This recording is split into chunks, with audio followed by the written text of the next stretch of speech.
Live across Australia and around the world on the SEN network.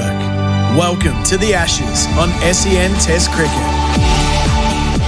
He's route, plays away from his body beautifully, out through cover and belted it for 4.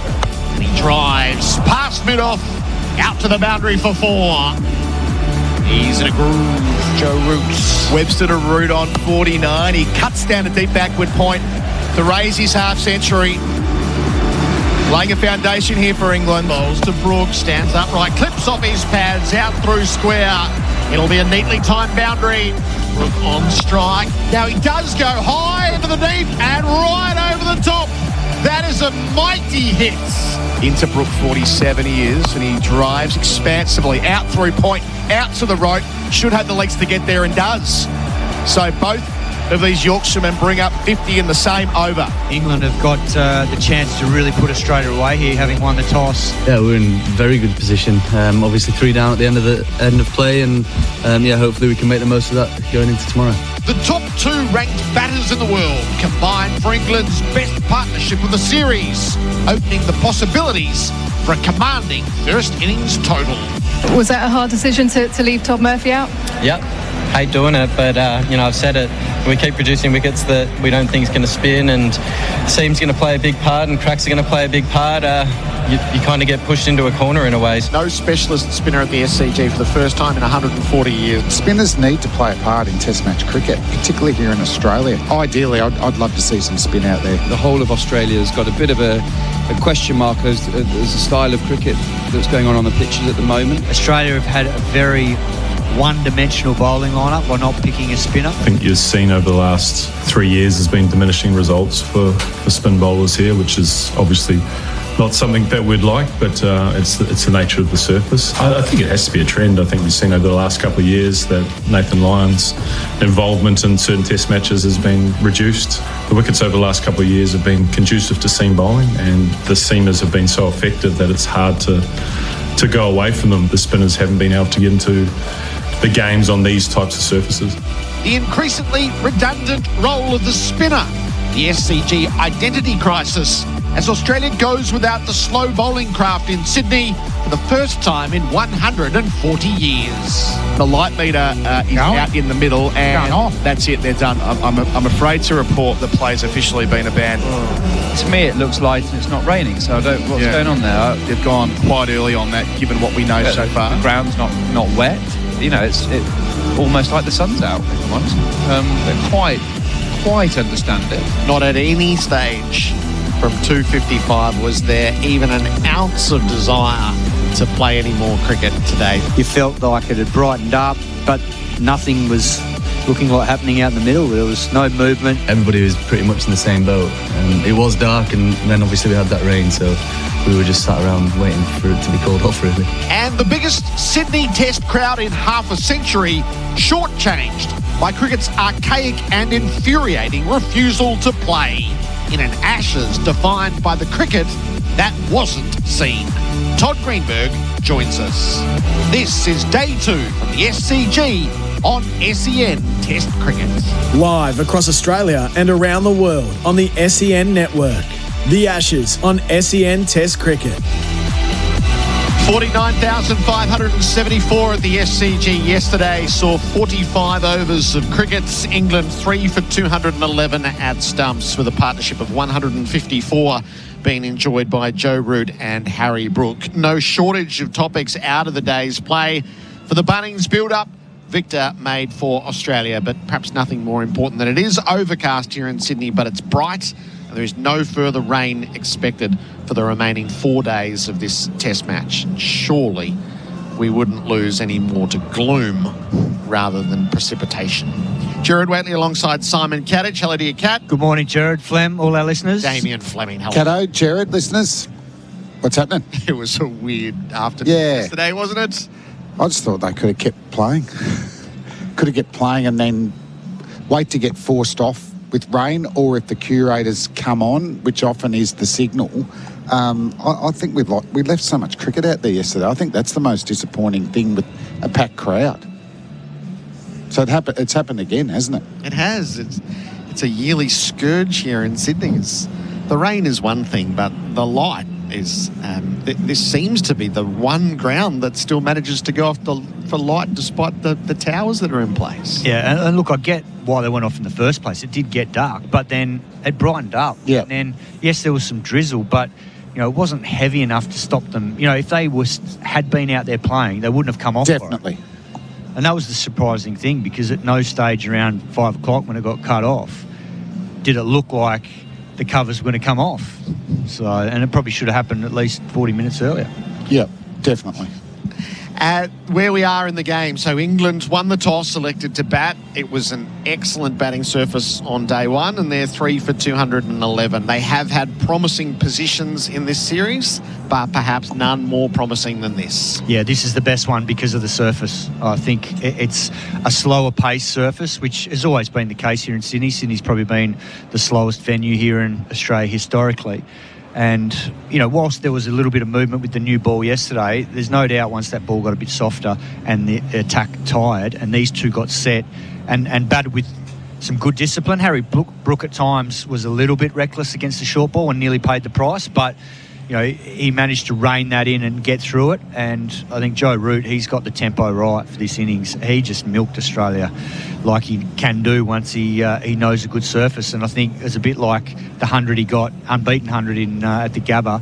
Once he gets in on a good surface, he makes you pay. And this could well be the day today where he goes big. And he almost out first ball.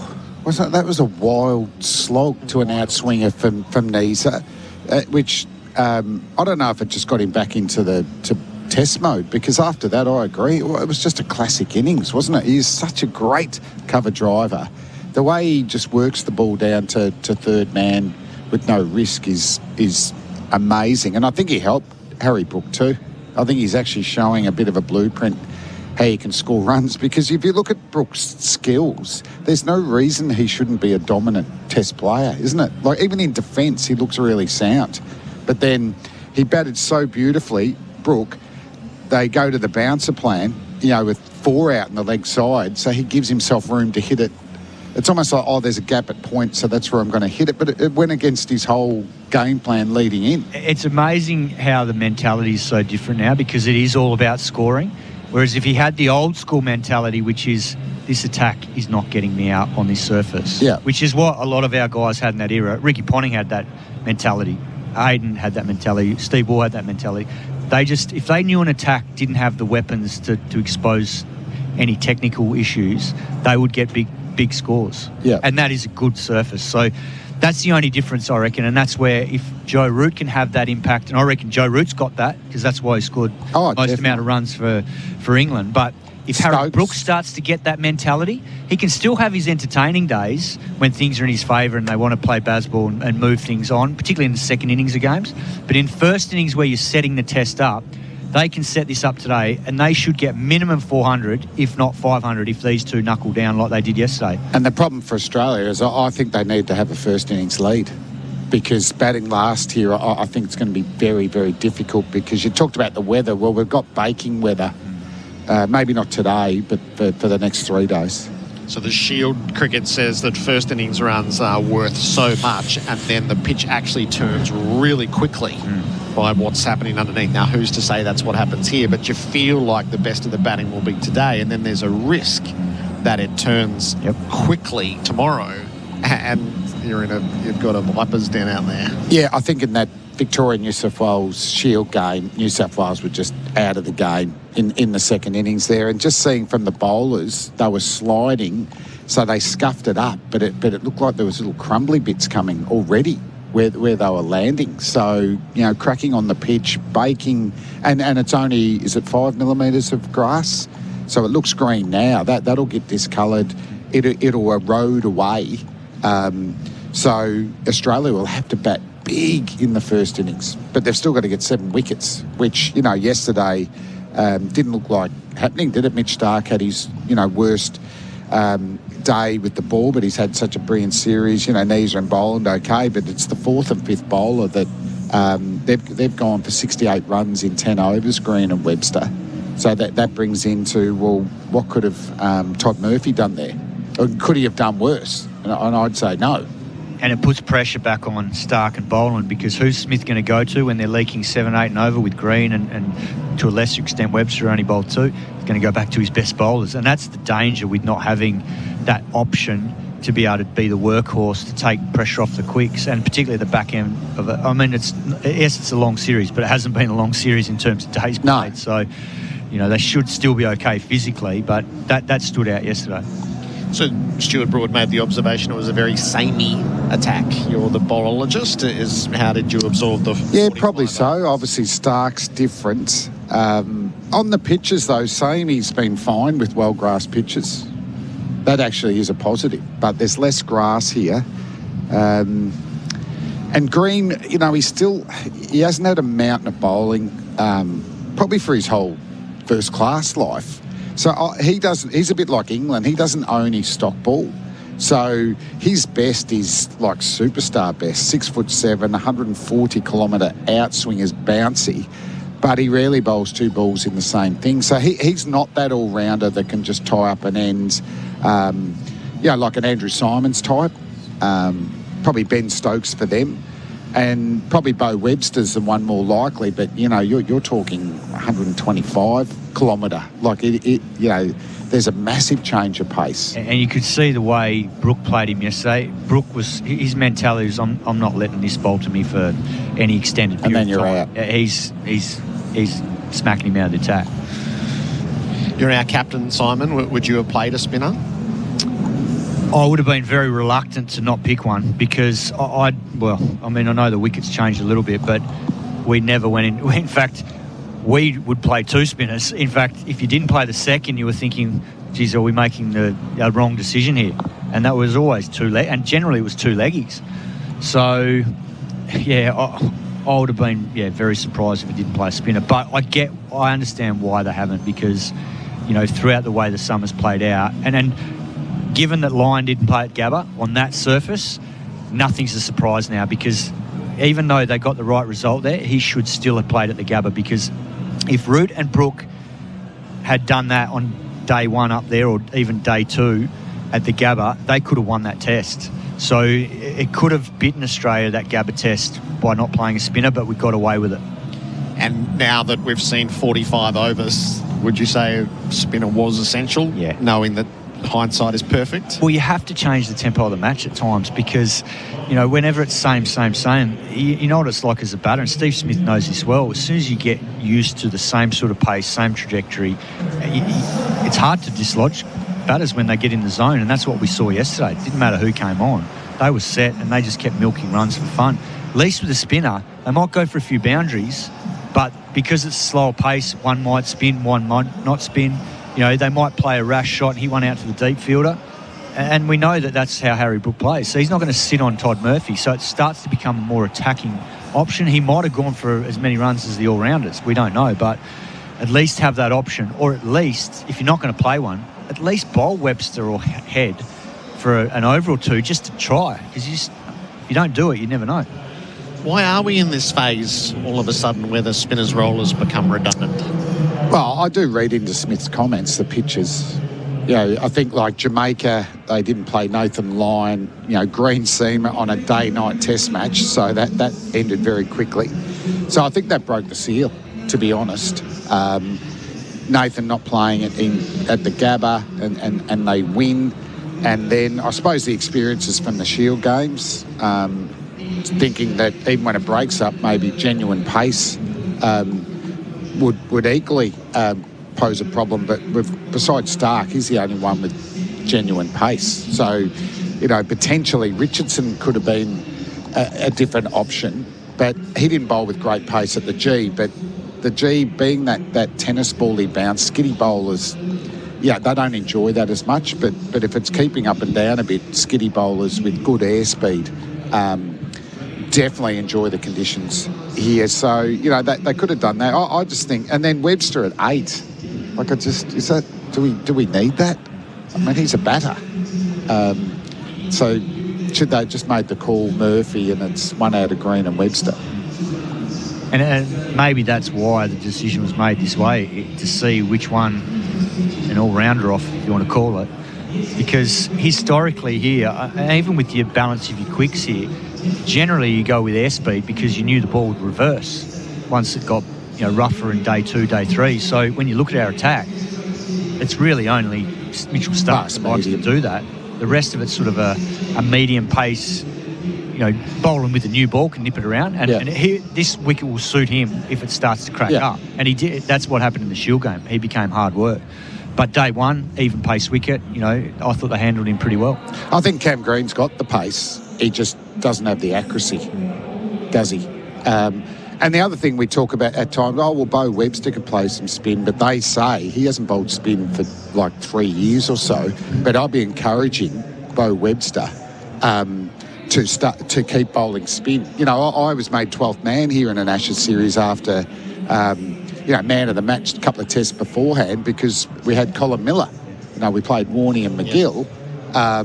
But if there's no Colin Miller, I play. But Funky just bowled a few with the new ball and provided off spin. I'd be encouraging Bo Webster to bowl equally, be a handy little medium pacer, but bowl off spin. We bowled him in Sri Lanka when the boys were there in sort of March or whenever that was.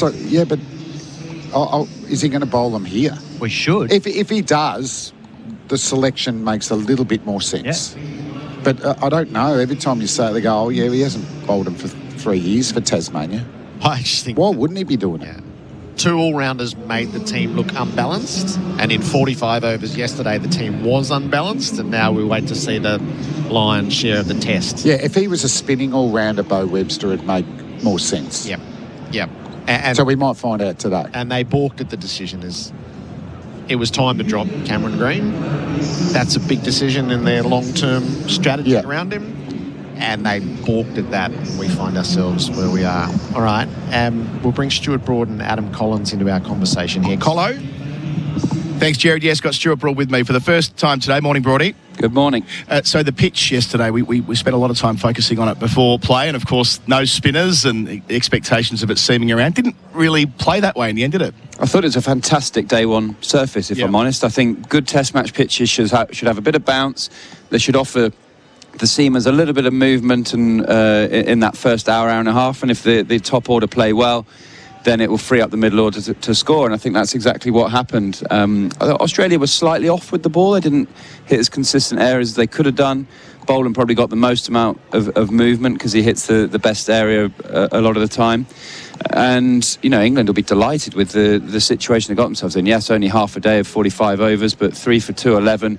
Root and Brook. Root was very calm. After his first ball, he had a wild drive, got lucky, didn't nick it, and then played as Joe Root does. Harry Brook, a few more chances, a bit more reckless, particularly the pull shot off Mitchell Stark that landed between 4 charging Australians. But England will be thrilled. And actually, what an opportunity today, arriving day 2, although there's no wear in this surface. It's not like 90 overs been bowled. Day 2, turning up. You're thinking 400. I don't know what your experience was like online last night, but I sensed a lot of England fans saying, gosh, if only they had a partnership like that, they could have stitched together at Perth or Brisbane. There's definitely a sense of too little too late in that regard. And where was this in the first 3 test matches? Of course, ultimately, a lot of things have gone England's way in this series with Australian injuries. They've won 4 out of 5 tosses. They've had a lot of things that have really suited them. But we're not able to get into the series early enough. And once the series is done, there'll be a lot of question marks as to why that's the case, because turning up in the series when it's already lost is not where you want to be as a team. But you can only play what's in front of you. They're here at the SCG. They've got a lot of fans, England fans, over in Sydney wanting to see them play well. And there'll be a lot of England fans arriving here today expecting a big 100 from either Root or Brook. There's an increasing debate around bad light around world cricket. When you were playing those test matches in the bubble back in 2020, it kind of reached fever pitch, didn't it? There was so much desire for cricket to be on, and when it wasn't, people couldn't quite compute what was going on. I mean, do you think there is room in the sport at the moment for a more resourceful solution? Maybe it possibly involves the pink ball or something like that, or will that be something the players will never come at? Well, I saw Harry Brook's comments where he said he went to the umpire and says it's really dark here, I'm struggling to see it, and ultimately safety is really important. When the game was actually called off, I was really surprised because it felt relatively light. it wasn't raining, but whether there'd been lightning in and around the area, that might have played its part. And ultimately, 20 minutes after it had got called off, there was a bit of rain. But particularly in England, we struggle with this light thing, but we never seem to start earlier. We just try and add on time at the end, and then it goes dark again. So that's good that today we're turning up. We're starting half an hour earlier. We're going to see more cricket, and I'm sure the weather looks like it's going to hold for the next 4 days. So I'm pretty certain we'll get enough cricket in to get a result in this game. It could be the kind of test match where spin actually might, in ordinary circumstances, play a reasonably important role. Yeah, I don't like bowling attacks without the rhythm. You've got to change the rhythm at times. Not necessarily has to spin, but you want to be able to get a batter triggering different and just change the tempo of the game. And it looks like a Steve Smith decision, doesn't it? That he doesn't want to play a spinner. He thinks the pitches are seaming around so much that he doesn't need a spinner. But at 3 for 211 with Root and Brook going along nicely, Australia might live to regret that. And ultimately, yes, they might not bowl in conditions later in the game that might suit the spin. But you just never know on surfaces. One just might grip, a batter might just make a mistake and slog sweep one down deep mid wickets. And it feels like a bit of a missed opportunity for Australia. Nathan Lyon's 38. He's got a torn hamstring. Yes, he might come back and might have a hunger to play for 2 more years or whatever, but they're going to have to blood a spinner at some stage. They've won the Ashes. It's the SCG. The first time Australia haven't played a spinner here since 1888. Just give the Murphy a go. Just see what he does. I thought the attack looked quite samey yesterday, and they're not going to learn anything from Todd Murphy mixing the drinks. Yeah, especially when they go to India in 13 months from now, whatever it is. So they will need them over there, that much is certain. Joe Root, before we finish, your great mate Joe Root's on 72 overnight. What it would mean for him finishing the series here in Sydney? Of course, unclear at this stage whether he'll still be an active player in 4 years' time. This may well be his final test in Australia. To make it count on this famous old ground, it would mean so much to him. Yeah, of course. And there's little things like the honours board in the changing room that you see great names from all those years gone by on boards like that. They're very special. And he played beautifully yesterday. Very calm. He was that sort of aura about him where he got to 30 in the blink of an eye and manipulating the field around. Thought Cameron Green bowled very poorly at him. I think he's 8 overs for 57, but he was short and wide. And Australia fed his drive a bit too much as well. So you can see their plan. They're trying to nick him off from fifth stump, but they just weren't able to hold length for long enough. But he'll be looking at this surface and go, cool, there's a big 100 in this for me if I can get through the first sort of half an hour of play this morning. Great stuff, Brody. I should also plug that during the rain delay yesterday, we had half an hour on the life and times of Stuart Broad, some of the greatest hits and some of the history as well. It's all in the podcast feed and on social media. We'll catch you through today. We're in the Bunnings build-up. Psycho stands for safety, available at Bunnings Warehouse. I'm going to head downstairs to catch up with Marnus Labuschagne. This is the Ashes on SEN Test Cricket.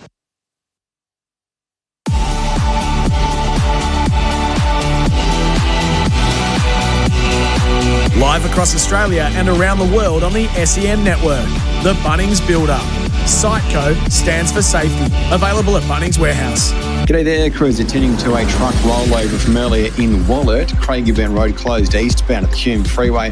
Give it a miss, you can take the Hume Freeway down to O'Hearns Road or up to Donnybrook Road instead. If you see anything on the roads, 1300 595 937. Amart's Boxing Day sale has been extended. Last chance to save 20 to 60% off absolutely everything store-wide. Hurry, sale ends Tuesday at Amart. T's and C's apply. And SEN continues as your home of sport this summer with every ball of the summer of cricket live. Did you know that Cobra Mistake extra virgin olive oil supports heart health when consuming 2 or more 15ml serves per day as part of a balanced diet? Cobra Mistake, premium quality, great tasting and the most awarded Australian extra virgin olive oil.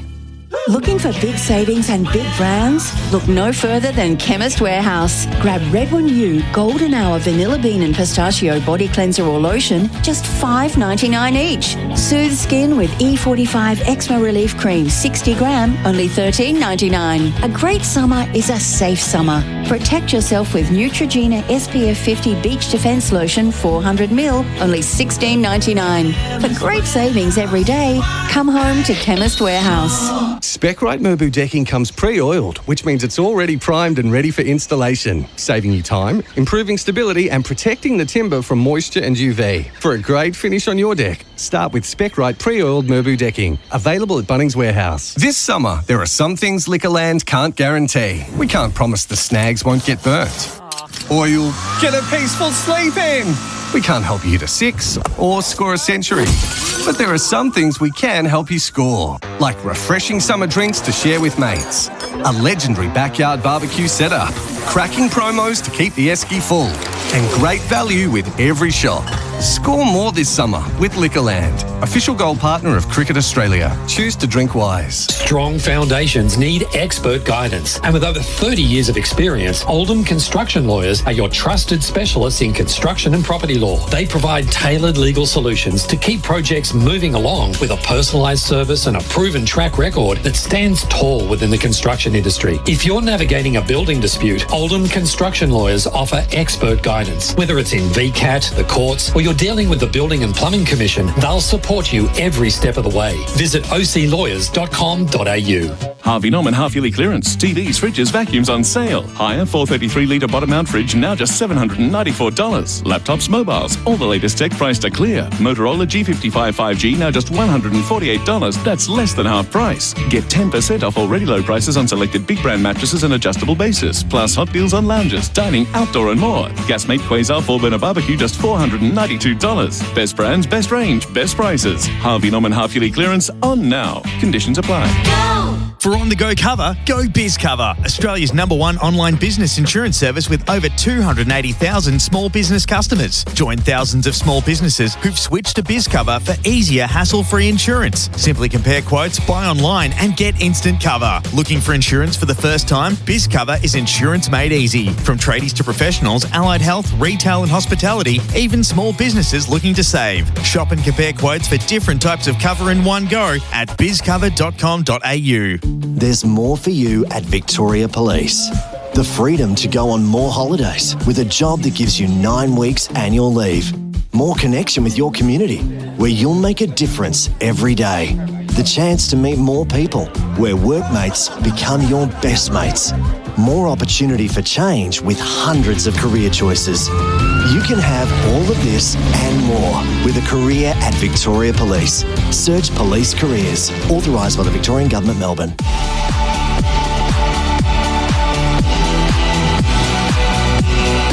Live across Australia and around the world on the SEN network.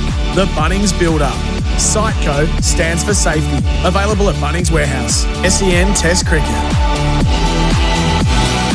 Cloud is breaking up over the SCG and it's highly likely we'll start under bright sunny skies this Monday morning, 10 o'clock the first ball. The Bunnings Build-Up brought to you by Siteco.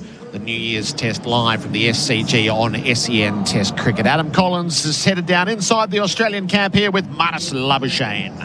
Marnus Labuschagne, thanks as always for joining us on SEN Test Cricket. 3 for 211, a fairly conventional day one stump scoreboard, albeit after 45 overs. Yeah, it feels weird, doesn't it? Getting 3 wickets in the first sort of hour and a half and then getting no wickets for the rest of the day and a bit of rain interrupted play and, we're sitting at, 3 for 211. It's an interesting day. I think it's just maybe a bit more surprising. We thought maybe with that amount of grass coverage, the surface would offer a little bit more for a longer period of time. There was definitely seam movement for, that first hour. But then after that, it sort of, died down a little bit and it looked like a pretty nice batting surface. And obviously, they're going to try and bat as long as they can and hope the game speeds up at the back end. Yeah, interesting that it didn't take long to go to the short ball attack, the Harry Brook field spread, unconventional, quirky kind of stuff. And as much about the way he is as a cricketer or about the conditions not being quite as lively as you thought? It's probably a combination of both. I think, it looked really likely there. I mean, we bowled, maybe six bouncers Starkey had at him and, he chipped one in the middle, shanked one to mid-wicket, top edge one over the keeper, top edge one short of third man. So there was a whole mixture of opportunities there. So I think that's just more of a vision that we see that's an opportunity for us to get a better error. Steve Smith's been fairly strident in the last few days about his want for Sydney to be a pitch where spinners play all the time. Where do you see that? I think everyone wants that. I think everyone wants the characteristic of each wicket around the country to be its own. And probably at the moment, it feels like the wickets are sort of merging into one a little bit. All of the wickets seem to be, nipping wickets that maybe offer some thatchy spin early in the game, but not necessarily deterioration or pancakes or rough created. Now, it's probably the same come down to the selection of, quicks over Todd. Yeah. Is, with, 6 mil of grass coverage so thick, it feels hard to see where there's going to be rough created because obviously the turf's so far down. So that'll be the only thing, and I think everyone wants to see a spinner play. I think there's no doubt in that. I think it's probably just where we're at the moment with the wickets around the country. You came off a bad light yesterday very quickly, and there was about an hour until the rain started or thereabouts. Did you sense that you were going to come off a bad light, or did you think it was good to go when that first interruption occurred? No, it was getting a little bit dark there, to be fair. I don't know what the reading is. They've got the numbers there, and they've got the numbers that are, safe for play. I think we're about to bring Starkey on for some bounces as well. So I think it was probably the right call. But obviously, we always find ourselves in these predicaments in Sydney somehow, missing play for light, rain, whatever it is. So, obviously we want to be out there and we want to be playing. We want the people to be seeing cricket, but sometimes it's out of our hands. It tends to prompt a fairly fierce response from punters who have obviously paid their money, and fair enough too. Are you open-minded as a player to kind of quirky, outside-the-box solutions to trying to find a way where you can play when the light does deteriorate? I mean, ultimately, we do have a pink ball at our disposal, which we don't use in these type of test matches. But how would you surmise your view on how we try and get more cricket on days like yesterday? We're struggling to get tests to day 5, so I don't think it's necessarily... we haven't had a 5-day... Well, we had one 5-day test this series. I think it's part of the game. I mean, it's not like the rain or the missing play is costing us results in the game. So I think that's probably the most important part. If we're losing results, I think then we really need to have a look at those options. I mean, the pink ball one you just talked about there, Adam's a pretty good... It's a good option in theory, but you switch the ball out when the light gets bad and you chuck the lights on and you play on. Not sure how you just switch the ball mid-game, how that would operate. Yeah, I guess that's the question, isn't it? Whether there would be a willingness on that front. But obviously that conversation is nowhere near the point where it would be used in a test match. What we do know is this week will be the final time that you walk out those gates with your old teammate Usman Khawaja. Reflections on his contribution to Australian cricket. I mean, it's been awesome. It's been a career of two halves, really. One played 44 tests, got dropped, came back, and, on this ground here, last Ashes here, got 200s and really revived his, career back at the top of the order. And then, he's never looked back since then. And, he's playing the subcontinent's been, revolutionary. He's been awesome, the way he's gone about it. I've only got credit for him. He's been an amazing player for Australia, and he's going to be truly missed. Work to do today for all the bowlers. Indeed, Harry Brook last night was citing you as one of the pace attack. Yeah, I might have to get the bowling boots on, I reckon. Get a few wickets out there. It'd be lovely. I'd love to get a breakthrough.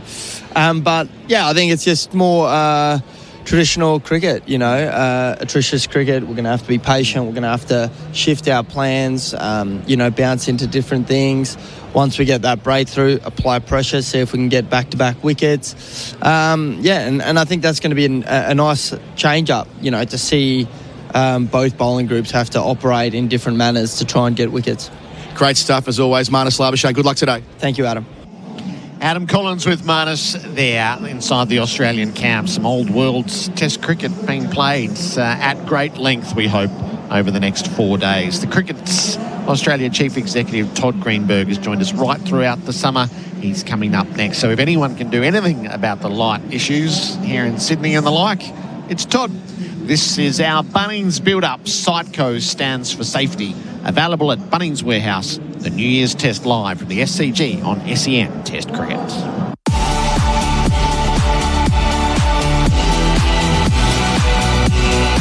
Live across Australia and around the world on the SEN network. The Bunnings Build-Up. Siteco stands for safety. Available at Bunnings Warehouse. Echo. Hear that? Echo for hard-working quality chainsaws, mowers and trimmers professionals rely on. Designed to renowned high Japanese build standards, Echo is synonymous with quality outdoor power garden products that lead the way for cutting performance and durability. Echo. Made with professional-grade components and precision to ensure maximum value, they're backed by Echo's industry-leading 5-year domestic and 2-year commercial warranty. Echo. Power on and on. Available at Bunnings. Ring-a-ding-ding! Summer holidays mean summer barbecues, and only Tasman Butcher's gourmet burgers and sausages turn your barbecue or get-together into an award-winning occasion. Their award-winning snags and burgers are gluten-free, crafted without artificial flavours or colours, and packed with great taste. You'll find award-winning flavours of Tasman Gourmet Sausages 6-pack for $9.99 and Tuscan-style beef burgers 4-pack for $6.99 every day. Let the meat specialists at Tasman Butchers make your summer entertaining easy. Fresh, local, delicious. G'day there, crews are attending to an earlier truck rollover in Whateley. Craigieburn Road closed eastbound at the Hume Freeway. Given this, take the aforementioned Hume Freeway down to O'Hearns Road. If you see anything on the roads, 1300 595 937. Want SMS updates during a power outage? Give your contact details to your electricity retailer. For more power and prepared tips, visit ausnet.com.au/AMP. And SEN continues as your home of sport this summer with every ball of the summer of cricket live. For on-the-go cover, go Biz Cover, Australia's #1 online business insurance service with over 280,000 small business customers. Join thousands of small businesses who've switched to Biz Cover for easier, hassle-free insurance. Simply compare quotes, buy online and get instant cover. Looking for insurance for the first time? Biz Cover is insurance made easy. From tradies to professionals, allied health, retail and hospitality, even small businesses looking to save. Shop and compare quotes for different types of cover in one go at bizcover.com.au. Cars with tyres, cars with wheels, all kinds of cars. And the very best deals only at Car City. Cars for nanas, cars for tradies, and the busy mums with 3 babies. Only at Car City. Cars galore, far as the eye can see. They've got the car for you. And the car for me? Only at Car City. Don't forget the jingle.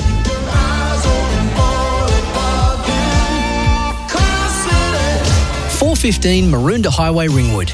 Harvey Norman half-yearly clearance. TVs, fridges, vacuums on sale. Higher 433-litre bottom-mount fridge now just $794. Laptops, mobiles, all the latest tech priced to clear. Motorola G55 5G now just $148. That's less than half price. Get 10% off already low prices on selected big brand mattresses and adjustable bases. Plus hot deals on lounges, dining, outdoor and more. Gasmate Quasar 4-burner barbecue just $492. Best brands, best range, best prices. Harvey Norman half-yearly clearance on now. Conditions apply. Plumbers, want more time for the cricket, camping or a cheeky fish? Introducing Shark Bite Max, the next generation of plumbing fittings. Smarter, faster and stronger. Get in, get out with Shark Bite Max. Available now at leading hardware and plumbing suppliers. Say yes to a day of batting that finishes with a 2 a.m. battered sav. Say yes to cheap trips so you can do more. Say yes, I did. Yes, I did. Noticing your hair thinning? The Hairy Pill is here to help regrow your hair and your confidence. Get ready to love your hair again with clinical treatment online. Feel empowered knowing you can do something about your hair loss. I know I can grow on with the Hairy Pill. I can grow on. Hairy Pill. Grow stronger, healthier hair with the Hairy Pill. Now available in-store at Direct Chemist Outlet.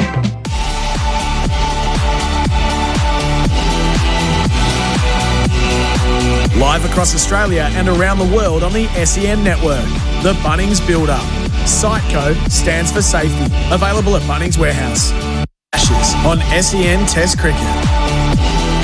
This is the Bunnings Build-Up Victor 18-inch classic cut mower available at Bunnings Warehouse. We're closing in on the first ball of the day, which comes at 10 o'clock because of yesterday's interruptions. On day 2, right throughout the series, the Chief Executive of Cricket Australia, Todd Greenberg, has joined us. Todd, welcome back to SEN Test Cricket. Good morning. 5th and final, Gerard. So good to be here. The topics don't lessen at all, do they? No, they don't. First of all, the ceremony yesterday and the presence of Ahmed and the response of the people of Sydney and beyond. It was deeply moving. How did you see it? Well, I'm glad that's how you felt. I'm glad the crowd, I got the sense that the crowd felt exactly the same way. Something we talked about at length over the sort of Christmas period of what do we do in Sydney to bring that to fruition, and it was more a celebration and acknowledgement of first responders yesterday and community. And I thought the tone of it was 100% right, so it felt special. I was proud of cricket yesterday. I was really proud of the sport for using our voice and our profile to demonstrate those messages. So, yeah, it was a nice moment. That was the best of it, and then the way that the day unfolded. The biggest crowd at a Sydney Test in half a century. They felt chronically shortchanged. What did you think of the lack of willingness to attempt to play after 2:55? Yeah, look, I share your frustration. You've heard me talk about this before. There's a lot of things that I get frustrated in cricket, but bad light's one of them. Yesterday, maybe more so than ever, as you say, with a full house and millions watching on TV. I sort of caution those remarks against the remarks of players who said they couldn't pick the ball up and it was really dark and those sorts of things. But, you know, I get frustrated that we don't have a solution to this problem. And I'm always sort of mindful of being critical on issues where I don't have the solution either, but we've got to find a better way in cricket. I'm talking about broadly global cricket. We've got to find a better way where we try not to come off the field when it's bad light and show a greater willingness and intent to get back on. I don't have the answer for you this morning, but what you can take from my comments is a desire to push at the global level of how we get better at these things, because it's you know, it felt like it wasn't good enough. Can you find any level of autonomy in the way you stage the game in Australia? Not really. I mean, we sit under the ICC rules and guidelines, so we have to respect that. But I do think we can use our voice to try to advocate for change and to try to advocate for just, it doesn't need, I don't think, monumental change, but like, let's show a little bit of willingness to see if we can be better at this. Now, you know, I was told yesterday there was, you know, I look at the bomb, so I'm pretty simplistic. I'm sure they look at much bigger things than that. Maybe they don't. But I'm told they knew what was coming and they understood the weather patterns and all these sorts of things. But, you know, when people are paying good money, our broadcasters as well, we want to be playing cricket. What was coming never arrived. Yeah. I think we can all agree on that. Yep. There was 90 minutes of perfectly excellent weather at the end of the day. The light was great, brighter than it had been, and we'd all been sent home because of the conventions that are put in place virtually to prohibit play. Yeah, and that's the sort of topic I'd like to pick up a bit. And you and I have talked about this a bit over the years, is the nuance of cricket and some of the strange and archaic rules that sit within the sport. And I'm sure there's conversations that can be had about how we can be slightly more progressive is the word I'd like to think we can do. You know, I've said this to you before and I'll say it again, and I sound like a broken record, but we're in the entertainment business. And so I can't think of another business that continues to walk off in front of its fans. Now, again, I preface that by saying that it has to be safe for the players, clearly, but we've got big light towers here and we've got technology. I'm sure there's a way we can make our way through it. Did you feel that the 49,000 plus were shortchanged? I felt like there was more cricket to be played yesterday, me included, and all the people I was sitting with as well. So I share the frustration. I can only assert that I'll use the profile of Australian cricket and our voice to see if we can make more progressive change.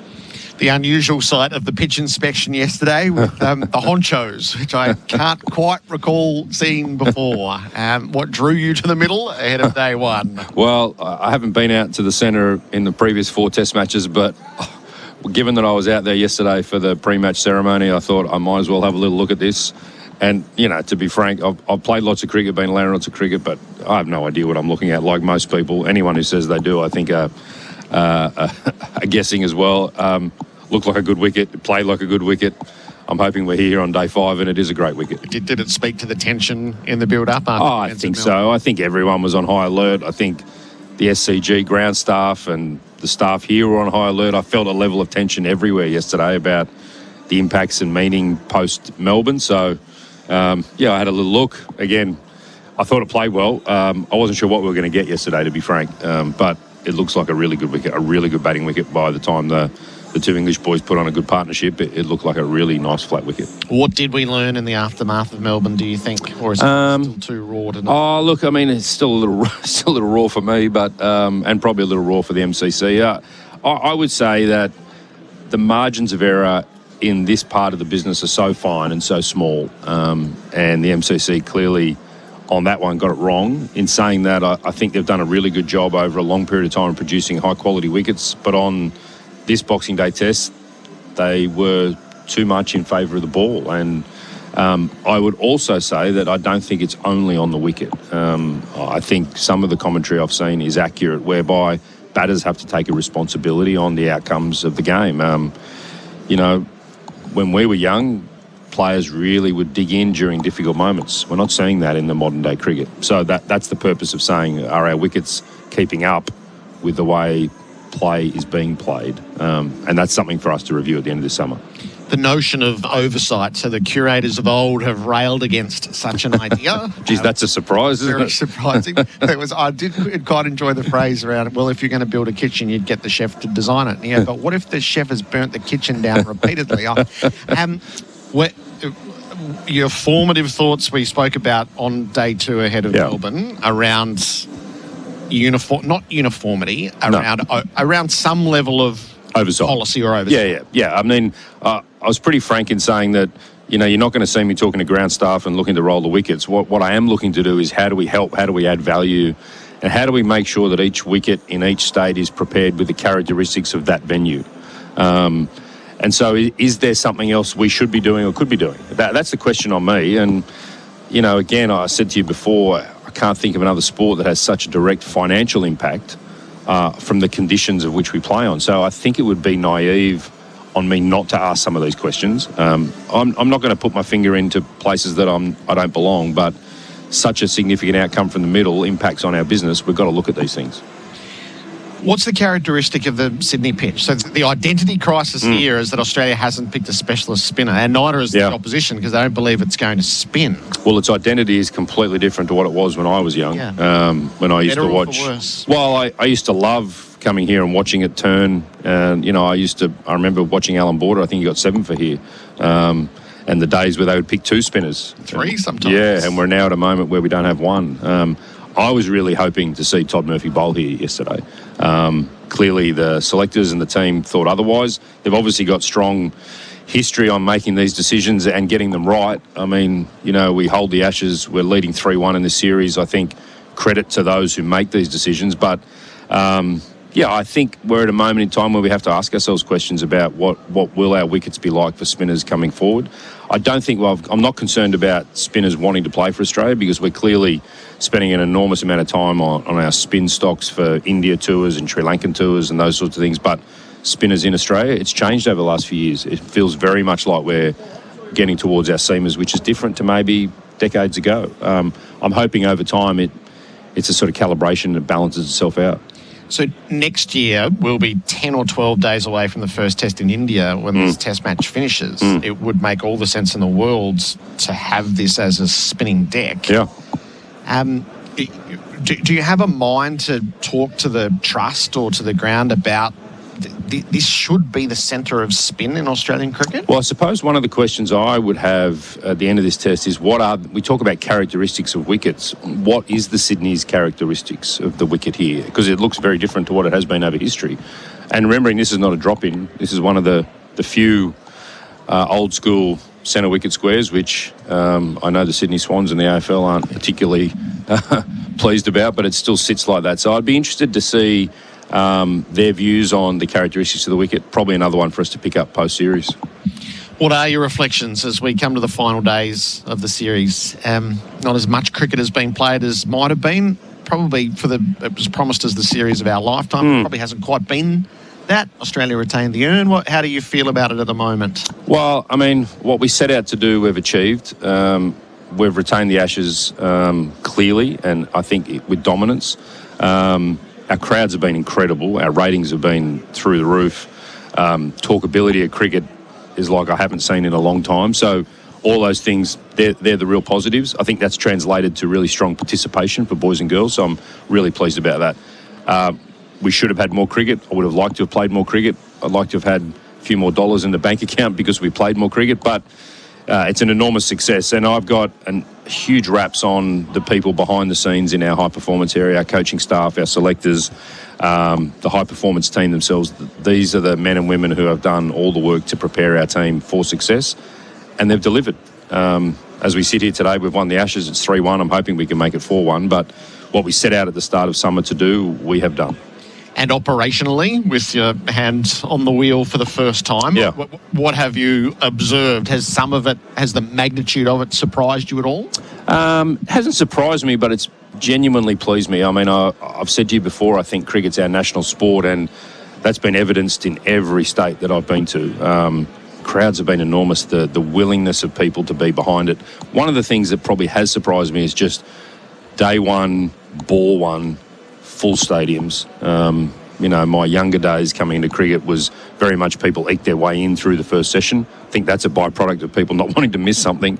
Probably also a byproduct of Mitchell Starc getting a wicket quite often in his first over, so people want to be here. So, I've loved that. And there's been moments, that moment in Adelaide with John Williamson, that moment yesterday for first responders.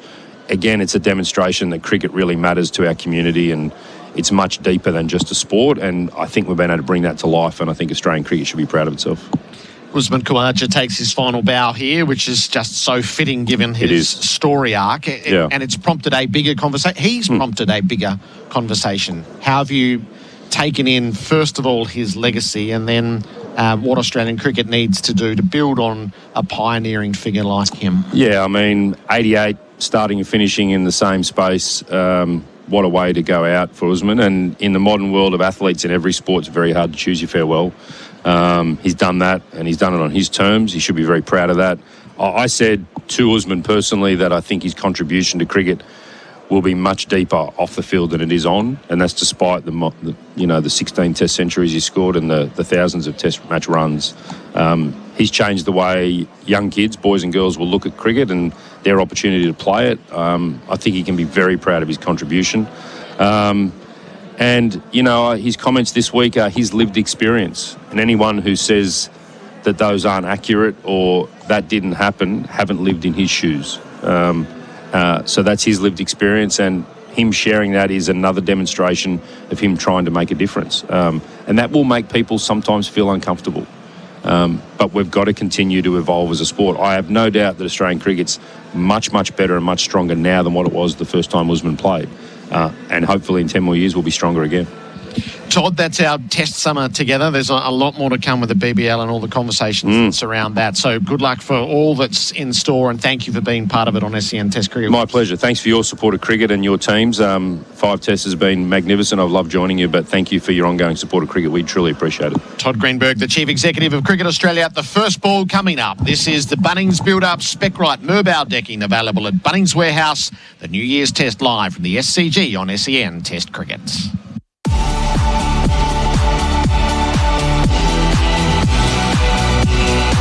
Live across Australia and around the world on the SEN network.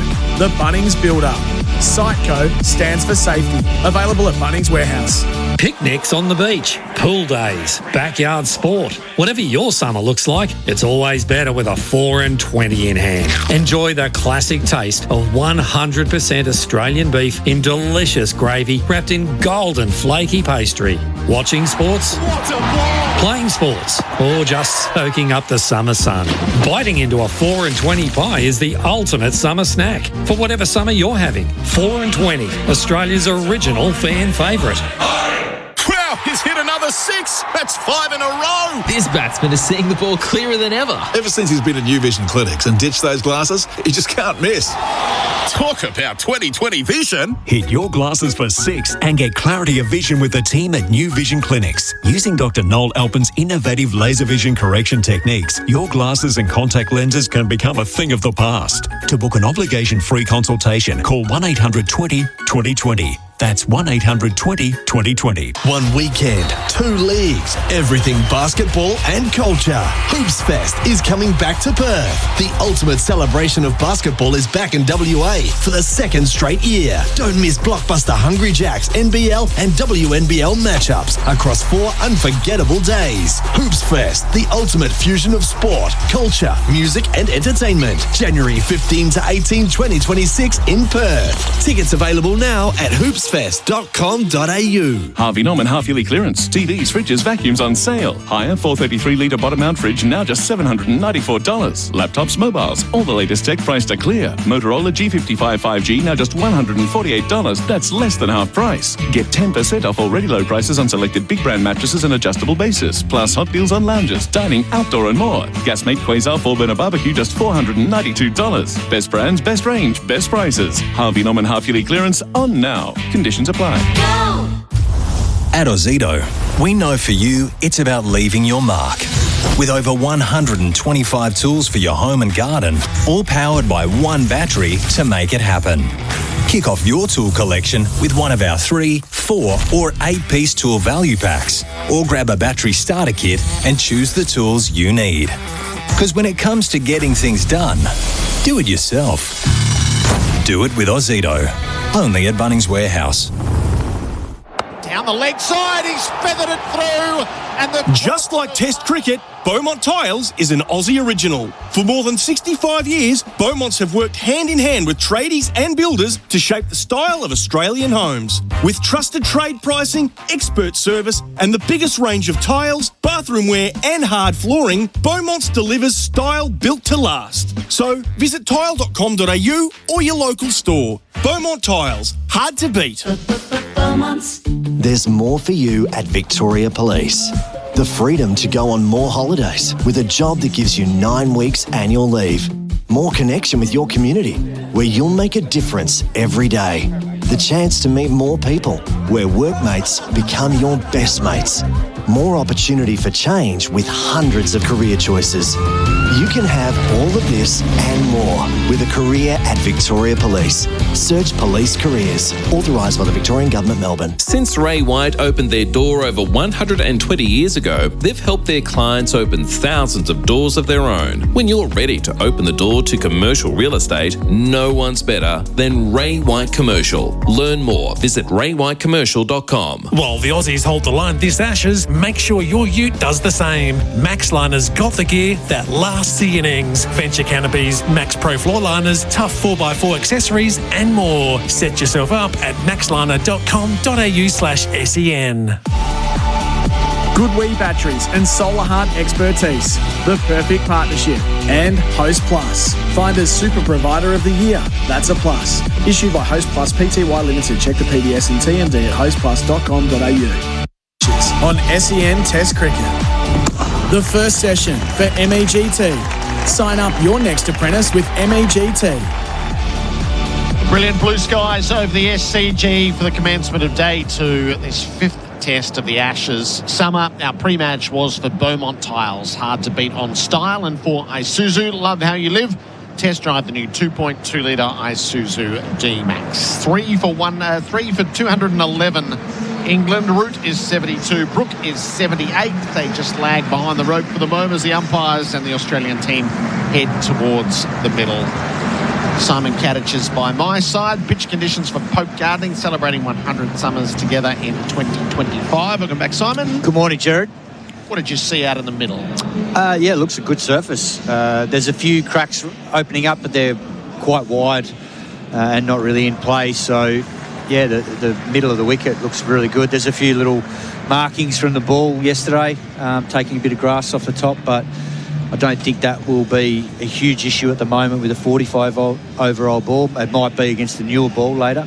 But this is a big hour for Australia. I thought they were a little bit flat in the first half hour yesterday and got back into it because of a couple of rash shots from England in terms of Duckett's dismissal and particularly Zach Crawley's dismissal. But these two, if they can win the first hour for England, then they can set the day up. If they don't, then Australia will get back into it.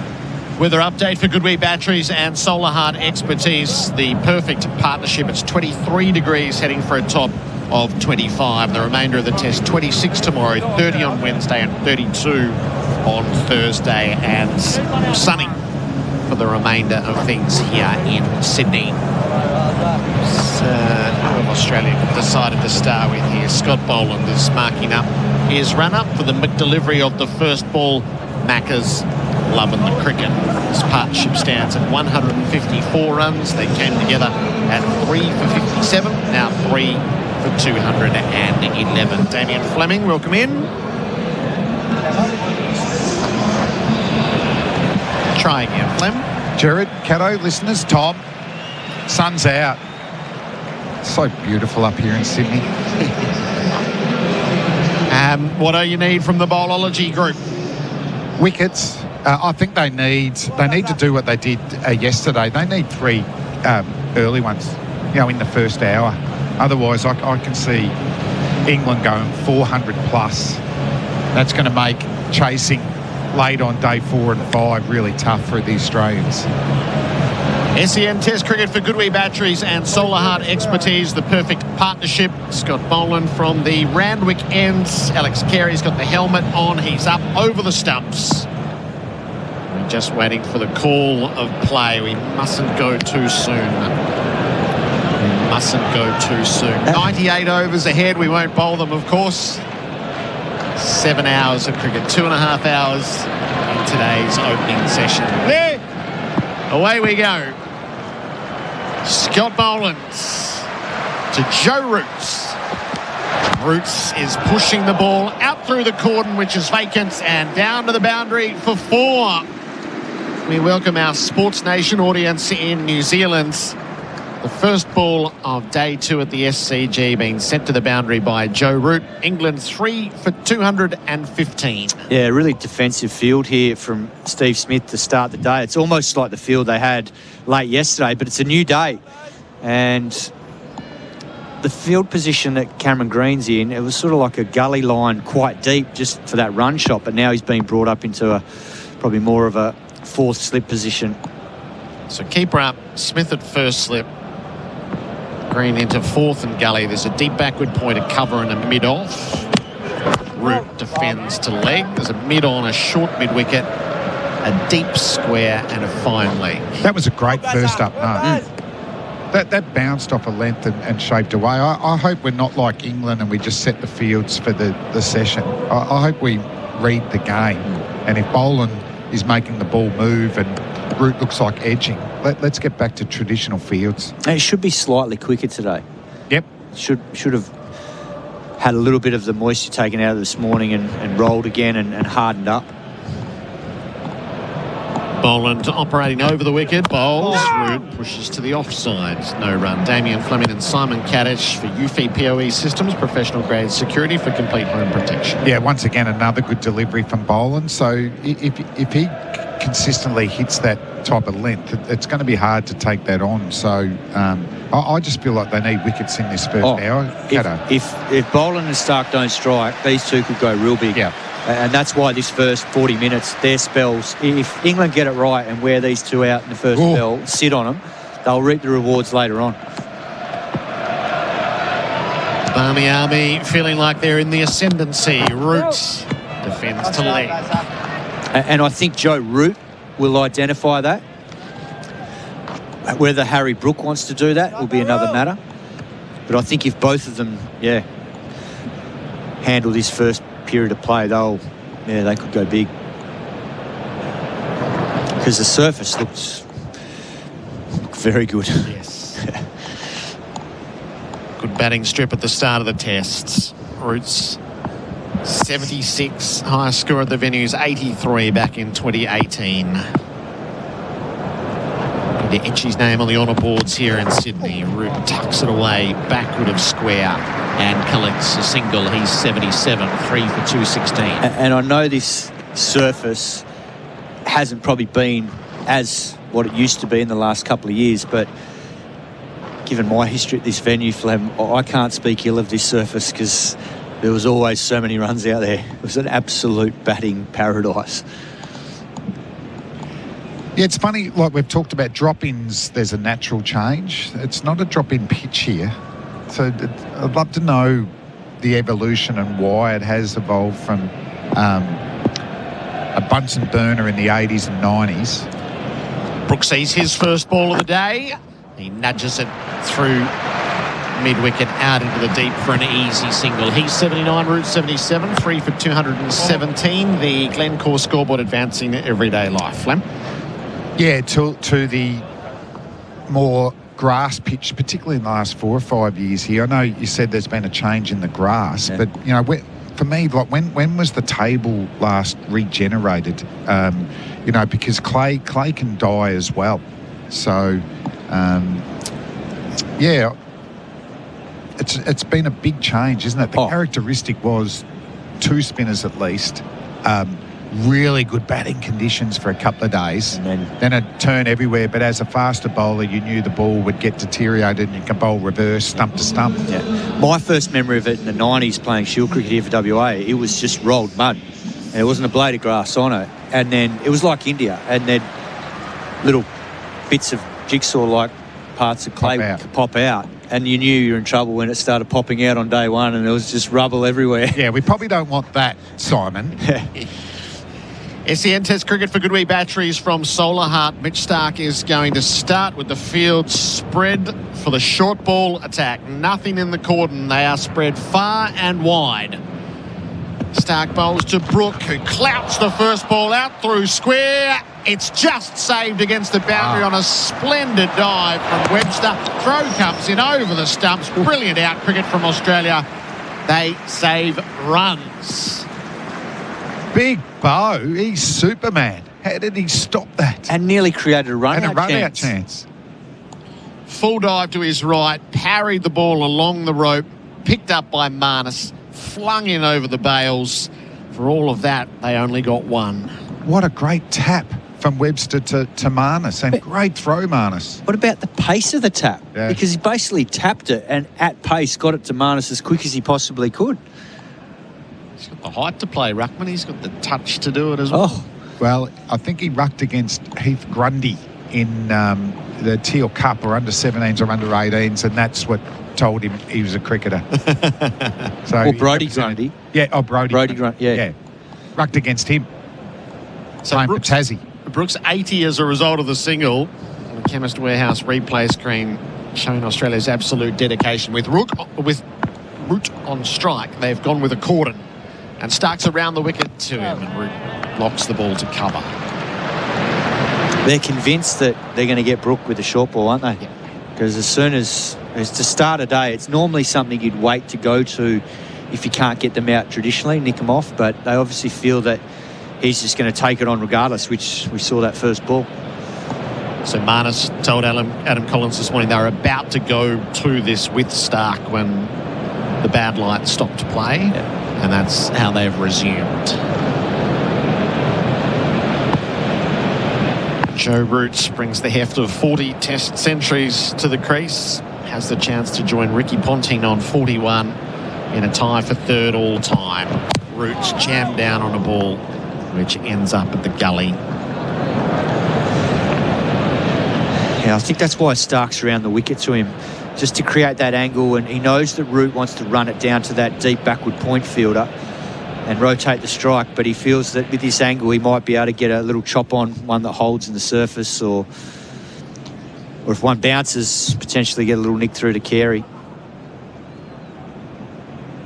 So slip gully, deep backward point, cover mid-off, mid-on, mid-wicket, just off the square. That's Khawaja.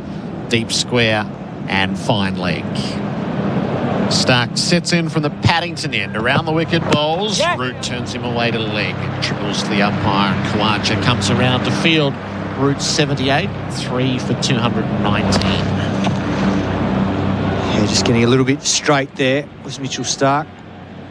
Leg by signal, so just dock one from Root. He's 77.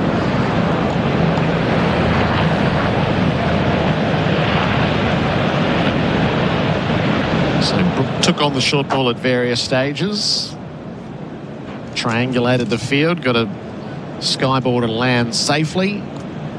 Put one 96 metres into the stands. So he had mixed fortunes against it, but he wasn't shy in taking on the challenge. So again, Australia ring the boundary.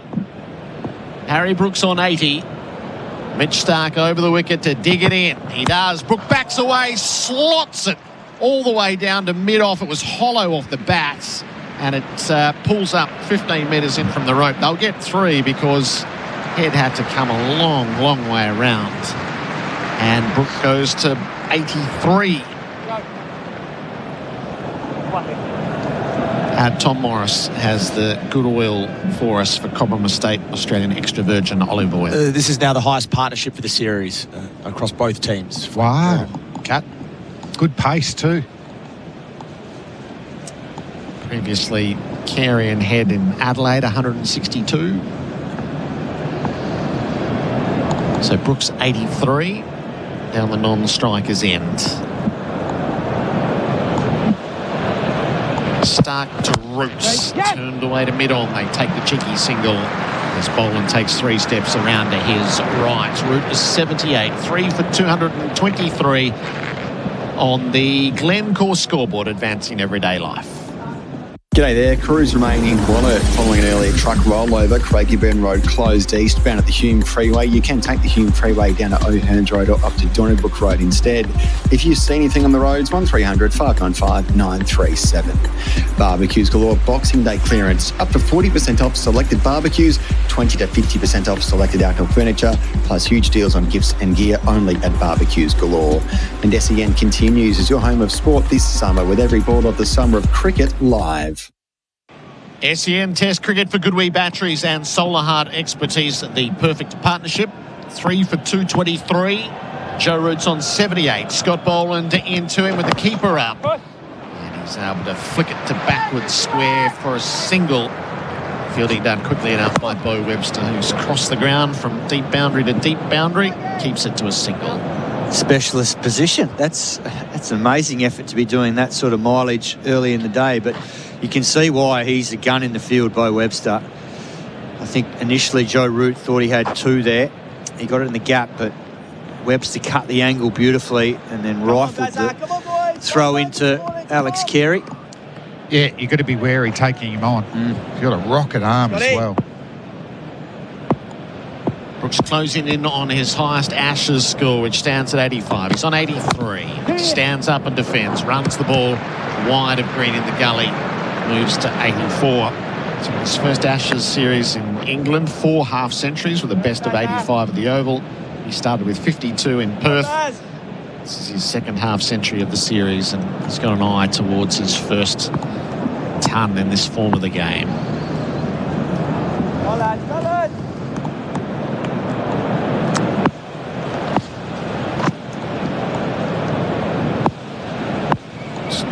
You can hear tapping methodically away.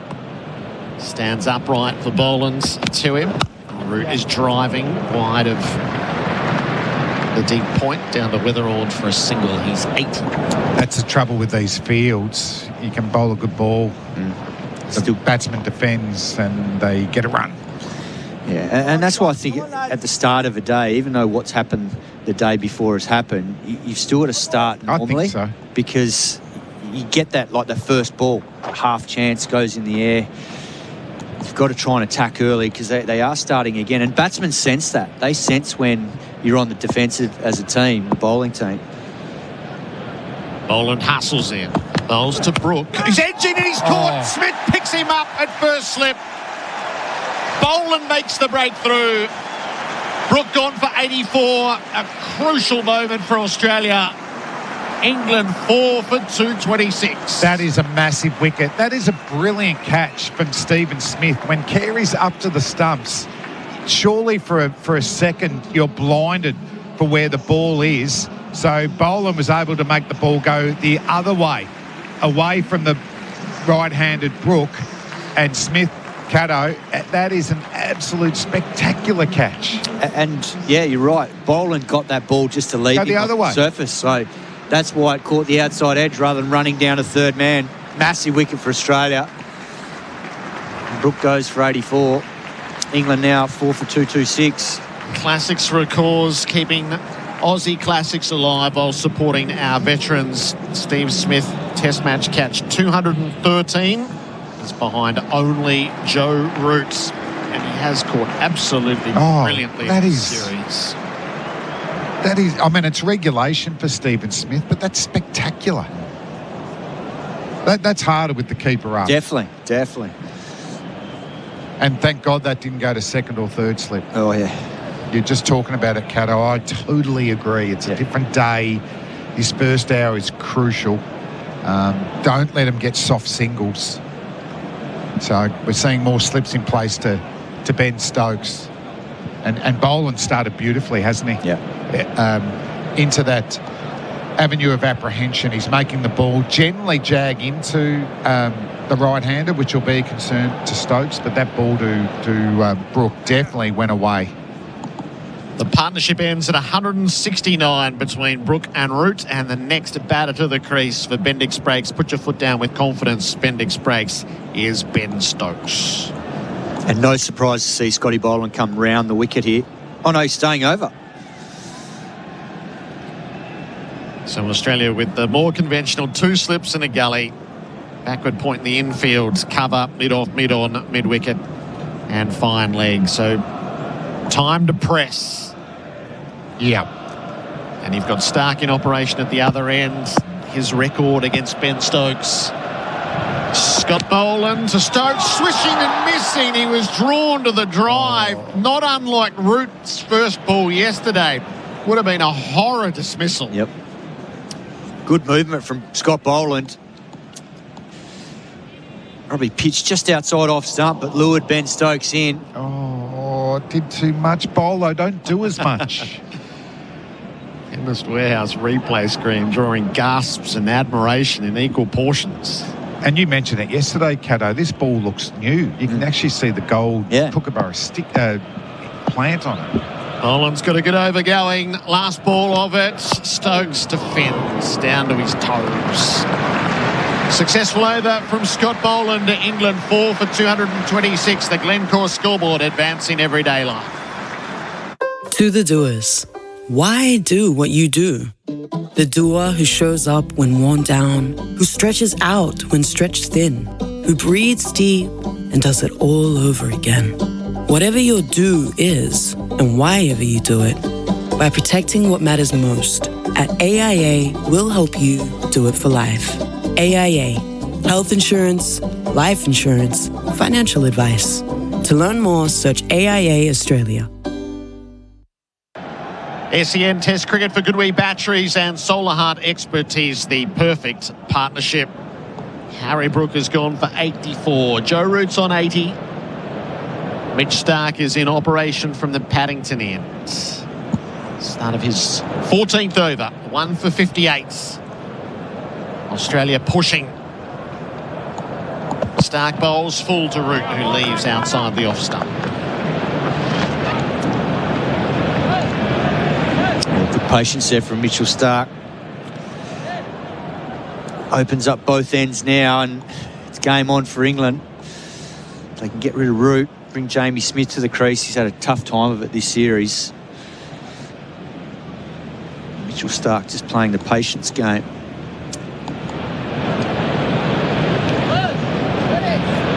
Fourth and fifth line, not quite as disciplined to Root yesterday as previously in the series, but that's where Stark is. Root, the only English century of the series, jumping and defending. Well, I like the fact too that he's open cover up. He's got a squarer man there. I think it's Labuschagne just in front of point. So he's there to not allow Joe Root to just maybe knock it in behind point for an easy one, because he's looking to run it down to third man or square third man. But if he wants to drive, the opportunity's there, but then Labuschagne's also there for a catch if he comes off a drive and slashes it square. Long opening session for MEGT, Australia's apprenticeship experts. Stark leaves the top of his mark down below us. He's in and bowls to Root, who's back to cuts to points into the ground on the bounce.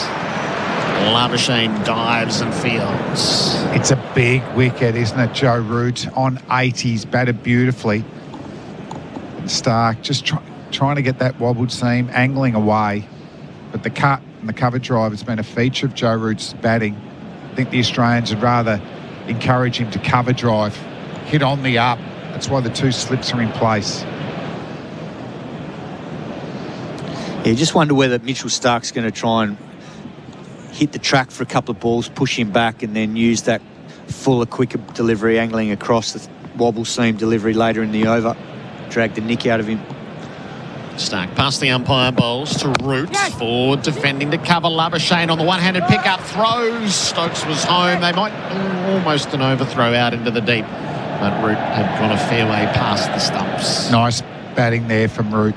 Soft hands into the gap. Knew he had to run hard because Marnus is in that area, but I like this for Australia. Stark's gone through the gate to Stokes a couple of times this series.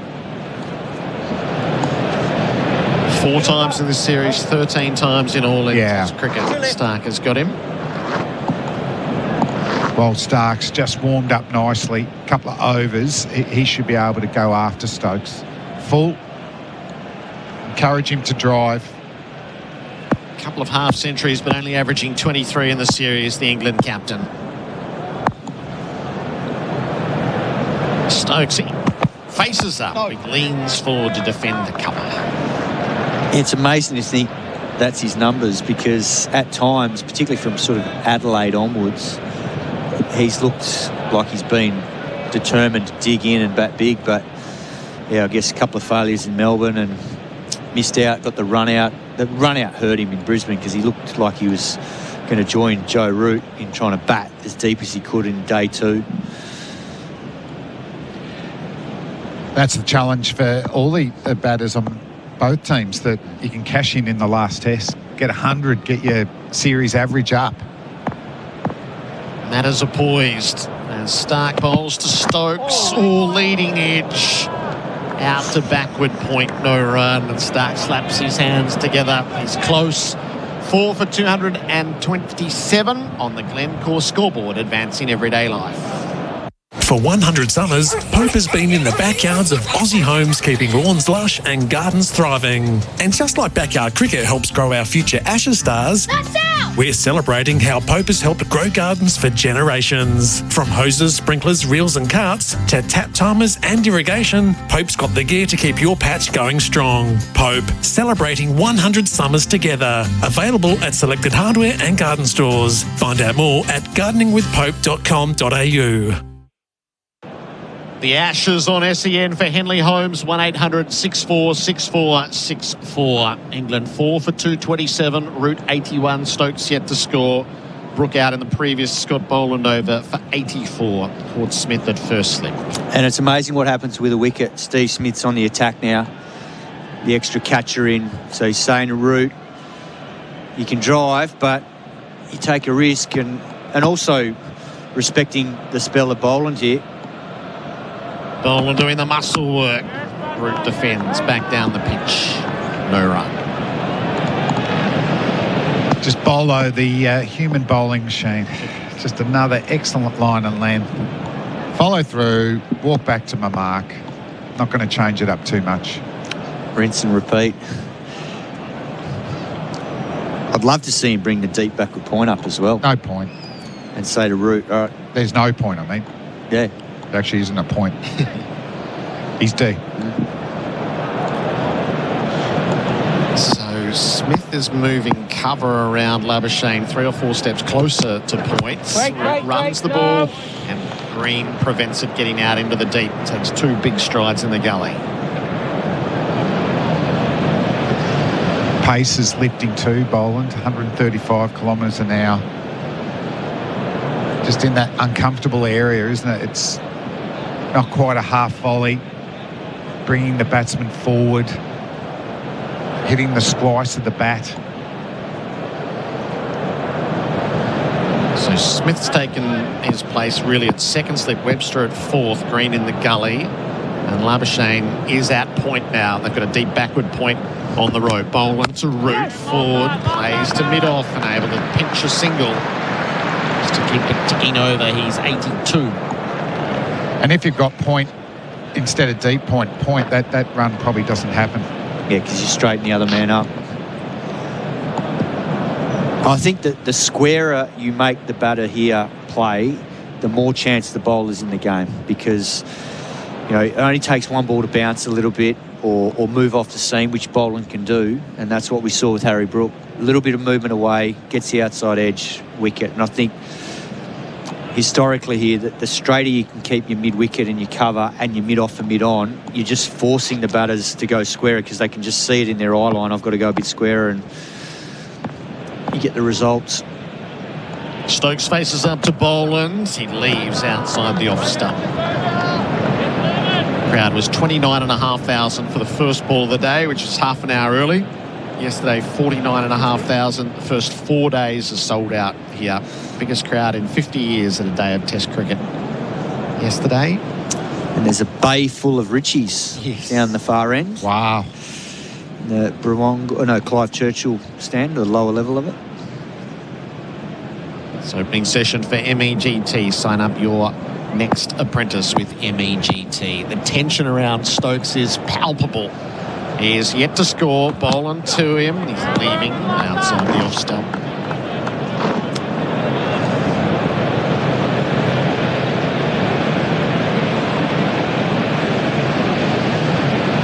Good bowling this from Scott Boland. Patience, trying to wear the two English batsmen down, getting the ball through to Alex Carey. Well, it's that sort of surface. It's a good surface, so bowlers have to be disciplined here, otherwise they're just going to get picked off. So England went it better than 4.5 and over yesterday, and there was just the one maiden sent down. Boland around the wickets, bowls to Stokes, who squares up and defends back down the pitch. One from the over. 4 for 228, the Glencore scoreboard advancing everyday life. At Robot Building Supplies, ChatGPT doesn't get a look in.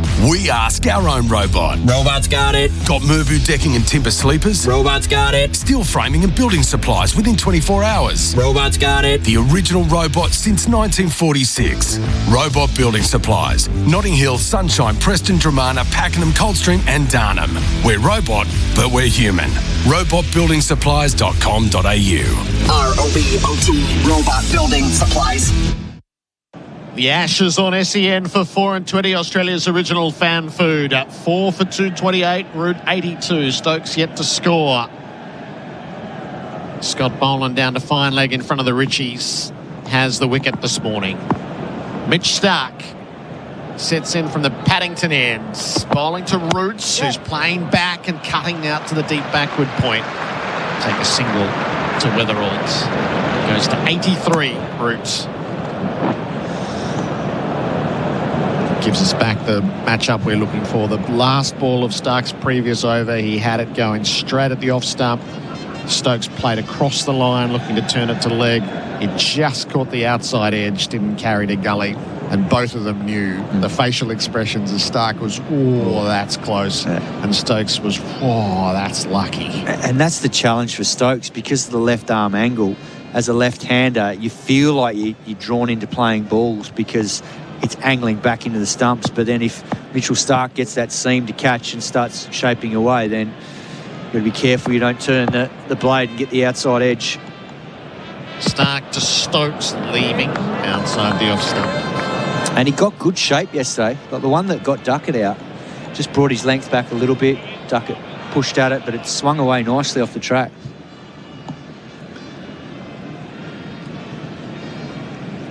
It's definitely looked like the slowest, lowest pitch of the summer, isn't it? Yeah. Easy paced, no steep bounce.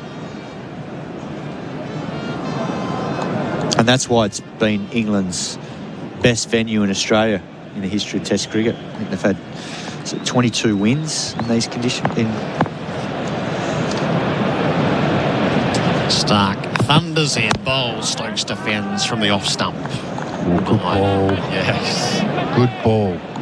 Yeah, 22 wins overall, SCG. 8 of those are since World War II. Yeah. And only 2 of them have been this century, 2003 to 2011.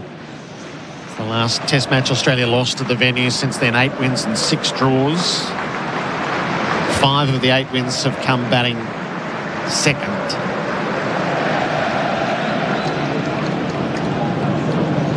And that's why it's critical England get a big 400-plus total, because if they don't, and it's a middling sort of 300, a bit like the Gabba, you get 300, 330, you give Australia a chance to bat big in their first innings. Stark is in, bowls. Stokes is leaving. Nice shape again away. Yeah, when it's outside off stump, Stoke looks like he gets himself in a good position. The one ball that bowled on the stumps from Stark, Stokes just squared up straight away. So I'd love to see, and it's worth the risk, a real full, straight, fast one. Yeah, and I think part of that is because Stokes doesn't want to overcommit with his front foot and as a result get pinned in front. So he half steps, and when he half steps, he overbalances.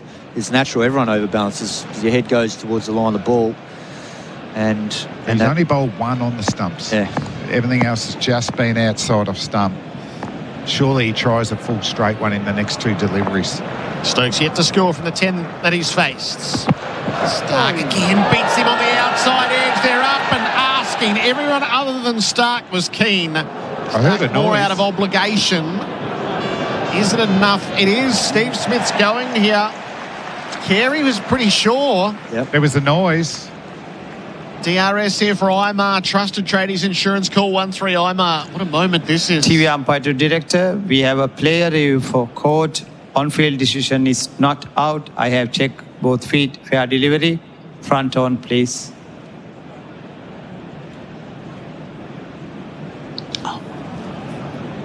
All eyes to the Chemist Warehouse replay screen.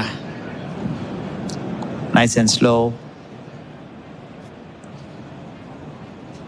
Slightly shorter. Okay. Oh, it's close. You can go to R3S when it's ready. Crowd thinks it's out. It's a Can you zoom that one, please? I heard a noise as it went past. Okay. There's a clear spike. Within one frame of the bat. And there's no gap between bat and ball. So we've gone to grainy JFK style vision. Still they are calibrating stair, Chris. This is about the synchronicity, but it only has to be within one frame to be out. Yeah, as you said, that vision, it's VHS, maybe beta. Yeah. But there is no gap, is there, between bat and ball? I reckon he knew he nicked it too, just judging by his reaction. Waiting for the ultra-edge still. Now, Starkey's sort of half appeal, but they liked it behind the pitch. This is curious as to why we're continuing to study this. Oh, that's out. The conventions are if there's a snick within one frame of it passing the bat, that's out. Okay, can you go to the R3S again, please? Man, Carey hasn't even gone up that big because there's no gap between bat and the ball, and I can see a clear spike as the ball passed the bat. Chris, you have to change your decision. You're on the screen. Ben Stokes is out, caught behind without scoring. It's a huge moment in this England innings. I'm not sure that he's totally rapt about it, but the technology was definitive. And Mitch Stark gets him for the 14th time in Test cricket. Well, it had to be given.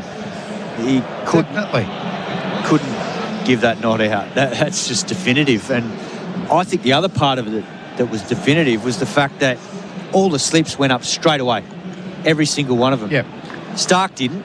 He was a bit hesitant, but Carey just took it, put the hands up and ran in, like as in, I've caught it. Yeah. And a great delivery. I was talking about the full one. It was actually faster and wider, and Stokes didn't have time to actually plant his front foot. Got him early. High quality bowling from the Australians. Boland and Stark in tandem. Presenting the Australian team for Australian made by Australia. Support Australians. The Carey count here is significant. That's 3 for the innings. 25 for the series. Wow. The high mark is 29. Who's 29, Tom? The good oil here for Bendix Breaks. For Cobram Estates, Australia's most awarded extra virgin olive oil. Brad had 2013-14 was 29. Yeah. And so Stark continues to take wickets. Carey continues to take catches. It's on Travis Head to continue to make runs and make this one of the great 3-horse races for the player of the series. Well, less bounce in this pitch. Travis Head should be able to play shots as he likes. What a turn. Big wickets. There is definitely less bounce, but the carry's still pretty good. Like when you see that go through and climb through, and obviously Mitchell Stark's a different beast because he's got pace, he's got height, but that carried through nicely to Alex Carey. The fuller deliveries. Yeah. Jamie Smith arrives in the middle. Big knock here from Smith. 5 for 229. Australia has gone bang bang. Stark bowls to Smith, full face of the bat, runs it out to point, no run. 5 for 229, the Glencore scoreboard advancing everyday life. Adam Collins will come in for Bundaberg Ginger Beer, the great Australian brew. What's better than winning the match? Winning the series. Host Plus has been named Finder's Super Provider of the Year, judged on strong performance, low fees and great investment options. That's a plus. Awards and ratings are only one factor to consider. Issued by Host Plus Pty Limited. Past performance is not a reliable indicator of future performance. Consider the PDS and TMD on our website before deciding. Search Compare Host Plus today. SEN Test Cricket for Goodby Batteries from Solihull. Just what Australia needed this morning. A double breakthrough. Brooke caught behind the wicket for 84 and then 3 runs on from that. Stokes an 11-ball duck. The 14th time in Test cricket is out to Mitchell Stark. Scott Boland has got a couple in the innings. Up to Root on 83. So much rests on him now. Randwick end bowls here. Root back squared up. Soft enough hands to squeeze that to backward point. Adam Collins now with you. Damien Fleming with me. Beautiful bowling. It was, wasn't it? It's been a great bowling partnership here from Boland and Mitchell Stark. Big wicket, isn't it? Yeah, he felt like Stokes could dig in like he's done throughout the series. Nice bird. Joe Root, 83, but he's had to battle for him today. And Smith, you know, can he play against type here and just help Root get to his 100? 3 catches behind the wicket. Boland up, delivering to Joe Root on 83, in behind it defensively. Not giving him an inch here. Every ball he has to play at, every ball the stump's in play. And it's uncomfortable. Carey's up to the stumps as well, so you can't move around the crease at all. Gosh, they've caught well this series, haven't they? That catch from Smith. Yeah, sure, it looks straightforward, but how close he's up. Keeper behind him. That wobble seam delivery from Boland, collecting the edge of Harry Brook. Smith's 213th catch in Test cricket, just 3 behind Root all time. Boland approaching that man here. Root facing up, defending again out to the offside. So, looking at the numbers, Steve Smith, 213 catches and 234 innings. Root has had 75 more innings in the field for 3 more catches. Your old coach there, Bobby Simpson, has the best ratio ever in Test cricket, 0.94 catches per innings. Phenomenal. Smith now, second, 0.91. So giving a sense of just how remarkable, how consistent Smith's been, not least in this series. Boland, all eyes on him. Doing a great job. Into Root here, forward defensively. Set and forget in that shoebox. Yeah, he's just pounding Joe Root around splice height. Root having to dig really deep, and he's losing partners as well. Tommy's got his hand up as well with us as always for Marshall batteries. Holler for a Marshall battery. So 14 times in Test cricket, as you said, that Mitchell Stark has dismissed Ben Stokes at an average of 16.07. Wow. Talk about targeting the best player like Glenn McGrath used to do. Another great one here in Root. Keeper goes back, Boland remains full, pushing out to mid-wicket, no run. So Carey back with the cordon now. So there's very few examples in modern-day cricket of that sort of hold over one batter. Stuart Broad and David Warner was 17 times. Shane Warne and Alex Stewart was 14 times, but it's getting up to the very upper echelon now, and it makes you think if Stark plays in the 2027 Ashes or even in the sesquicentenary test. Yes. And one more chance in this series, of course. Carey comes back up for the last ball. Weatherall goes into an awkward backward point. Kind of catching, I suppose. Boland into route one last time. Forward defensively. Set and forget. Boland giving nothing away. A maiden from him. England remain at 5 for 229. Route 83. Smith yet to score. Glencore scoreboard advancing everyday life. Reports of a crash in Brunswick. Sydney Road southbound at Glen Lyon Road. Delays in all directions. It must be something. Otherwise, crews still cleaning up a truck rollover in Wollert. Melbourne's north. Craigieburn Road east is closed eastbound over the Hume Freeway. Take the Hume Freeway to get around it. There will be train disruptions on the Cranbourne, Pakenham, Sunbury, Werribee, Williamstown and Sandringham lines at times in January. Visit transport.vic.gov.au for more info. And SEN continues as your home of sport this summer. Every ball of the summer of cricket live.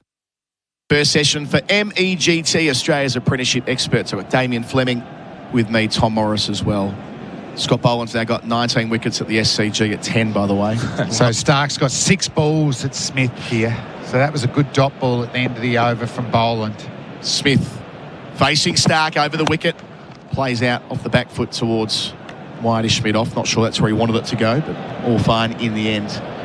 Jamie Smith, who promised a lot at Adelaide in that second innings. He was the dismissal that brought upon the final collapse and Australia wrapping up the series in straight sets. Yeah, and there's 3 out. He's almost a compulsive hooker and puller too, Smith, even early in his innings. So 3 men out on the leg side. Apart from those 2 starts in Adelaide and 33 in the first dig at Perth, slim pickings for the England keeper. Stark's got him 3 times in the series as well. 3 in the cordon. Stark delivers. Smith back, rides the bounce to where short leg isn't. Good bouncer. Good bouncer. Right in the armpit. So he didn't take that one on. It gives him something to think about next time, does he? Was he comfortable? Does he want to ride that bouncer? Wonder whether it might prompt Smith to pop the old short leg in. Or will his weight be back and he'll go full here? So rare to see the short leg these days, isn't it, for the quicks? I was watching some highlights of Bruce Reid at the MCG in 1990 a couple of days ago. A lot of catches in that forward short leg region for the big left armour. Here's one in Stark. He's had such a wonderful series. Bowling to Smith here. A little bit fuller, as you suggest, Flem. Playing defensively from the stumps, out to mid-off, no single. Yeah, I think Starkey will want to get a bit fuller. Not a bad ball at all. 143 kilometres an hour. 28 wickets now at 18. Can he get to that 30 wicket mark? In a home series, only Hoggy, Mitchell Johnson, Jeff Lawson, Jeff Thompson, Craig McDermott. That's an elite club. Sure is. 28 at 18 in the series now, Stark, after picking up Stokes. And Rodney Hogg won't know this, but his average was 12.85. What a remarkable start to Hogg's Test career it was. Stark here, bowling to Smith. Goes short again, evades the bumper. It's quick and it's accurate.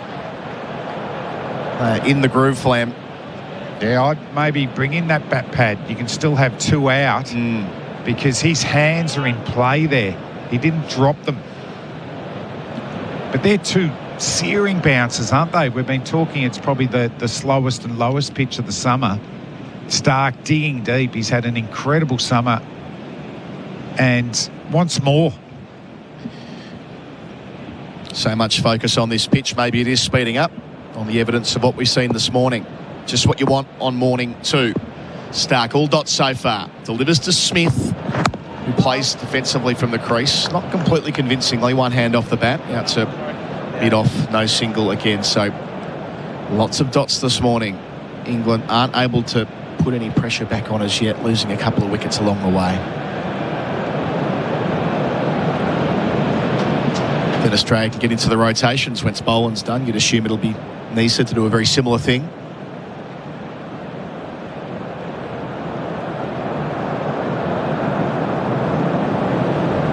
Stark with that excellent cordon, standing behind Jamie Smith. Final ball of his 16th over. Delivers here, Smith down the leg side, wants to flirt with it, doesn't make contact. Carey takes it. Back-to-back maidens for Australia, 5 for 229 England. Glencore scoreboard, advancing everyday life. Routes 83, Smith yet to score. When the makers of better beer ask themselves, how can we make beer better? They knew it had to be crisp and refreshing, but the best bit? It had to be zero carb, zero sugar, and low in calories. So the Better Beer Company was born, the healthier alternative that's become the dream beer of beer lovers around the country. Better Beer, the official, unofficial beer of the Ashes. Better Beer, proudly Australian made and owned and available from all good retailers. Find a store near you at betterbeer.com.au. The Ashes on SEN for Henley Holmes, 1800 646464. Of course, Scott Boland will continue. Why wouldn't he? He's been tremendous this morning. Found the edge of Harry Brook to break that partnership of 169 with Joe Root, who's back on strike here. Shots of Ben Stokes in the dressing room looking very cross between overs. Here's Boland. Carry up to the stumps. To Root on 83. Deflects into the crowd catch. Away to his left, Cameron Green. Well bowled. This has been an incredible bowling partnership. Stark and Scott Boland, an incredible amount of deliveries into that avenue of apprehension. Even Root on 83. That's a tentative push at a full delivery. Almost going to second slip. Yeah, landing well ahead of Green, but as you say, not as in control of that shot as he was yesterday when he was placing it between the fielders. Two huge ones, Webster and Green waiting. Smith as well. Carey up. Boland delivers. Root beat Carey. Gets the bails eventually, athletically. That's great bowling and top keeping. Root doesn't quite know what's happened. Leaning over his splice. We'll see it a second time on the Chemist Warehouse replay screen, Flem. Yeah, brilliant, wasn't it? Just rearing off a length. Oh, that's as bouncy as we've seen on this pitch, and Carey just rides it. It wasn't totally clean, but a good take into the webbing of his gloves, and quickly, bang, stumps, bails, flying. Presence of mind to get straight down to the bails when he could. Root under pressure. Boland doing his bit. Delivers here. Root goes back and deflects and does get off strike. It's a deep backward point with Will Field. 5 for 230. Root up to 84. Applause from the Barmy Army. Now the test for Jamie Smith. Can he show the discipline needed to get through Boland's spell? Won't be easy.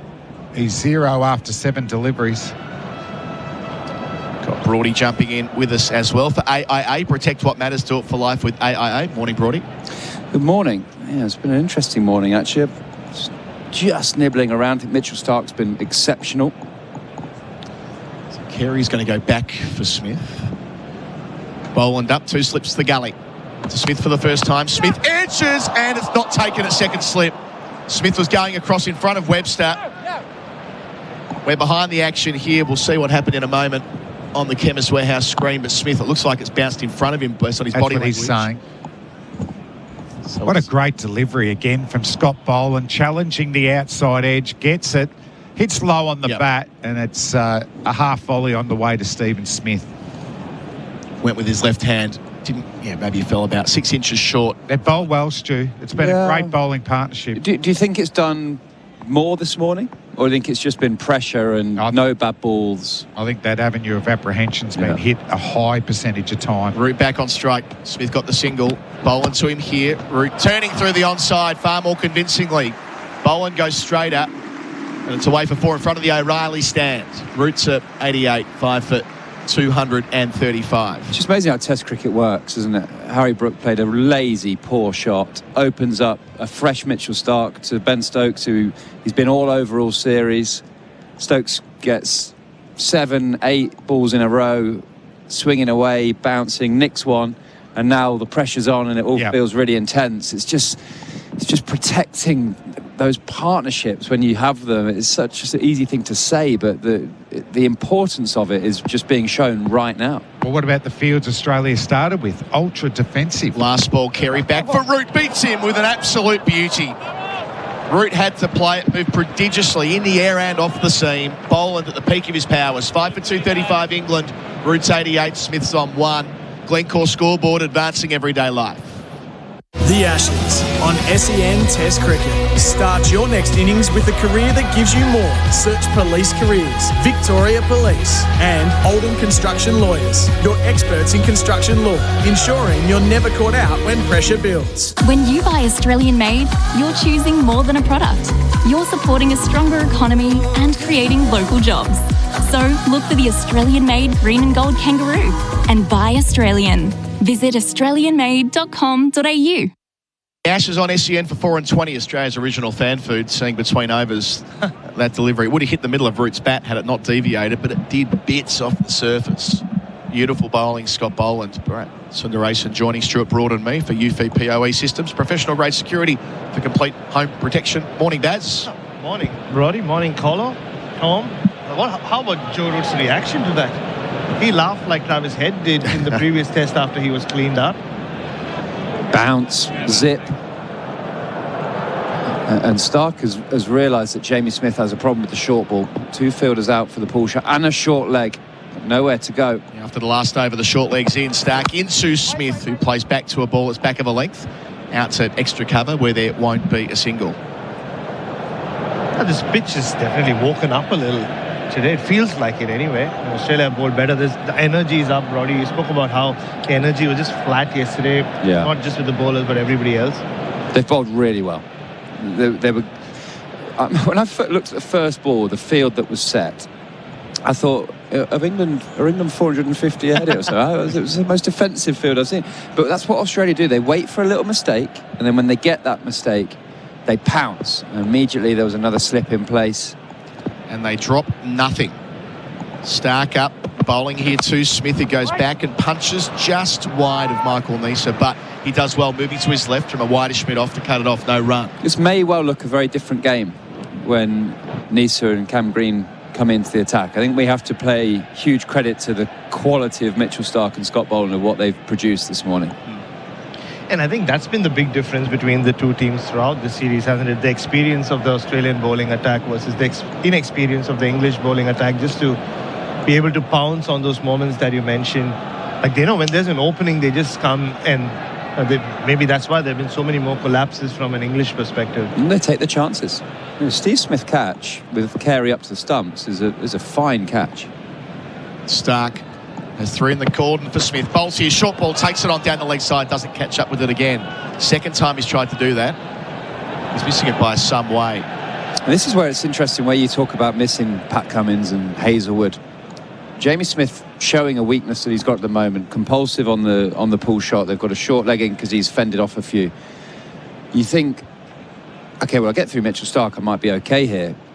When you've got Cummins and Hazelwood, they come on and do exactly the same plan. But Neser won't do this plan. You know, Scott Boland won't do this plan.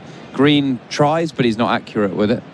So Jamie Smith must be thinking, okay, get through the next 10 balls and I'll be all right. He's 1 from 11.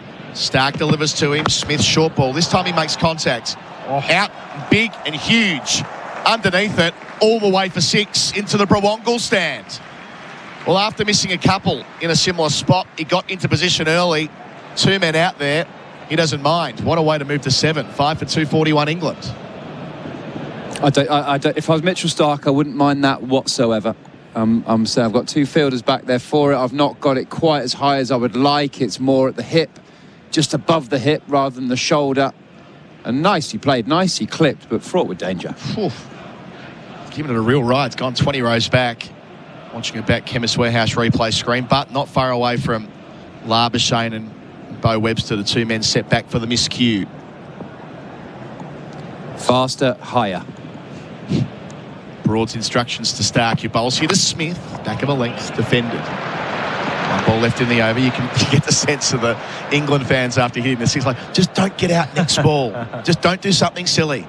You take from that applause.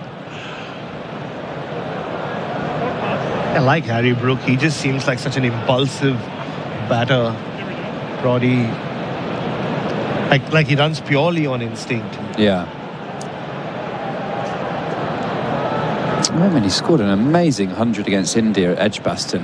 England in a huge amount of trouble. He got 180, I think. Yep. From 5 for not many. It was a century in a session as well. Yeah, big talent, but he's not faced the quality of Mitchell Stark. Stark will finish here. Bowls to Smith. Takes on the short ball. Wears it.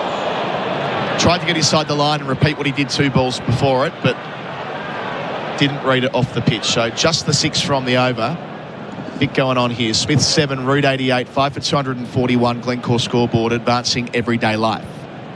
Barbecues Galore Boxing Day clearance. Up to 40% off selected barbecues. 20 to 50% off selected outdoor furniture. Plus huge deals on gifts and gear. Only at Barbecues Galore. Did you know you can watch all your favourite SEN shows on YouTube? Subscribe today. Imagine homes where luxury isn't an upgrade. Build a solar all-electric Henley home with up to $95,600 of standard inclusions, others call extras. Imagine luxury at no extra cost with Henley Homes. SEN Test cricket for Goodwee Batteries from Solihull. Bit of attention for Jamie Smith there. After wearing one, it's like it was in the ribs. I think a bit higher up, possibly chest. Either way, he's fine. Yeah, did get a bit of helmet as well. I know. Right. They all seemed confused. He just shredded off the surface, didn't he? Yeah. So that leave here from the other side of the ground, beneath us, sorry, through the pavilion, and we'll get going again. Scott Boland's bowled 18 overs, 2 for 64. We'll run away from the Ram weekend, where the Richies are waving their microphones. Up to Joe Root on 88. Root plays out towards a bit off no run. The last test for the Richies, isn't it? Yeah. I saw them queuing up this morning at 7:30 in the morning when I arrived for their wigs. There was like a long queue for Richie Benno wigs. What do you mean it's the last test for them? They're retiring. They're retiring as an entity. Yeah. Oh, why? I don't know. Yeah. I mean, the Stormtroopers retired at the Gabba. Did they? That was their last test. So they've but 15 people dressed like me in Perth, and these guys have decided to quit. Oh, it looks great in the crowd where they are there. And well, interesting. They've got that Mitchell Stark New Ball King song as Boland arrives and delivers here to Root, who plays back defensively. Wants one to backward point and gets it. Good running. 89 for the former captain. 5 for 242. England. So they've got I don't know how many more songs they've got in the repertoire. That's the one that really stands out. I was reading a really interesting article during the week by Vince Regari, who's next door for the Sydney Morning Herald, about the culture of singing at sporting events in England compared to Australia. And you know that, Brody, from watching Forest every week, that there are so many terrorist chants that start. And the conclusion of the article was that it didn't really happen in England until the Beatles. And that was the inspiration for pop music being used at football grounds, and thus the anthems that we are now so familiar with. And, of course, the Barmy Army bringing them to cricket as well. Boland in here, delivering to Smith, who defends. Bat and pad close together. Out to mid-on, no run. So You Never Walk Alone was released in 1963, around the same time as when the Beatles were making their mark. And that's when it became the Liverpool unofficial anthem. And teams, there was an influx of music that followed in football. Would you have any guess of what Nottingham Forest's pre-match song is? You're on a sort of right track with a few names you've mentioned. Oh, right. A Beatles song, is it? Or no? Paul McCartney. Oh, Paul McCartney. Oh, a Wings song or a Jet? No. Here's Boland up and delivering. The Smith, keep it back. Inside edge onto perhaps his boot. Watching it back. Yeah, his back pad out to point no run. Mulligan-Tyre. Give us a few bars. I can't sing. Mulligan-Tyre, oh miss rolling in from the Trent. My desire is always to be, oh city ground, you Reds. And then it goes into the second voice. Then it starts to roar. Wow. It's worth a little YouTube, that. Beautifully done. Well done. So Ange Postecoglou hearing that for about 6 weeks. I think it was less than that. 38 days. 2 left for Boland here. Up to Smith on 7. Delivers and whips through the onside, through forward square leg for 4. So when he's making contact, it's sweet. He's up to 11. Not been without risk, though. 5 for 246. His most convincing shot yet, perhaps. Not as convincing as Brody. That's quite good, I thought. Oh, that was for someone who arguably can't sing. Join your local choir when you get home, Brody. It does wonders for your mental health, believe me. Are you a choir singer? Yeah, North London, there's choirs everywhere. Yeah. It's Alistair Cook, he's a big choir singer. Yeah. Oh, right. Until his voice breaks the story, isn't it? Then he stopped doing it. I'm sure there's plenty of... I used to stand next to him for the national anthem. It was quite impressive. Oh, right. He can really bellow it out. Might return to this. Boland's last ball up to Smith on 11. Delivers here. Smith beaten. Oh, gee whiz, what a ball that is. a replica of the one that he did Root with a couple of overs ago. 5 for 246 at the end of the over. Smith 11, Root 89. Glencore scoreboard advancing everyday life. Get ready for Clean Up Australia Day. Let's get our gloves on Sunday the 1st of March to give back to a place that we call home. Register now at cleanup.org.au. Did you know you can watch all your favourite SEN shows on YouTube? Subscribe today. Did you know that Cobram Estate extra virgin olive oil supports heart health when consuming 2 or more 15 ml serves per day as part of a balanced diet? Cobram Estate, premium quality, great tasting and the most awarded Australian extra virgin olive oil. SEN Test Cricket for Goodwee Batteries from Solar Heart. Talking cricket and music with Stuart Broad. Couple in the cordon, the field spread. Root has a deep backward square and a fine leg as well. My stepdad sat in the crowd somewhere and I just got a text. I don't know how he's listening. Do you have a little earpiece? Yeah, we've got the earpiece, yeah. And he's just texted me saying, stick to the day job. Don't be mean. I thought it was very good. I like the origin of a lot of these songs, though, you hear, especially in English football. Stark makes his way to Root on 89. 17 excellent overs here. Off the hip, he'll move into the 90s with a single to Nisa. For a moment, Nisa thought the run out was in play. A great bit of backing up there. Is that Marnus down there? No, Travis Head. Travis Head stops the overthrows that would have come after the stumps were glanced on the way, and he pumps his fist and says, I can do that too. 5 for 247. Will be Smith back on strike. It was a decent throw from Nisa, but Root by that stage was back comfortably beyond the return crease. So the team I go and watch, Broady, Dulwich Hamlet in South London, and there was a letter to the editor in the early 80s which said they should get rid of the football stadium. It's so beautiful there, it looks like Tuscany. And thus the song Tuscany, Tuscany, we're the famous Dulwich Hamlet and we look like Tuscany. That's the song that bellows around Champion Hill.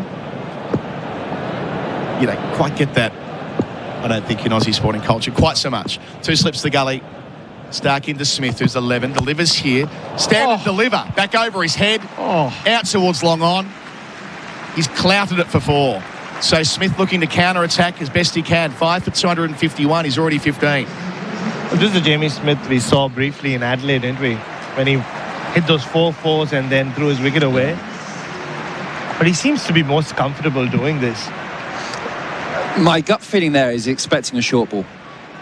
3 fielders out the leg side. He's expecting one, so he's thinking, OK, I'm going to take it on, and Stark goes fuller. And he's got such good hand-eye, he can just throw his hands through the ball and go over mid-on. Really interested to see what's coming his way. Stark might even think about bowling a little slower ball, a little off-cutter, you know. So 3 back for the short 1-2. Stark's in. It is short. He thrusts down hard. A ball doesn't get as high up as he thinks it's going to. He'll get 1 to wide-ish mid-on or mid-wicket perhaps by the time that it's collected by Scotty Boland. An event every ball here with Smithy. So, no, having played against Mitchell Stark for 12 years, there's no way he's not saying something to Jamie Smith there. Just along the lines of, you didn't get in any position to play that, the next one's going to be short, all that sort of stuff. Just on Australian crowds, one thing I've realised is they make a lot of sounds. Yeah. It's not a lot of singing. Obviously, I grew up in India where it's just a din. You can't really pick out individual voices there. You would have experienced it while playing cricket there. I guess with Aussie rules, we get a chance to celebrate more often than football. There's more time in association football to sing. Stark bowls here. Root plays late under his eye. Down to deep backward point. Front of the trumper stand for 1. 5 for 253. Root up to 91. Message in here from Mark. 0433 98 11 16. A-League Crowns crediting at Sydney to the tune of Ain't Nobody. For one of their players, Joe Lolly. Joe Lolly, ex-Nottingham Forest. Oh, right. Yeah. Okay. Right. The great guy. Right together. Great guy. Ain't Nobody, Shaka Khan. That's in my choir to tie it all the way back to the start. I mean, never tear us apart for Port Adelaide games. Yeah, that's quite something. Yeah. So, for Smith with 2 balls left in the over, they've jettisoned the short leg button. We've now got that wideish extra cover spot that was prowling yesterday for Harry Brook. So opening up the offside, only 1 catcher conventional, that's the gully, and then there's a fly slip. We know what's coming. Stark in here, bowls to Smith, short ball, rides it, out to point, gets 1. Crowd love it. Well played. The English crowd want to see Jamie Smith go on with this. He's 17, 5 for 254. We also have Joe Root in the 90s. You play a role for your partner at this stage, so you want, obviously, Root to carry on and not just get 100, get a big 100. But Jamie Smith has got to play with a tempo that helps Joe Root in this scenario as well. If Jamie Smith's swashing away and gets out when Root's on 97, then Root's got to then build another partnership. You just got to play for your partner a little bit. So they're keeping the short pitched attack for Root as well, which has been rare through the innings so far. They haven't done this often to him. 5 back for bounces. Stark delivering to Root, finishing here, and Root short ball. He knows it's coming, gets into position and swats it down the ground. There's no one up mid-on. It'll be collected inside the rope by Scott Boland. They'll return for a third. Smith going with Root there, who wanted it. So Root will keep the strike. He's up to 94. Smith 17, ended the over, 5 for 257. Glencore scoreboard, advancing everyday life. Gerard Whateley in for me. The Ashes on SEN Test Cricket. Half-yearly clearance on now. Shop unbeatable deals on TVs, fridges, furniture, bedding, laptops, mobiles and more. Go Harvey Norman and Henley Homes. Hard to beat. Ask other builders. Then come back to us. henley.com.au. Your machinery shouldn't sound like a drop catch. Keep it in top form with Sinopec Premium Lubricants. Whether you're running trucks, tractors or anything in between, visit Sinopec's new warehouse at 1 Rosebride Place, Truganina. Hit performance for 6 with Sinopec Premium Lubricants. Visit sinopeconline.com.au. SEN for Henley Homes, 1800 64 64 64. England have the scoreboard rolling again, 5 for 257 after the Stokes wicket. A couple of maidens. Australia only bowled the one maiden yesterday.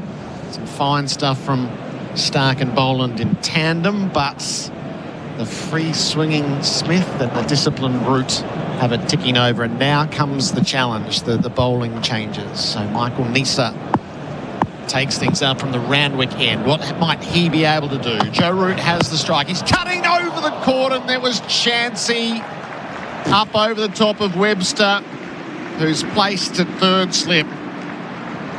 Down to the boundary for 4. Root goes to 98. I need to see that again. I didn't know if Webster didn't see it and sort of ducked out the way of it in a sense, or was it just clearly over his head? I don't think he's picked it up. Alex Carey's up to the stumps, so maybe he's just been blocked by Carey's gloves. I think it's probably just out of reach, but an opportunity. Root on to 98. He's had one edge that landed short, one that's flown high, one past the outside edge. Root runs the ball. Green around from gully to prevent the run.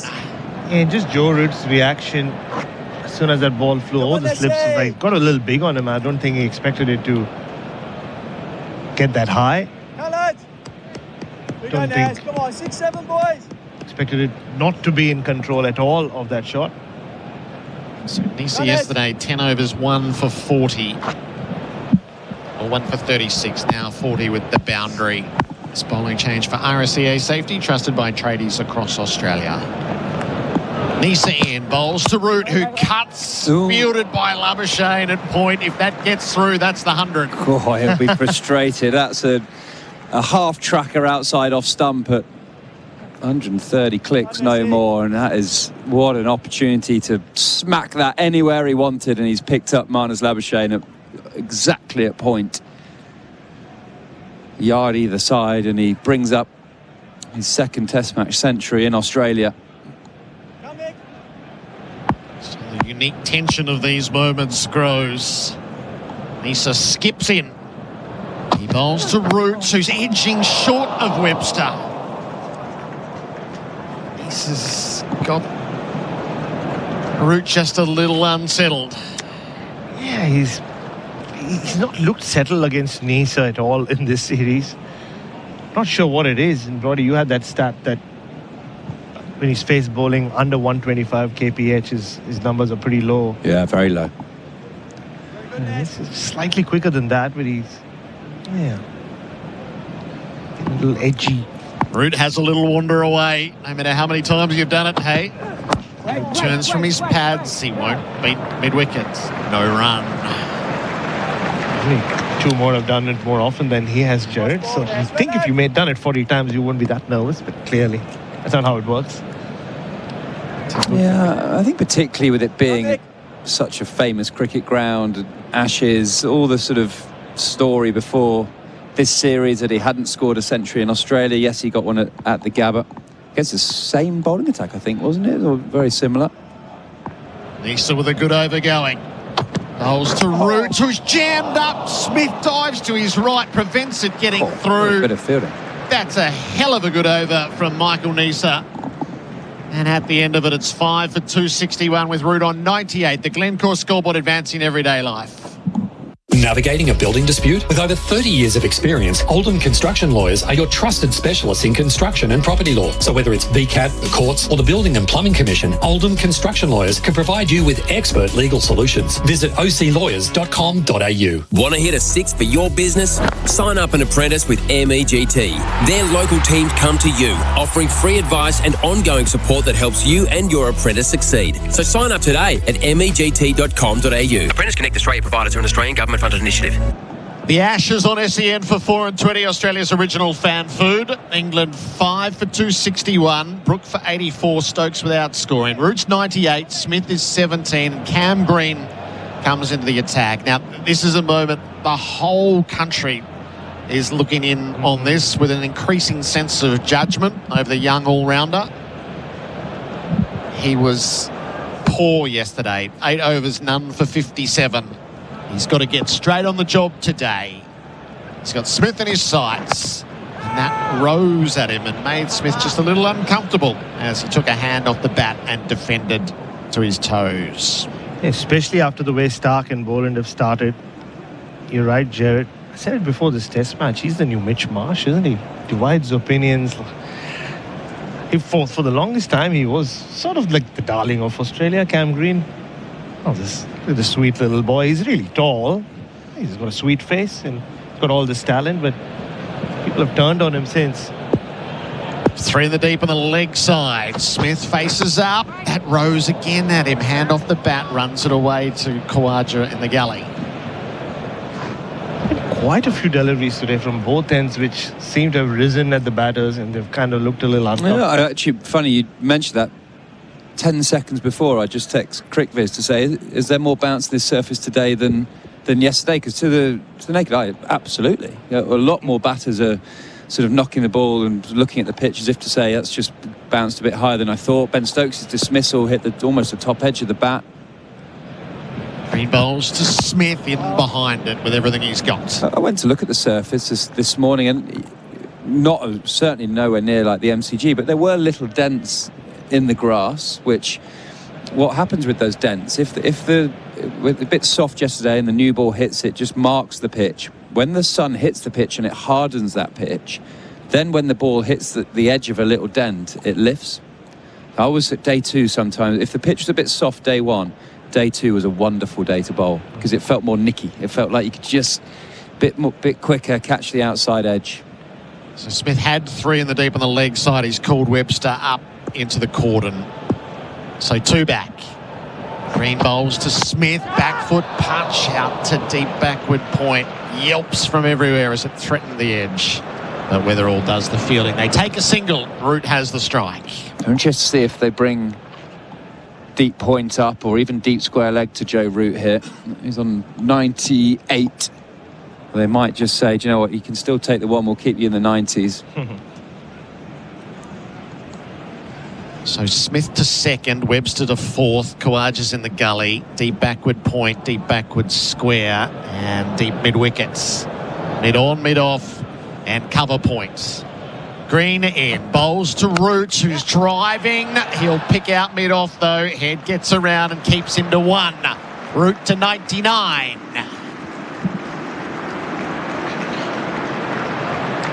Like that was there for the taking. Long half volley. Long half volley. If he doesn't get this 100, he'll look at that short wide one from Michael Neser and that.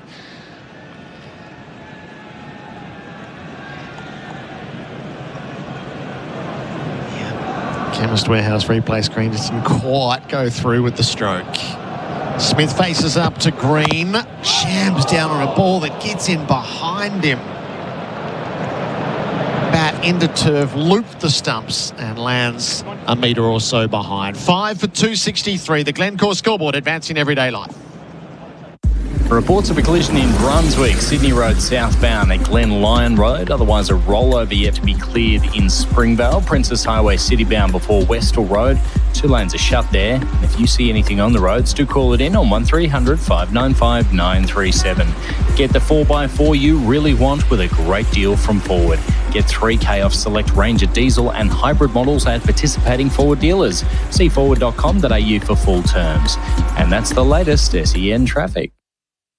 SEN Test Cricket for Goodwee Batteries and Solar Heart Expertise, the perfect partnership. Now, Joe Root's gone and had a nervous change of gloves. Do you want to cast the commentator's curse here, Stuart? Well, no, I don't want to do that, but I was in the car home last night. Someone said that at the SCG no one's ever got 99 in a test match. Joe Root's on 99. He's driving. Nisa misses. Root gets it. Little punch of the fist as he comes back for 2. Joe Root wins his place on the SCG honour boards. He posts test century number 41 and draws alongside Ricky Ponting. And he turns to all portions of the crowd. More exuberant this time than the near apologetic salute at the Gabba. For one of history's finest cricketers, it is a crowning moment at one of its most famous grounds. And a wonderful reception from everyone in this ground, really appreciating that he's one of the cricket's greats. Both English and Australians up on their feet, applauding a fine Test match 100. It meant an awful lot to him. Nisa gets going again. Bowls to Root, who runs the ball to point. Marnus Fields, no run. So these are legacy moments, aren't they? You spoke about his appetite for runs, Stuart. There was a frontier to conquer here. He now has 2 centuries at the end of this series. And the quest to further his place. He's 3rd all-time alongside Ricky Ponting. Yeah, 41 Test match hundreds. 41. 51. Incredible. It's an extraordinary place to Incredible. occupy. Yeah, quite wonderful. Nisa bowls to him. Root defends. What's this? There's still that underlying feeling of what might have been on this tour from an England fan point of view. Feels like finally we're prepared. Yeah, all the bowlers that Australia missed, and then if you were to tell them, and Joe Root will make 2 test centuries, that means England are winning the Ashes, right? Yeah. Only running hot for Ream, steady, hot and strong. Nisa to Root, drives, beats Marnus this time at point. He'll find runs out under the Brawongle stand, and Marnus's dive. I don't know. He's hooked it back very close to the rope. He feels like he's saved it. They'll go through the motions and check on the Chemist Warehouse replay screen. Yeah, I mean, for Root, if you'd have told Joe in October that Pat Cummins would play 1, Hazelwood none, Lyon 2, he'd be thinking, I could score thousands here. It's been a real missed opportunity this from England in this series. They've obviously won the MCG, absolutely superb. First Test match win here in 15 years, and in a decent position here at the SCG. But as Andrew McDonald quite frankly said a week ago, well, the Ashes are done at 3-0. The boundary was saved, 3 to Root, who's on 104. Smith on strike as a result. Nisa just doesn't come on. 5 for 268. This is a brisk 39-run partnership. Nisa bowls to Smith, who's driving back down the stumps at the non-strikers. The on-drive goes for 4. Azito, brushless power tools do you. He rattles things along, Smith, that's for sure. And he's got through that really tricky period. Boland, Stark. Ultimately, Nisa is a backup bowler for this Australian Test match side, isn't it? So that's where you have to play the moments in Test matches, realising that Stark's on me here. He's their best bowler. Get through that little period and runs might come your way. Nisa to Smith for defending the last ball of the over. 9 from it. It's a momentous over for England. Root's 104 not out. Smith is 22. 5 for 272. They'll call drinks onto the field here. This is a prolonged opening session, 2.5 hours. So at the midway point, The Bundaberg Ginger Beer Drinks Break, the Great Australian Brew. The score has advanced from 3 for 211 to 5 for 272 on the Glencore scoreboard, advancing everyday life. Looking for a home loan? Right now, IMB Bank are offering great rates and cashback offers when you sign up. Talk to an IMB home loan specialist today. T's and C's apply. Did you know you can watch all your favourite SEN shows on YouTube? Subscribe today. Imagine homes where luxury isn't an upgrade. Build a solar all-electric Henley home with up to $95,600 of standard inclusions others call extras. Imagine luxury at no extra cost with Henley Homes. The Ashes on SEN Test Cricket. Half-yearly clearance on now. Shop unbeatable deals on TVs, fridges, furniture, bedding, laptops, mobiles and more. Go Harvey Norman and unlock the impossible in Point Cook. Secure your Henley house and land package today. Imagine homes where luxury isn't an upgrade. Build a solar all-electric Henley home with up to $95,600 of standard inclusions others call extras. Imagine luxury at no extra cost with Henley Homes. Absolutely everything is on sale at Freedom. Save between 20 to 60% off every sofa, including modular, recliner, fabric and leather. It's their biggest sale ever, only at Freedom. Did you know you can watch all your favourite SEN shows on YouTube? Subscribe today. Cricket season's in full swing and Alex Scott and staff are stepping up to bat for you. Servicing Gippsland since 1886, they're your local experts in livestock, rural property and real estate. Alex Scott and staff. Gippsland born and bred. Visit alexscott.com.au. Boland hustles in. Goes to Brook. He's edging and he's caught. Smith picks him up at first slip. Boland makes the breakthrough. Stark again beats him on the outside edge. They're up and asking. Everyone other than Stark was keen. There's no gap between bat and the ball, and I can see a clear spike as the ball passed the bat. Joe Root's on 99. He's driving. Neeson misses. Root gets it. Joe Root wins his place on the SCG honour boards. The drinks break for Bundaberg Ginger Beer, the Great Australian Brew. Treat yourself this summer with an ice-cold Bundaberg Ginger Beer. 5 for 272. In just a moment, Bharat Sundaresan to savour the century of Joe Root. Yeah, I mean, the monkey was off his back in Brisbane, wasn't it, Gerard? And there was that shrug from him, almost apologetic, like you said.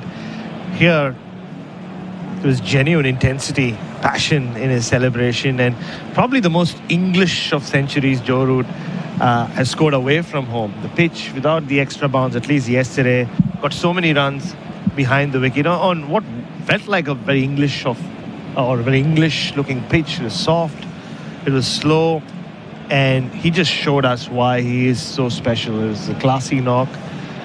For so long he was in that mix with Kohli, Williamson and Steve Smith. You can see at least when it comes to Test cricket, he's left a lot of them behind. He's drawn right away, hasn't he, in recent years? He has the strike route on 104. Green bowls to him. He defends the ball to point. SEN Test cricket for Goodwee batteries and solar hard expertise. The perfect partnership.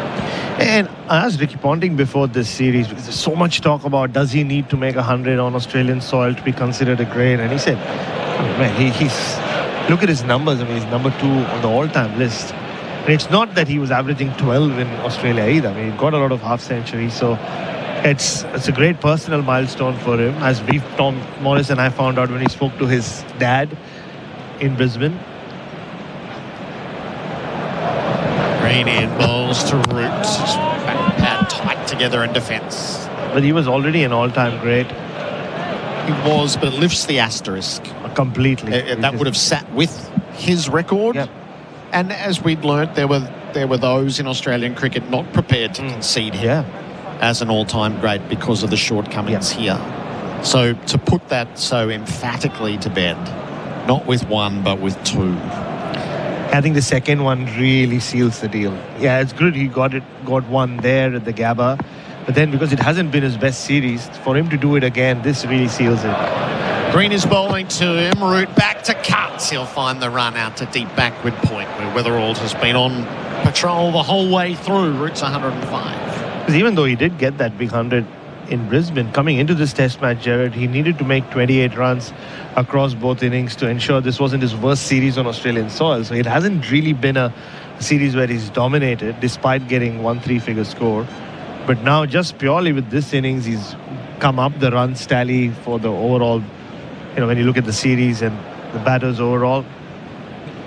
It's 2 centuries for Head, 2 centuries for Root, and 1 for Alex Carey. That's all there is from it. Smith is plunging forward to defend Green to mid-off, no run.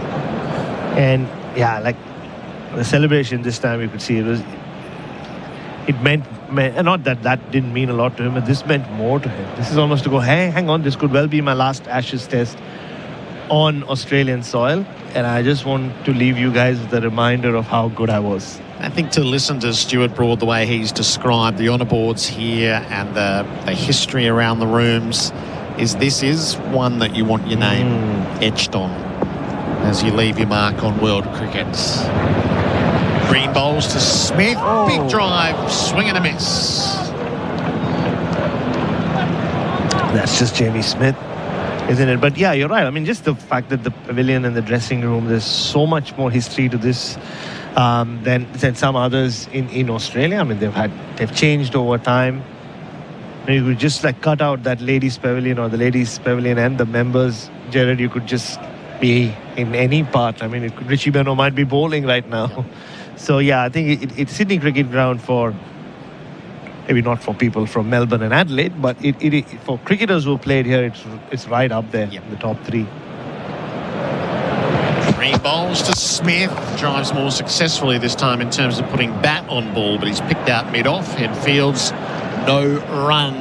5 for 273, 1 from the over. The Glencore scoreboard advancing everyday life. Combining supreme comfort with serious strength, the Tundra is our most powerful Toyota yet. But power like this can't be described. It has to be felt. And the feeling starts here at your local Toyota dealership. Oh, what a feeling. Toyota. Trusted, knowledgeable industry leaders. Fosrock are helping build a bright future for the construction industry. Sign up for a personalised account on Fosrock's online portal for tailored solutions and exclusive pricing. Ready to future-proof? Then choose Fosrock. Fosrock.com.au. The Ashes on SEN for Henley Holmes, 1800 64 64 64. England 5 for 273. This is a good partnership on the build. Nisa is bowling to Root, who pops the ball. What's he done there? Popped it down into the turf out. Gloves. Carey's gloves. Just like he missed it. So that's twice he's missed with Carey up over the stumps and it's come ballooning away to the cordon. Yeah, Nisa's just behind this as it happens. Yeah, just slow on it. Off the gloves of Carey as we look at the replay screen. Save on your prescription at Chemist Warehouse.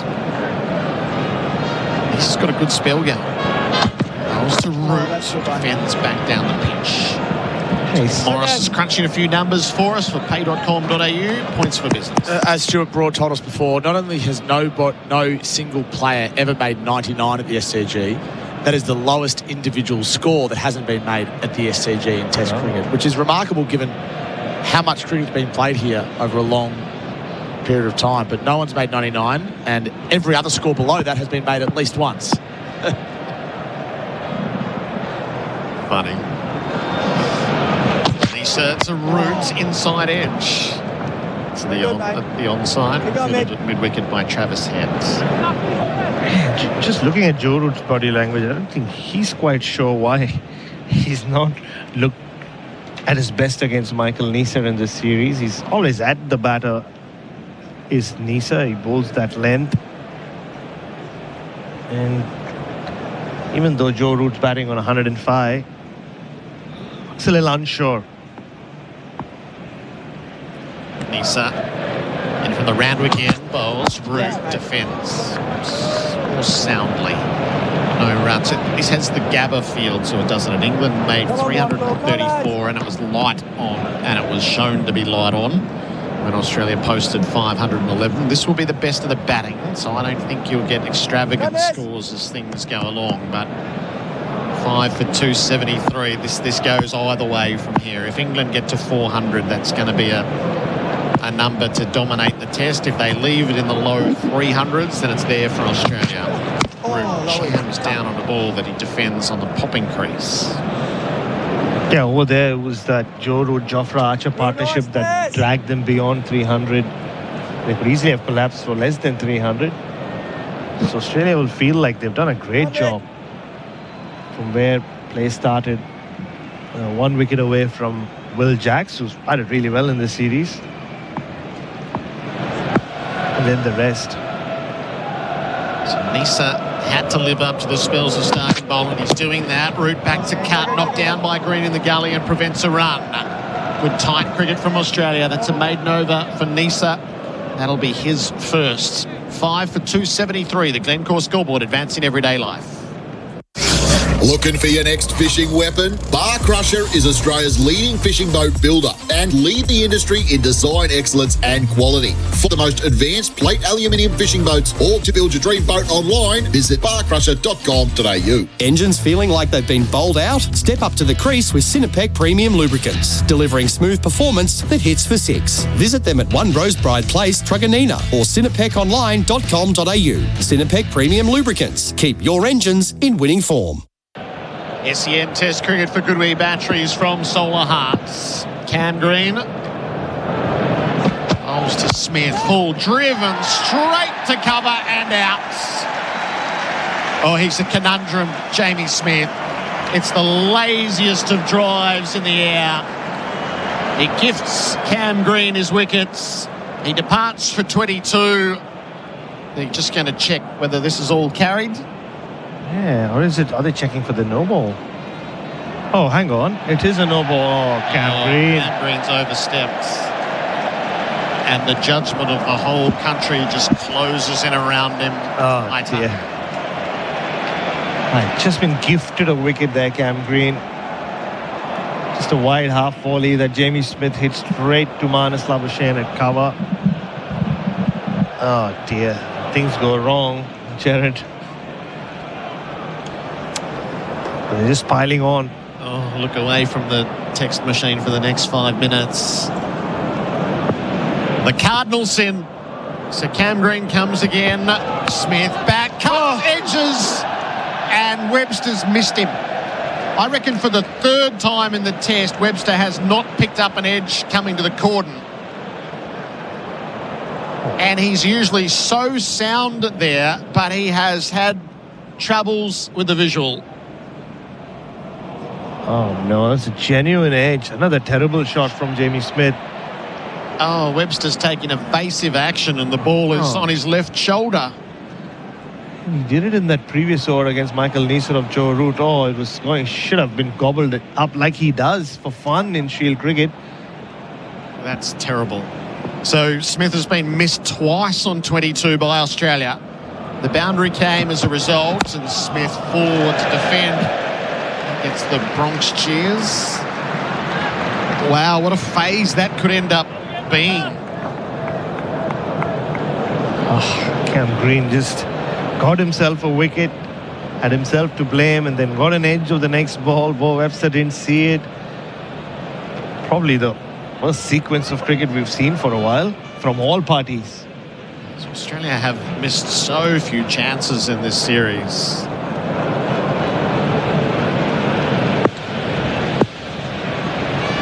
Smith has survived it all. Defends to leg. So out from a no ball. The very next ball, edges. Webster didn't see it. Perfectly catchable heights. And now on we go. Because he took evasive action very similarly when Joe Root kind of flashed at one from Nisa in his 90s. Looked the other way. It happened, and it's happened at both ends now. Yeah, so Green once of his own problem, and then the next fielder error. He bowls a well-pitched delivery that's defended by Smith. He's got 2 lives already, Jamie Smith. He cannot waste this, Gerard. His series so far has really summed up England's series. Potential, chances, opportunities. He's just blown them all away, and that would have been a terrible way to get out. Both plays, like if there was the catch he did offer to cover, which was taken, or if Bo Webster had seen that ball. Australia's 2 all-rounders. Green tries again. Bowls to Smith, who cuts into the turf, out to the deep points. He'll get 1 to Weatherald on the rope. 27 for Smith, so a bizarre sequence of events in this over. The session is for MEGT. Sign up your next apprenticeship with MEGT. That's the 50-run stands between this pair. Stokes was dismissed for an 11-ball duck at 2:29. And one way or another, from the next 73 balls, Root and Smith have dragged out the next 50 runs. So last ball of Green's over. His 11th will create much discussion. He bowls to Root, who leaves outside the off stump. 5 for 279, the Glencore scoreboard advance in everyday life. Tom Morris to take it up the Bundaberg Ginger Beer, the great Australian brew. The Ashes on SEN Test Cricket. Start your next innings with a career that gives you more. Search Police Careers, Victoria Police, and Oldham Construction Lawyers. Your experts in construction law, ensuring you're never caught out when pressure builds. Build with Mimosa Homes, Melbourne's premier new home builder. Offering fixed price contracts and backed by a 50-year structural warranty, Mimosa Homes, designed for life, built to last. Visit one of their 50-plus display homes across Metro Melbourne and Geelong. mimosahomes.com.au.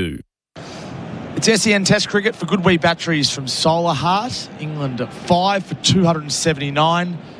Cameron Green created 1 chance. He thought he had another, and he got none. Root 105, Smith 27, and Damien Fleming alongside me. Flem. Hey, Tom, could have been out twice, couldn't he, Smith? So Nice is continuing. He has one. He's bowling to Smith, who's letting it go through to Kerr. He's up to the stumps. And it was such a soft shot, wasn't it, to cover from Smith. Like, he is such a dangerous hitter, but he has soft dismissals. You'd actually, if you're Stokes, you'd rather him go down being fully aggressive. You go full Bazball if you want, which is some have been like Smith. Jamie Smith averaging 23 for the series, and he looked so good in Perth as well, didn't he? He did in the first innings. Him and Brook looked like they were taking the test away from Australia. Yep. At good pace too. Nice is wide in the crease, bowling to Smith, defending back down the pitch. And batted well in Adelaide and threw it away. So it just must be a characteristic of Smith that, you know, he doesn't like getting bogged down, wants to score constantly. But he's got a big job. I mean, you get 400 plus here, England. You know, and I think Australia will need a lead if they're batting last on this pitch. Might have 2 more tours here though, Smith. He's 25. Back here at his 29. Easter delivers to Smith, who's opening the face of the bat and guiding it to Cam Green, who frustratingly throws it back at Alex Carey from Gully. So he might come back when he's 29. He might come back when he's 33. Yeah. But, you know, at some stage, he needs to show us what he's got at this level. I think the other question too is his keeping. I don't think he's a great keeper. It still staggers me that he played in Brisbane without ever having kept to a pink ball in a match. And no wonder he dropped a catch. He dropped Travis Head, didn't he? And that was the moment when Weatherald and Head went ballistic for an hour. Nisa bowls to Smith, defending into the offside. They wanted one, they'll get it. There's a gap at point. Marnus Labuschagne wasn't quick enough, so Smith moves to 28. 5 for 280. That's good running. He was getting bogged down, wasn't he, with dot balls from Nisa, who's just bashing a good length. Partnership 51, 78, so that's good runs, but also decent run rate as well. So when things aren't going your way for Cam Green, yeah, nothing goes your way. It's the no ball's his fault. Then he creates the chance, the next ball, doesn't take it. Nisa bowls to Root. Root defends. And he needs a wicket too. He just, since he's come into the series, he didn't have a lot of bowling coming in for Western Australia. He's been battling to really own his stock ball and be able to hit it 80% of the time. Yeah, he's got 3 for 224 for the series at an average of 74. And you could probably live with that if his economy rate was down, but he's leaking runs as well. Or if he was making runs. Oh, definitely. Nisa approaches, root back cut, straight to Green at gully again. That's the end of the over. 1 run from it. England 5 for 280 on the Toyota scoreboard. Tundra available now. Visit a Toyota dealer today. We have reports of a collision in Thomastown, Edgars Road, southbound after the Ring Road. It is chockers going through there, so it must be something. Reports of a crash too near the beach, Mornington Peninsula Freeway, city-bound, just after the Nepean Highway, coming out of Rosebud. And pole repairs continuing in Canterbury Road, west of Baldwin Road. Get ready for Clean Up Australia Day. Let's get our gloves on Sunday, the 1st of March, to give back to a place that we call home. Register now at cleanup.org.au. And SEN continues as your home of sport this summer. Every ball of the summer of cricket live.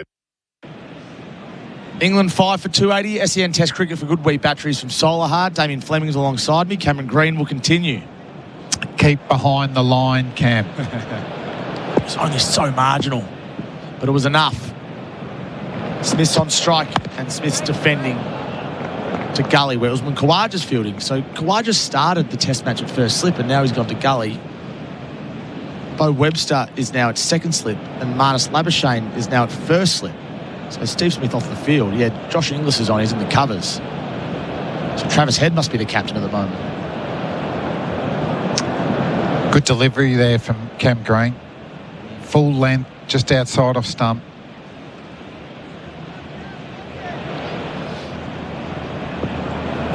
Two in a gully in place. Josh Inglis at cover. Green bowls.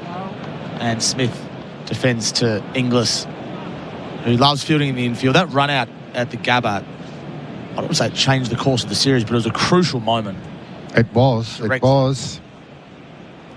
Just with Cam Green, that's 2 good balls in a row.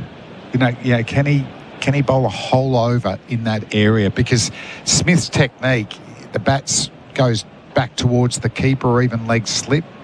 He doesn't want to be playing balls just outside of stump, encouraging him to cover drive. Green bowls. That's a good ball. Smith defends again. 3 in a row. Yeah. Can he get 6? It's 135 kilometres, so it's quick enough. And from that height, 6'7". Good bounce. Just want to groove that stock ball because it should get plenty of wickets. Yep. Well, it has got him enough wickets, hasn't it, in the past? Just this summer. Underdone. His first summer, he didn't get a wicket. Yeah. But then from there, he sort of progressed. The back injury hasn't helped. No. He approaches now, passes the umpire, bowls to Smith, pushes into the covers for no run. See, wow, that's almost gone to cover again for a catch. He actually plays with a very straight bat, if not, instead of blunting the ball down in front of him, he does give it a chance that if he's not in control, that it's always going to go into the air towards cover. He can be so damaging, though. Adam Collins has seen him play a lot for Surrey and raves about him, and we saw it his best in Perth, just not since. Wide of crease, Green to Smith. Cuts forward of point. Inglis will chase. He'll get at least 2. He's quick in the field, Josh Inglis, and they'll settle for a couple. So Smith moves to 30, 5 for 282. Yeah, just a bit of width. Not a bad ball. Smith, it gives him a release there, doesn't it? Just to get a couple of runs. Loves to feel bat on ball. Doesn't let a lot of balls go. I can't remember Green bowling too many no balls across the journey. I don't feel like he's a recidivist. He does. Does he? Yeah. He's a repeat offender. Last ball of Green's over. Delivers to Smith. Smith cuts. Over the slips for 4.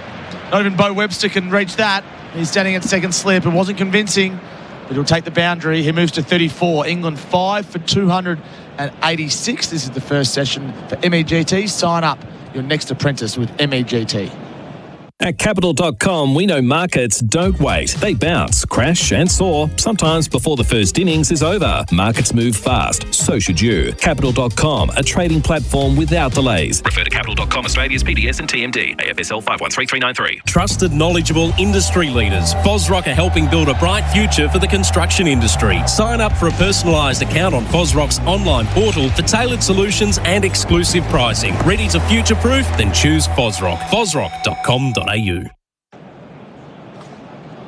Jamie Smith now has 5 boundaries and a 6 for Azzetto Brushless Power Tools. Do you? England 5 for 286.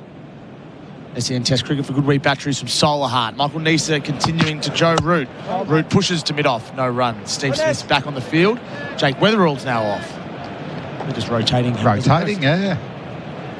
Wasn't a thing in your day, was it? You stayed on the field all day. No, definitely. Even in club cricket now, they play with 12s a lot of the time. Okay. Maybe not first, but certainly lower levels of grade cricket and social cricket is often 12v12. Specialist bowlers. Neser bowling to Root. Root flicks off his pads beautifully.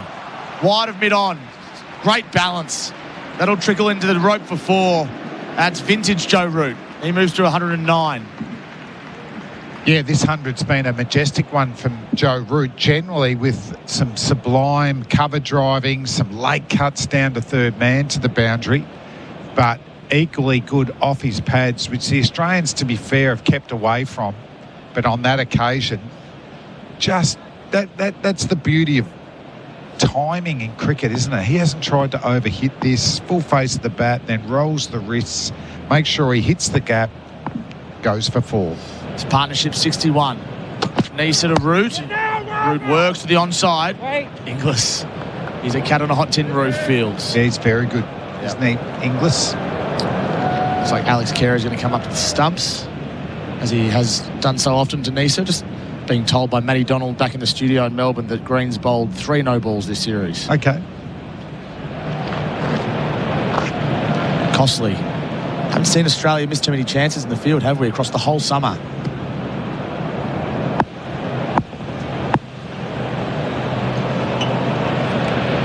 Neser bowling with Carey up. Root guides it to Cam Green in the gully.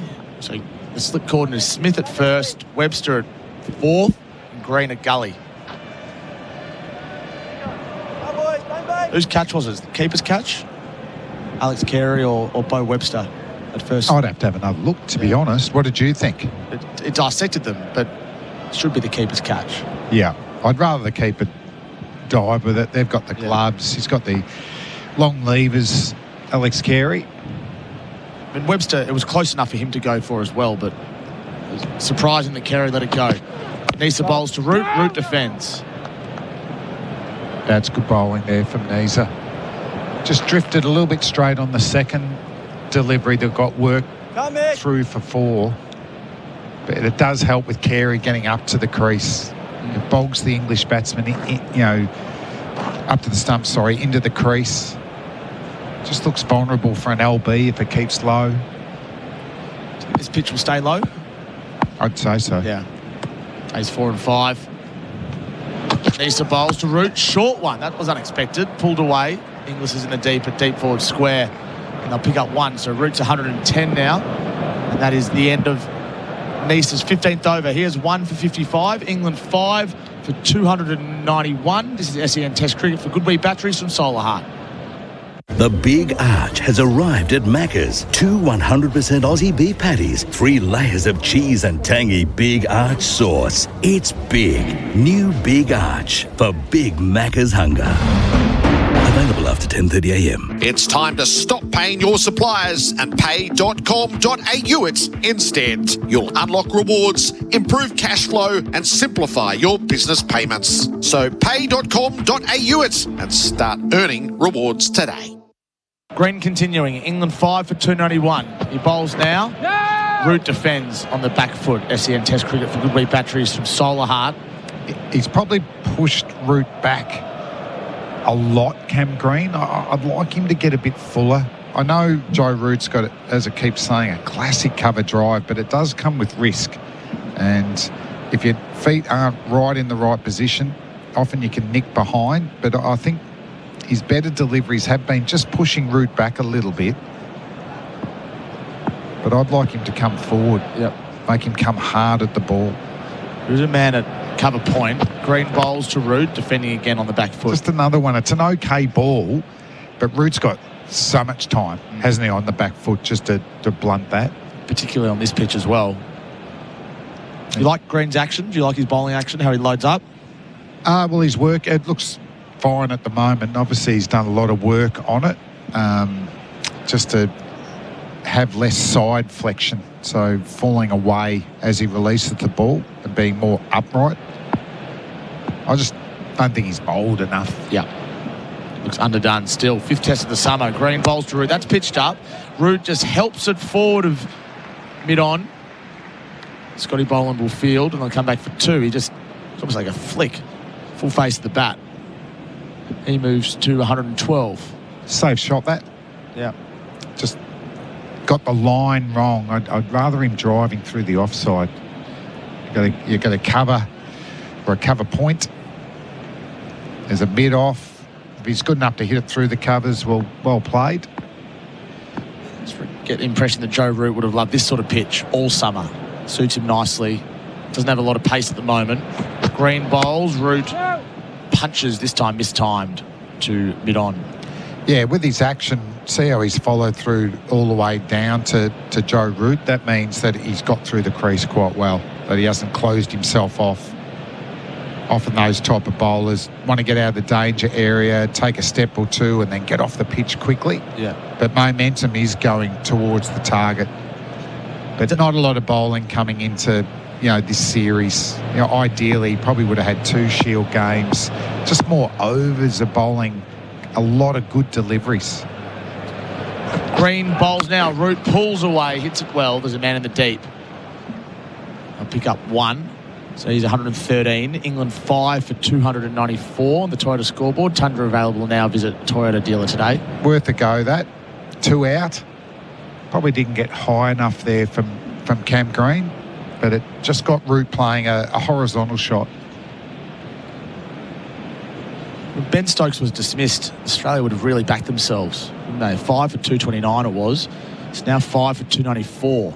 Smith's ridden his luck. He's 34 from 47. He's on strike.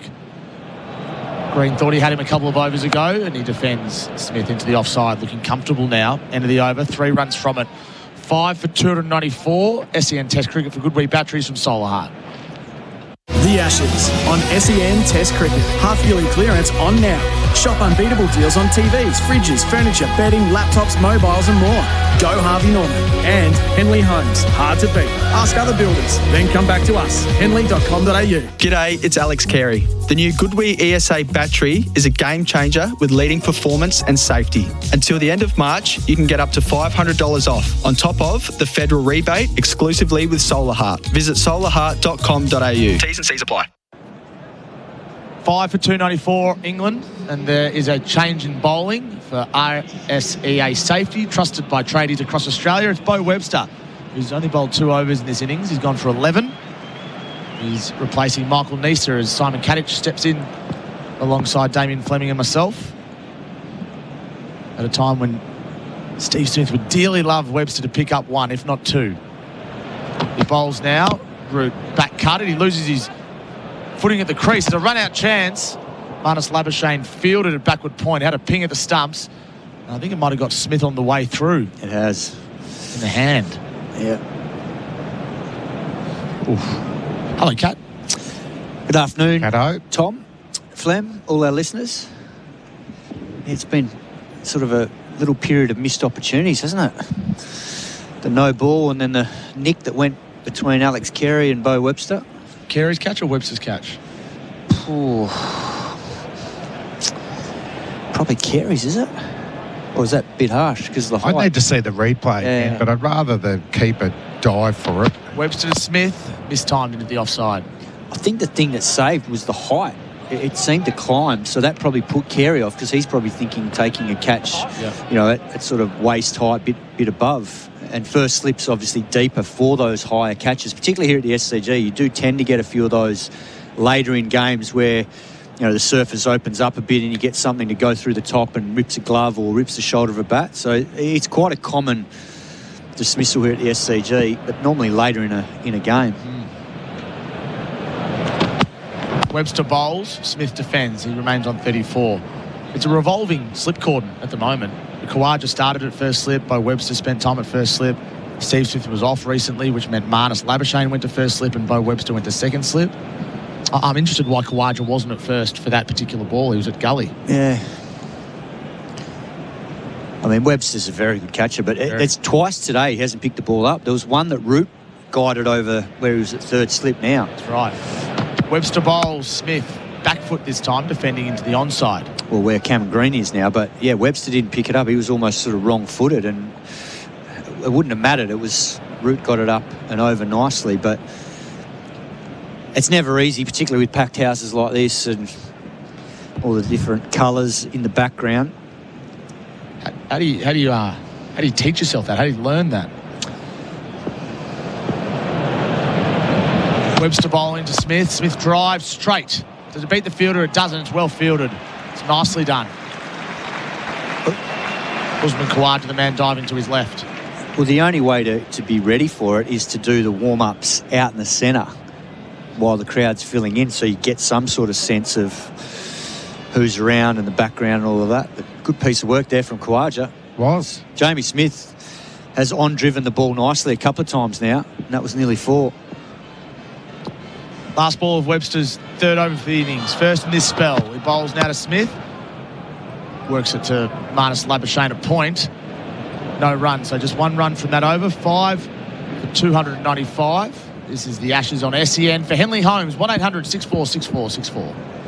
Introducing the world's first NVR with a local AI agent. Type keywords for instant search results to find specific moments in seconds. Your data stays private and is processed locally. 24/7 protection that's both smart and secure. Visit eufy.com/au. Get 8 items from 50 cents with Macca's Loose Change menu. Score a 50-cent soft serve cone, a $2 hamburger, or frozen drinks from $1. Available from 10:30 a.m. to midnight at participating restaurants. Excludes McDelivery. England 5 for 295 on the Toyota scoreboard. Tundra available now. Visit a Toyota dealer today. Simon Katich and Damien Fleming are alongside me. All the stats today for pay.com.au. Thanks to Matty Donald back in the studio. Points for business. Just a small delay as there's a change of gloves out in the middle. Joe Root and Jamie Smith have put together a pretty handy little partnership here. Yes, there's been some luck from Smith's perspective, but it's now 66 runs in 17 overs. Well, he needed this, Jamie Smith. Tough series for him. That top score of 62 in the second innings at Adelaide. His best. Green to Root. 2 in a gully in place. Root on the back foot, guiding it to backward point as he's done so often for one. He's 115. Yeah, it's another one off the back foot. He just can't bring him forward. He's got too much time to either defend or work it through the offside. Fascinated how the Australian cricket setup manages Cam Green in red ball cricket now. No test matches until August. It's against Bangladesh, a tour of South Africa, New Zealand. If he doesn't perform, can they continue to absorb him? Do they send him back to Shield cricket? And what do those performances prove anyway? He averages 50 at that level. Green to Smith. Bowls now. It's pitched up and it's driven beautifully. Well fielded by Marnus Labuschagne in the covers. No run. Diving to his right. That's what I'd like him to make Joe Root do, is actually drive through the covers. Yep. We saw Jamie Smith. That was such a lazy shot, wasn't it? The one that was he was caught, but unfortunately Cameron Green wasn't behind the line. And the problem Jamie Smith's got is he's really lazy with his front foot movement. He just plants in the same spot, and it's a minimal movement, so he's always really upright. He needs to do some serious work on it. Green bowls. It's a change in field. Oh, it's high up in the air. Scotty Boland's going to track back and he won't be able to get it. It plugs. They'll pick up 2 runs just over mid-on. Cam Green again, size with frustration. Got to be a numbers game for him, haven't it? Because that's nowhere near to play that pull shot. And he'll get one eventually. And he's got that much power. Yep. If he gets it anywhere near the middle of the bat. But we've seen this throughout the series, doesn't it? That type of shot, he just sort of plays it out of nowhere. Yeah, it's premeditated. He's is. just thinking anything short I'm pulling. But there's a difference between pulling a ball that you can hit to mid-wicket compared to hitting to square leg, compared to hitting to fine That's leg. a low percentage game, isn't it? There's 3 men back for the hook. Green bowls, it's pitched up, it's driven. The call was catch it. Outside edge, thick outside edge to deep backward point. There's a sign of you talking about his front foot there. How that's gone behind square on the offside, is because of what you're saying. That front foot's nowhere. It's nowhere, and as a result, it forces him to be really upright. And when you're upright, as soon as you bowl a decent length ball, if your head goes to the line of the ball, you overbalance. And that's why you see him get squared up a lot, because of his front foot movement and his front leg being so upright and stiff. I want him to get there to Joe Root now. He just has not brought him forward at all. Steve Smith's being funky with his field. 2 in a gully and another backward point. Green bowling, pitched up to Root, and it's flicked to Scotty Boland at mid-on for no run. And the full balls, unfortunately, have been too straight. They've been hit through the leg side. So he hasn't bowled badly in this spell, but a lot of when he bowls on that off-stump line, it's been just short of a length, which is way too short on a slow pitch.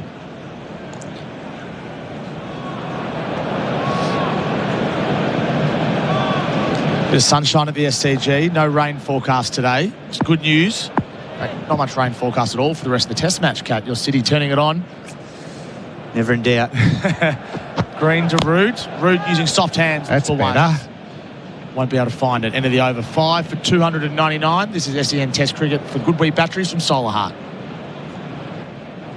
Audio is more powerful than you think. For advertising with the power to double your campaign effectiveness, start with commercial radio and audio, where brands are heard. Visit cra.au. Did you know you can watch all your favourite SEN shows on YouTube? Subscribe today. Secure your home with the Eufy PoE system. Its revolutionary dual camera design delivers 24/7 monitoring with fixed wide-angle views plus automatic tracking. No blind spots, no missed details. Just reliable protection for true peace of mind. Visit eufy.com/au.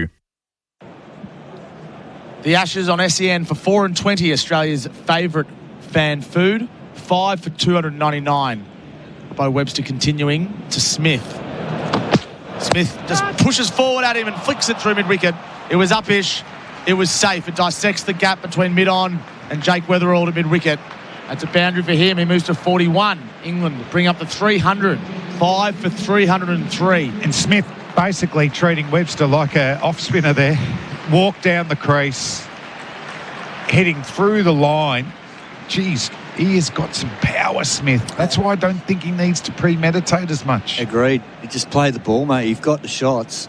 Wow. And just do some work on that front foot movement, because he's a sweet timer. That's why he's been compared to Gilchrist, just the way the ball comes off the bat. Prompts a change. Carey's up to the stumps. Webster to Smith. Smith's defending from the crease for a dot. Yeah, he doesn't like it out there as much. As you said, Cato, he stands tall in defending, which he might get away with on a slower pitch. Yeah. And England type of pitches.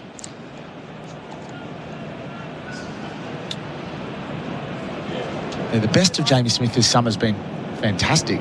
His overall numbers have been poor. Has a chance here. Webster to Smith. Nice, mate. Where's Slugger? Punch to cover. No run.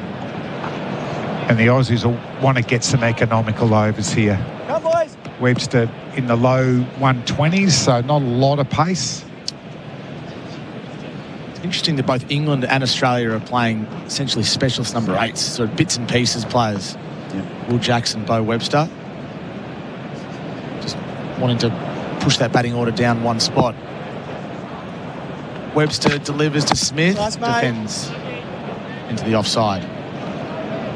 Both teams look awkward on paper. I know it's the new style of cricket and the conditions and everything, but we're not used to seeing it. Yeah, it certainly feels and looks unbalanced when you don't play a spinner. I mean, I was saying to Gerard before that you play a shield game here and you felt like you were going well, if you didn't pick 2 spinners, you were probably questioning the decision. Webster bowls to Smith, again defends on the back foot. And that was a lot of the times 2 leggies sometimes. If we had someone like a Stewie McGill and Bo Casson playing, or depending who's available, you might have an off spinner. Steve O'Keefe. Yeah, it depending on what you feel is the right option for the opponents. But it's amazing to think that both teams got no specialists. No specialist spinner for the series for England. Webster bowls. Smith again defends. 5 dots to finish the over. 4 runs from it. 5 for 303 England on the Toyota scoreboard. Tundra available now. Visit a Toyota dealer today.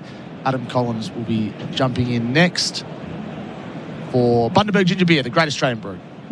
The Ashes on SEN Test Cricket. Start your next innings with a career that gives you more. Search Police Careers, Victoria Police, and Oldham Construction Lawyers. Your experts in construction law, ensuring you're never caught out when pressure builds. It's time to stop paying your suppliers and pay.com.au it instead. You'll unlock rewards, improve cash flow, and simplify your business payments. So pay.com.au it and start earning rewards today.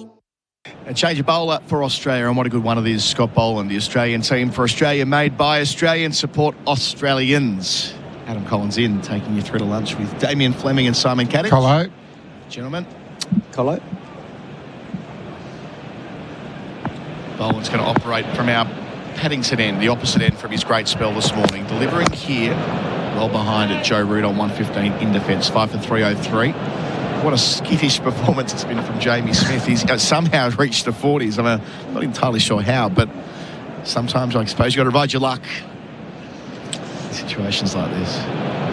Yeah, I think he realised early on, didn't he? There was a couple of awkward ones. I think he got hit in the sort of peck, almost shoulder off Mitchell Stark from a short ball. It felt like after that moment, he'd flicked the switch and decided, right, I'm going to be aggressive, because maybe it's a sign he doesn't trust his defence as much. Carey up after 1 bowl and ball, delivering here to Root. Middle stump line, tucks through the onside. Lovely timing out past mid-wicket. Towards the rope, dive will be required to cut it off. It is just. Nice work there from the sub-Inglis. Just in front of the members' pavilion. They'll take a third, taking Root to 118. The partnership 77 at 5 for 306. Beautiful shot again, isn't it? Just clips it through mid-wicket. Not trying to overhit the ball again. Rolls the wrists in the middle of the bat. Beautiful to watch. That's a decent length ball from Boland. It's not a genuine half volley at all. But I think it indicates too how good this surface is once you're in on it. So for Smith, Carey goes back, and so does deep square leg. Indeed, they're going to shuffle that fielder. So forward of square, where the Rawongal meets the ladies. 2 slips the gully, Boland delivers. Smith stays at home in defence. So Smith 41 from 63. Got that half century at Adelaide, but it's been a tough series for him as he's finding his way as an international cricketer. His toughest test yet coming to Oz. Has been. Just see him practising a pull shot here. I reckon he's eyeing off Scotty Boland through that mid-wicket region. So don't be surprised if he tries to just sit back on one here and hammer it through there. But Scotty Boland might just try and nip one back and get a cannon into the stumps. Boland up close to them, delivers here to Smith, who has to defend. It's on the off-stump line, so consistent. Yeah, it was a bit short of a length the previous ball, and Boland's gone fuller again. Not surprised by that. Yeah. Boland bowled so well in that first spell today, in combination with Stark. He did. He was brilliant. And I think he'll sense that he can get through Jamie Smith's bat and pad here, because there's a gap, because his front foot goes to the same spot. As soon as the ball's out sort of 4th stump line, 5th stump line, it creates a gap. Saw Travis Head warming up before. I don't know whether that's him just signalling to the captain that he wants a bowl before lunch. The South Australian over at mid-off. Boland up, bowls to Smith, who defends from the leg stump line. One hand off the bat for the second time in the over. Yeah, once again, I'd like him to go a bit fuller. Just a little bit fuller. And even a bit wider. I just think Smith will chase it. Yep. So 1 ball left in Boland's 20th over, 2 for 72. Got Australia going this morning. A couple of early wickets inside the first half an hour of play. Harry Brook caught by Smith at slip. Kerry up to the stumps, another sharp chance for 84. And Stokes for an 11-ball duck to Stark. 5 for 229 it was. 5 for 306 it is. Boland here to Smith, who goes back and punches hard, but won't beat Travis Head, moving to his left at mid-off. No run. 5 for 306. It will remain on the Toyota scoreboard. Tundra available now. Visit a Toyota dealer today. Route 118, Smith's 41. G'day there, a car fire on Peninsula Link City bound after the Nepean Highway in Mount Martha, and it's slow Peninsula bound before Chetty Road in Rosebud. There's a crash in Dandenong South on the South Gippsland Highway City bound after Pound Road. It's in the left-hand lane, and a broken down truck in Thomastown, Edgar's Road southbound before Marnie's Road. From tonight, City Link outbound resurfacing work start between Burnley Tunnel and Toorak Road. Freeway still open with some lanes closed overnight through January. Search Link disruptions for info. And SEN continues as your home of sport this summer with every ball of the summer of cricket live. The Ashes on SEN for 4 and 20, Australia's original fan food. I stand corrected. Travis Head wasn't warming up to signal to Steve Smith that he wanted a bowl. He is getting a bowl. So Travis Head with, what have we got, 22 and a half minutes until the scheduled lunch break. Joe Root will face him initially. He'll go round the wicket by the looks of things. Travis Head has got some useful wickets in Test cricket. 3 men back on the leg side right away, fellas.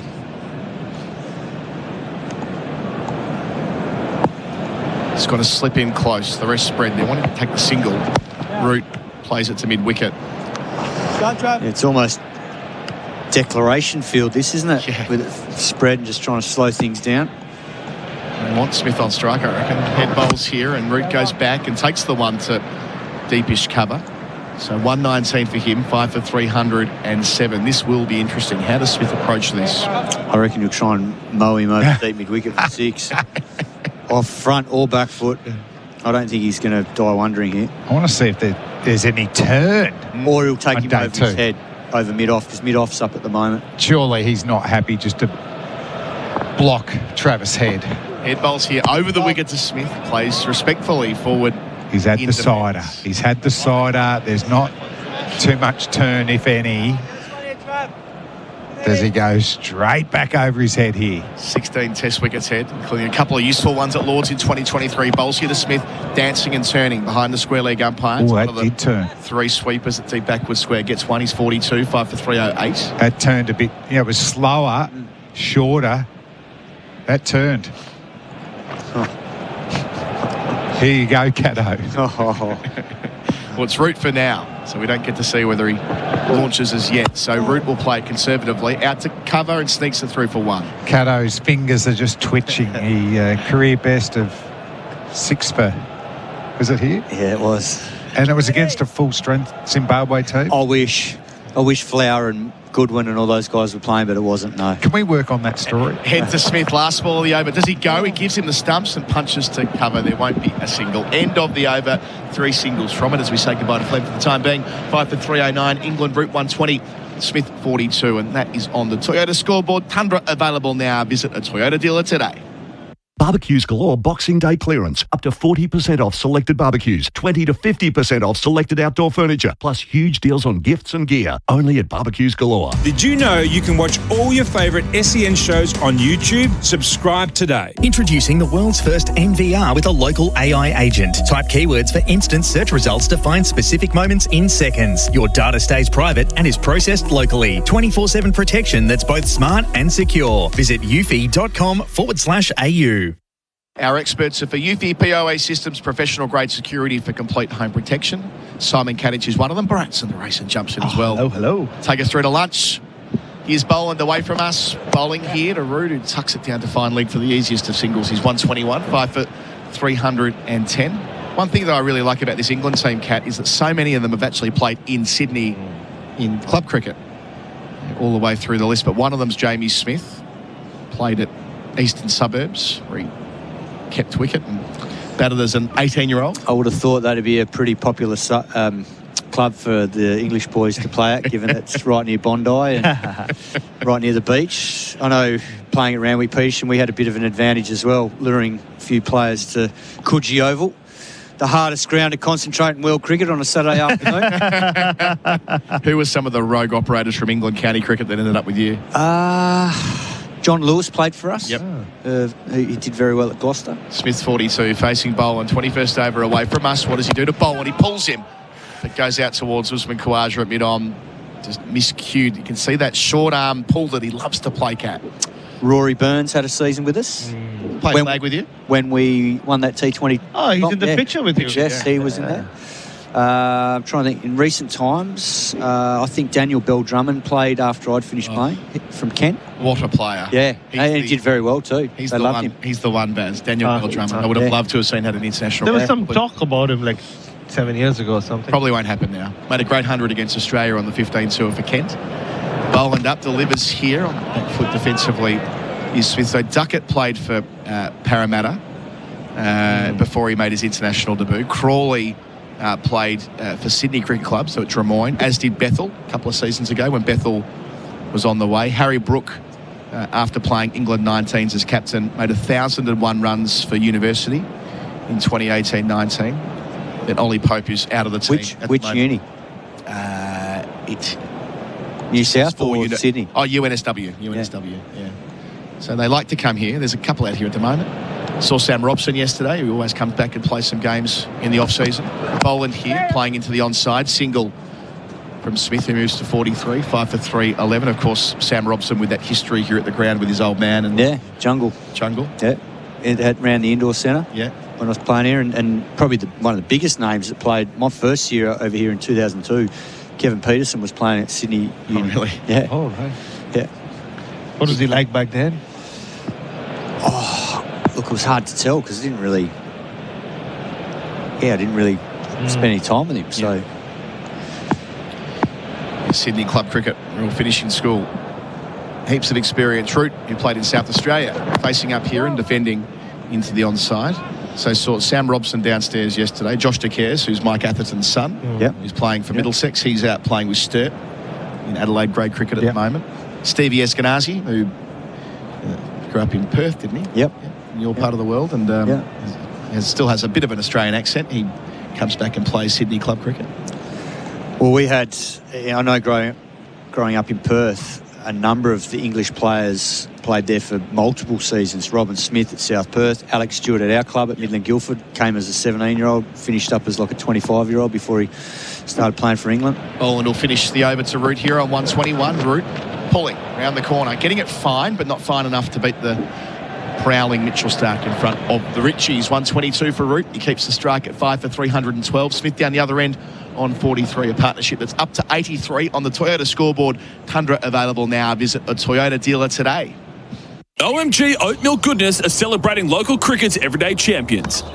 One local club has the chance to win a junior cricket coaching session with Alex Carey. To win, visit sen.com.au/win and nominate an everyday champion at your local club. Secure your home with the Eufy PoE system. Its revolutionary dual camera design delivers 24/7 monitoring with fixed wide-angle views plus automatic tracking. No blind spots, no missed details. Just reliable protection for true peace of mind. Visit eufy.com/au.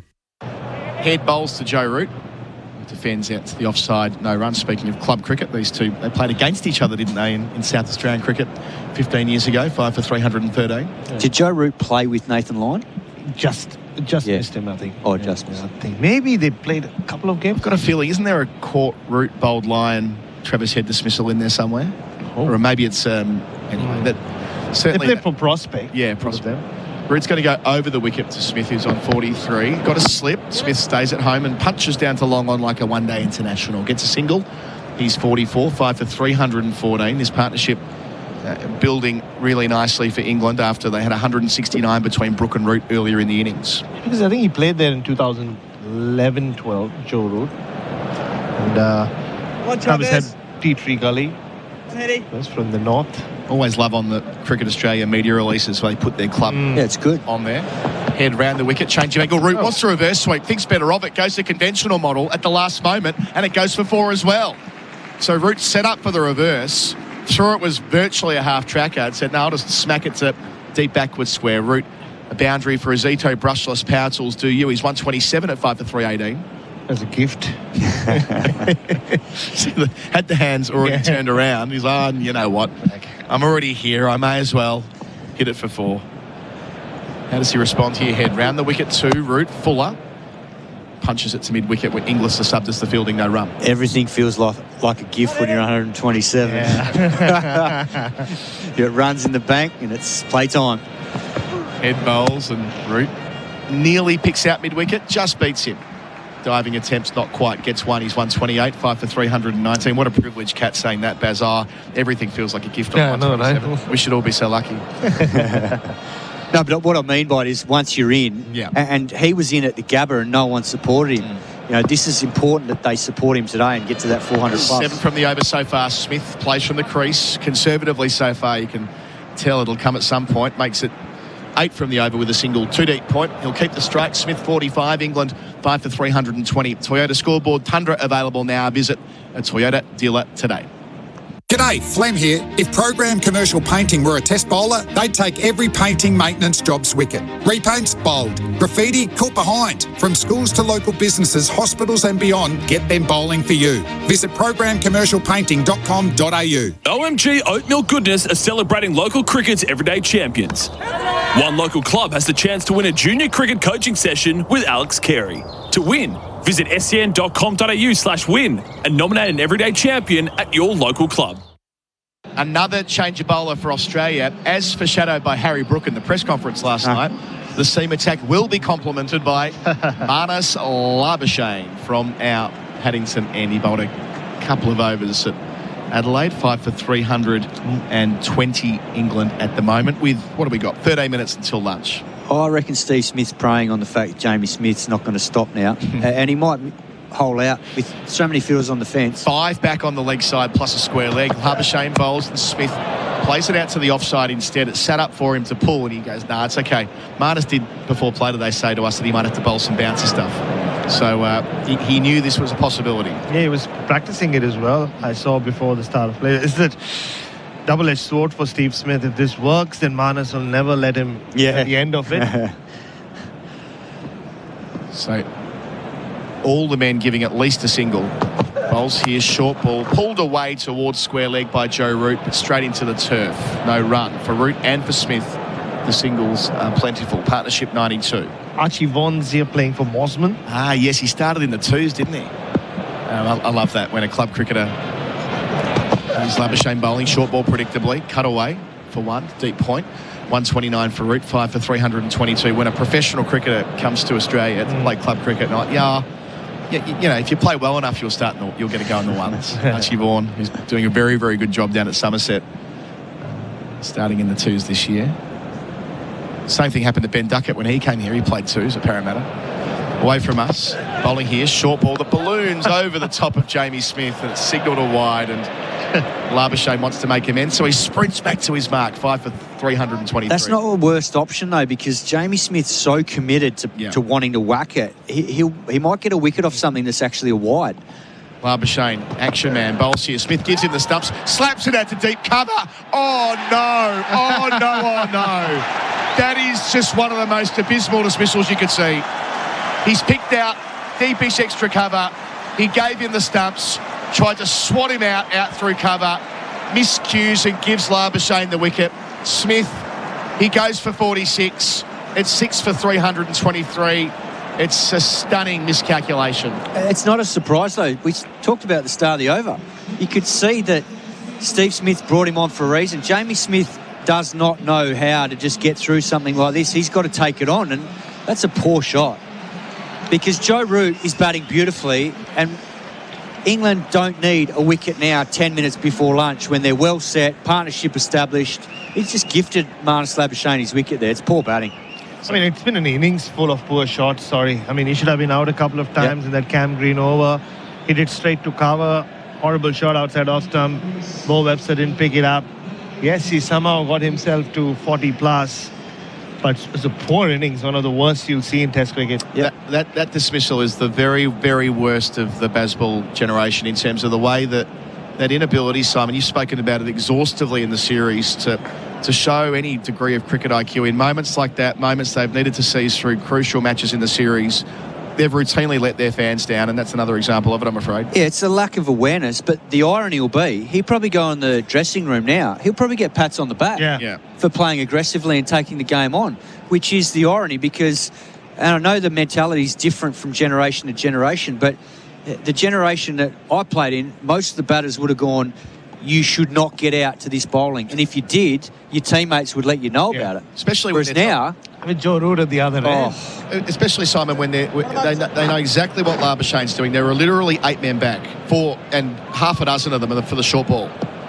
It's bewildering. And Labuschagne's response, you can imagine what it was like. You saw it on the replay screen.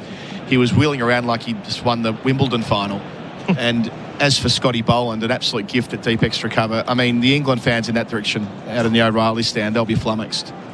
46 for Smith. Will Jacks, don't be surprised if he takes it on. He's practising the pull shot as well. So Labuschagne, after the wide, gets the wicket. Still 2 left in the over. Still 8 minutes till lunch. Bowls to Jack's field, spread right away. Jack short ball ducks it. Sort of ducks it. Probably didn't need to duck it really, but Labuschagne sprinting down. Actually, 137 kilometres an hour. I know we get a bit sceptical about the speed gun with Marnus, but you can only go on what you see. He's running hot for Ream, steady, hot and strong. That's quicker than Michael Nisa. We'll go again to finish. Labuschagne bowls and playing out to the bowler, crowd catch almost, and Labuschagne collects on the bounce in his follow through. A successful over for Marnus Labuschagne. Steve Smith, the Midas touch. 6 for 323. Root still there on 129. Jack's yet to score. Smith gone for 46 in astonishing circumstances. And Marnus to me this morning, we've got the quote up on the screen, I might have to get the bowling boots on. I'd love to get a breakthrough. And he forget about the rest of his teammates. He just ran up to Chris Gaffney and said, I told you I'll get one. It didn't come as a surprise. Nah, yes. That's the disappointing thing from an English perspective. So this innings from Jamie Smith and the dismissal just sums up England in the series for me. So Head, the other part-timer, around the wicket here, bowling to Root. He won't make the same mistake. Dabs it to deep backward point for 1. He's 136 for 324. Is the leading run scorer for TAC. Speeding. How your holiday ends is your choice. And 3 wickets for Australia in the session. For a bowler apiece. One of them, including Labuschagne, for program commercial painting. Hit painting maintenance for 6.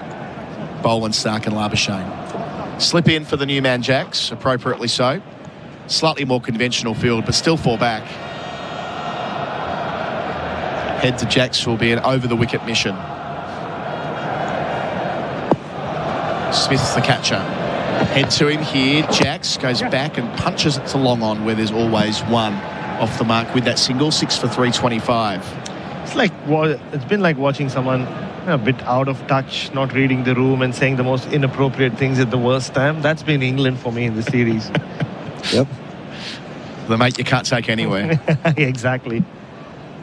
So round the wicket again to Joe Root. He's got a plan to Head. It's exactly that, going back and knocking it on the head or placing it where he picks a little bit wider. It won't surprise if Joe Root's not out at the end of this innings like he was in Brisbane. Must be infuriating for him. Round the wicket again.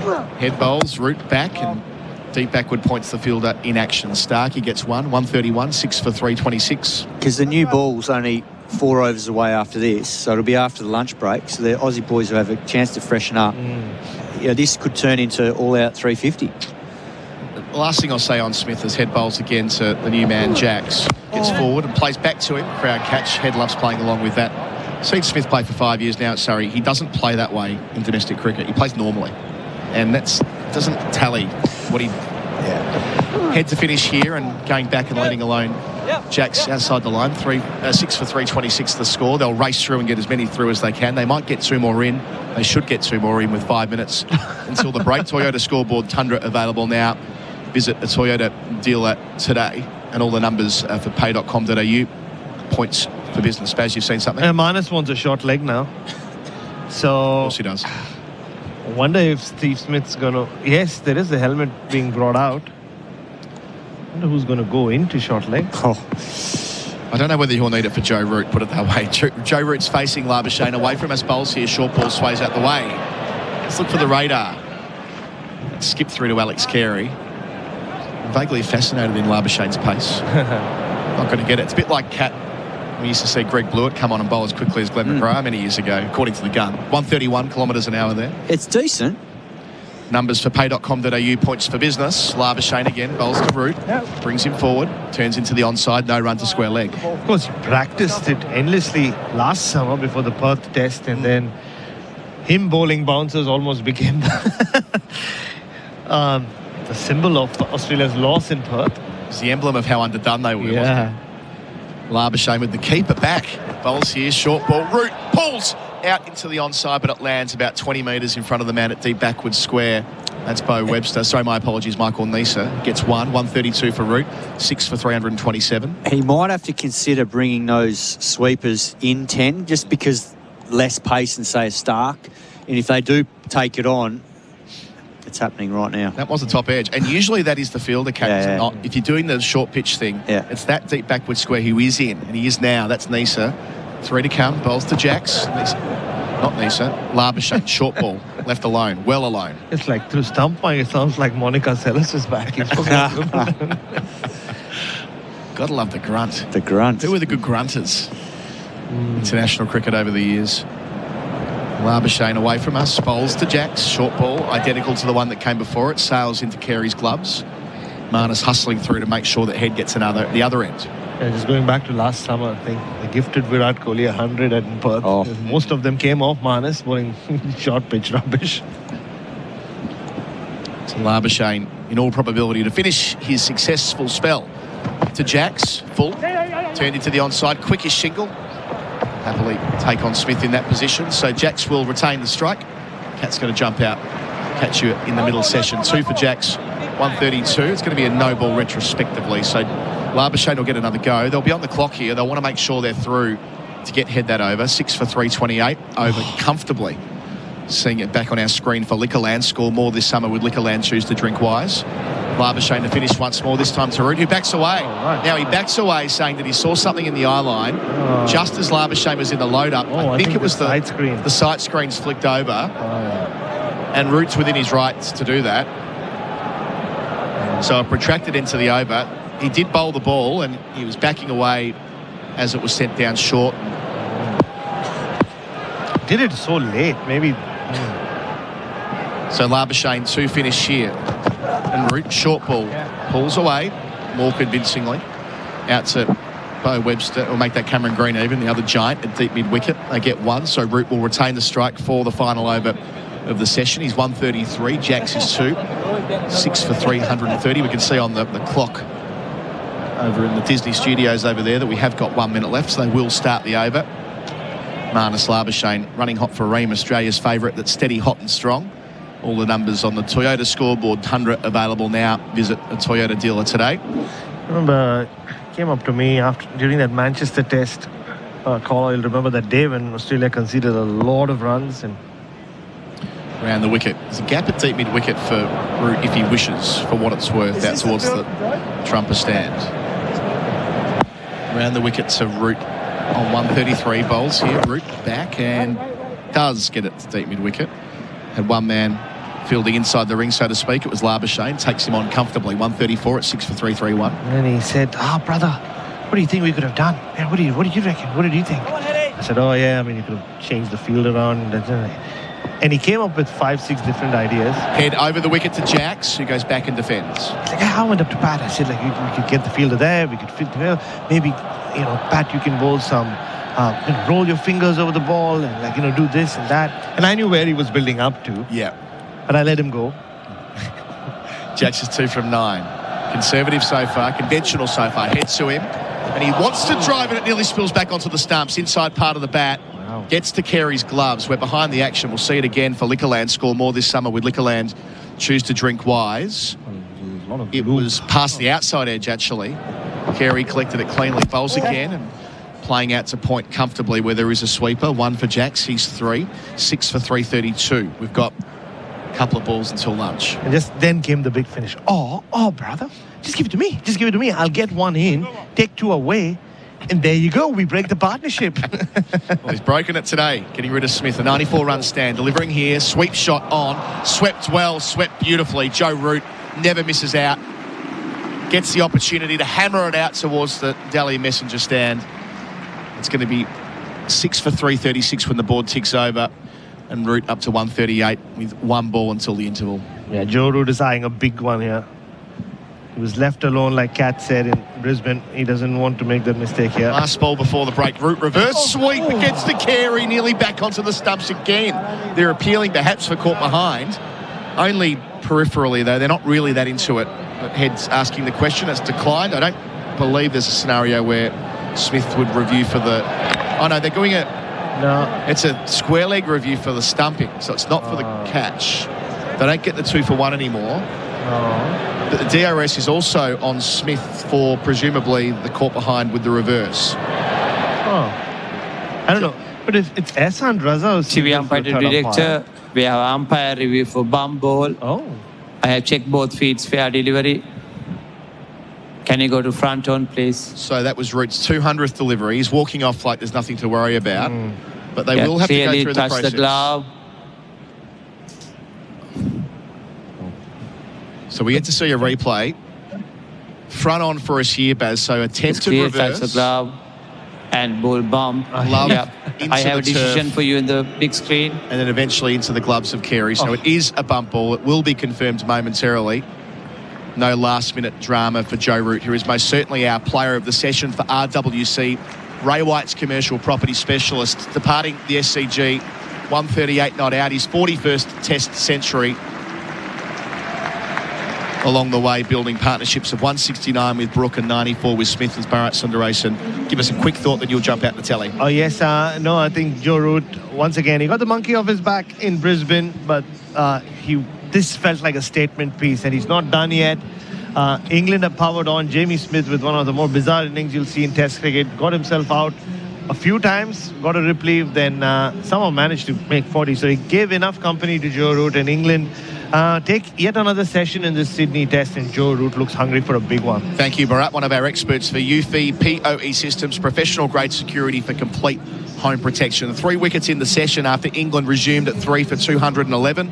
Brooke was caught at first slip from the bowling of Scott Boland with Carey up to the stumps. A sharp chance from the acting captain. Brooke gone for 84 after a partnership of 169 with Joe Root. It was 4 for 226. That became 5 for 229 when Ben Stokes was caught behind by Stark. The 14th time in Test cricket he's been dismissed by the left-arm quick, an 11-ball duck.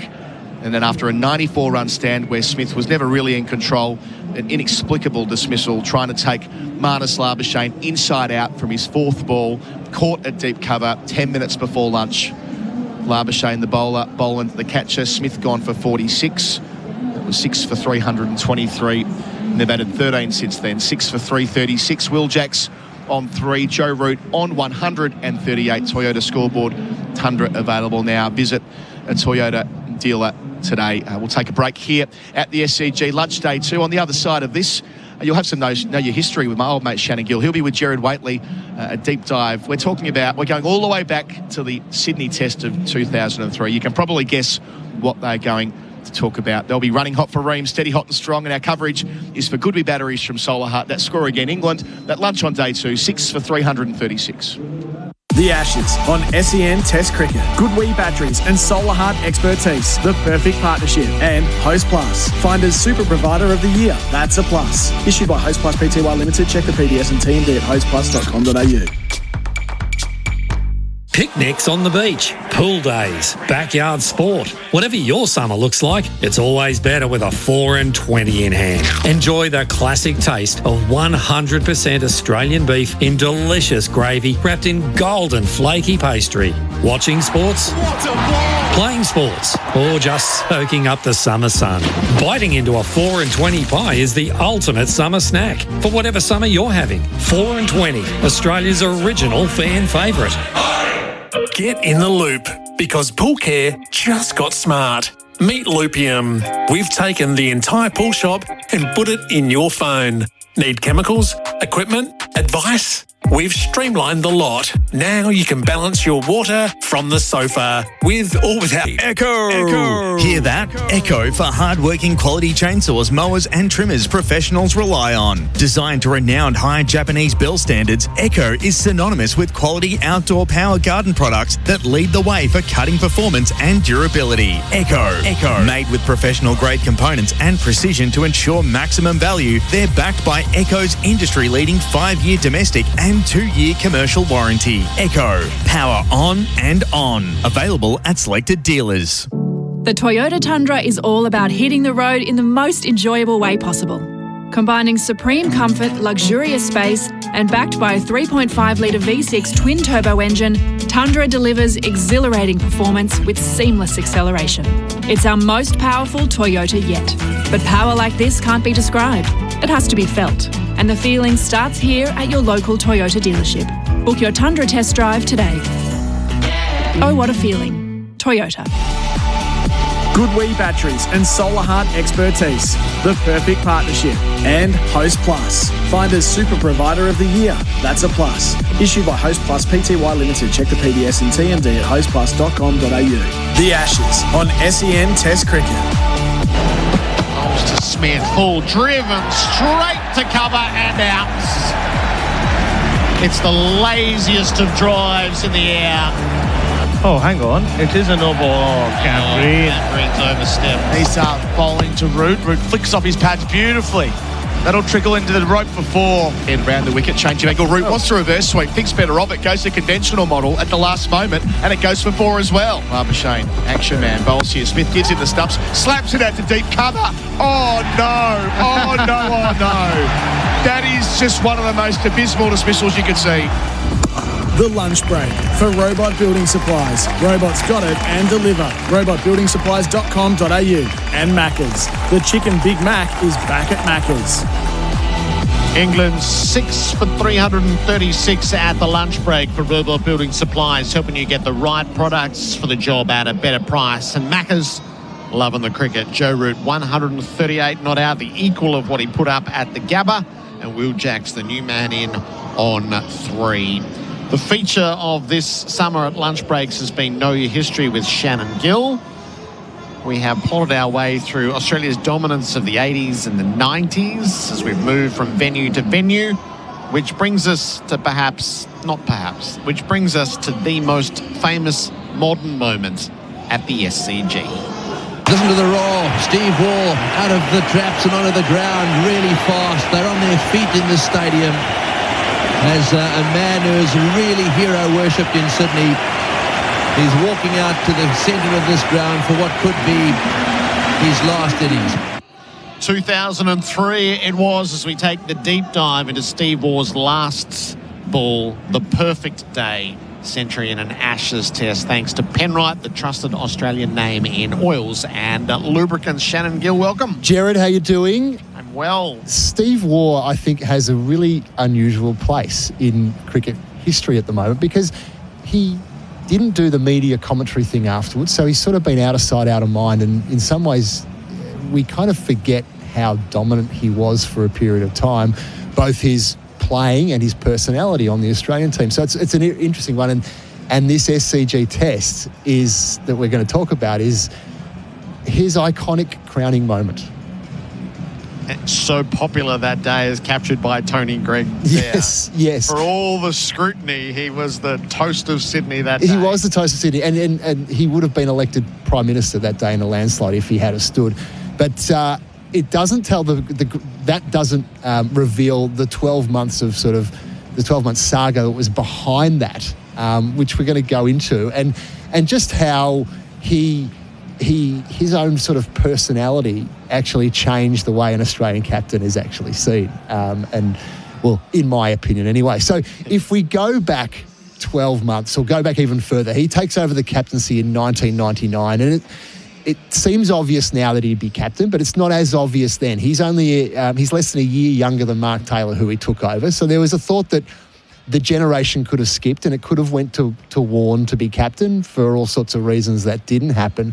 But at one point, I think that was probably a likely scenario. So Steve Waugh is almost option B to be captain.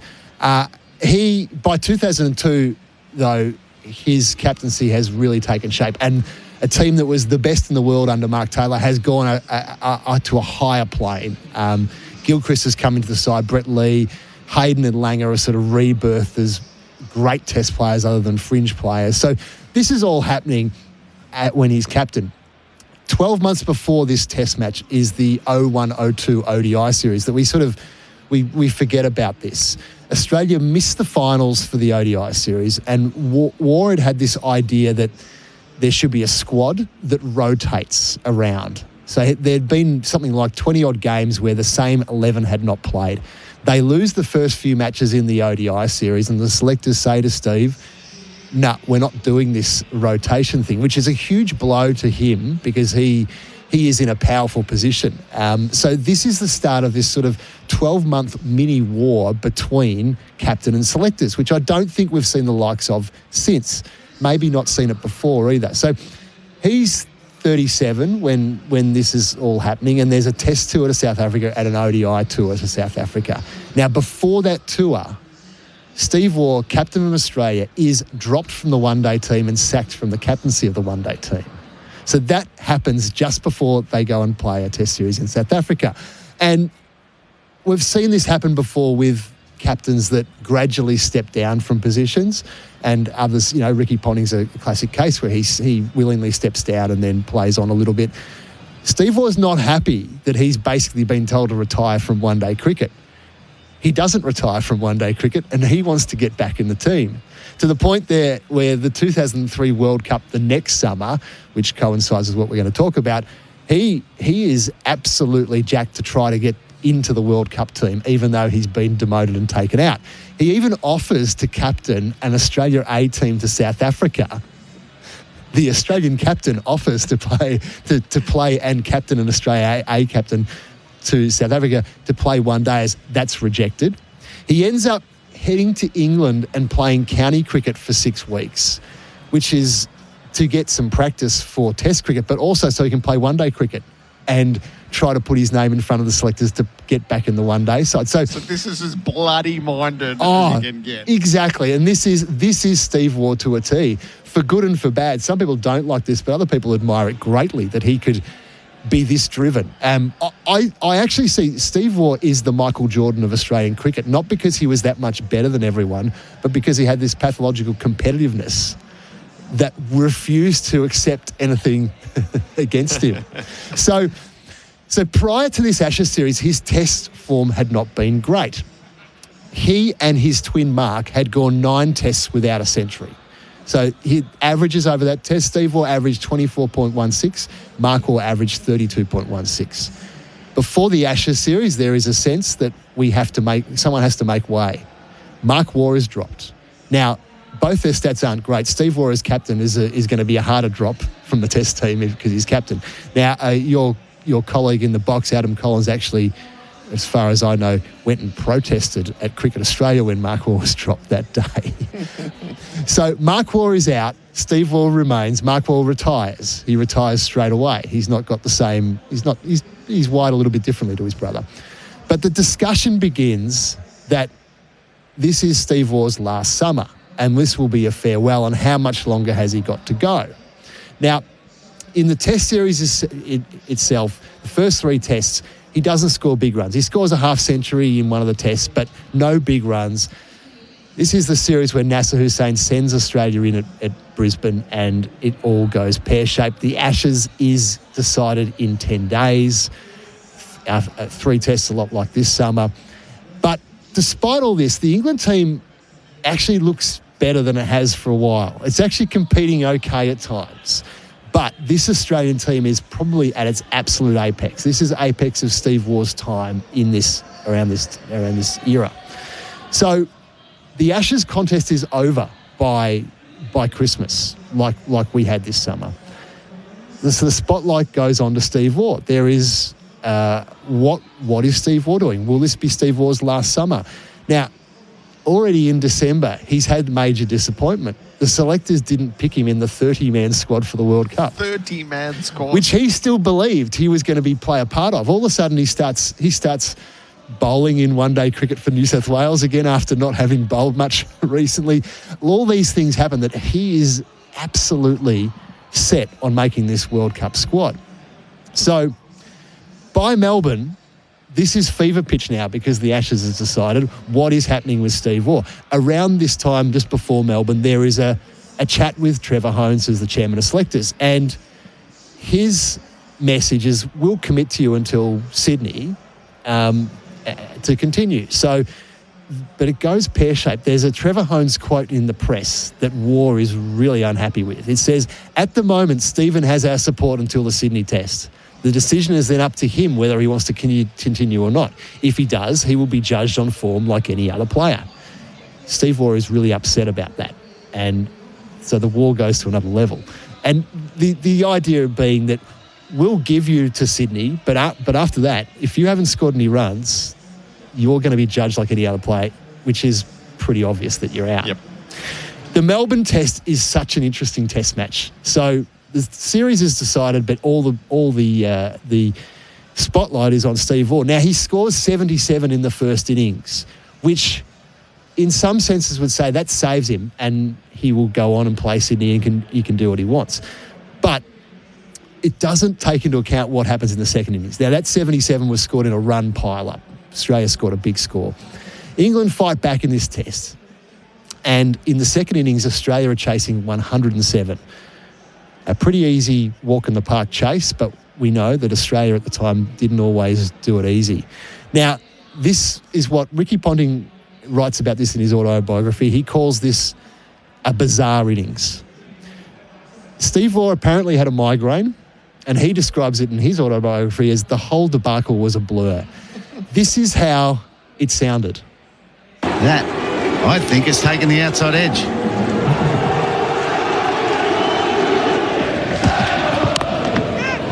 And he's caught. Well caught at mid-off. And it's a no ball. Umpire Orchard is standing there with his arm outstretched. This comedy of errors. There's the outside edge, the bat going back.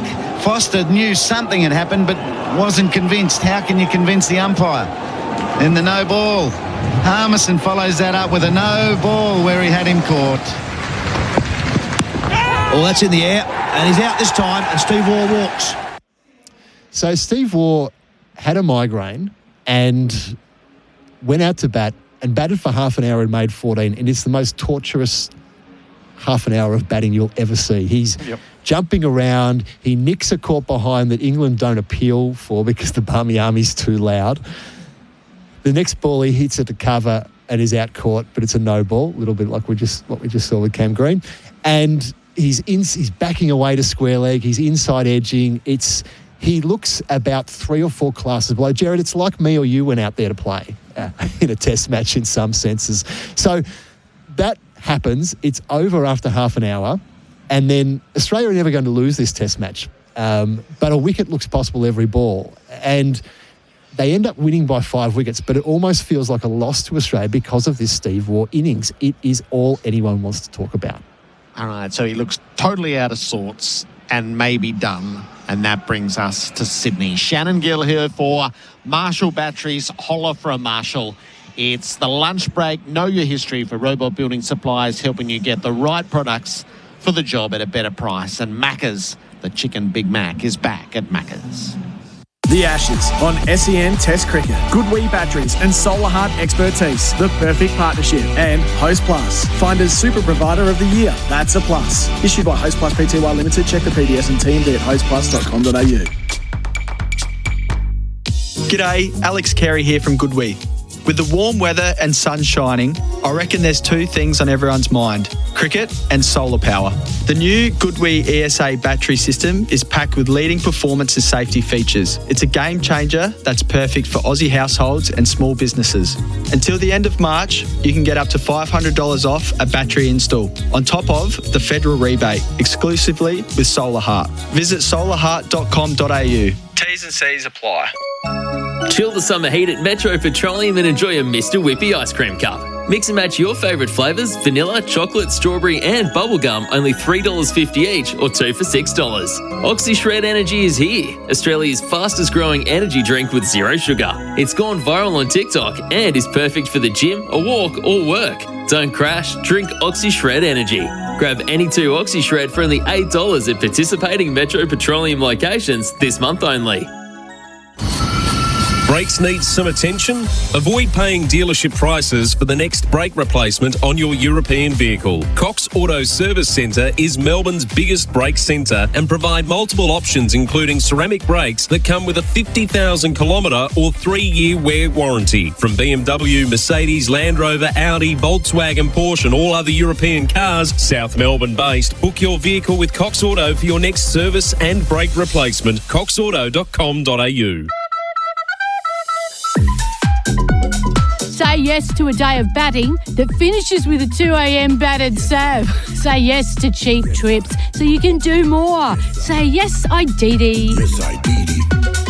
Ring-a-ding-ding! Summer holidays mean summer barbecues, and only Tasman Butcher's gourmet burgers and sausages turn your barbecue or get-together into an award-winning occasion. Their award-winning snags and burgers are gluten-free, crafted without artificial flavours or colours, and packed with great taste. You'll find award-winning flavours of Tasman gourmet sausages 6-pack for $9.99 and Tuscan-style beef burgers 4-pack for $6.99 every day. Let the meat specialists at Tasman Butchers make your summer entertaining easy, fresh, local, delicious. When you buy Australian made, you're choosing more than a product. You're supporting a stronger economy and creating local jobs. So look for the Australian made green and gold kangaroo and buy Australian. Visit australianmade.com.au. Get offers that make you feel great on the inside and out. Only at Chemist Warehouse. Stop a pimple in its tracks with Thursday Plantation Patch Perfect Invisible Acne Control. 42 patches, just $6.99. Go dramatic with Maybelline Lash Sensational Sky High Mascara, just $13.99. Get firmer, smoother skin with Olay Regenerist Ultra Firming Serum, 30ml, only $34.99. For great savings every day, come home to Chemist Warehouse. When the makers of better beer asked themselves, how can we make beer better? They knew it had to be crisp and refreshing, but the best bit? It had to be zero carb, zero sugar, and low in calories. So the Better Beer Company was born, the healthier alternative that's become the dream beer of beer lovers around the country.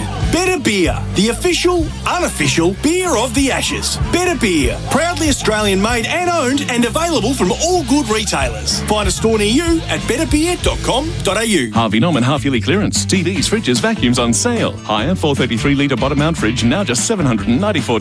Laptops, mobiles, all the latest tech priced are clear. Motorola G55 5G now just $148. That's less than half price. Get 10% off already low prices on selected big brand mattresses and adjustable bases. Plus hot deals on lounges, dining, outdoor and more. Gasmate Quasar 4-burner barbecue just $492. Best brands, best range, best prices. Harvey Norman half-yearly clearance on now. Conditions apply. Goodwee Batteries and Solar Heart Expertise, the perfect partnership. And Host Plus, find as Super Provider of the Year. That's a plus. Issued by Host Plus Pty Limited. Check the PDS and TMD at hostplus.com.au. The Ashes on SEN Test Cricket.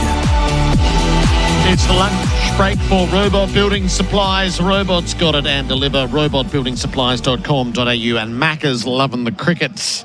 England 6 for 336 with Joe Root 138 not out. We're back in time here though. Know your history with Shannon Gill for Marshall Batteries, mobile and store service. Holler for a Marshall battery. We come to the SCG in 2003 to recall Steve Waugh's last ball of the day century for Penrite. Trust Penrite Oil for reliable performance and protection. The split, Shannon, between the two major newspaper groups as to whether Waugh should be retained or deposed shapes like a bit of an election. Oh, absolutely. This is a thing, I think it's disappeared a bit where the two major papers diverge, but it was certainly a thing through the late 80s and the 90s a bit, and it certainly happened in this case with Steve Waugh. So News Limited were pro Steve Waugh. Fairfax were dump Steve Waugh. Now the Age editorial or the Sydney Morning Herald editorial after the MCG test tells a story. Yesterday, in surely his last test innings at the MCG, an England team whose disposition generally has been to act as a guard of honour throughout his career manhandled him unceremoniously out the door. Goes on to say, Hussain set fields to keep him on strike, a tactic generally used against tangle-footed tail-enders. It was disrespectful of the player, not the man, but it told its own story of time and diminishment. Now, that was their view. News Limited were pro Steve Waugh. So that was everything that was going on behind the scenes up into that Sydney test. And I think it's fair to say most of Australia thought this would be Steve Waugh's final test. So there's a question in the presser beforehand, famously, what's been the most defining moment of your career, is asked to Steve Waugh. Steve Waugh just pats it back. Well, perhaps it will happen in this game. And it does. So by this time he walks out to bat on day 2, England had 362 on the board and batted really well. Australia are 3 for 56. And he's in on day 2. It seemed like the whole nation had sort of swung behind him. Stadium rises. In trouble. This is Steve Waugh. This is sort of what he lives for, back against the wall stuff. So he's 9 not out at tee. And then it all happens. He's batting with Damien Martin, who he starts outscoring Damien Martin, and it's almost Damien Martin struggling to score, which almost gives more power to Steve because he's going well. He hits the ball with clarity of mind. He dominates. They still lose wickets, so the game is very much still on. It's Australia are 5 for 150, and then Adam Gilchrist comes in, and they accelerate. So there is 170 scored in the final session. So we get to the last over, and Steve Waugh needs 5 for his century. The over before, Gilchrist lets the last ball of the over go, and a lot of people thought, oh, how noble of Gilly to do that in the last over. No, he actually thought it was the last over of the day. He'd miscalculated, but everyone thought, what a gesture to make sure Steve gets the full over to get the 100. Alex Stuart, England wicketkeeper, famously walks past and says to Steve, well, do you write your own scripts these days? So there's 3 dot balls to start off. Bowler is Richard Dawson. Then Waugh gets a 3 out to the boundary. And then this is how, with Gilchrist on strike with 2 balls to go, this is how it all goes down. There it is. Wow, 1 ball to be bowled. Steve Waugh on 98. It's gone for it. There it is.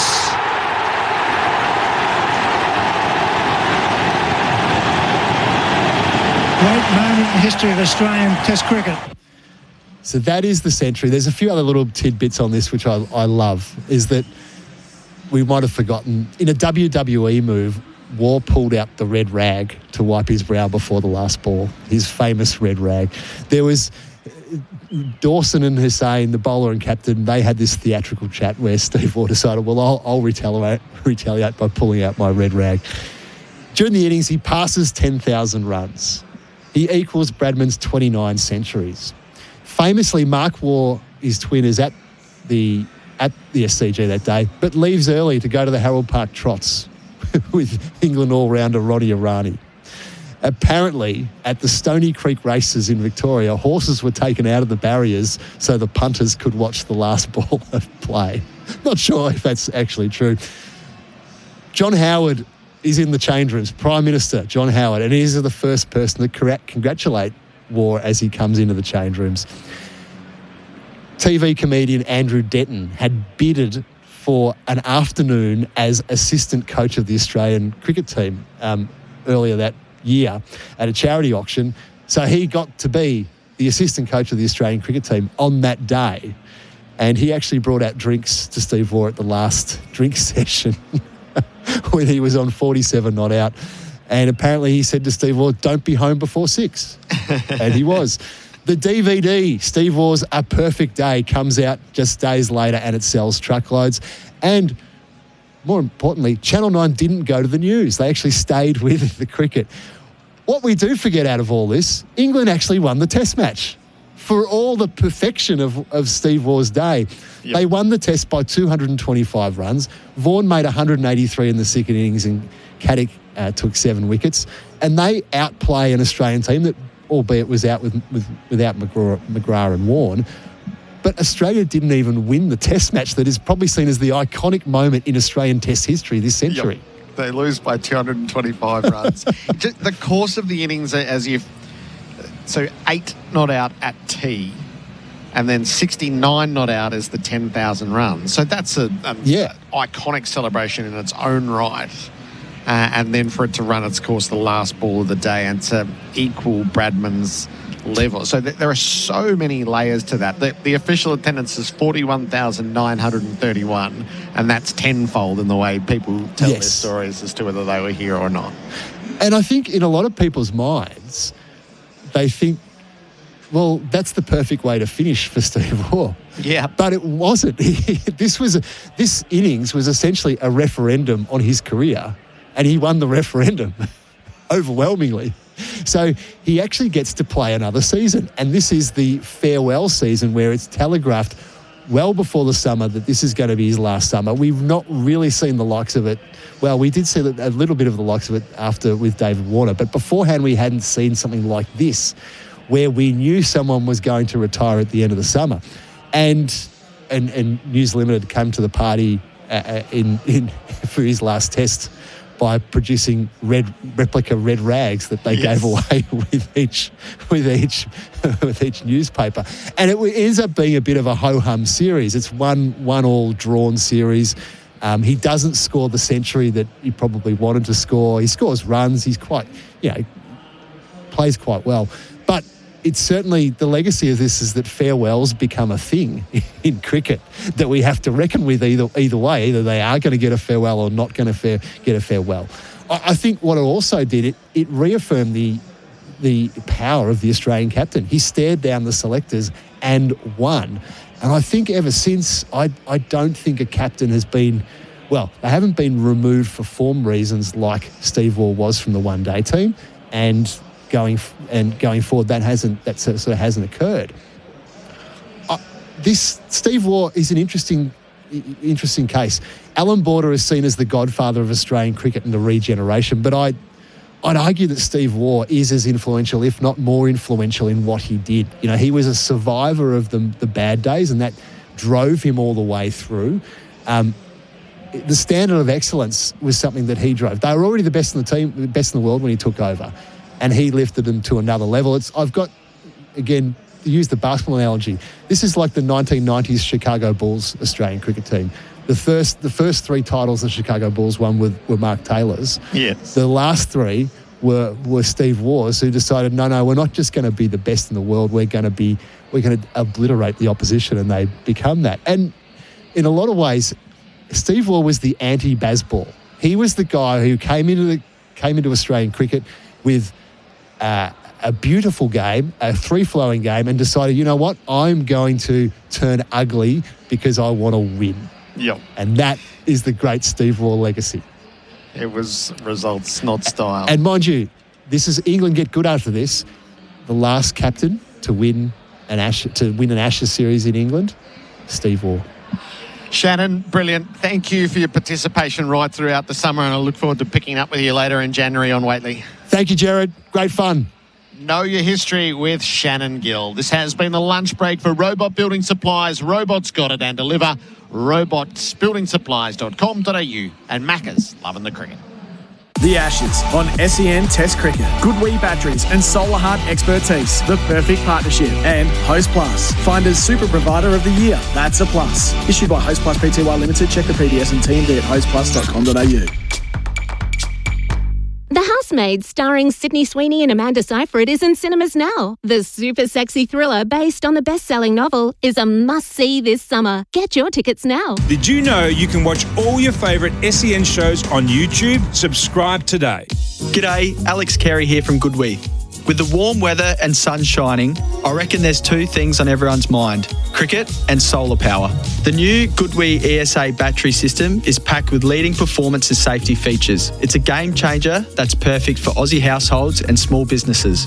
Until the end of March, you can get up to $500 off a battery install, on top of the federal rebate, exclusively with Solar Heart. Visit solarheart.com.au. T's and C's apply. Harvey Norman half-yearly clearance. TVs, fridges, vacuums on sale. Higher 433-litre bottom-mount fridge now just $794. Laptops, mobiles, all the latest tech priced to clear. Motorola G55 5G now just $148. That's less than half price. Get 10% off already low prices on selected big brand mattresses and adjustable bases. Plus hot deals on lounges, dining, outdoor and more. Gasmate Quasar 4-burner barbecue just $492. Best brands, best range, best prices. Harvey Norman half-yearly clearance on now. Conditions apply. Take control with Sylvan Pro Grade sprayers. Tough, reliable and made for serious spraying. Viton seals, reinforced hoses, multiple nozzles, plus a 5-year warranty for peace of mind. Sylvan Pro Grade sprayers. Built for the job by Sylvan, the spraying specialists. Available at Bunnings Warehouse. For on-the-go cover, go BizCover, Australia's #1 online business insurance service with over 280,000 small business customers. Join thousands of small businesses who've switched to BizCover for easier, hassle-free insurance. Simply compare quotes, buy online and get instant cover. Looking for insurance for the first time? BizCover is insurance made easy. From tradies to professionals, allied health, retail and hospitality, even small businesses looking to save. Shop and compare quotes for different types of cover in one go at bizcover.com.au. When you buy Australian made, you're choosing more than a product. You're supporting a stronger economy and creating local jobs. So look for the Australian made green and gold kangaroo and buy Australian. Visit australianmade.com.au. Strong foundations need expert guidance. And with over 30 years of experience, Oldham Construction Lawyers are your trusted specialists in construction and property law. They provide tailored legal solutions to keep projects moving along with a personalised service and a proven track record that stands tall within the construction industry. If you're navigating a building dispute, Oldham Construction Lawyers offer expert guidance. Whether it's in VCAT, the courts, or you're dealing with the Building and Plumbing Commission, they'll support you every step of the way. Visit oclawyers.com.au. Spec-Rite Merbau decking comes pre-oiled, which means it's already primed and ready for installation, saving you time, improving stability and protecting the timber from moisture and UV. For a great finish on your deck, start with Spec-Rite pre-oiled Merbau decking, available at Bunnings Warehouse. Noticing your hair thinning? The Hairy Pill is here to help regrow your hair and your confidence. Get ready to love your hair again with clinical treatment online. Feel empowered knowing you can do something about your hair loss. I know I can grow on with the Hairy Pill. I can grow on. Hairy Pill. Grow stronger, healthier hair with the Hairy Pill. Now available in-store at direct chemist outlet.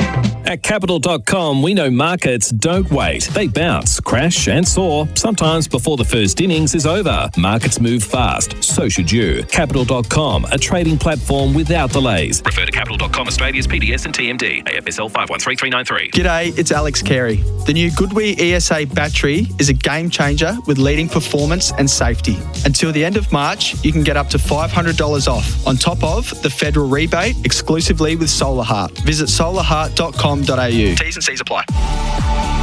Goodwee Batteries and Solar Heart expertise. The perfect partnership. And Host Plus. Find as Super Provider of the Year. That's a plus. Issued by Host Plus Pty Limited. Check the PDS and TMD at hostplus.com.au. The Ashes on SEN Test Cricket. The second session for Rogers Willex. Trusted Trailer Solutions. Middle session of day 2 at the SCG. England 6 for 336. So Australia took 3 wickets. England added 125 runs in the first 2.5 hours of play. Joe Root is the mainstay. He's seen 200 balls. He's made 138 runs, which is the equal of his score at the Gabba. And Will Jacks has joined him on 3 with the indiscriminate dismissal of Jamie Smith on the way to the lunch break. He made 46. Australia is 2 overs away from the new ball. It is a beautiful afternoon here in Sydney. Weather for Goodwee Batteries, Solar Heart expertise, the perfect partnership. And we're destined for a top of 25, and we have got there. Ream is steady, hot and strong, but you can take the heat out of summer in a corporate box at the Ashes. Hurry, register now for your chance to win at iCanWin.com.au. Damien, Fleming, hello. Hey, Gerard. Hey, listeners. Entertaining first session, wasn't it? We saw some exquisite batting from Root. Smith, he's either really good or really bad. Yeah. There is nothing in between that. And the Australians started really well with Boland and Stark, and then they found it hard until they gave the ball to Marnus, who's reliving Harold Larwood, body line, 32-33, and bowling a lot of bounces, and picked up the wicket of Smith. They want this new ball very quickly. They do. So they were hurrying along to lunch to do that, and then were gifted a wicket on the way. The flex point of the session was at 273, when in consecutive balls, Smith should have been out in a green over. Had him caught by Labuschagne and cover for 22. It was a no ball, and then the very next ball, an edge that went between Carey and Webster. So England got 50 more out of the partnership and to a more secure position. Jack sees the first ball. It's down the leg side from Marnus, and a bit of a scrambled take from Carey. Bit of a gutter ball to start for Marnus Labuschagne. Their leg side field is body line. There's catches all around the boundary. Can he get one up high enough and just add a little bit of incentive for English batsmen to take it on? Oh, could you imagine if it it'd be brilliant. Labuschagne into Jacks, digs it in down the leg side, tucked into the deep, it was in the air and carries. Stark made his move into position, but there was too much on it. It flies for 6. So Jacks helps himself. Short down the leg Yeah, it's side. a poor one. I like how Jacks, for the Australians' perspective, is going to take it on, but Marnus, you need to get it outside off stump. Yeah, really, he just helped it on its way in the end. Yep. But he's going to play it. Get it outside off stump. It's tough to keep top down. Edge. Jacks ducks a better line bouncer. It was legitimate top edge, wasn't it? Yeah. But it absolutely flew and was never a chance of being caught. The Chemist Warehouse replay. Come on, Marnus, get one in the right spot. Or just bowl a leg spinner. Surprise. Labuschagne from his dozen steps in. Jack stays out of the bouncer. He does have his short leg in place. Yeah. Asked for I wouldn't want to be fielding there. No. It's Travis Head who'll be earning his danger money for one over. Yeah, I'd be moving another metre and a half. Come on, get one outside off stump, Marnus. 6 around the rope, 1 under the helmet. Labuschagne digs it in down the leg side, clouted across the ground to Stark in the deep. He does the fielding in front of the Richies. A single taken, Jacks to 10. Yeah, he hasn't bowled a good one yet, Marnus. So he is very much into the twilight of his bowling in this innings. He's been allowed 3 overs. Took a wicket with his 4th ball. Absolutely loving it too. Just called deep backward square, 10 off the rope. I don't know why. No, Nisa takes his position. Route to see the last ball from Labuschagne, and he ducks the bouncer well up over his shoulder. 6 for 343, the Capital.com scoreboard. Fast, smart, seamless. And now 1 over from, I presume it will be Travis Head, will it? Where's Head disappeared to? Oh no, it's going to be Bo Webster. Yep. I wonder whether he'll bowl his soffies. Yes. I think. Have a look at them. Yep. Let's have a look at them, Gerard. And going forward, why not add that to you, Bo? Because we had Colin Miller. Yep. So Webster's bowled 4 overs, none for 16, which is a story in its own right. Just how little he's been used in the 80 overs. And this is offies. He bowls to Jacks, clips it back to him on the bounce. SEN Test Cricket for Goodwee Batteries from Solar Heart, 6 for 343. You know, it's a delivery that Tony Gregg, the late English all-rounder, used to bowl. Webster flight to delivery, clouted to mid-off, no run. You know, started as a medium pacer, but I think it was in the West Indies, and they were dry pitches, and Tony Gregg, similar sort of height, bowled these fast off-cutters, and he might have taken 12 or 13 wickets in a test. Webster over the wicket. Jacks plays with that spat at him. That spun a little bit too. And extra bounce. Yeah, I just think, for me, particularly overseas, he's going to get a lot more bowling spin. Jacks plays back, turns around the corner. There's a single out at square.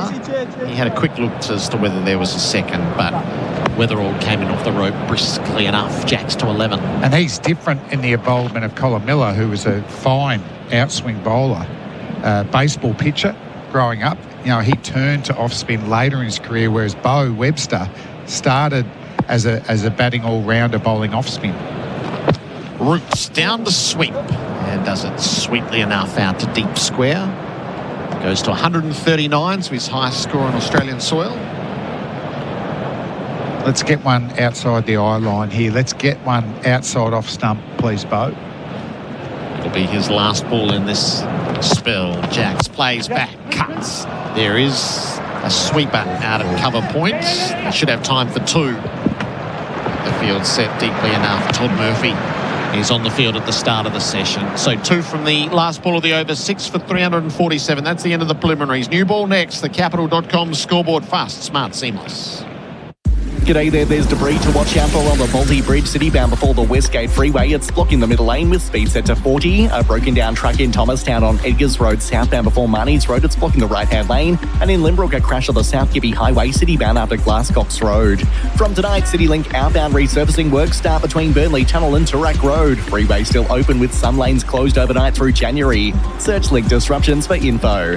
And SEN continues as your home of sport this summer with every ball of the summer of cricket live.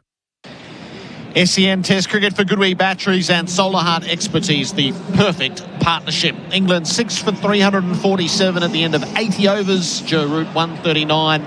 Will Jacks is 13. So Damien Fleming is our expert for UFeed PoE Systems professional grade security for complete home protection. The carve up of overs was Stark 18, Nisa 15, Boland 21, Cam Green 14. Bo Webster 5, Travis Head 4 and Marnus Labuschagne 3. It has, as you said, the lack of overs from Webster has put a big workload on the top 3. Boland 21 out of the first 80. This is an unbalanced team, and that's an unbalanced bowling setup. Mitch Stark, new ball in hands. The bowls to Joe Root. It's full and driven to mid-off. Fielded by Head, no run. You see, that's very much a warm-up delivery for Mitchell Stark.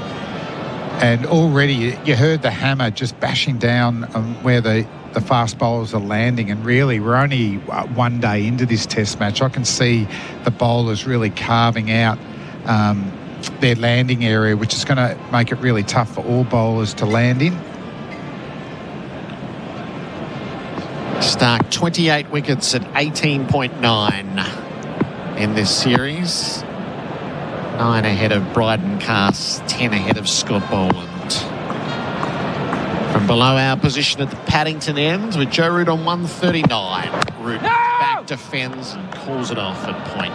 It's been a wonderful innings for Joe Root, and he wants more now. You know, he's been starved of hundreds in Australian conditions, got one up at the Gabba, backing it up here.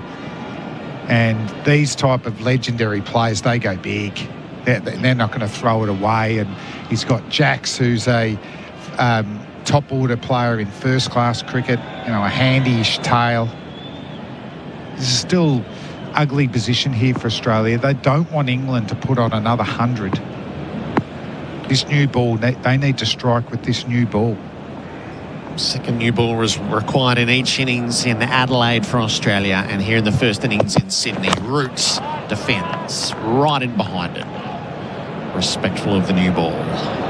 Doesn't seem like very good swinging conditions here. No. And Mitchell Stark, that's his lethal weapon. The wobble seems becoming stock ball in the last couple of years and been very effective through this series. But the setup of that is always the threat with the in-swinger. The right-hander's always worried about that. But if you take away that swing, generally all they're going to work on is the ball angled away from them. Terrific first spell today. Mitch Stark got the wicket of Stokes before he'd scored. Trying to remove Joe Root's full, driven to mid-off again. Headfields prevents a run. See up at 138.5. He got to the mid to high 140s this morning. Yeah. 146, 147. Yeah, not as fast. He's still warming into it, but the direction's been pretty good, hasn't it? Forcing Root to come onto the front foot and drive in the V. The session is for Rogers Willex Manufacturing since 1896. 2 slips and a gully set in place. As Stark is in, it bowls to Roots, jammed down on the Yorker. fine idea, and Root just good enough to meet it. It swung a little, but it wasn't the banana bending in swinger from Stark. If it was, the stumps would have been flying there, and it was still half a chance. What a great change in pace and direction as well. Root, well said. He's been out batting for 2 days, and almost he was knocked over from that Yorker. Yes, what a weapon that is. The Chemist Warehouse replay screen. Lovely shape. So what will Stark do on the follow-up? Delivers to Root, runs the ball wide of Gully and immediately called 2. Weatherald with a lot to do. He won't get there. Never mind 2, that's 4. Root's just laid bat deftly on ball and sent it on its way. A boundary for Azito. Brushless power tools do you. The only runs from the over. England past the 350 mark. 6 for 351 after 81 on the Capital.com scoreboard. Fast, smart, seamless. The Ashes on SEN Test Cricket. Half-yearly clearance on now. Shop unbeatable deals on TVs, fridges, furniture, bedding, laptops, mobiles and more. Go Harvey Norman and unlock the impossible in Point Cook. Secure your Henley House and Land package today. Since Ray White opened their door over 120 years ago, they've helped their clients open thousands of doors of their own. When you're ready to open the door to commercial real estate, no one's better than Ray White Commercial. Learn more. Visit raywhitecommercial.com. The Ashes on SEN for Henley Holmes, 1800 64 6464. Scott Boland has been given the new ball from the Randwick end. 21 overs, 1 maiden, 2 for 75. Was absolutely brilliant in what he did first up today. He got Brook and opened up some possibilities. Will Jacks has the strike. Jacks runs the ball to backward point. Weatherald is in the infield, so no run given. Yeah, and when you grab this new ball, second new ball, you're hoping this is your last spell. Yes. You know, you want to maximise this yourself and your bowling partner at the other end, that you can get these 4 wickets and put the feet up, hopefully for at least a day and a half and recharge. So the choice is interesting, isn't it? Is Boland to open the bowling at the Gabba. Nisa opened the bowling in Melbourne and again here. Boland was quickly into the attack and he's been given the new ball now. He bowls to Jacks, who's been... Gosh, that's so good from Boland. We saw it. So they haven't been able to get near Root other than Boland, who got an edge that fell short, an edge that went wide, and the best delivery you'd ever see that didn't take the edge on the way through, and that's right on the money. Yeah, I also think then the Australian Brains Trust thinking that it wouldn't be a big swinging day. You know, for Nisa, his gun ball's actually the outswinger. Whereas Boland does much of his work off the seam, which we saw on that delivery, just straightened enough. Oh. Boland in and at Jacks, who leaves outside the off stump.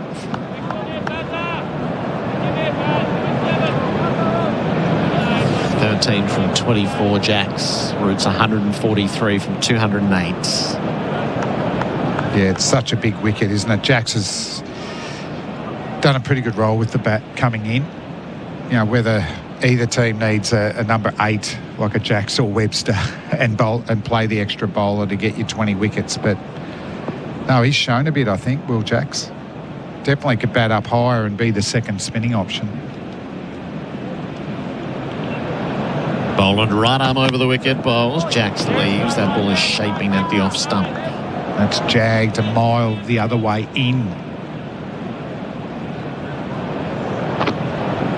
Yeah, so Australia's task is to clean up 4 wickets and England's task is to make sure Root is not left without partners. Well, if they bat long enough to force a bowling change, that is such a big win for England, and then all of a sudden their score could, you know, get massive. Yeah. We've got Cass who can bat. Potts and Tongue are tail enders. Boland to Jacks for defending to the leg side, not where he intended it to finish up. That's well played. That's a good ball. Very good ball from Boland. 350 was minimum chips winning the toss and batting first. 400 gives you a chance to dictate terms. 450. 450, and you're not getting Australia have to have a handy lead in the first innings. Yep. I just think this pitch is going to get worse and worse.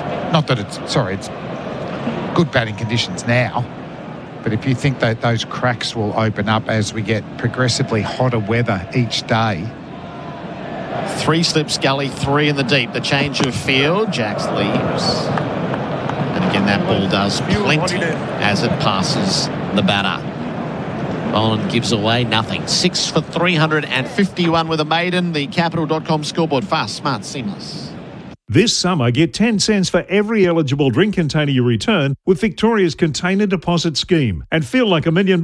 Search CDS Vic to get started. Did you know you can watch all your favourite SEN shows on YouTube? Subscribe today. G'day, it's Alex Carey. The new Goodwee ESA battery is a game changer with leading performance and safety. Until the end of March, you can get up to $500 off, on top of the federal rebate exclusively with Solar Heart. Visit solarheart.com.au. T's and C's apply.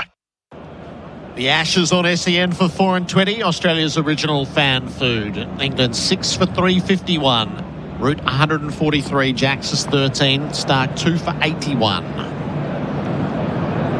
There are our protagonists. 2 slips and a gully. Joe Root faces up to Mitch Stark. And Root played late. Tried to run that ball down to third. Could have edged it, could have chopped it on, did neither. Through to Carey. Gee, I thought he was leaving that ball. And it's like he changed his mind at the last minute just to have a little flash at it.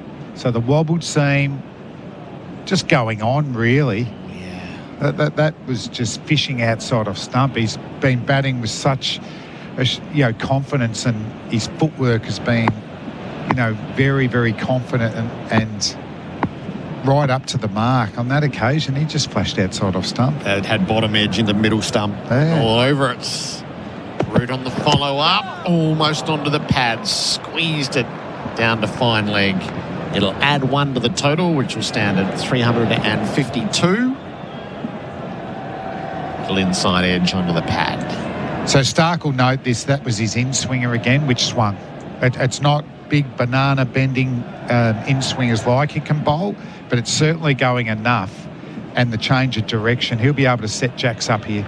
Now across, unless he goes at first ball, because Jacks hasn't had a look at him with the new ball, which you've got that option. He'll go across at least for 3 balls and maybe on the last ball in, or just build it up for the next over. Bowlology with Damien Fleming. Stark gets a look at Jacks outside the off stump. Just working across him on the angle. Did you see the Melbourne derby in the BBL last night? Yeah. So I was watching all the reactions this morning. What did you think of Stoinis taking the last over? I mean, he's done it before. Yeah. He's done it before for Australia. I think he just got his execution wrong. But there was a lot happening before that, wasn't it? Curran, as good as he could with the bat, what happened?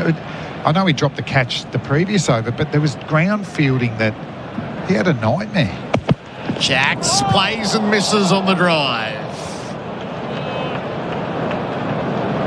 And Will Sutherland, didn't he just say thank you very much? I love the headline today, Great Sutherland. Yeah. It's fantastic. Tremendous celebrations. He hit the 6 to win the game. But I did the game for 7 up at the Gabba with the Stars, and we got it. I think it's been a very exciting BBL, but we haven't had the close finishes, but we've had a couple of absolute rippers involving the Melbourne Stars. The power surge, I tell you what, you've got to get it right as a batting team. Yep. You get that wrong and you are cooked. Stark trying to work Jacks over here. Jacks turns to the leg. Stark just got a bit on the body. He takes runs out through square and timed it well enough to hit the boundary. Wow. The 4 for Azito brushless power tools do you. That was nothing more than a prod. Jacks gets plenty for it. 6 for 356.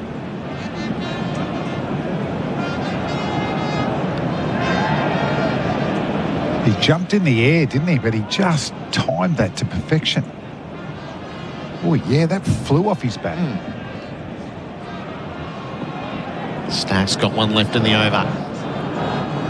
Jacks has got himself to 17. Stark full of the stumps and turned away. His deep square stayed out after retrieving the previous ball. Keeps it to 1. Jacks 18. 6 for 357 on the Capital.com scoreboard. Fast, smart, seamless. It's time to stop paying your suppliers and pay.com.au it instead. You'll unlock rewards, improve cash flow and simplify your business payments. So pay.com.au it and start earning rewards today. At Capital.com, we know markets don't wait. They bounce, crash and soar, sometimes before the first innings is over. Markets move fast, so should you. Capital.com, a trading platform without delays. Refer to Capital.com Australia's PDS and TMD, AFSL 513393.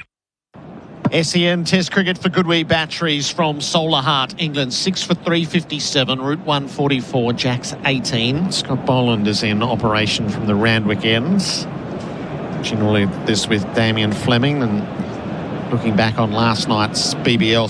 So 3 games of cricket yesterday. The 49,574 here at the SCG, biggest in half a century. The MCG 68,124. For the Derby, the Renegades beating the Stars. Jacks faces up to Boland, runs the ball out through points. He's placed that well and set the chase under the ladies' pavilion. The big dive from Webster to no avail. It gets to the rope for 4. Zito brushless power tools do you. So Jacks with a couple of boundaries. It's 6 for 361 and then 37,643 at Optus. So those brilliant triple header, 155,341 people in stadiums. So we got a man who I associate with the Hobart Hurricanes. It's Big Stuart Broad. One of the best leading edges you've ever seen at 2 to win, was it 1 to win against the Renegades? Clipped through square leg over mid-off for 1.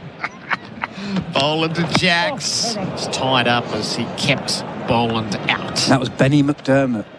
Whacked Strong it to man. all parts. Yeah, he got 100. We had to win to stay in the, what would that be, BBL 8? Good time. Did you enjoy Loved it. The BBL? It was my first opportunity to play cricket in Australia, not part of the England cricket team, and I felt really taken in by Hobart, actually. Living down there. Everything turned purple for those few weeks. It was it was wonderful to play for an Australian cricket team and feel supported by them. It was great. Loved it. Jacks is on 22. He wore that on the body. Boland's back with him. Leaves outside the off stump. And Bowie Webster was in the Hurricane setup then. Okay. Yeah. Tim Payne captain. Sean Tate, I think, retired halfway through that. He actually came in one day having been carted around and just hung his boots on a peg and just, that's me. The wild thing gone. The wild thing gone. Who else was bowling with you? Dan Christian was Yeah, was DC, beauty. a He really just won handy titles, character. didn't he? Just titles, that's all he did. Came and DC. captained my team, Nottinghamshire, back home and won titles. Boland's coming at Jacks again. Leaving. Shaping away outside the off stump. Actually, Scotty Boland had some time down at the Hurricanes as well. For Archer came through. Oh, well, that's where we got first introduced to Joffrey Archer and had a blistering first beat. Yeah. Remember that caught and bowled he took at the Gabba? Yeah. Boom. I was at long on when Chris Lynn hit Sean Tate about 100 metres over my head. Monster. 6 for 361. Boland to Jacks. Plays from his pads on the straight drive. No run to be had. And then we'll see how many Australian players play afterwards. I think Travis Head's already said he's out, exhausted, wants to build up for the T20 World Cup, but hoping at least half the team play. Would you? The batters Webster, should play. Smith, will he? He tends to play when he can. Yeah. I mean, a couple of years ago, he played a couple of games, got double hundreds, didn't he? Amazing what he did here. Awesome. Yeah, I think he likes the idea of batting with Bharat together and see if they can lift the sixes to something. Boland's last ball of the over. Jacks to see it, and again it jagged out him, and he wore it on the body. He's getting battered in that over. 6 for 361. The Capital.com scoreboard, fast, smart, seamless. Echo for quality chainsaws, mowers and trimmers professionals rely on. Designed to renowned Japanese build standards for cutting performance and durability, and backed by Echo's industry-leading 5-year domestic and 2-year commercial warranty. Echo, power on and on. Available at Bunnings. Need a new battery roadside? Holler for a Marshall. Marshall batteries come to you fast with the right battery and expert fitting. Serving Australia since 1935, choose the leading roadside battery replacement service. Holler for a Marshall, day or night. marshallbatteries.com.au. SEN Test cricket for Goodwee batteries from Solar Heart. England 6 for 361. Roots 144. Jacks is 22. This session of players for Rogers Willicks, Trusted Trailer Solutions. Roots on strike as Stark begins his 21st over. And Root dabbed at a ball which flies past outside the off stump. So Australian teams that you played for: Hobart Hurricanes, Hoppers Crossing. Any Hoppers others? Crossing, no, that's it. That's the whole shebang. How did you come to play for Hoppers Crossing? We get texts every time you sit down, people who played with you or against you at Hoppers Crossing. And do you have one more year in you for them? for Hoppers Crossing? Yes. No, I've not bowled a ball since getting Alex Carey at the Oval in 2023. Not even in the back garden. Really? It'll come. So it's my home club, Edgerton Park in Melton Mowbray, known for its pork pies. Ooh. Stark to Roots. Again, that's worn around the pads, kept out. I had a connection with Hoppers Crossing, so Hoppers would send a player over to Edgerton Park every summer, and they'd live with a family. We had Prashant came and lived with my family when I was maybe 15, 16, and then Edgerton Park would send one to Hoppers, and I was sort of the fourth Englishman that went there, and played with all the sort of 5-6 Hoppers that came to us. It's not a paid gig or anything, it's very much club cricket, but you come and live for the 6 months in a different place and experience it. And yeah, I've still got lifelong friends from those eras. That's what cricket's about, isn't it? Yeah. It's awesome. Root faces up, beaten on the outside edge. Some good stuff happening here from the Australians with the new ball. Yeah, great. And I can honestly, hand on heart, having played 40 Ashes tests, 160 odd international tests, the sledging playing for Hoppers Crossing was as ferocious as I ever experienced. Yes. Mitchell Johnson was nothing compared to that. But people assume there's more happening out there now, but not as much as No, it was my first experience of... And how old were you? 17, 18. Oh, 18. jeez. Hell for leather on the pitch, and you have a beer straight after the game. I couldn't believe it. Stark to Roots, lays bat on ball, finds it out to deep point. A single, he's 145. And the culture of everything. So if you didn't turn up for training Tuesday, Thursday, you didn't play on the Saturday. You had to be there. No excuses.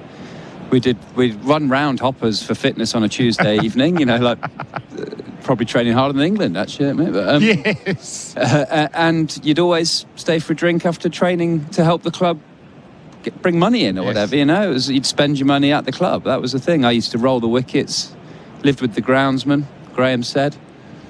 Loved it. Loved everything about it. It is fantastic. And for the Aussies going to England, you just absolutely love it. Yeah. Living in the town. Stark now to Jacks, trying desperately to edge. He's got such a good line. He slaps his hands in the aftermath. Just can't quite get the edge that he's... Are we feeling this is a new ball wicket? It feels I tell you what, it's nipping around, isn't it? Well, after the first two, it really has. If I'm the English quicks, I'll be thinking, wow, I'm going to go really hard with the new ball. Yeah, absolutely. Give everything. The last 2 overs has been, and they've been hit just as well. Even sped up a bit. Sped up a bit, I think. Yeah.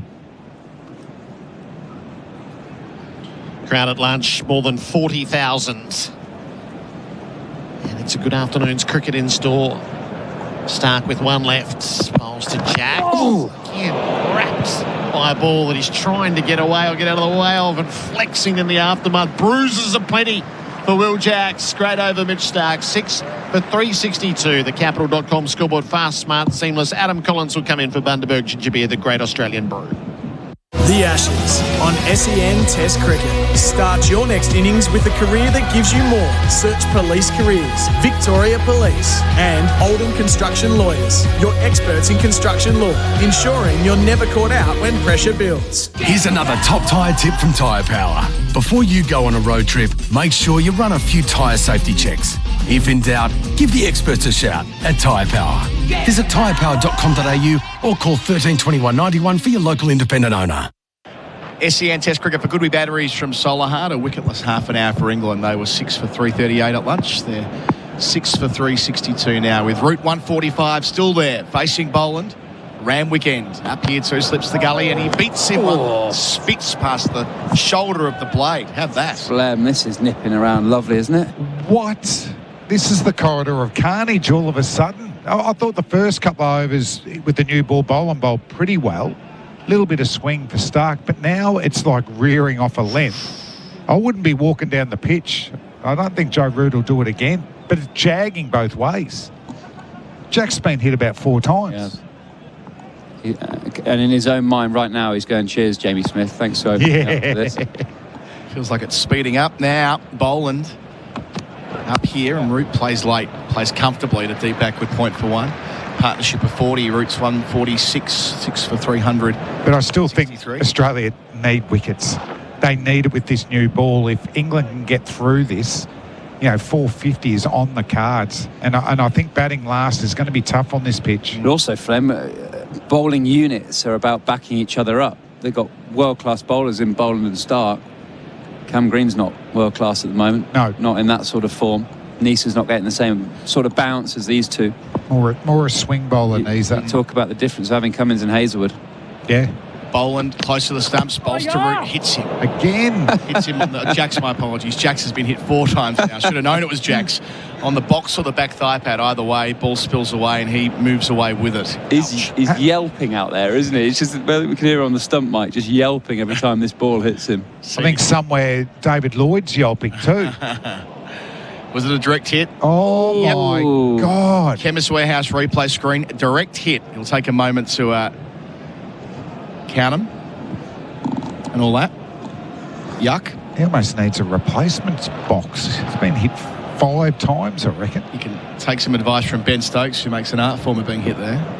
I tell you what, he's getting square on. I'd keep as side on as possible. Boland to Jax on 22. Jax plays under his eye defensively. Out to mid-off, no run. But he's doing a great job, Jax. 22 off 41 deliveries. Unselfish batting for the team. Root is flying. This could be the significant partnership of the whole test match here. I've been impressed with him the whole series. Yeah, he's not put the numbers on the board that he might have done or whatever, but he's shown grit. He's applied himself. Yeah, if he can play spin well, I could see him playing against the subcontinent higher up in the order and being the second spinner. Yeah. 47 at Adelaide and 41 at Brisbane, Jax.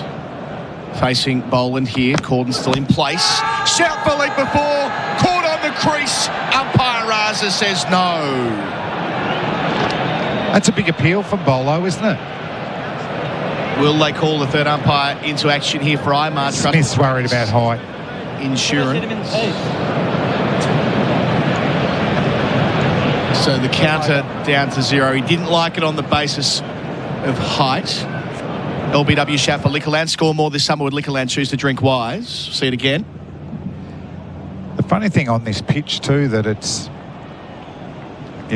bounced a fair bit. Like, we're saying it's a bit lower than the other pitches, but this new ball is bouncing steeply. He needs one to keep low.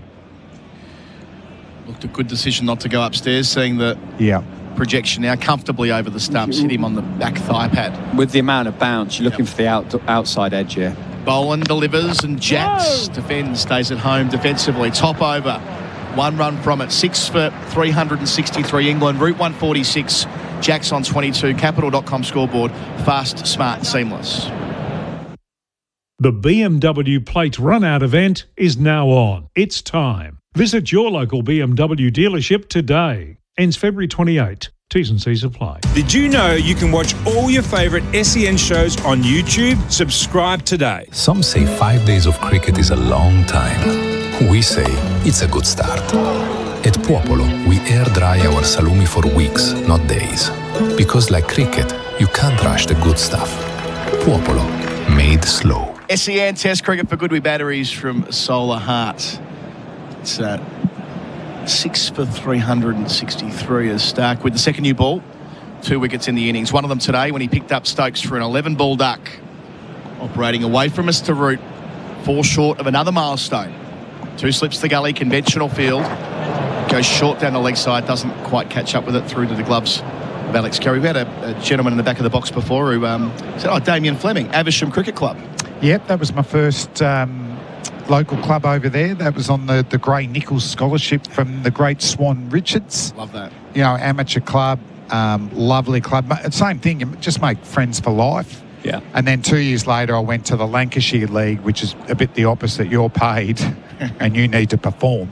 Yeah. You don't perform, you're in trouble. In Accrington, which is David Lloyd's, where he was born, and Warney was the year before. But I played for a club called Enfield, which is in Accrington. Right. Great fun. Quite the reputation when Warren preceded you, I'm sure, in that part of the that's world. all I heard about. Stark in here, delivers and pushing out to mid on his route, no run. I saw your stat. But Warney, just on that, Warney tells the story of after 4 games, I think he's got 10 runs and 2 wickets. And he's walking off and all he's hearing, go home, pro, go home. Yeah. They didn't know what they had. I saw your stats from Aversham, Dave Atkinson's his name. He showed me on the screen. And really? You made 100 there. Made 100?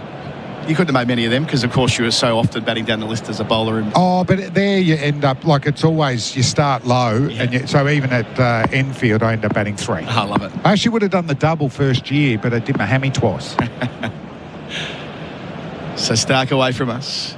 Into route on 146 and route plays back and into the gully. Sorry, I did my hammy 3 times against a team called Rawtenstall, and their pro was Michael Bevan. And all run-outs were with a runner and all 3 of us down one end. Try having a runner in league cricket. Yeah.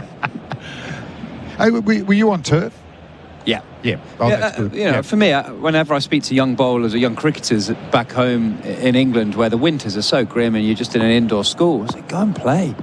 Yeah. You grow up, you meet people, you got to be part of a club. You have that expectancy to perform as well as an overseas pro. Oh, definitely. And you feel that, and that's important. And I think you've got to have a plan. Stark to route bowls here over the wicket, clipping out into the onside. Out through square leg, it'll go for 1 for a moment. I thought he beat the field at 147 with the single, 6 for 364. Because you can certainly go over and have a good time, and you've got to do that. But you've also got to go over with, how am I going to upskill? And for me, obviously batting was one, but I wanted to, with those juke balls, I wanted to be able to bowl outs and in swingers from over and around the wicket to right and left-hand batsmen. Yeah. Which with the juke, you can. So that added skills that, probably if you're at home, you're not learning it. But with the kookaburra, it's not as easy to do. I interviewed Dan Worrell last year when he was made a Cricketer of the Year by Wisden. He swings it amazing. He got the Dukes ball in his hand in league cricket in 2015. I'd love never, it. ever want to leave. Yeah. And all the slanted pitches when he played county cricket, Kent and Lords. He's got the slanted run-up. Do they survey these pitches? Stark up 2 left in the over. Bowling to Jacks, who opens the blade and gets it past gully to deep backward point for 1. Route 1 or 2, only 1 there. 6 for 365. Partnership 42 with Jacks 23. Yeah, there's a few bowlers that would have liked a few of the surfaces in Australia at the moment as well, wouldn't they? Well, I think you've already talked about the biggest one's probably you and Jimmy Anderson.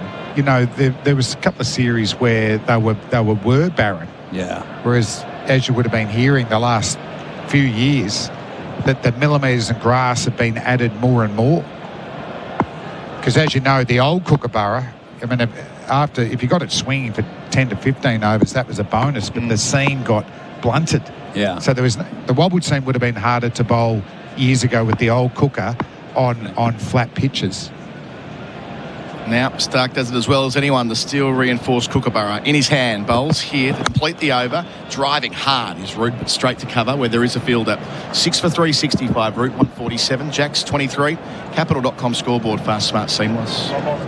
Your machinery shouldn't sound like a drop catch. Keep it in top form with Sinopec Premium Lubricants. Whether you're running trucks, tractors or anything in between, visit Sinopec's new warehouse at 1 Rosebride Place, Truganina. Hit performance for 6 with Sinopec Premium Lubricants. Visit sinopeconline.com.au. Are you a tradie, corporate or work roadside? Work Locker, Carrum Downs and Pakenham have the workwear brands you need, including FXD, Steel Blue, Cat, Bisley, Hardyaker, King G, Blunston, Mongrel and more. Work Locker, Carrum Downs and Pakenham. Workwear for wherever you work. Visit worklocker.com.au.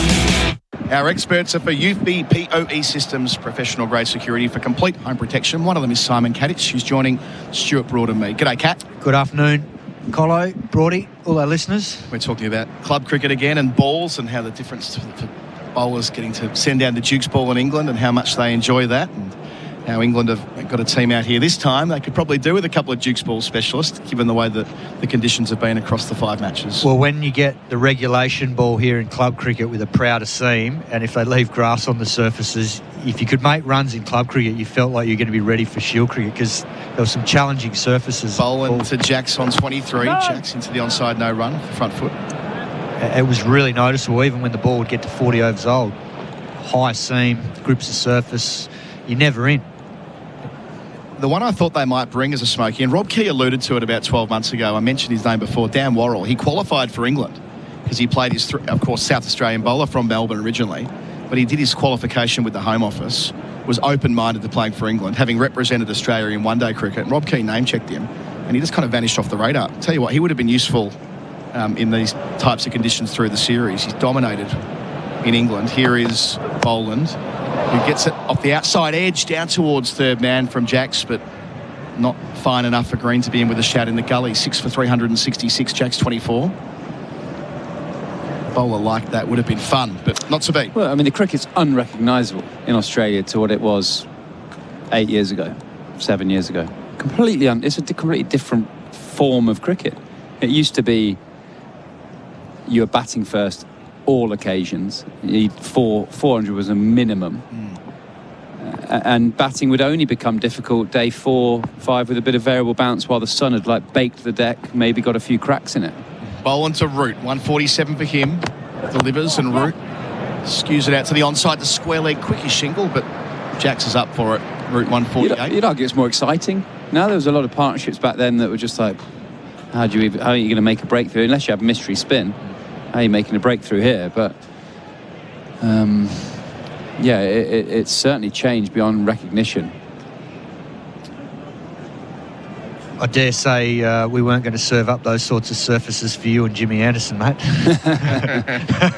In your pomp. Well, it's interesting because this England batting group would have been better on the flatter surfaces. Definitely. Jack's one of them on 24, facing Scott Boland, 3 in the cordon, leaves alone a ball that swings into the gloves of Carey away from the right-hander. Yes, how much has changed in sort of one Ashes cycle, and I think the consensus from the players is that it's been an overcorrection. And Marnus Labuschagne said to us this morning on the coverage that every pitch feels the same in Australia now. It's one problem that follows them around is the amount of support the seamers get, albeit perhaps not quite as much at Sydney as they thought. Yeah, and the other thing is I don't think the Gab has changed that much. The Gab's always had grass on it and always been cracked up if it's hot up there. So it's probably more how the MCG's been. Yep. Definitely Optus is different to where the Wacker was at, and then this has changed a bit with more grass on it as well. Boland to Jack, stands 44, bowls here, beats him. Beautiful stuff. Hits the seam, moves away. That wobble seam delivery that Boland loves sending down at the SCG. Right on point. Where the batter turned inside out, bounce, nip away. I mean, we're seeing it back here on our Chemist Warehouse screen. It's the classic wobble seam delivery, and that's something, Broady, that only really came into the game, 12, 15 years ago, and got, or maybe a bit longer. No, I'm going to disagree with you there. I think we only started talking about it then. The first time Curtly Ambrose, great exponent of the wobble seam delivery. Courtney Walsh. Actually, first time I really began to recognise it was watching a test match here with Stuart Clark. What was that? Sort of 5, 6-ish? We'll definitely come back to that next over. Last ball here, Boland sends down and he hits Jacks on the edge on the way to the thigh pad, down to the gully, no run. He's 24, Route 148, 6 for 367 on the Capital.com scoreboard. Fast, smart, seamless. Some say 5 days of cricket is a long time. We say it's a good start. At Popolo, we air dry our salumi for weeks, not days. Because like cricket, you can't rush the good stuff. Popolo, made slow. When using a knife in the workplace, safety is critical. Martel provides top quality knives, blades and accessories for safer ways to cut, giving you peace of mind knowing your workers are in safe hands. Martel Australia, the safer way to cut. Visit martelaustralia.com.au. Our middle session for Rogers Willox Manufacturing since 1896, just 6 runs from the last 4 overs. The thumper's out there before start goes again. Talking wobble seam and how it's entered the conversation big time in the last decade, but existed before that, Brody. Absolutely, yeah. I mean, Curtly Ambrose was probably one of the best exponents. You watch his footage back, you just had that little wobble seam, any cracks or dryness in the surface, it would nip off it. And the art of wobble seam is if you catch half the seam and half leather, that's when it can jag. And I started as an away swing bowler to right-handed batters, and it was probably when I was 22, 23, I began to think, well, my best nip backer to a right-hander will bowl them. My best away swinger will still miss the outside edge. So I started thinking, okay, well, I want to try and seam the ball, and batters get cues with swing, no cues with seam. Roots 148 facing, Stark and leaving alone. It's new. So Stuart Clark was when I first sort of started to think, how do you do it? How are you getting this imperfect delivery? And Mohammed Asif was someone who, he had success here at Sydney once, on a green pitch, but he came to Leicestershire with me in 2007, I think I want to say, and bowled beautifully against England for a few test matches in a row. And he was, again, that just looked to hit the outside of off stump. It didn't matter which way it went, but he was bringing batters forward. And then bowlers started going, do you know what? Maybe seems more important, more reliable than swing. Stark away from us, getting a fast bowling clinic from Stuart Broad here, enjoying it. Over the wicket, defends route into the offside, no run. Great example of Stark. I bet he wished he'd worked on the wobble seam 12 years ago rather than 5 years ago. Just to those listening who aren't across the difference in how you might hold the ball, let it go, what is the fundamental difference between a traditional nip backer and one where you've let the ball go down in the wobble seam fashion? Yeah, so you think of beautiful away swing bowler like Damien Fleming would have been an example of that, where the seam is pointing towards first slip, rotating, spinning backwards and not really moving side to side. That's going to be your swing position. What you're looking for as a wobble seam is you want that seam just bouncing off the perpendicular side to side, or literally wobbling down at you, and it's about delivering the ball imperfectly. Stark bowls here off the hip, out towards deep square leg route. It's 1, not 2, so with 149, 6 for 368. And everyone does it differently. I'd say if you're thinking about having a practice at training or in the back garden or whatever, just work on placing your thumb in different positions, your fingers in different positions. I used to use one of those half and half balls. You've seen them? One side's red, one side's white, so you could see how much the seam would be wobbling. I ended up, if I'm bowling to a right-hander, pointing the seam at leg stump, and then having my fingers in almost an away swing position, so that when I released it, the ball would sort of fizz out my fingers. Stark's halfway through his set. Bowling now to Jack's on 24. Partnership growing towards 50. Delivers here over the wicket. Jack's plays into the gully on the bounce with control. When experimenting, even talk about if you're a bowler that bowls with your fingers close together, spread them out a bit further, make them a centimetre wide, because again you're losing that real perfect release. I also, if you think about having your whole fingers where the ball releases from, generally it comes off your fingertips. I would pretend my fingertips were maybe an inch down my fingers, so that would relax my wrist, because wrist flick is really, really important. Look at Glenn McGrath. But also it just meant that the ball wasn't flicking right. I lost the control right off the end of the fingertips, which would help it just right. Wobble down. So by design. Love that. Stark in again, bowling for Jacks.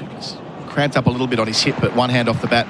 Works at the mid-wicket for 1. He's 25, 6 for 361. Actually, Kat, you'd have, back end of your career, you'd have faced a lot more wobble seam bowling than traditional swing bowling. Did you find seam bowling more tricky than swing bowling? Without a doubt, and I've always said the hardest ball to face in cricket as a batter is the ball that nips back into the stumps, because you're lining a ball up, particularly with your front foot in your bat, and as soon as it deviates late off the surface, which you can't predict because you don't know, whereas you're predicting it through the air because you can adjust through the air based on what you've the information you've gathered from previous balls or previous experiences, but off a surface, you're never 100% sure, and that's why the seaming ball, I think most batsmen will say it's always harder. Last ball of Starks over to Root, who plays out to deep backward point for one, which will mean he gets the chance to raise his bat again.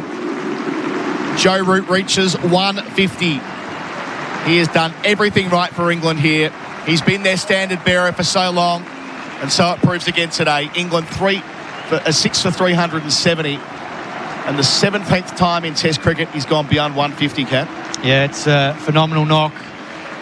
One of skill, temperament, application, and now he's getting his team in a very, very good position, because we've seen movement with this second new ball. Wickets quickened up a bit. There's enough happening off the seam. If England can get over 400 and keep their bowlers fresh, having a crack today and then into tomorrow, they'll be very happy with this position. Imagine he turns that into a double, Broady. I mean, getting to three figures in Australia being such a hurdle for him. Unbeaten, of course, at Brisbane today. Just enough support to keep on keeping on. Yeah, it's been a fine knock. I can't quite work out this surface yet, because Joe Root's made it look pretty good for batting. 150 not out.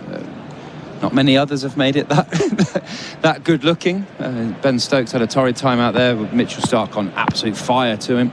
Jamie Smith looked like he was going to get out every ball. Bowling to Root on 150. Squared up, but plays it with soft enough hands to get it to backward point for one. 151, every Root run being cheered. 6 for 371, partnership up to 48.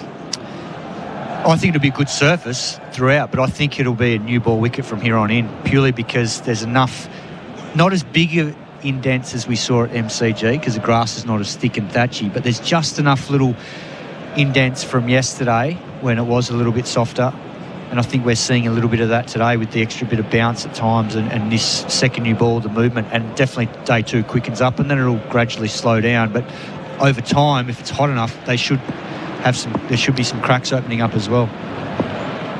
So Jack's on 25, has a short leg next to him. Boland trying to get it seaming around. Oh, it does so here, nearly hits off stump.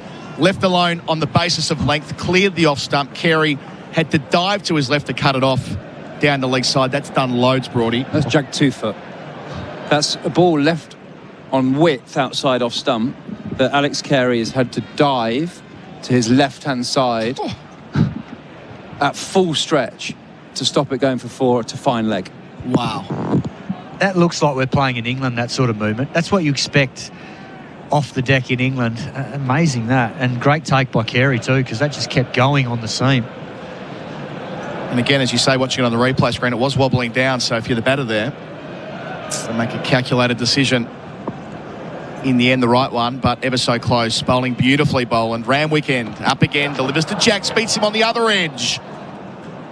Moving it both ways. Scott Boland on a string. Cool, if they had... Sorry, but if the Aussies had Cummins and Hazelwood on this, it'd be 250 all out. Yep. He is moving the ball so far here.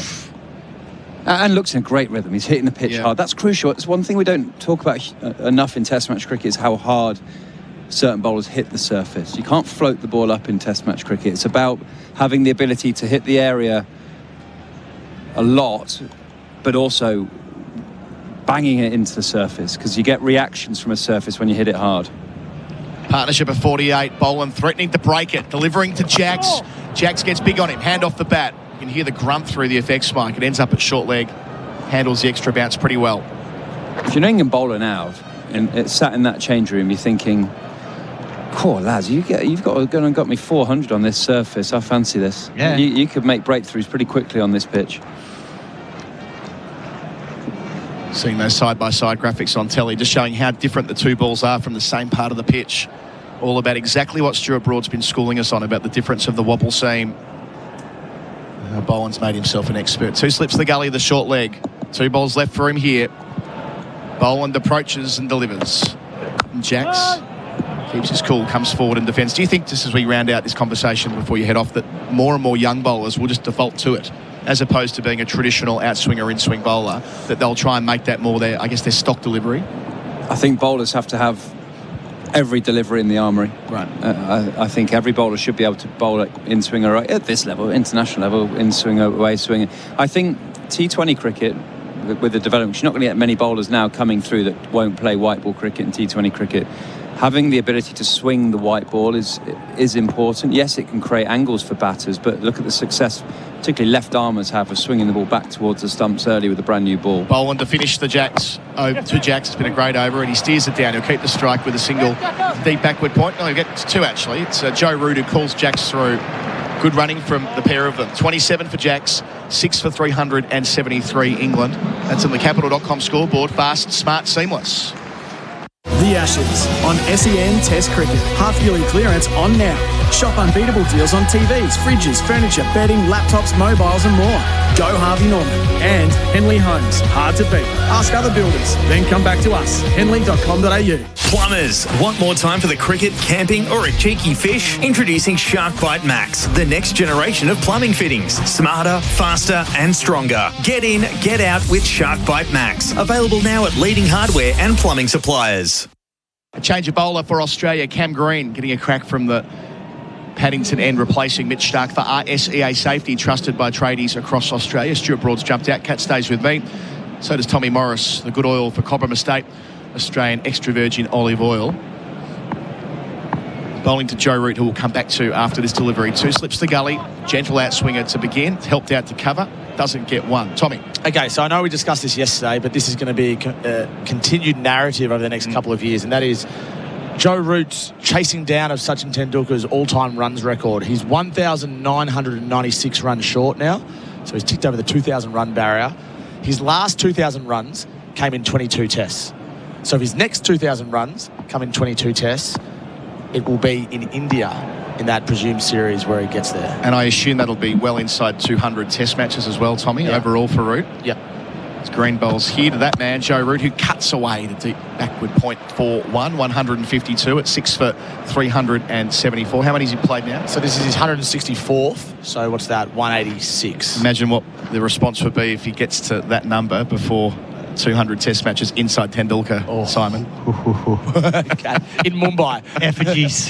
Effigies everywhere. So New Zealand at home for 3, Pakistan at home for 3, South Africa away for 3, Bangladesh away for 2, the 150th test here, the home Ashes in 2027, and then we're looking at a tour of India. That would be very special. 51's the partnership.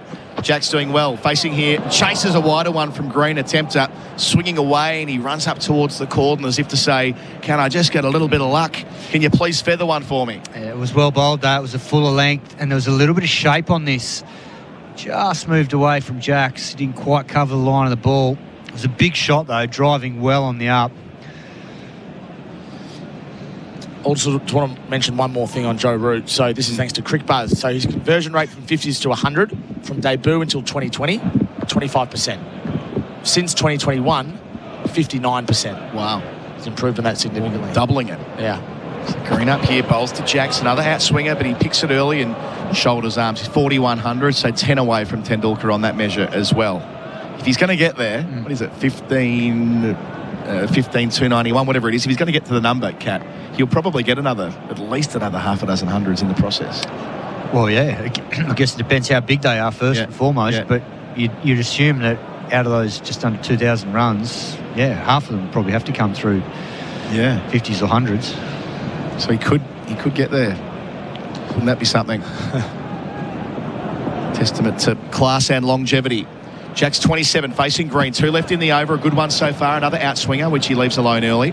Well played. He's also averaging 55 in this series. I know he's not out now. Yeah. But all of a sudden his stats look pretty good. And he's, with a bit of luck, he's within striking distance of Travis Head. Head has to fail twice, and Root's got to make some more second innings runs. But all of a sudden his overall numbers this series look excellent. 386 runs at 55. That's what big hundreds do. The big daddy hundreds, as Graham Gooch used to call them. Cash in. Yeah. So one left in Green's over. Probably drinks after this ball, I'd imagine. He's up to the crease, delivering to Jacks on 27, who's not edging behind. For a moment, Green thought he had. It's ended up in the gloves, but there'll be no review for that. The way that Green just appealed ran straight towards the keeper. It took a moment to check, but no, there'll be no review there. Drinks will be called instead. 6 for 374. An excellent over from Cam Green coming into the attack. Jack stays on 27. Root up to 152. Bundaberg Ginger Beer Drinks Break, the Great Australian Brew. It'll be Gerard Whateley replacing me after that. G'day there, in Coburg, a crash on Sydney Road northbound out of Bell Street. 2 lanes are closed. There's been a truck rollover in Altona North. Grieve Parade southbound at Doherty's Road. 1 lane is closed. Use Blackshaws Road and Millers Road to skip around. The Housemaid, starring Sydney Sweeney and Amanda Seyfried, is in cinemas now. The super sexy thriller based on the best-selling novel is a must-see this summer. Get your tickets now. And SEN continues as your home of sport this summer with every ball of the summer of cricket live. Pacific Smiles Dental has daily emergency appointments available. Book now and don't let tooth pain spoil your summer. pacificsmilesdental.com.au. Did you know you can watch all your favourite SEN shows on YouTube? Subscribe today. Ring-a-ding-ding! Welcome to Tasman Butchers, the freshest cuts and the largest variety. Don't settle for the other stuff. Eat better meat with Tasman Butchers. Tasman Butchers, the meat specialists. Don't get caught out by skills shortages. Build a great team with MEGT, Australia's apprenticeship experts. Offering local advice and ongoing support, they'll make sure your investment pays off. So speak to the experts at MEGT.com.au. Apprentice Connect Australia providers are an Australian government-funded initiative. Ring-a-ding-ding! Welcome to Tasman Butchers, the freshest cuts and the largest variety. Don't settle for the other stuff. Eat better meat with Tasman Butchers.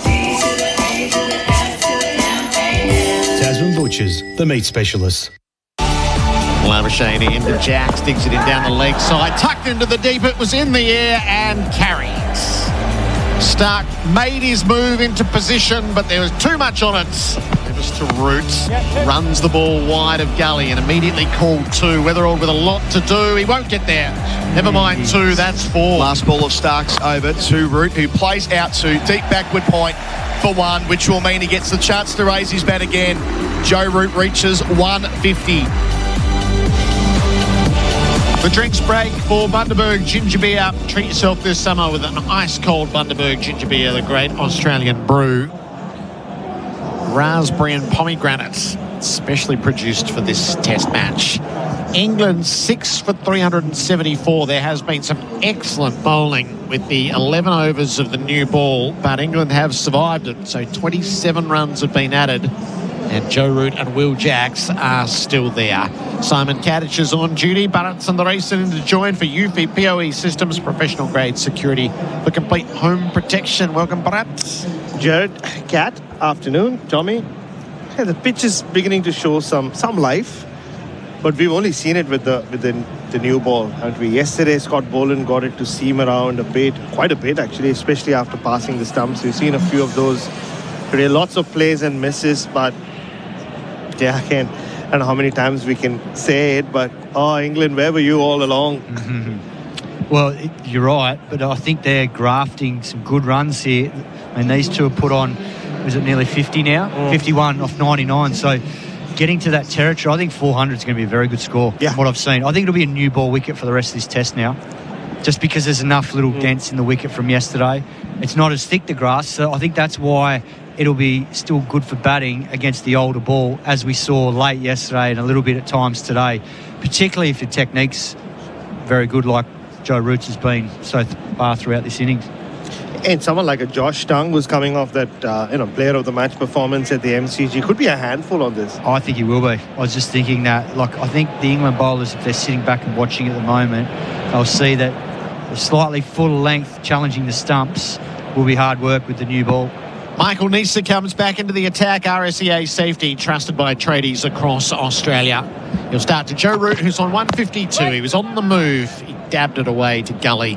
Greenfields, no run. So Neser has 15 overs, 1 maiden, 1 for 55. Also the kind of day where your mind wanders. It was just, I like to see what's happening during the drinks break. And I know what wicket keepers and their relationship with their gloves or all. But I just saw Alex Carey pick up a bunch of those red frogs in his glove and just chuck it into his mouth. I don't know. Is it hygienic?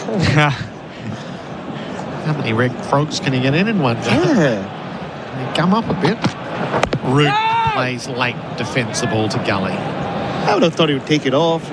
But I think it becomes a part of their body. Yeah. Well, the other thing too is, I mean, who's to say his hand doesn't have an inner on it and then there's sweat on the hand? So unless you're getting the sanitizer out, it's much of a muchness. There you go. Spoken like a true dad, Cat. Yeah, you got to toughen the gut up at some point, don't you? Yeah, that. I think people in this country really need to do that. Nisa from the round wicket. He is over the wicket and bowling to Root, who plays from his pads to mid-wicket, no run. It's funny because, again, it's cultural. Where I grew up in Bombay, we had a doctor who, I don't know, we were not sure whether he was a real doctor, but every time we had an upset tummy as children, he would write something on a paper. It was never a prescription medicine. It was the latest street food stall that had opened somewhere. Like, go build up your immunity. That's what you need. I don't think it would have worked in this country. Joe Root, 15 boundaries in this innings, running hot for Ream, steady, hot and strong. Root forward, runs the ball to point, helps himself to his 153rd run. Labuschagne around to his left to field. Tom Morris is chiming in here for Cobram Estates. Australian extra virgin olive oil. Just looking at how many scores of 150 or more Joe Root has made. So 17 today, one ahead of Mahela Jayawardena, one behind Don Bradman, who's 18, then Sangakkara and Lara 19 and Tendulkar 20. So you'd suggest if you can get to Tendulkar's overall runs record, probably gets him for that as well. Yeah, they're heady thoughts, aren't they? Jack's leaving the ball that angles in over the stumps. Less than 2,000 to go, as I just said to Colo. Scores at the same rate as what he did the last 22 Test matches. He'll get there in India. Does he get there quicker though, if he keeps playing this normal style of cricket rather than being a Bazballer and turns a couple of these into triples, like the Don used to do for fun? How many triples did the great man get? 2, is it? 334 and 30. That all? 309. Oh, he must have had about 10 first class then. Jack squared up, edge to gully and caught. Nisa gets the wicket. Green hangs on and Jacks has gone for 27. That was badly needed. England 7 for 375. Yeah, nicely taken by Cameron Green at gully. Will Jacks, important knock for England. He hung in there well with Joe Root, but just gets squared up. No feet. Little bit of probably straightened a fraction, but in the end, outside edge of the bat to Cameron Green at gully. So Australia get the breakthrough they desperately needed with the second new ball. And the new batsman now is Bryden Cass. Classics for a cause. Keep Aussie classics alive while supporting our veterans. But that's the thing, right, Kat? You spoke about Joe Root making big double hundreds and triple hundreds. He often is left by himself in this batting lineup. There's a good piece of bowling from Michael Nisa. Jacks never looked comfortable against the second new ball. But often he just ends up making big hundreds but doesn't get to 200 because he runs out of partners. Well, I hope he makes a statement too and is not out, because Jamie Smith's dismissal before lunch is a great example of, you know, their game plan. Yes, it's great to be aggressive, but 10 minutes before lunch, part-timer, you only got 4 overs, I think, to the second new ball. Like, it was just, and partnership of 94 as well. Like, it's criminal when you've done all the work, you've had a bit of luck as well, threw it away, and Joe Root's batting so well. That's the other part of it. From a team perspective, you've put yourself in front of the team. It was the end of the over, 7 for 375. That is the Shark Bite scoreboard. Plumbing perfected Shark Bite Max. Green is in to start the fresh over. He's bowling to Root, pitched up, whipped away, and through backwards square. A dive in the deep prevents the boundary. It was Doggett who's on the field at the moment. Keeps it to 2. So 7 for 377. SEN Test cricket here for Goodwee Batteries and Solar Heart Expertise, the perfect partnership. And that's what it is, right, Kat? Back on Jamie Smith. It's about batting for your partner. I mean, yeah, whatever, the coach and the philosophy and all is one thing. Once you're in there, it's about what's happening at the other end. Green bowls to Roots, back foot, drops it to the offside, tip and run out to cover. Green does his own fielding. And the learning was there from Brisbane only a couple of tests ago. They must have spoken about it. When you bat first in these conditions, you have to maximise your first innings. They didn't do that at the Gabba. It cost them the test. Not only the test, but it cost them the tactics in the test because 334 was middling. Australia made 500, and then Australia manipulated the test by going deep into the session to then bowl with a new ball under lights, pink ball under lights. So this is the same for them today. Drag this in late today. Then the bowlers have, maybe 30 overs today. They're fresher for tomorrow. Green to Cass, pitched up at the stumps. Comes forward to defend and blocks to cover. They're all little wins that have a bearing on winning a test match easier than if you make it hard for yourself by just gifting your wicket away. And that's what Joe Root's done so well.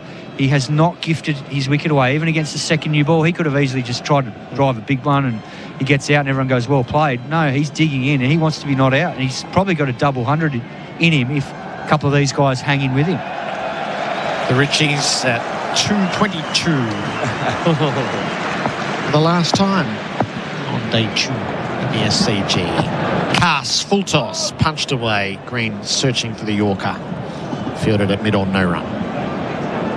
Nearly snuck through that. Yeah. It caught Cass by surprise. I think, given what he would have been watching, the Australians bashing the wicket and getting some bounce and movement off the seam, it was a good option from Green. And look, it's got him wickets in this series already. Got Ollie Pope day 1 in Perth with a full Yorker.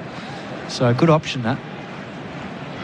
Just feel like he needs a wicket. Oh, desperately. Whatever way it comes, he needs a wicket. That one that nearly hit the outside edge of the bat, he was pleading with him for a review it because he's hearing things now. Green to Cass, beats the outside edge. No footwork at all. Yes, this is to be the last ball of his 16th over. He had the wicket of Smith on 22, caught it cover. It was a no ball, and the very next ball, the edge flew between Carey and Webster. And he's a desperate cricketer at the moment. He is feeling it. And that double blow was that'll take the wind out of anybody. He has started this spell well. His 2 overs have been good. Green bowls to Cass, short up over the stumps and left well enough alone. 7 for 378. The Sharkbite scoreboard. Plumbing perfected. Sharkbite Max.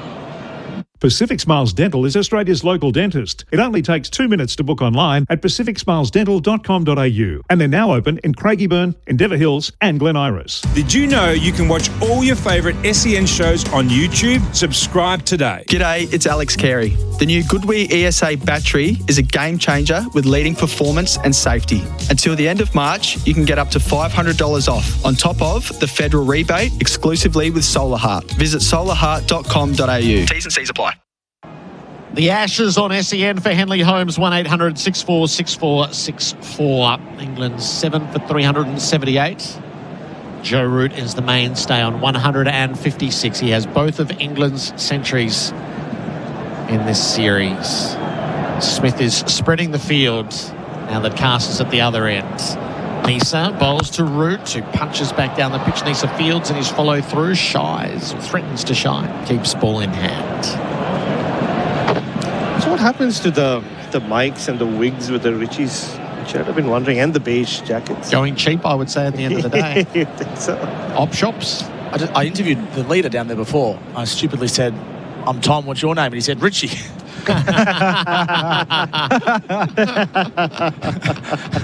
Very good.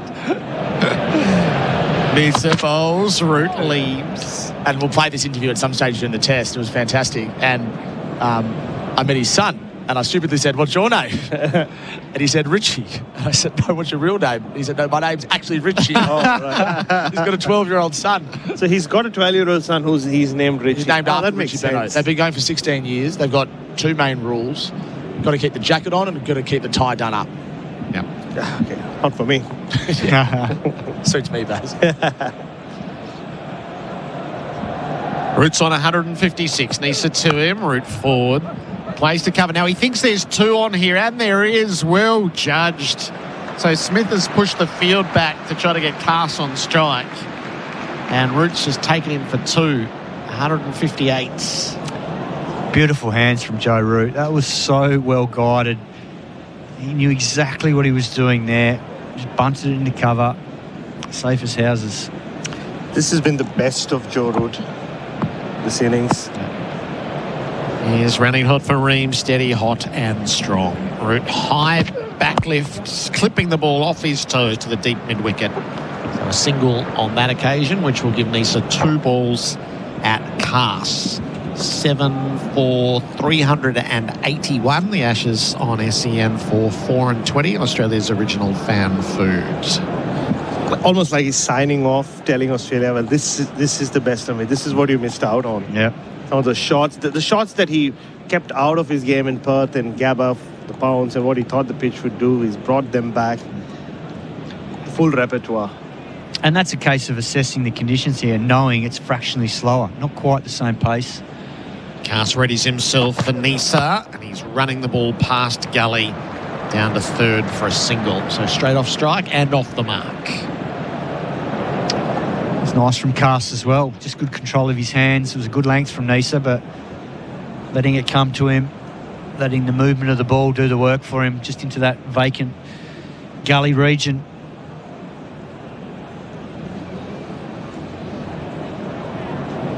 So Smith is going to send Webster out of the cordon, put him at point. So Smith is the lone floating slip, Green in the gully.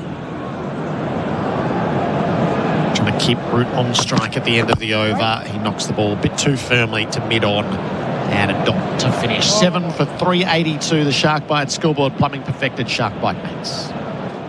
The Ashes on SEN Test Cricket. Start your next innings with a career that gives you more. Search Police Careers, Victoria Police and Oldham Construction Lawyers. Your experts in construction law, ensuring you're never caught out when pressure builds. Imagine homes where luxury isn't an upgrade. Build a solar all-electric Henley home with up to $95,600 of standard inclusions others call extras. Imagine luxury at no extra cost with Henley Homes. The leading run scorer, TAC Drink Driving. How your holiday ends is your choice. Joe Root 159 not out, 7 for 382. The wickets are shared. Program commercial painting, head painting maintenance for 6. 2 for Stark, 2 for Nisa, 2 for Boland. So those honours very much up for grabs. Green starts the fresh over. He's in and bowls to Cast. Edges into the gloves of Carey. Green gets a wicket. Cast doesn't last long. And Carey continues to build his pile in this series. They're just going to check the front foot. Oh, no. Green's holding his breath. Surely not. Umpire's just kicking away at the popping crease. Cast departs the scene. 8 for 382. It would seem like he's got the all clear. That was an absolute beauty from Cameron Green. Great length. Fuller, a little bit of away movement, good bounce, and Carey does the rest. Cast departs for 1, and England now 8 for 382. And just nerves from Cameron Green. He immediately turned around and asked the on-field umpire, was that okay? Was I okay? Surely lightning doesn't strike twice. Could you imagine? It was well deserved, that. It's been a good spell so far. Yes. Really good length, a lot fuller, good movement and good bounce. So keep the Carey count going for us, Tom, for pay.com.au. Points for business. 26 now, so he's 2 shy of Rod Marsh's 28 in 82-83 and 3 shy of Brad Haddon's in 2013-14, but 27 dismissals if you include the stumping in Adelaide. So is the record catches or dismissals? No, the record's catches. Okay. Just so we have to have our terms of reference right if we're going to if we're going to have the passing of the baton presenting the Australian team for Australian made by Australian support Australians. Quick movement out of the blocks to his right and Carey to take the catch. He has 4 in this innings. Touch, not much. Matt Potts, 10 test matches, 86 runs in all and a higher score of 21. I actually think it's stumpings and catches. It just happens to be that Haddon took 29 catches. Okay, so what's dismissals? So Carey's on 27. 27 now. Nice. There we go. The Ashes on SEN for Henley Holmes, 1-800-64-64-64. Green to Potts. Big outswinger left alone. Handy with the bat, isn't he, Matthew Potts? Got a big 100 recently. Yeah, no, he's not the worst. He's going to have to contend with some good bounce here. The ball's really flying through to Alex Carey off a length. Good carry. Yep, the new ball has given everyone a lot to think about. Yeah. A lot to think Game about. on. And that's the Shield season has been get your runs early and dominate the game. So 382 feels like a big number. Green bowls to Potts, beaten past the outside edge. A ripper. Good shape and bounce. Carry up in front of the eyes. It's the carry, actually. 2 carry. And if you're Jake Weatherall, you're looking at it and going, I need to get through these first 15 overs. My career could hang in the balance. Yeah, it's game on for a few of them. Yeah, Manas, who I've talked up a lot throughout my life, but especially in the lead up to this test match, he's very confident. Green to Potts. Defended back down the pitch. Worked a lot, Cat, and we'll talk about it more when he walks out to bat with Andrew McDonald, and it was almost like a mind-clearing session that they had. I think I told this to you the other day over dinner, where it was more about just getting your weight forward in the right direction, not letting your right shoulder take control. Yep. 2 back on the leg side late in the over. Labuschagne called into the cordon. Third moved a bit squarer as a result towards a backward point. He was out signing autographs there, Jake Weatherall. Steve Smith asked for the change in the field, hence the slight delay. Green over the wicket, bowls to Potts, who's in behind defending. Yeah, the big challenge on these sorts of surfaces against a new ball is committing to your footwork when you know there's probably going to be some movement, and you can understand why guys don't want to overcommit their front foot, but the problem is as soon as you're indecisive for that fraction of a second, you only got half a second to react. If you're indecisive and you get caught on the crease, you end up becoming really vulnerable with your technique, and the problem then is you're playing for survival and you can't actually put any pressure back on the bowler because you're in these poor positions. Last ball of Green's over. Potts clips it off his toes. He jammed it into the bottom of the stumps. A glance down to fine leg for a single. The only run from it. Potts gets off the mark in Australia. 8 for 383 on the Shark Bite scoreboard. Plumbing perfected Shark Bite Max. In this new era of ChatGPT and AI, the tradies of Melbourne have spoken. Us blokes want the real robot. Robots got it. Carpentry, fencing, engineering projects and DIY. Robot Building Supplies can help you get the job done. Robots got it. The original robot since 1946. Find us in Notting Hill, Sunshine, Preston, Dramana, Pakenham, Coldstream and Darnham. We're robot, but we're human. robotbuildingsupplies.com.au. ROBOT, Robot Building Supplies. SEN Test cricket for Goodwee batteries from Solar Hearts. 8 for 383. Australia would really like to wrap this up, get to the business of batting. Michael Nisa has that job at hand as he bowls past the outside edge of Potts' bat. Just a good shaped leave. So just having a look here through Joe Root's not outs in triple figures, pay.com.au points for business. So his 40 previous centuries, 10 times he's been the not out batter. This has the potential to be 11 out of 41. Speaks of his obvious excellence, but also at times there's not batting around him. Potts forward to defend. That looks sound in his technique. In a way, he shares that with the man who he is eyeing, Gerard, Sachin Tendulkar, through the 90s. I mean, it was Sachin or bust when they would have the likes of Azharuddin, and then later on came Dravid and Ganguly and Lakshman. But for that 8-year period in the 90s when Tendulkar was at his peak, or when he really broke through, so often it was, the pressure was all on him, like it has been on Joe Root for so long. Nisa bowls, Potts leaves. That got very close to the off stump. That had some real shape about it. Carey again is diving left. So it makes for quite the replay. Save on your prescription at Chemist Warehouse. Stuart Broad was salivating watching the new ball. Yeah. And he drifted away to the point of saying the full strength attack all out 250. And this is who's to say what the Sydney pitch will do, but the trend of these things is it gets really difficult for batting from here on. Nisa to Potts. Outside the off stump, went the other way.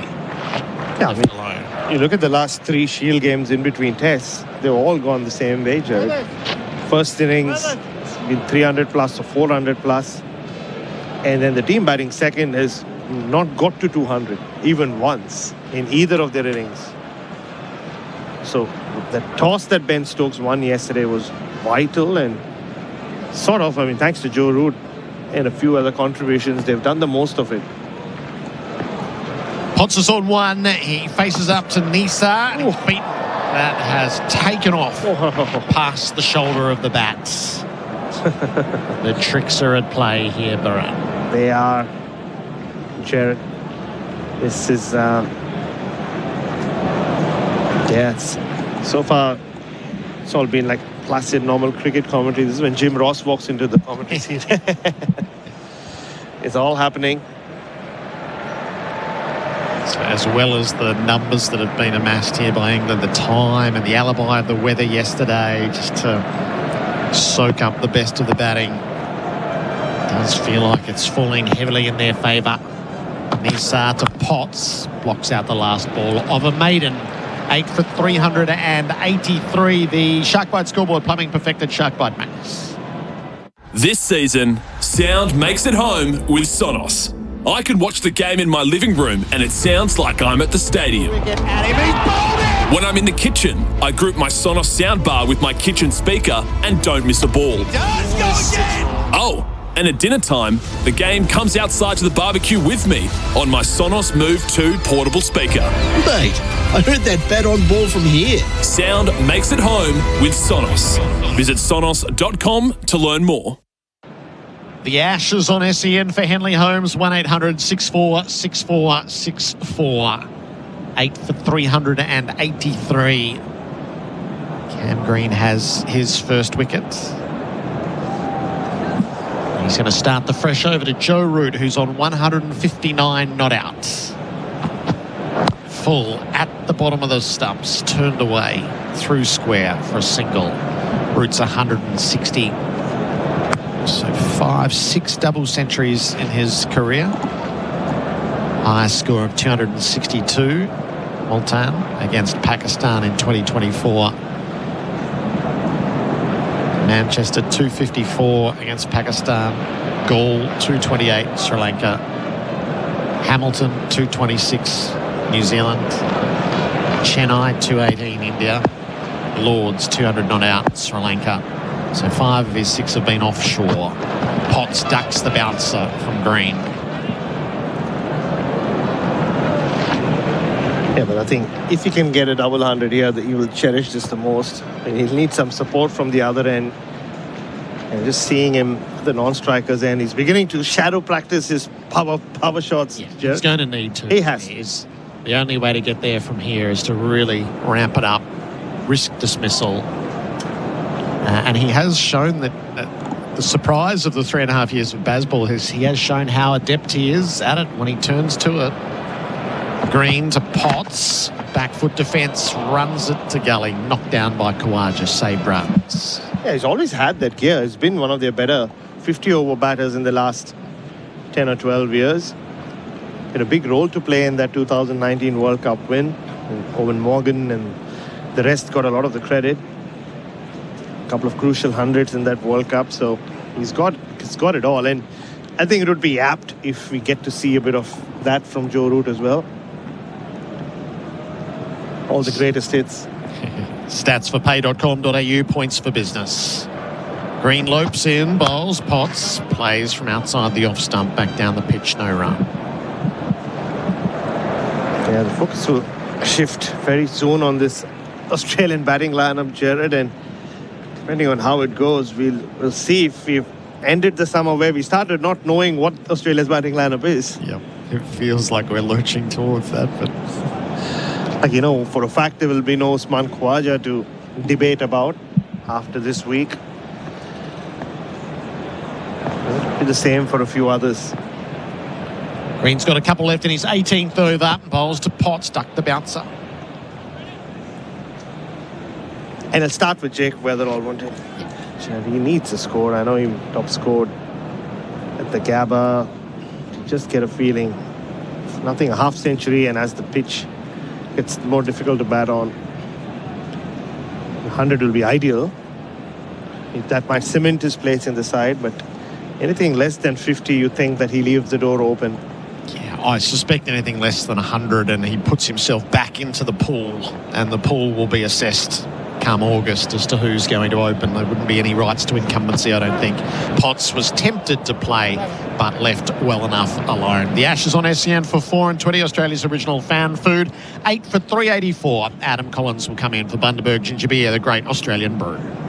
Every minute of every day, a child is admitted to hospital. Help make it a happier place with a $30 donation to the Starlight Foundation every month. Donate today at starlight.org.au. Did you know you can watch all your favourite SEN shows on YouTube? Subscribe today. Ozito brushless power tools. Tested by Grit and built to work. When it comes to doing tough jobs, do it yourself. Ozito. Home and garden brushless power tools. Do you. Only at Bunnings Warehouse. SEN Test cricket for Goodwee batteries from Solar Heart. And quote Tom Morris, I like most things in life, actually, to be fair. Is that my accent, is it? In ad, I've got something good for you, Tommy. You'll like this. We'll see how we go. Joe Root's 160. Will he have a crack here? They've gone at 4 and over through the innings. Misa picked up a wicket in his spell to open England up again. 2 slips the gully, 2 back for the short ball. Off the hit, catch the call. Misa! Caught ball! Brilliant! It was going to take something special to get rid of Joe Root. The Australians file over to him now to congratulate him on what's been a masterful innings here at the SCG. But Michael Nisa cramped him up, went out towards short mid-wicket, the diving one-handed take. Michael Nisa reduces England to 9 for 384. But this will be a moment to recognise Joe Root. His 41st Test century, second in this country. It may well be his final Test match in this country as well. He raises his bat and his helmet to all 4 points of the ground and receives a most fitting standing ovation from everyone here at the SCG. Joe Root, caught and bowled 160. Well, we'll get to the Michael Nisa cotton ball in a while, Adam, but Joe Root leaves the SCG having proven to all his doubters in Australia that he is one of the greatest of all time. There's no doubting him anymore. He got the 100, got the monkey off his back at the Gabba, but this has been a truly special innings.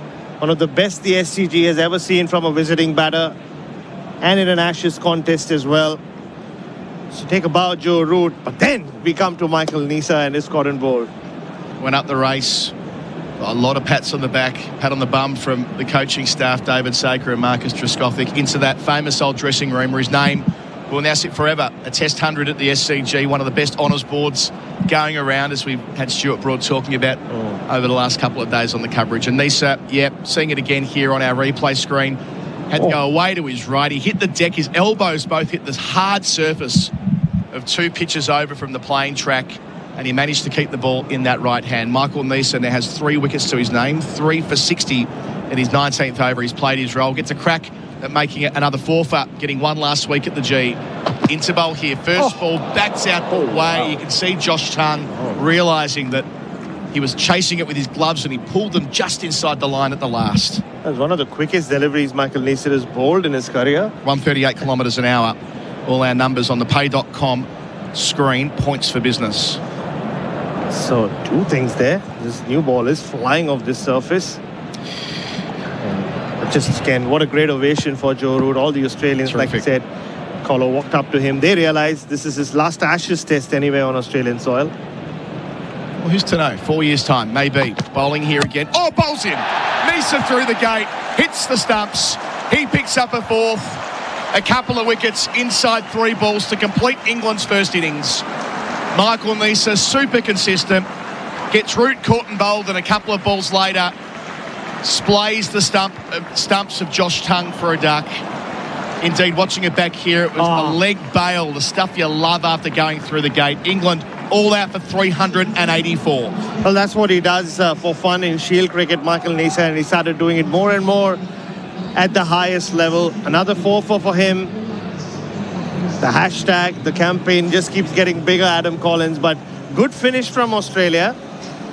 Looked like Joe Root and Will Jacks were out there, that England will coast past 400, go really big. But having said that, the pitch beginning to play a few tricks, the new ball, quite a challenge. You think 384 is something England will take after having won the toss and elected to bat yesterday. So the last 4 wickets falling for 9. So when that partnership of 52 between Jacks and Root was broken by Neser, and then Green knocked over Cast for 1. Root caught and bowled by Neser and Tongue castled for a duck. They went from 6 for 375 to all out 384, which, at truth told, from the position they enjoyed before lunch when Jamie Smith had his brain explosion, and then when Will Jacks got a good one from Neser, it means they fall short of what they really should have from that foundation. They do. I mean, there were moments in this innings where you thought England could go really big, but they failed to do that at the Gabba. But I'm tell you what, this pitch is beginning to show us something, Colo, and I think it might not look like they've got a big enough score at this point, but we'll find out in the first half an hour or 45 minutes of Australia's innings. Thank you, Baz. Just to run through the wickets, Neser 4 for 60, Boland 2 for 85, Stark 2 for 93, Green 1 for 85, and Labuschagne, crucially, 1 for 14 before lunch. SEN Test Cricket for Goodwee Batteries from Solar Hut. I can confirm they've taken the early tee as well. So when we return from our break here, where Tom Morris will pick up the conversation, it'll be with Australia preparing to bat for the first time in the Test match, having bowled out England in this middle session on the second day at the SCG for 384. On the Sharkbite scoreboard, plumbing perfected, Sharkbite Max. The Ashes on SEN Test Cricket. Half-yearly clearance on now. Shop unbeatable deals on TVs, fridges, furniture, bedding, laptops, mobiles and more. Go Harvey Norman and unlock the impossible in Point Cook. Secure your Henley House and Land package today. Did you know you can watch all your favourite SEN shows on YouTube? Subscribe today. Get ready for Clean Up Australia Day. Let's get our gloves on Sunday the 1st of March to give back to a place that we call home. Register now at cleanup.org.au. Looking for your next fishing weapon? Bar Crusher is Australia's leading fishing boat builder and lead the industry in design excellence and quality. For the most advanced plate aluminium fishing boats or to build your dream boat online, visit barcrusher.com.au. Stay cool this summer with Chadson Toyota's service special. Get air conditioning services for just $295 or add AC sanitised deodorize and filter replacement for only $199. Book today. T's and C's apply. Visit chadsontoyota.com.au. LMCT 8169. Oh, what a feeling. Toyota. This summer, hunger meets its match with Macca's tasty new Mega Brekkie McWrap. Now with 2 sausage patties and more crispy bacon for big brekkie hunger. Nom, nom, nom, nom. Available until 10:30 a.m. At Capital.com, we know markets don't wait. They bounce, crash and soar, sometimes before the first innings is over. Markets move fast, so should you. Capital.com, a trading platform without delays. Refer to Capital.com, Australia's PDS and TMD, AFSL 513393. When you buy Australian made, you're choosing more than a product. You're supporting a stronger economy and creating local jobs. So look for the Australian made green and gold kangaroo and buy Australian. Visit australianmade.com.au. OMG Oatmeal Goodness are celebrating local cricket's everyday champions. One local club has the chance to win a junior cricket coaching session with Alex Carey. To win, visit sen.com.au/win and nominate an everyday champion at your local club.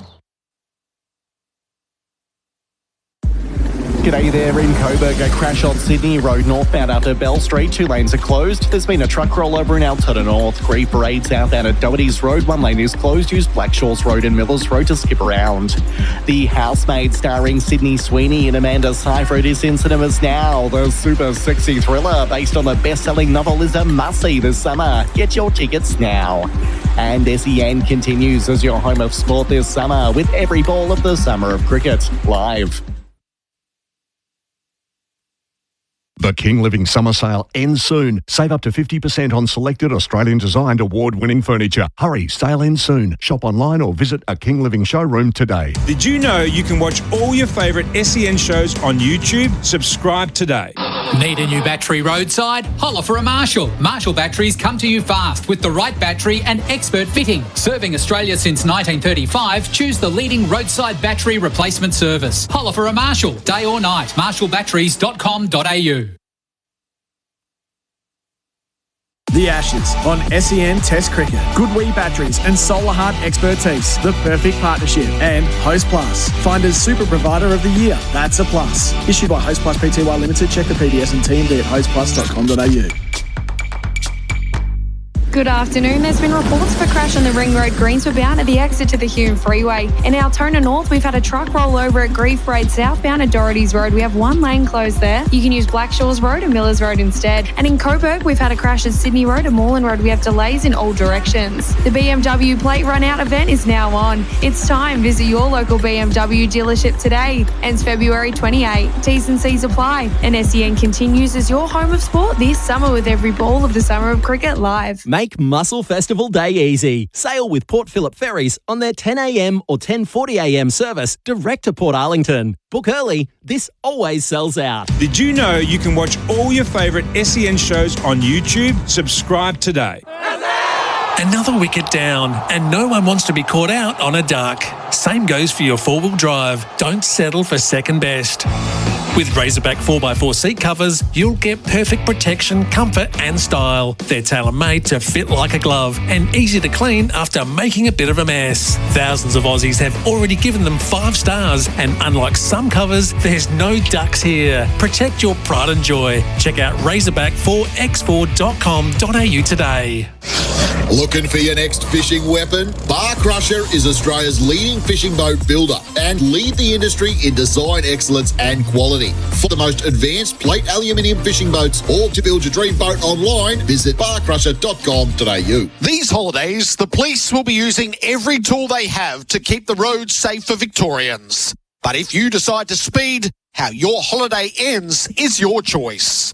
A message from the TAC. Drive safely for everyone. Spec-Rite Merbu decking comes pre-oiled, which means it's already primed and ready for installation, saving you time, improving stability and protecting the timber from moisture and UV. For a great finish on your deck, start with Spec-Rite pre-oiled Merbu decking, available at Bunnings Warehouse. New cars, demos and near new, quality used cars, great trade-in prices on all makes and models. Wow, they really do have it all at Car City. Up to 2,000 cars on site and even more online.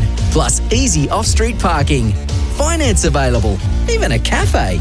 For new wheels, you know where to go. 415 Maroondah Highway, Ringwood. A family legacy that began in 1926. 100 years on, Penrite Oil is only getting started. The Penrite Convoy range delivers the right oils for tractors, harvesters and agricultural equipment. From fully synthetic and semi-synthetic options to premium mineral and monograde oils for older diesel engines. Penrite Oil, 100 years, still driven. Proudly Aussie owned and made. If your machinery needs an oil change, learn more at penriteoil.com.au/convoy. G'day, Flem here. If Program Commercial Painting were a test bowler, they'd take every painting maintenance job's wicket. Repaints, bold. Graffiti, caught behind. From schools to local businesses, hospitals and beyond, get them bowling for you. Visit programcommercialpainting.com.au. It's time to stop paying your suppliers and pay.com.au it instead. You'll unlock rewards, improve cash flow and simplify your business payments. So pay.com.au it and start earning rewards today. A brand new year of brand new savings. Start the year strong at Chemist Warehouse. Keep things moving with Prunalax 80s, only $10.99. Give your body the care it deserves with JS Health Detox and D-Bloat 60 tablets, just $34.99. Power your health journey with FBX Optimizer Fat Loss Fort, 60 capsules, just $49.99. For great savings every day, come home to Chemist Warehouse. Goodwee Batteries and Solar Heart Expertise, the perfect partnership. And Host Plus, find as Super Provider of the Year. That's a plus. Issued by Host Plus Pty Limited. Check the PDS and TMD at hostplus.com.au. The Ashes on SEN Test Cricket. Jack squared up, edge to gully and caught. Neither gets the wicket. Green hangs on, and Jacks has gone for 27. Green starts the fresh over. He's in and bowls to Cast. Edges into the gloves of Carey. Green gets a wicket. 2 slips the gully, 2 back for the short ball. Off the hit, catch the call. Nisa! Put ball! Brilliant! Bowling here again. Oh, bowls in. Nisa through the gate, hits the stumps. He picks up a 4th. England all out for 384. The tea break. Treat yourself this summer with an ice-cold Bundaberg ginger beer, the great Australian brew. It took 97.3 overs. England all out for 384. Joe Root top scoring with 160. 84 to Harry Brook, and then Jamie Smith the next best with 46. Michael Nisa in the end, 4 for 60 from 18.3, the pick of the Australian bowlers. This is the tea break for Bundaberg ginger beer, the great Australian brew. As always, we go to the expert state of play from Simon Katich for TAC. The police are using every tool they have to keep the road safe. Drink, driving, wrong choice. What is the state of play? Unders, par score, or overs, 384? Well, I'd say probably overs. Only because what we saw with that second new ball in the middle session, it looked like it was tricky work. And someone like Joe Root, you know, for him to be dislodged on 160, you know, the ball climbed, he was trying to work it to leg. And I think, you know, Cameron Green's spell was really good with the second new ball. There was movement, there was carry, there was bounce. So I just think it could be a tricky little period after the tea break here for the Australian top order. And if England get it right with their length, and we saw that last wicket at Tongue, yes, he's a tail ender, but top of the stumps are in the game here because there's movement a little bit both ways. Australia, though, if they can nullify the threat of the new ball, they'll feel like they can get to that. And if that happens, then the third innings is going to be crucial in this test match. So I think they can still be in the test if they can get around the mark. It sort of feels like proper test cricket now. Yeah, it is. The pace of it is more what we're used to in previous summers, and the sun is out, so you look up, it should be a batting day. But as you said, you called it yesterday, the pitch is actually getting quicker, which is making it harder for batting. That's the Australian side of things for Australian, made by Australian, support Australians. Kat, the player of the day contenders, thanks to RWC, Ray White's commercial property specialist. Who's impressed you today? Oh, look, hard to go past Joe Root. 160, you know, there was so much talk about him coming into this series, never having made 100. Now he's got 2. Yeah. And to do it here under pressure day one where, you know, Australia had England in a bit of trouble, 3 for 57, gets in a partnership with his Yorkshire teammate Harry Brook and gets them to a really good total at the end of the day. But then they lose Brook early today. It was all on him. And, you know, Jamie Smith was playing a risky brand of cricket when he perished. You know, if Joe Root gets out and Will Jacks gets knocked over, England might only end up with 330. Yeah. It doesn't sound like much, 50 runs. Could be a big difference in the test. He's now averaging just a tick under 50 for the summer, Joe Root. So based on that, he's had a reasonable Ashes. That's for RWC, Ray White's commercial property specialist. Who's dug in today so far for Before You Dig? Wait, maybe let's go for Michael Nisa. He just never plays a bad game of cricket. Yeah, no, he's so consistent. And I think, yes, he got the rewards there at the end. I think, you know, the whole Australian attack, particularly Stark and Boland, and I thought Green's spell there with the second new ball, he deserved that wicket. I think Nisa got the rewards, but I think today the hard worker, Scotty Boland, was brilliant. He could have easily had more than he got, but I think Nisa got the rewards at the end, and brilliant catch, caught and bowled off Joe Root, and then the last ball to Josh Tongue was a beauty. So England lost 4 for 9 to finish the innings. Jacks, Cast, Root and Tongue all perished in quick time. So 4 for Nisa, 2 for Stark, takes him to, I think, 27 for the series. Boland 2, Cameron Green 1, and Parnas Labuschagne with that wicket as well. This has been, that is before every job. Search Before You Dig online every time. This has been the tea break for Bundaberg Ginger Beer, the great Australian brew. Colo and Flem will start the next session. Plenty of storylines, not least of which is Jake Weatherald at the top of the order. He'll partner Travis Head when we come back.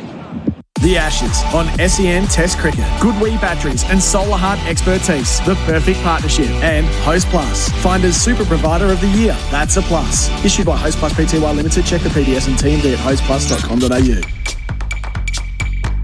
Good afternoon. There's been reports of a crash on the Ring Road Greensway bound at the exit to the Hume Freeway. In Altona North, we've had a truck roll over at Grieve Parade southbound at Doherty's Road. We have one lane closed there. You can use Blackshaws Road and Millers Road instead. And in Coburg, we've had a crash at Sydney Road and Moreland Road. We have delays in all directions. The BMW plate run out event is now on. It's time. Visit your local BMW dealership today. Ends February 28. T's and C's apply. And SEN continues as your home of sport this summer with every ball of the Summer of Cricket live. This summer, get 10 cents for every eligible drink container you return with Victoria's Container Deposit Scheme. And feel like $1 million.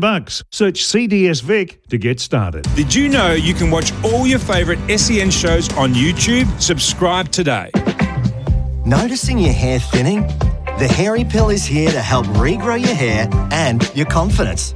Get ready to love your hair again with clinical treatment online. Feel empowered knowing you can do something about your hair loss. I know I can grow on with the Hairy Pill. I can grow on. Hairy Pill. Grow stronger, healthier hair with the Hairy Pill. Now available in-store at Direct Chemist Outlet. For on-the-go cover, go BizCover, Australia's #1 online business insurance service with over 280,000 small business customers. Join thousands of small businesses who've switched to BizCover for easier, hassle-free insurance. Simply compare quotes, buy online and get instant cover. Looking for insurance for the first time? BizCover is insurance made easy. From tradies to professionals, allied health, retail and hospitality, even small businesses looking to save. Shop and compare quotes for different types of cover in one go at bizcover.com.au. Engines feeling like they've been bowled out? Step up to the crease with Sinopec Premium Lubricants, delivering smooth performance that hits for six. Visit them at 1 Rosebride Place, Truganina, or sinopeconline.com.au. Sinopec Premium Lubricants. Keep your engines in winning form. Ring-a-ding-ding! Summer holidays mean summer barbecues, and only Tasman Butcher's gourmet burgers and sausages turn your barbecue or get-together into an award-winning occasion. Their award-winning snags and burgers are gluten-free, crafted without artificial flavours or colours, and packed with great taste. You'll find award-winning flavours of Tasman Gourmet Sausages 6-pack for $9.99 and Tuscan-style beef burgers 4-pack for $6.99 every day. Let the meat specialists at Tasman Butchers make your summer entertaining easy. Fresh, local, delicious. When using a knife in the workplace, safety is critical. Martel provides top-quality knives, blades and accessories for safer ways to cut, giving you peace of mind knowing your workers are in safe hands. Martel Australia, the safer way to cut. Visit martelaustralia.com.au. Australia. Do you not like money? Because if you're not with a low-fee super fund, you could be giving away money on high fees, instead of spending it on things you might actually want when you're retired, like more holidays, golf days, gals days, whatever days. Learn more about Vanguard Super today. Issued by Vanguard Super Proprietary Limited. Consider the PDS and TMD at vanguard.com.au/super and decide if it's right for you. Introducing the world's first NVR with a local AI agent. Type keywords for instant search results to find specific moments in seconds. Your data stays private and is processed locally. 24/7 protection that's both smart and secure. Visit ufi.com/au. Big call today, Skipper. You declared early. Yeah, had to. Saw the thinning up top and knew I had to act. How did you fix it? The team at Grow implanted my own hair into the thinning areas in one session, and now it grows naturally. I gotta say, strong comeback for the hairline. No need for a third umpire on this one. With over 40 million hairs transplanted in the last decade, Grow helps you declare on thinning hair before it's too late. Search Grow Clinics now. That's GRO Clinics. Goodwee Batteries and Solar Heart Expertise, the perfect partnership. And Host Plus, find as Super Provider of the Year. That's a plus. Issued by Host Plus Pty Limited. Check the PDS and TMD at hostplus.com.au. The Ashes on SEN Test Cricket. The Liquorland last session. Score more this summer with Liquorland. Choose to drink wise. The beginning of an extended final session thanks to Liquorland. Your sporting club could score more this summer. Nominate your local sporting club for the chance to win your club a $500 voucher. Head to SEN Win to enter. T's and C's apply. And the weather update for Goodwee Batteries and for Solar Heart Expertise, the perfect partnership. It is a stunning day here in Sydney. 25 degrees, no rain forecast, exactly what we want. With so much cricket left today, where Australia now have the opportunity to respond to England's 384. They've been bowled out what became tea 23 minutes before the scheduled tea. They took it anyway, so we'll have the long final session.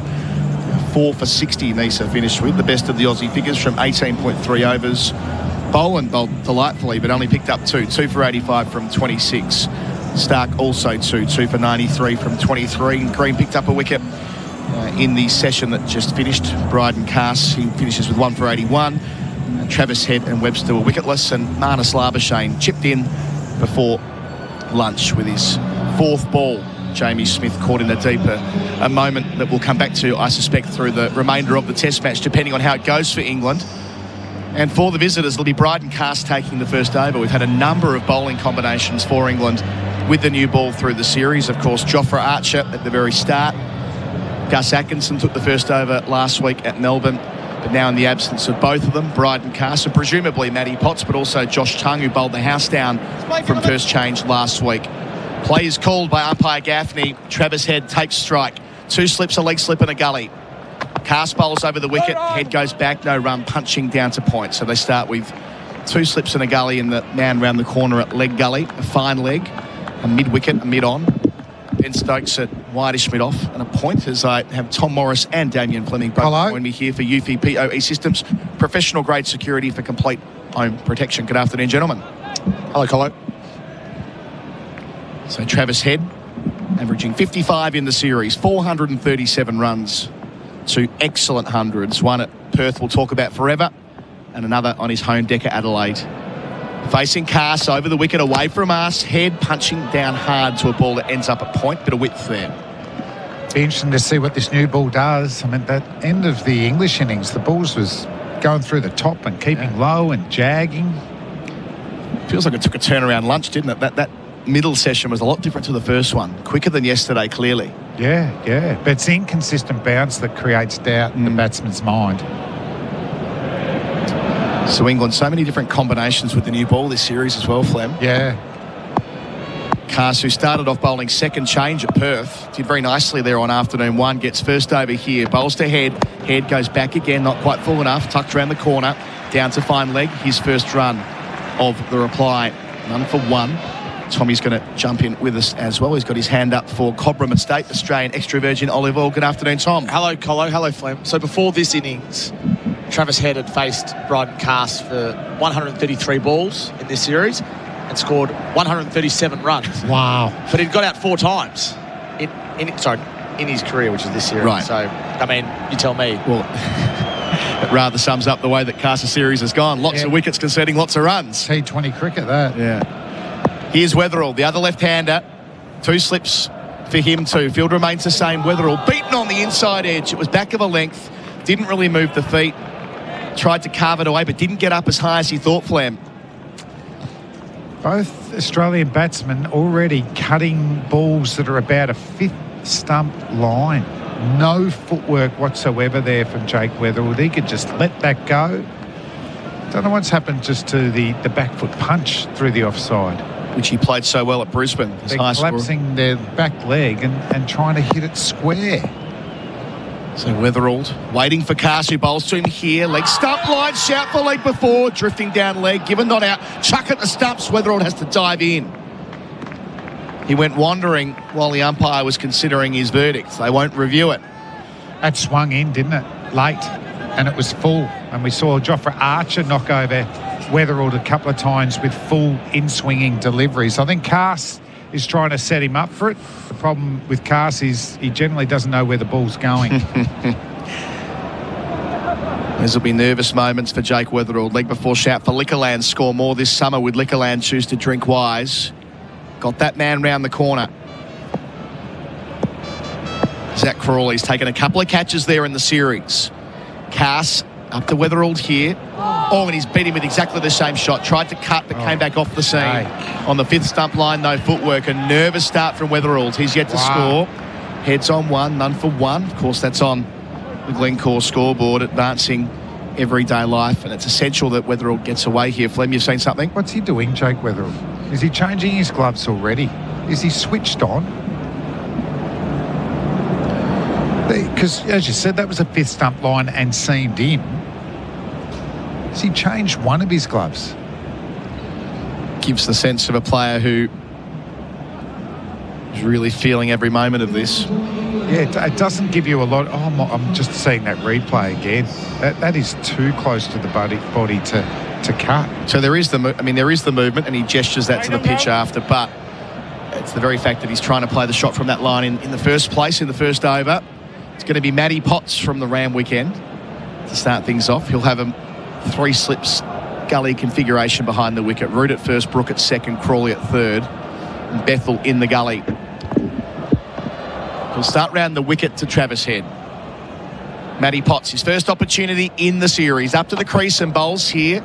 It's short enough for Head to try and ride the bounce on the leg side, but it goes past everything. There's an appeal from Zach Crawley, but nobody else. 130 kilometres an hour. Yeah, he won't get much quicker than that, but when you've seen him bowl in England, he bowls very accurately, doesn't he? Yeah. Gets it through the channel. He's probably been unlucky not to have played early in the series. And even, Stokes loves cast, doesn't he? Like, I think Josh Tongue is the informed bowler, and he's not bowling with the new ball. Might explore that after this Potts delivery. Running up from the Randwick end.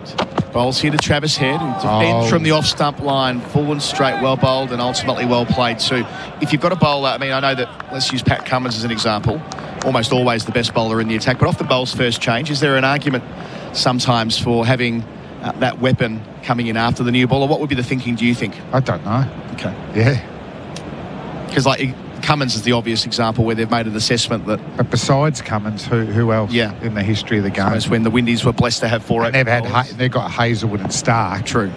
Cast is not Hazelwood. No, indeed. Potts bowls here and Head from the leg stump line, works at the mid-wicket, no single. Generally, you get your most threatening bowler on as early as possible with the new ball, don't you? Tongue's been fantastic. And he's enjoyed some good days in Test cricket, 36 wickets at 29. The last time he played, December 24, he picked up a forfeit in New Zealand. I also like, Cast, when he gets it right, can get that in-swinger to lefties who they don't like, but Tongue bowls really well to lefties, doesn't he? Great record against them in Test cricket. Potts up, bowling to Travis Head. He goes back to punch and doesn't beat point. That's the shot I'm talking about, Colo. The back foot punch. You're playing with a vertical bat. The percentages are of getting that in the middle of the bat as opposed to trying to cut balls on a fifth stump line that are too close and you're cramped. They're a lot higher if you can just stand up a bit taller and back foot punch with a vertical bat. Steve Waugh, that was a feature shot of his. When Head's on song, it's a shot he plays magnificently. Here is Potts up to the South Australian, who wants to pull and shovels it over mid-wicket. Runs out towards the rope, it won't get there. Didn't come out of the middle of the bat. They had an acre to work with towards a Brawongle stand. Heads 3, Australia a 3 without loss in the second over. And that's what he does, doesn't he? He'll pick up deliveries that aren't that short and swat them through the leg side, and often the bowler will overcompensate and give him a cover drive or a square drive the next delivery.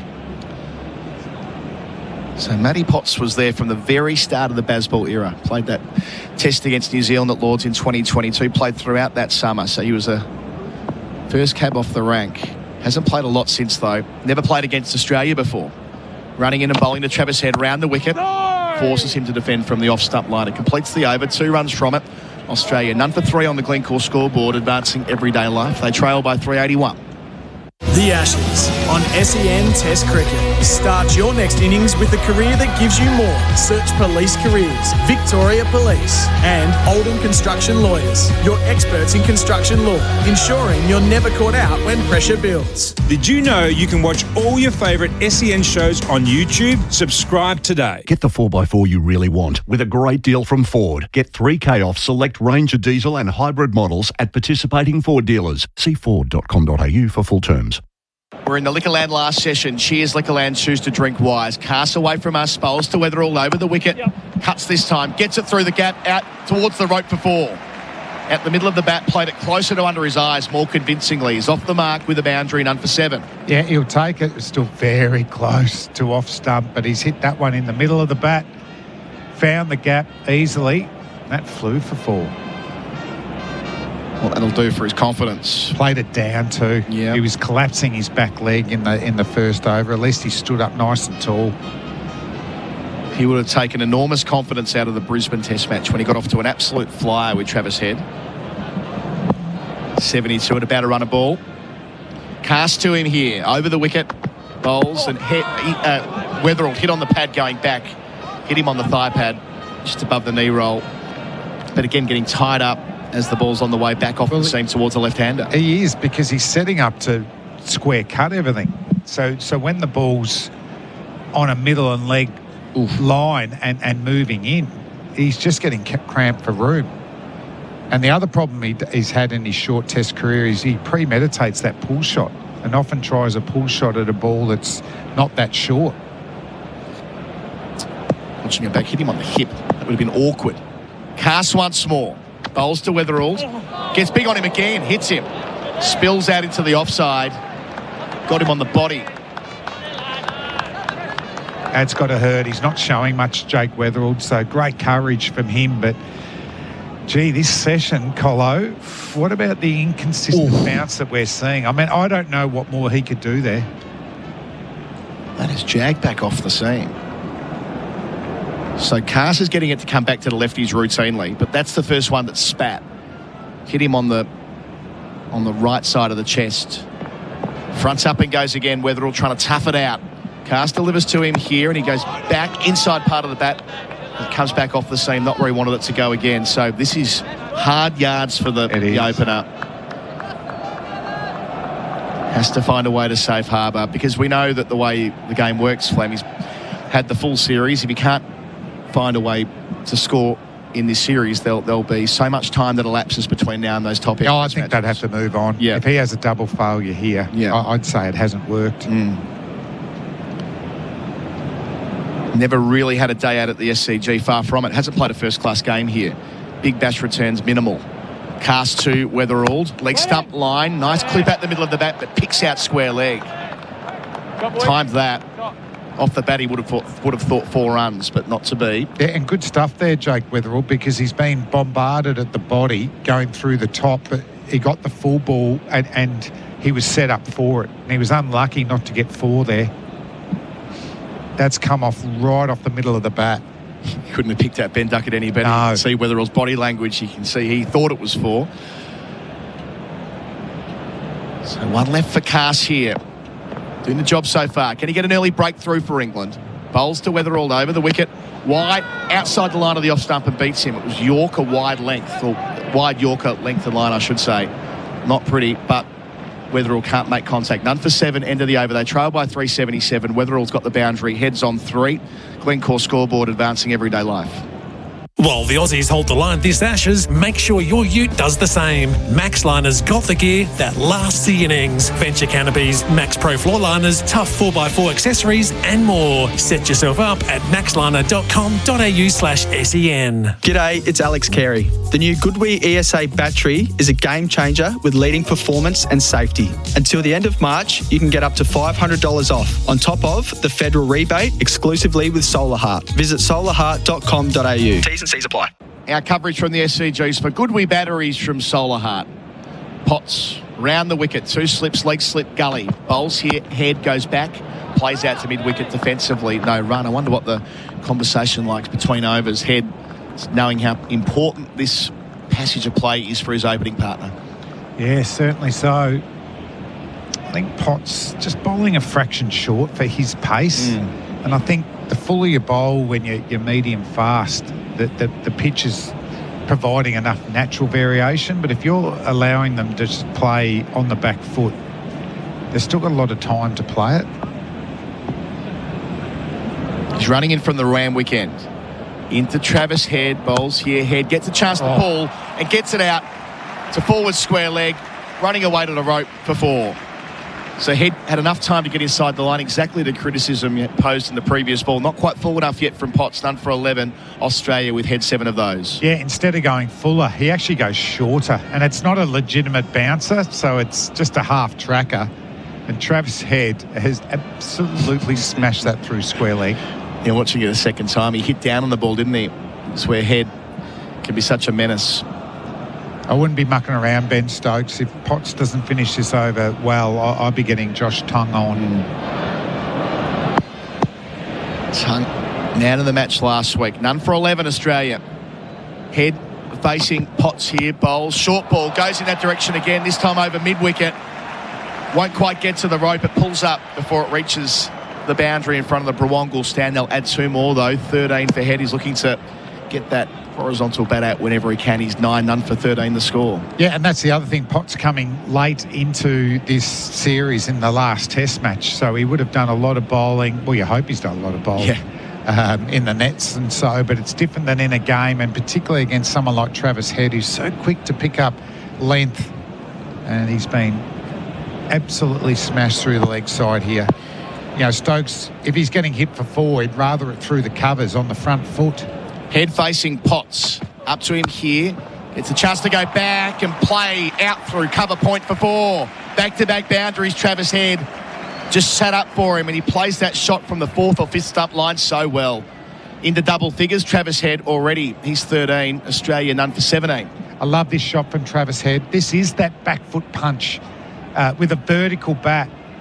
He doesn't lower himself. He actually goes higher, hitting it with that vertical bat, missing the man at point, and it was 4 all the way.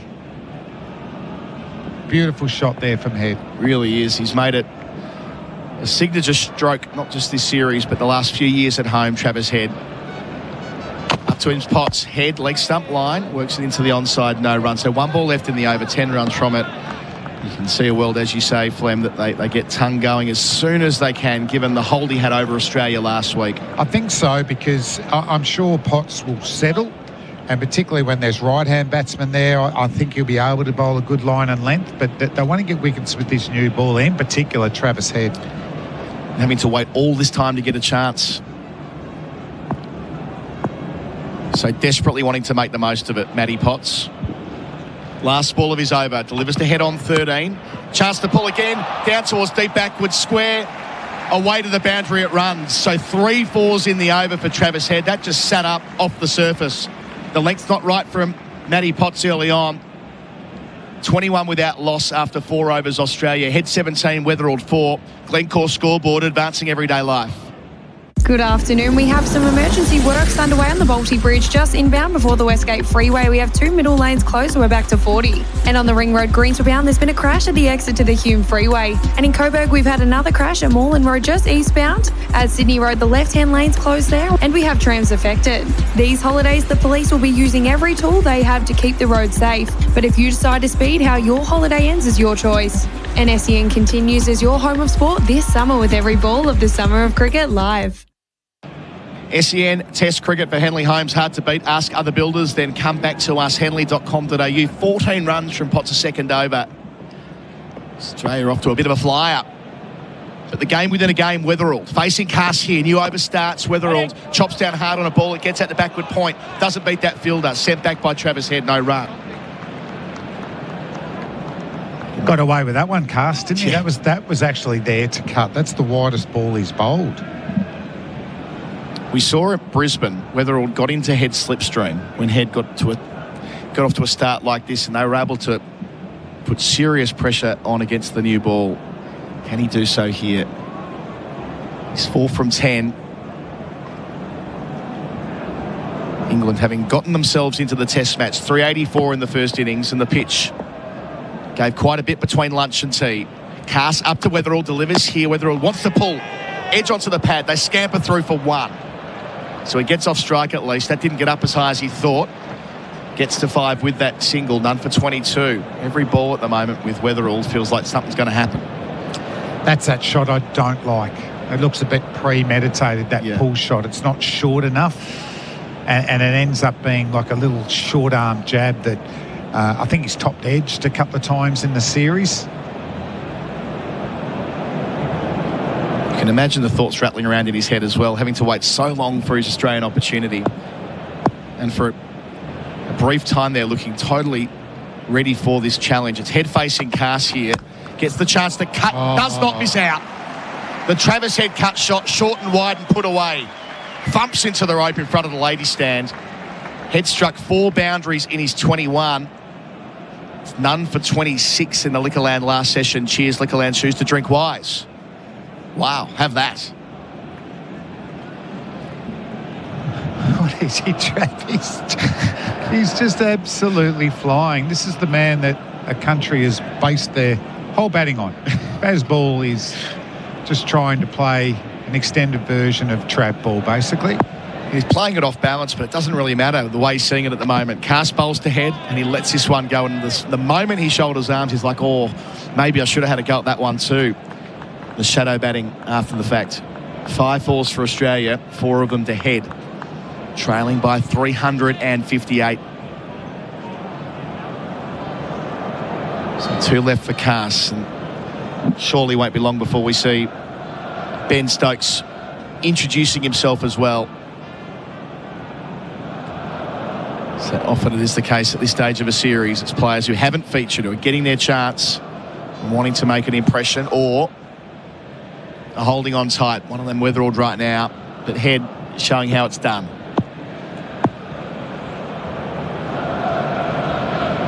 Waiting for Bryden Cass. Operating over the wicket. Head pushing out to mid-off. Doesn't beat the fielder Ben Stokes, who races around with a bobble, but there won't be a run taken from it. So Australia have got that long run of Test cricket after this, where they start top end in August and go to South Africa for 3, New Zealand for 4, and then of course India, Ashes, World Test Final, and all the rest of it in early 27. But it's so important they get this piece of the puzzle right, isn't it? They need to know exactly what they're doing at the top of the list. That's where runs from Weatherald in particular in this Test match would be very handy. Especially when the next Test he plays will be against Bangladesh in the top end. Won't be like this. Cast bowls here on the hip of Travis Head, who places it out to mid-on. There won't be a run. Ends the over. 5 runs from it. None for 26. Head 21. Weatherald's on 5. That's on the Glencore scoreboard. Advancing everyday life. At AIA, we're for the doers. Whatever you love doing, we'll help you do more of it. More cricket, more family time, more fun. AIA. Health insurance, life insurance, financial advice. Do it for life. Need a new battery roadside? Holler for a Marshall. Marshall batteries come to you fast with the right battery and expert fitting. Serving Australia since 1935, choose the leading roadside battery replacement service. Holler for a Marshall, day or night. marshallbatteries.com.au. Damien Fleming is one of our experts for UV PoE systems, professional grade security for complete home protection. Try and put us into the mind of Matty Potts right now. Top of his mark, length nowhere, has to find a way to get it right. Well, he's come over the wicket, so maybe that'll adjust his line and length a little bit. 2 gullies for Weatherald over the wicket to here. First time pushing into the onside, no run. So he's got to give himself a tick there. I mean, that wasn't the worst delivery. One of his better ones, one of his quicker ones, 134 kilometres an hour. But he can't keep bowling the ball halfway down the pitch. And that desperate search for rhythm. You know, obviously he's made it to this level. We've seen him play plenty. Siren. Siren's gone. Hello. It's 3/4 time. Wow. Someone's blown the siren. Yeah. Wonder where it is here at the SCG. Tommy can work that out for us. Some roadside reporting. Potts up to Weatherald on 5, and he's beaten on the inside edge again. That was in the channel, and he was nowhere. He was anchored to the crease. He must know that.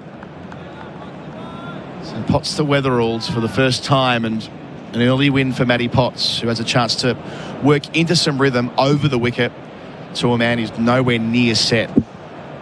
That's his best ball so far, Matty Potts. So maybe he should have started over the wicket all along. And because he can swing the ball back in, when you're over the wicket, you're more likely to get an LBW. Potts to Weatherald, 5 from 13. 2 slips and 2 gullies. Bowls here, Weatherald. Hit on the pad. Shout, no. Pitching outside leg. Ashan Raza unmoved. Ben Stokes won't be reviewing that, but the pressure builds. So he's improving, hasn't he? He's come around. He's bowled 3 good deliveries. That hitting the pad, it was pitching outside leg stumps. So make sure, Jake, if you're giving out, refer it. But certainly that would have been hitting the stumps, but comfortably pitching outside. But really good signs here for Potts. Shout for Liquorland. Score more this summer with Liquorland. Choose to drink wise. Potts Up again to Wetherald. Bowls here. Wetherald cuts hard, cuts well, cuts for 4. The pressure release there from Potts. Couldn't build the consistent dots on the length that you're calling for, Fleming. He's put away. None for 30. Wetherald 9 with his second boundary. And for the left-handers, when you're facing a right-hander from over the wicket, you do get the odd more cut shot that's not as close to your body. If it was on that line coming around the wicket, you would have got cramp for room. But because of the angle bowling over, it's only going to go further towards the slips. And Jake's footwork was better there. Instead of keeping his back foot on leg stump, it went across to off stump, and the momentum that the bat plane went through the ball. Potts to Wetherald, edging through the hands of first slip. Root went up, went high to his left, and it burst through them. 4 more for Wetherald. Ever so close to Potts getting him. He went on the back foot, that punching shot we've been talking about, but the extra bounce off the surface. We'll see it again, Flam. Oh, Root nearly dragged it down, seeing it on the big screen. And all it was, I think, from the previous delivery was it had a bit of extra bounce, and Joe Root flying in, like taking an AFL hanger, could only get fingertips on it. But it was just a little bit a different bounce. It's going to be a roll in the match moving forward. Feels certain. Wetherald up to 13, none for 34. Last ball of the Potts over to him here. Over the wicket, Wetherald off the hit, more runs. Gets a single to fine leg.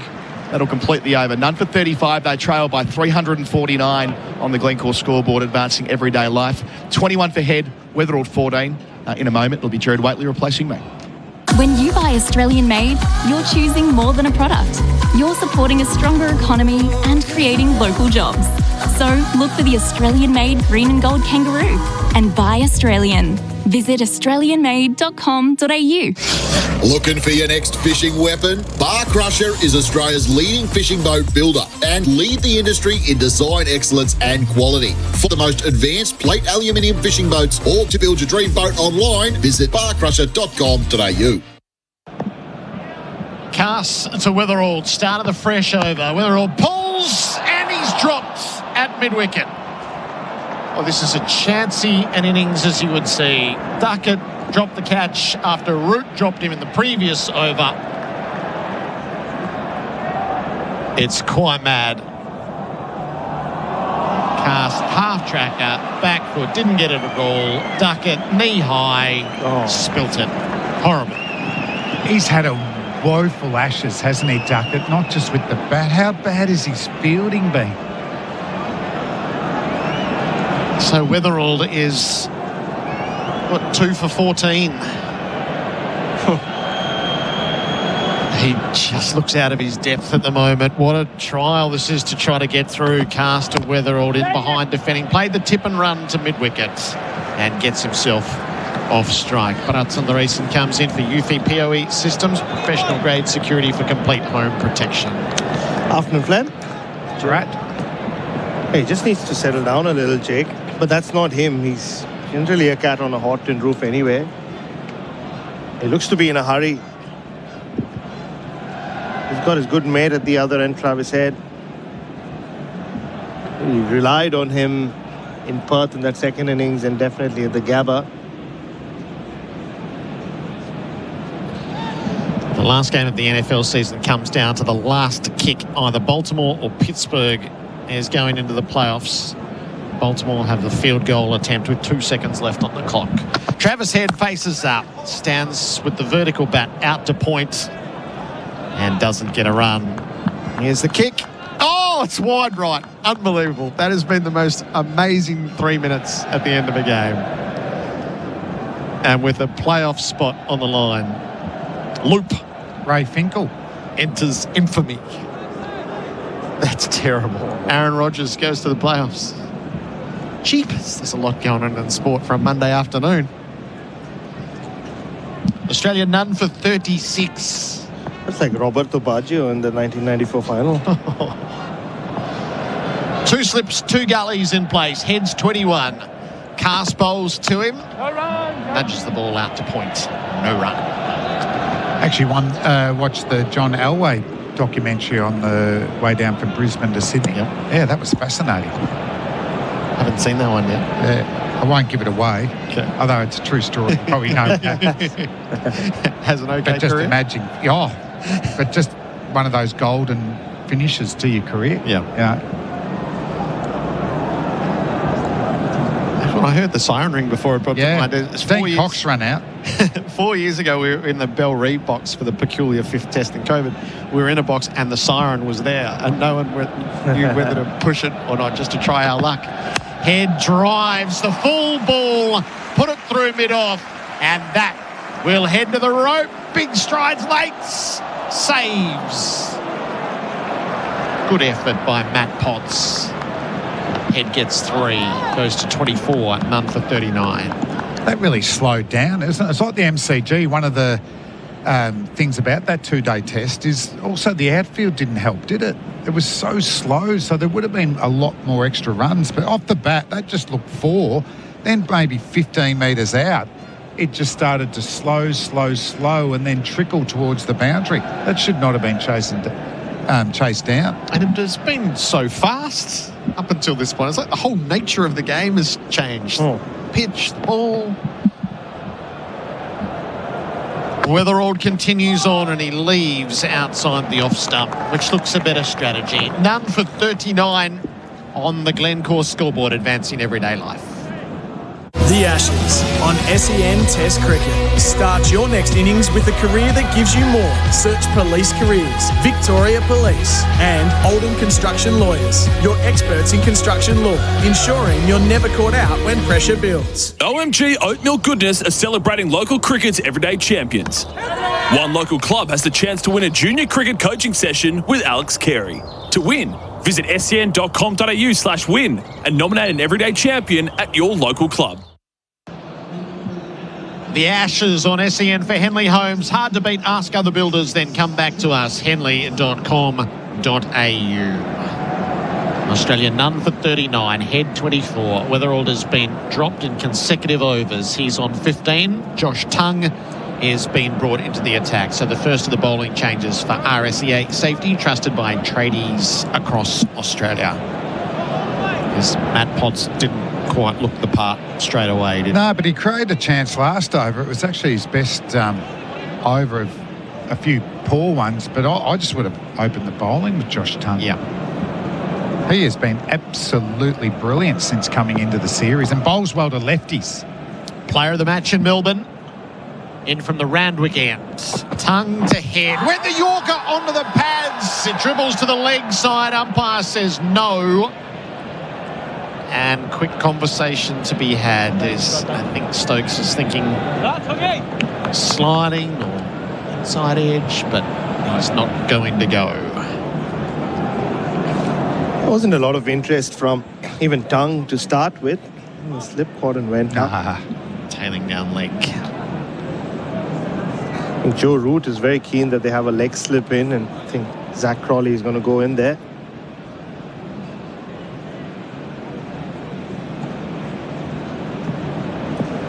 So the leg bye was taken. Weatherald is on strike. Around the wicket, Tongue. Weatherald lays bat on ball, puts it to mid-wicket, no run. And Duckett heaves the ball in with a bit of venom. And dropped the catch in the previous over. Jake Weatherall did scribble JH on his left glove, Flem. You'd be impressed before the first test. With respect to Jimi Hendrix. That's like a Jimi Hendrix concert so far, this innings. Oh, really? Yeah. Okay. All his idols are musicians. Okay. Jimmy Page, Jimi Hendrix. Is he a guitarist, is Yep. he? Okay. Tangle Weatherald plays to mid-off.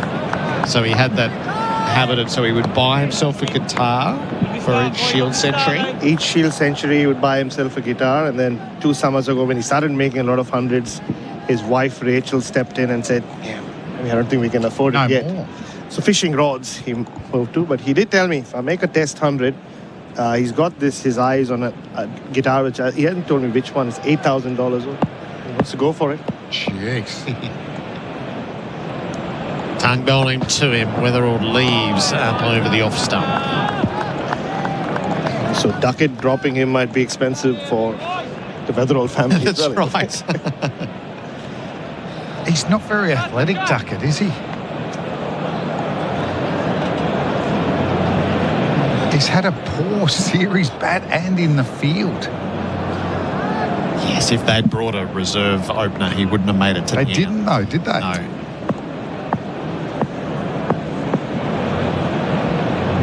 The first catch he's dropped in the series either. Weatherall forward, plays the ball beyond Gully. He'll find runs down to third. Again, it won't quite reach the rope. Parried back into the field of play. And I'll take 2, Weatherall to 17. Jackson Brooks going back together. Jack's on the dive. Brook on the relayed throw. None for 42. Weatherall will go to 17. They'll just check the replay here. The Chemist Warehouse replay screen. Jack's hand on ball. Foot on. Wait. Next frame. Oh, I don't know. Did he get it off his hands before the foot touched the rope? Let's not use sneaker for this. Yeah, this is line ball, isn't it? It got stuck on his hand for longer than you would have imagined. Does he depress the... Yeah, that's going to be 4. Yeah. It's a liner. We get the boundary for Azito Brushless Power Tools. Do you? Bonus runs for Weatherall. He's 19. None for 44. Tongue back at him. Weatherall leaves. That's coming in at the off stump. On quite the jag. None for 44. The Glencore scoreboard advancing everyday life. Get ready for Clean Up Australia Day. Let's get our gloves on Sunday the 1st of March to give back to a place that we call home. Register now at cleanup.org.au. Did you know you can watch all your favourite SEN shows on YouTube? Subscribe today. At Capital.com, we know markets don't wait. They bounce, crash and soar, sometimes before the first innings is over. Markets move fast, so should you. Capital.com, a trading platform without delays. Refer to Capital.com Australia's PDS and TMD. AFSL 513393. SEN Test Cricket for Goodwee Batteries and Solar Heart Expertise, the perfect partnership. None for 44, Australia, in reply to England's 384. Heads on 24, cast bowls to him. Straight ball defended to mid-off. No run.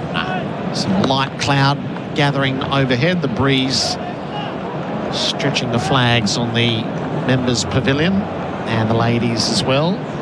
No threat of any rain, but not quite the brilliant sunshine we've been in for good portions of the day.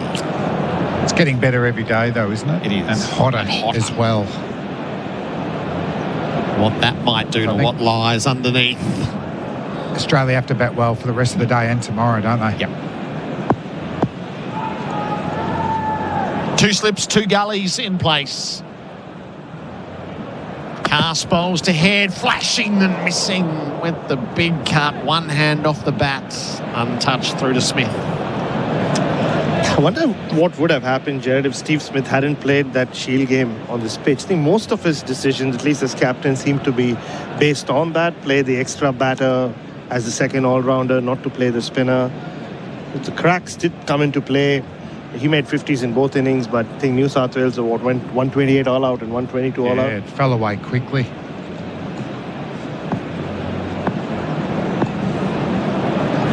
Cast rounds his mark.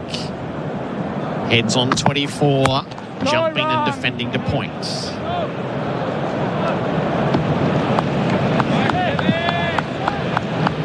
This has clearly carried the knowledge from that game, and we'll wait to see if it all repeats. But I think, yeah, Cat's assessment, Australia has to lead or be within spitting distance. I think lead. Yeah. It's going to get baked. There's cracking there already. That was it almost, the older, I thought the new ball, the first few overs would do everything for the second new ball, but it got worse and worse once Neeser got the ball. Cast bowls to head, full, driven back, fielded by the bowler in his follow-through. There was consecutive balls, like one almost rolled along the ground and the next one went through the top, and the length wasn't that much different.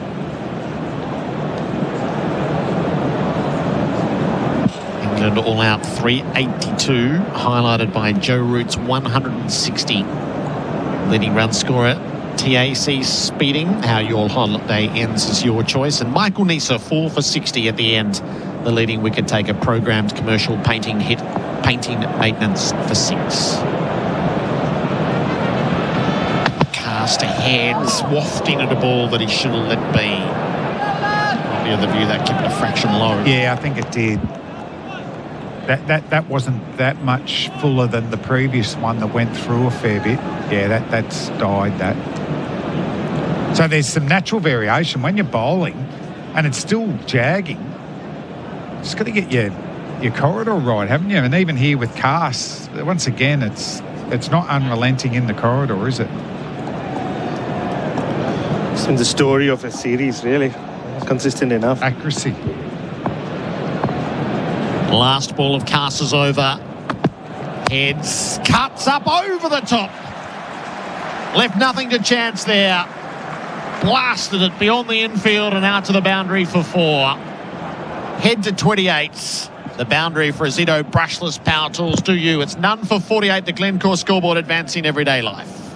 Need car insurance? Get $50 off Amy Comprehensive Car Insurance when you get a quote and buy online. T's and C's apply. Lucky you're with Amy. Did you know you can watch all your favourite SEN shows on YouTube? Subscribe today. Want to hit a 6 for your business? Sign up an apprentice with MEGT. Their local teams come to you, offering free advice and ongoing support that helps you and your apprentice succeed. So sign up today at MEGT.com.au. Apprentice Connect Australia providers are an Australian government-funded initiative. The Ashes on SEN for 4 and 20, Australia's original fan food. None for 48. Head 28, Weatherald having a devil of a time of it on 19. Josh Tongue begins his second over. He's in from the Randwick end, and Weatherald off his pads, glances down to fine leg for a single and moves to 20. 49 on the board. You would hope Stokes doesn't wait too long to bowl, wouldn't he? Oh, exactly. But we were talking about this yesterday, weren't we? The vice-captain doesn't seem a strong force in this team. So, you know, who's the one that instigates Stokes bowling? Yeah. I don't think Root does not miss the captaincy whatsoever. He just needs to be Joe Root in this team. Head almost a runnable. Faces up to Tongue. Nearly chopped on. Inside edge past the stumps. We've seen that a couple of times in the series. Survives down to fine leg and walks his 29th run. But Stokes just seems to have so much faith in Cast, doesn't he? At 50 up. Another good partnership by Australia at a good clip. Because on what we've seen, Stokes should be able the next over, shouldn't he? Yes, 5's enough for Cast. Yeah. Potts has only bowled 3. You know Stokes can bowl 6 or 7 on the trot, which gives you flexibility at the other end. It's interesting with Cast opening the bowling too. I've found at times, I think, with the older ball where he takes out a lot of the peripherals, swinging and seaming and just bowling fast. Tongue to Weatherald, stands up, knocks it away to backward point, doesn't go with the stroke, so can't get a run. Actually simplifies it for him. Yeah. Slightly more defensive fields. Whereas Stokes could be a legitimate fit-in bat. He's warming up now as we speak. He could be a legitimate opening bowler because he swings the ball both ways. Yeah. I don't want to alarm anyone, but they've just flicked the lights on at the SCG. It'll be off in no time. Tongue bowls to Weatherall. Beaten. That's such a good delivery. Past the outside edge. Bit unstable in his defence. That's the best one. ball of the innings, wasn't it? If only Josh Tongue had played all 5 tests. He's by far been their best bowler. Jofra Archer had his moments, but Tongue and Archer. Yeah, I mean, if they hadn't gone Wood and went Tongue in that first test, wow. Oof. And he would have bowled well with the pink ball. Yeah. Liquorland last session, score more this summer with Liquorland. Choose to drink wise. Tongue comes again. Weatherall keeps out the Yorker. Yeah, but you're right about Ben Stokes and his captaincy, Fleming. Just speaking to those who follow this team around, he seems to be that kind of captain. Keeps everyone laying I'm the man. Yeah, I'm the man. Which is admirable, but you're self-regulating and managing. But what happens if you're just dropping 5% here and a couple there? Need a good lieutenant who can pull you up. Last ball of tongues over. Wetherall pushes forward to point. Won't find a run. 2 from it. None for 50. The Glencore scoreboard advancing everyday life. Good afternoon. There's been a crash in Malvern East at Dandenong Road just outbound at Burke Road. And in Pascoe Vale, we've had another crash at Cumberland Road southbound before Essex Street. And on the Western Freeway, we have a bit of traffic banked up outbound before Hopkins Road. These holidays, the police will be using every tool they have to keep the roads safe. But if you decide to drink then drive, how your holiday ends is your choice. And SEN continues as your home of sport this summer with every ball of the Summer of Cricket live. Did you know you can watch all your favourite SEN shows on YouTube? Subscribe today. SEN Test Cricket for Goodwee batteries from Solar Hearts. None for 50. Head and Wetherall work their way through the first 10 overs, not without incident. And Ben Stokes is going to come on. So the bowling change for RSEA Safety, trusted by tradies across Australia. Stokes 13 wickets, 21 and a half in this series. Our experts for UFI PoE systems, professional grade security for complete home protection. Bharat is joined by Simon Katich. Welcome in, Kat. Good afternoon, Gerard, Bharat, Tommy, all our listeners. We'll get you to run your eye over Jake Wetherall and just how uncertain he looks at the moment. Dropped by Root, jumping catch on 10, dropped by Duckett, Soda of the catch on 14. Stokes begins his work. He bowls to head on 29 and he's turned away into the leg side. They get one down to fine leg, and you heard the call from out in the middle. None for 51. Head is 30. This is hard yards for Wetherall in international cricket. It is, but it's been made slightly easier by what England have served up. And much like that initial period in Adelaide and also the first 20 overs at the Gabba. You know, this wicket, we were talking about it, it's got some life in it, but they haven't hit the right area consistently enough. And when you look at what they've bowled, you know, Cast has been guilty of being short and wide. And then, if anything, they probably haven't been full enough. They haven't been driven enough.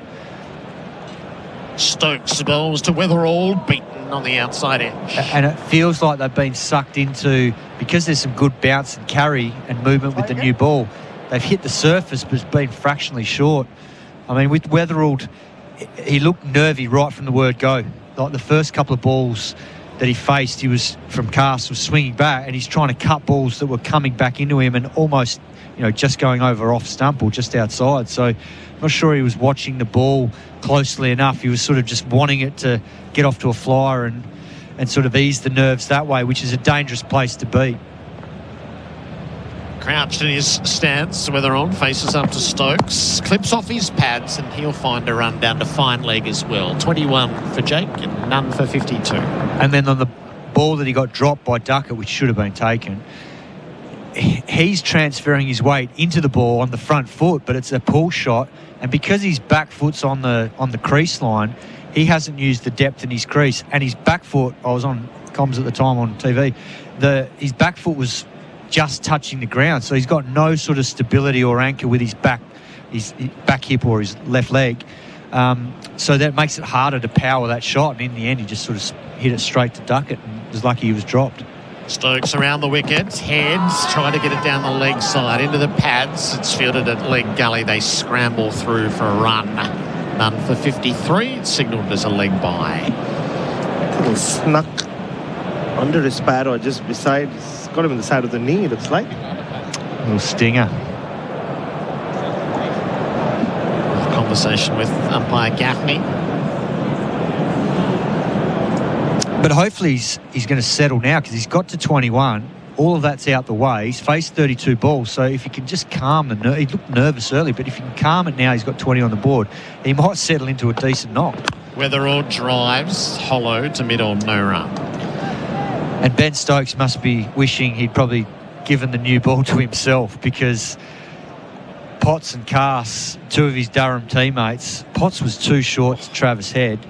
Don't mind being driven with a new ball on this surface, particularly with the seam movement, but he's guilty of just bowling way too short, and he bowled around the wicket, which just fed it as well. So, yeah, they've made some errors again early on and let Australia get off to an absolute flyer. Stokes from the Paddington end down below us. Around the wicket, bowls to Weatherald, who swishes at a ball way down the leg side. Smith jumps away to his right and hauls it in. None for 53 at the end of the over. The Glencore scoreboard advancing everyday life. At Capital.com, we know markets don't wait. They bounce, crash and soar, sometimes before the first innings is over. Markets move fast, so should you. Capital.com, a trading platform without delays. Refer to Capital.com Australia's PDS and TMD. AFSL 513393. Imagine homes where luxury isn't an upgrade. Build a solar all-electric Henley home with up to $95,600 of standard inclusions others call extras. Imagine luxury at no extra cost with Henley Homes. The Ashes on SEN for 4 and 20, Australia's original fan foods. So full cloud cover now and the lights beaming down. Just reassure me, Simon, that we're not going to go off for that. I'm bearing a few scars from yesterday. Hopefully Todd Greenberg has said to him, no, we're not doing that again. Yeah. None for 53. Heads on 30. Tongues bowled 2 good overs. Head swishes at a ball that he had no business playing at. It's through Smith untouched. It was at the SCG, wasn't it? That famous Kerry Packer moment when he said, switch on the lights. I'm sure Todd Greenberg has that presence that Kerry Packer had. He should just go and stand down there. Do not let them off. No. Not doing that. Tongue is challenging Head here. He's defending the ball away to mid-off. But he like you said, Kat, by the time they've turned to Josh Tongue, Australia already at 40 on the board. It's been the story of the series with Cars at the new ball. Yep. Just the trust that Stokes has shown in him, not brought himself on. And after what Tongue did last week in Melbourne, player of the match performance. I mean, there's nothing about his bowling that suggests he can't bowl with a new ball. Yeah. Heads at 467 runs for the series. An average of 58. Joe Root got to second, 394 with his big 100. Head leaves a ball that flies away down the leg side. Well, there's nothing wrong with the carry in this wicket. That flew through and just kept climbing. Good take in the end by acrobatic Jamie Smith. But even like Carr got Travis Head out with an absolute beauty in the second innings in Melbourne, which changed the course of that innings for Australia. Pitched in line with leg stump, decked away, hit the top of off. Absolute beauty. He's bowling over the wicket. I don't think he even tried to bowl one of those in this spell. Tongue to Heads, defence from the off stump. So it's like they forget what they've done in a previous test to get them success, and it's about trying to replicate that. Once you've done it once, the batter knows you've got that in you. Well, these conditions aren't quite Melbourne, but there's still enough there with the new ball to try and recreate it. I mean, that's the beauty of 5-match series. You understand them going short at the Gabba second test, still feeling their way. 5 tests in, and Bryden Cast has played in each one of them. It's interesting. They've put in a deep gully, short backward point to 2 slips gully and another fielder 20 metres behind that. Head picks it up over cover and dispatches it to the boundary with contempt. Beautifully struck Travis Head. Azito brushless power tools do you boundary. None for 57. Yeah, you just cannot bowl there to him. He's just too good. You give him any sort of width and length to work with and he'll just flay it through there. If anything, if I was Ben Stokes, I'd go the other way.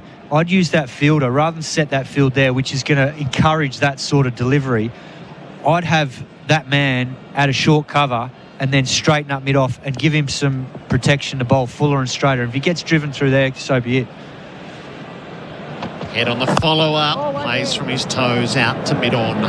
No run. So 4 from the over, none for 57. The first of 2 drinks breaks in this extended final session of play. Bundaberg Jabir, the great Australian brew.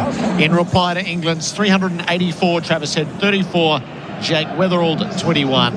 Australia none for 57 on the Glencore scoreboard, advancing everyday life. Boxing Day in Melbourne. Cricket on the telly, backyard battles, and maybe a trip to the G. When the real world calls, get sorted with gear that's ready to go the distance. RSEA Safety. Built for the real world. Your machinery shouldn't sound like a drop catch. Keep it in top form with Cinepec Premium Lubricants. Whether you're running trucks, tractors or anything in between, visit Cinepec's new warehouse at 1 Rosebride Place, Truganina. Hit performance for 6 with Cinepec Premium Lubricants. Visit cinepeconline.com.au.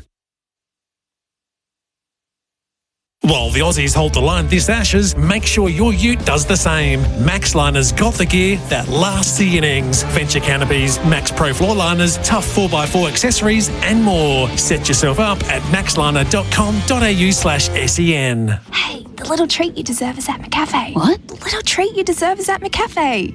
I know. I've got the iced strawberry matcha latte.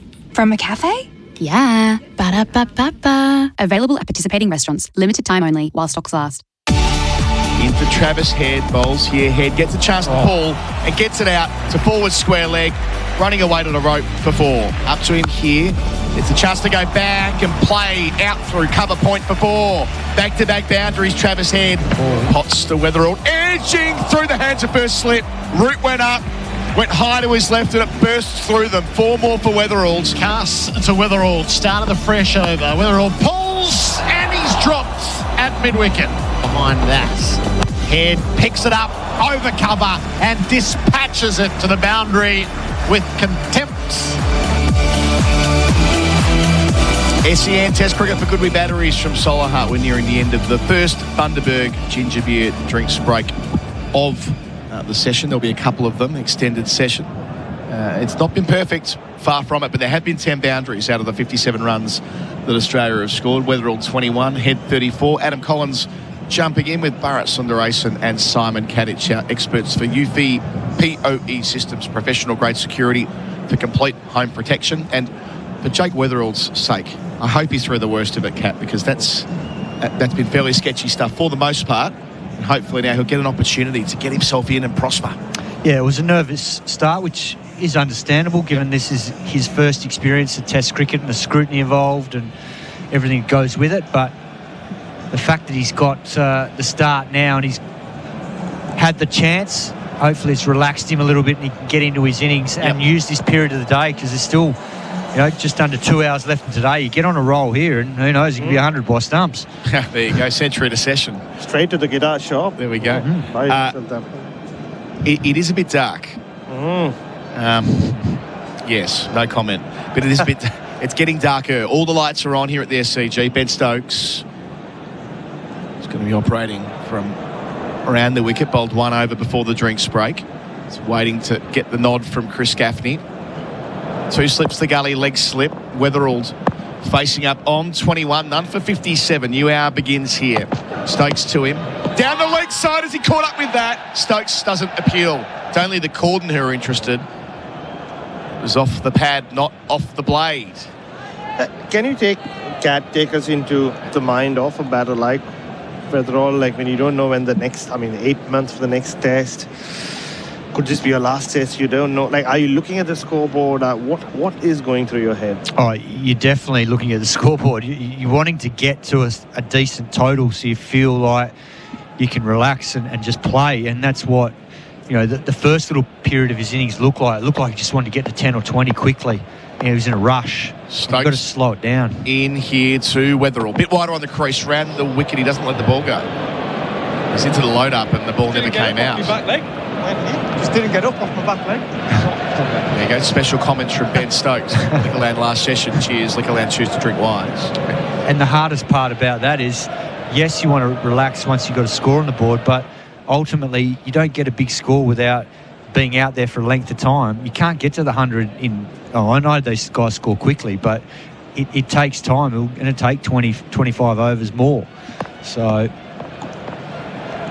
Stokes from our Paddington end to Weatherall. Bowls. Oh, hits him on the pad. Full straight gone.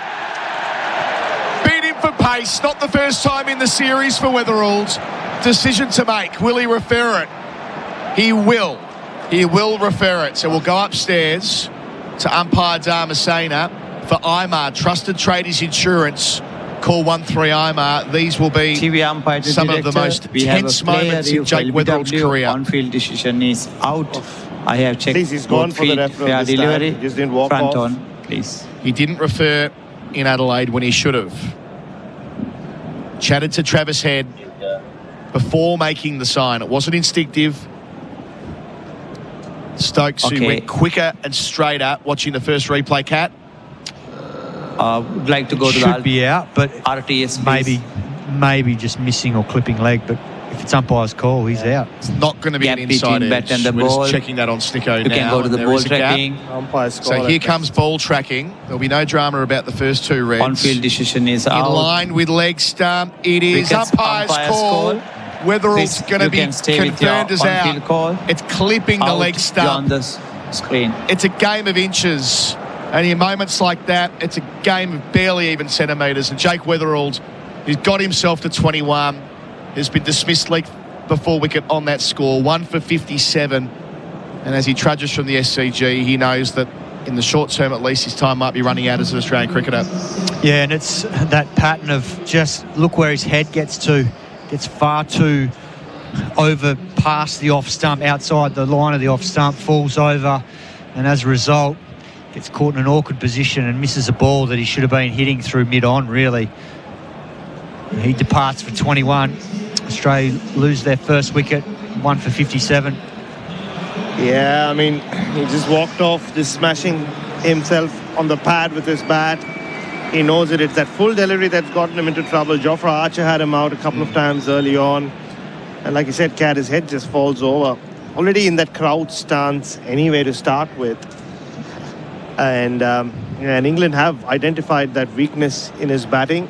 And they've gone full many times. Even in this innings, a couple of times, he just dug out those kinds of deliveries. It's hanging by a thread. He will get another innings, you'll think, in this test match. But for now, Jake Wetherall is more out than in. Stokes' 14th wicket in the series, taking his wickets at 20, so doing the job on that front. Marnus Labuschagne walking out under pressure as well. Started the series in pretty good nick. Rapid half-century in the Perth chase. Contributed to the foundation with 60 at Brisbane as well, but lean pickings since. And I'll start with a leg slip round the corner. 2 slips to the gully. Stokes already in the book in his second over. Into Labuschagne, his first ball here. Bowls and leaves on length. Moves away off the seam as well.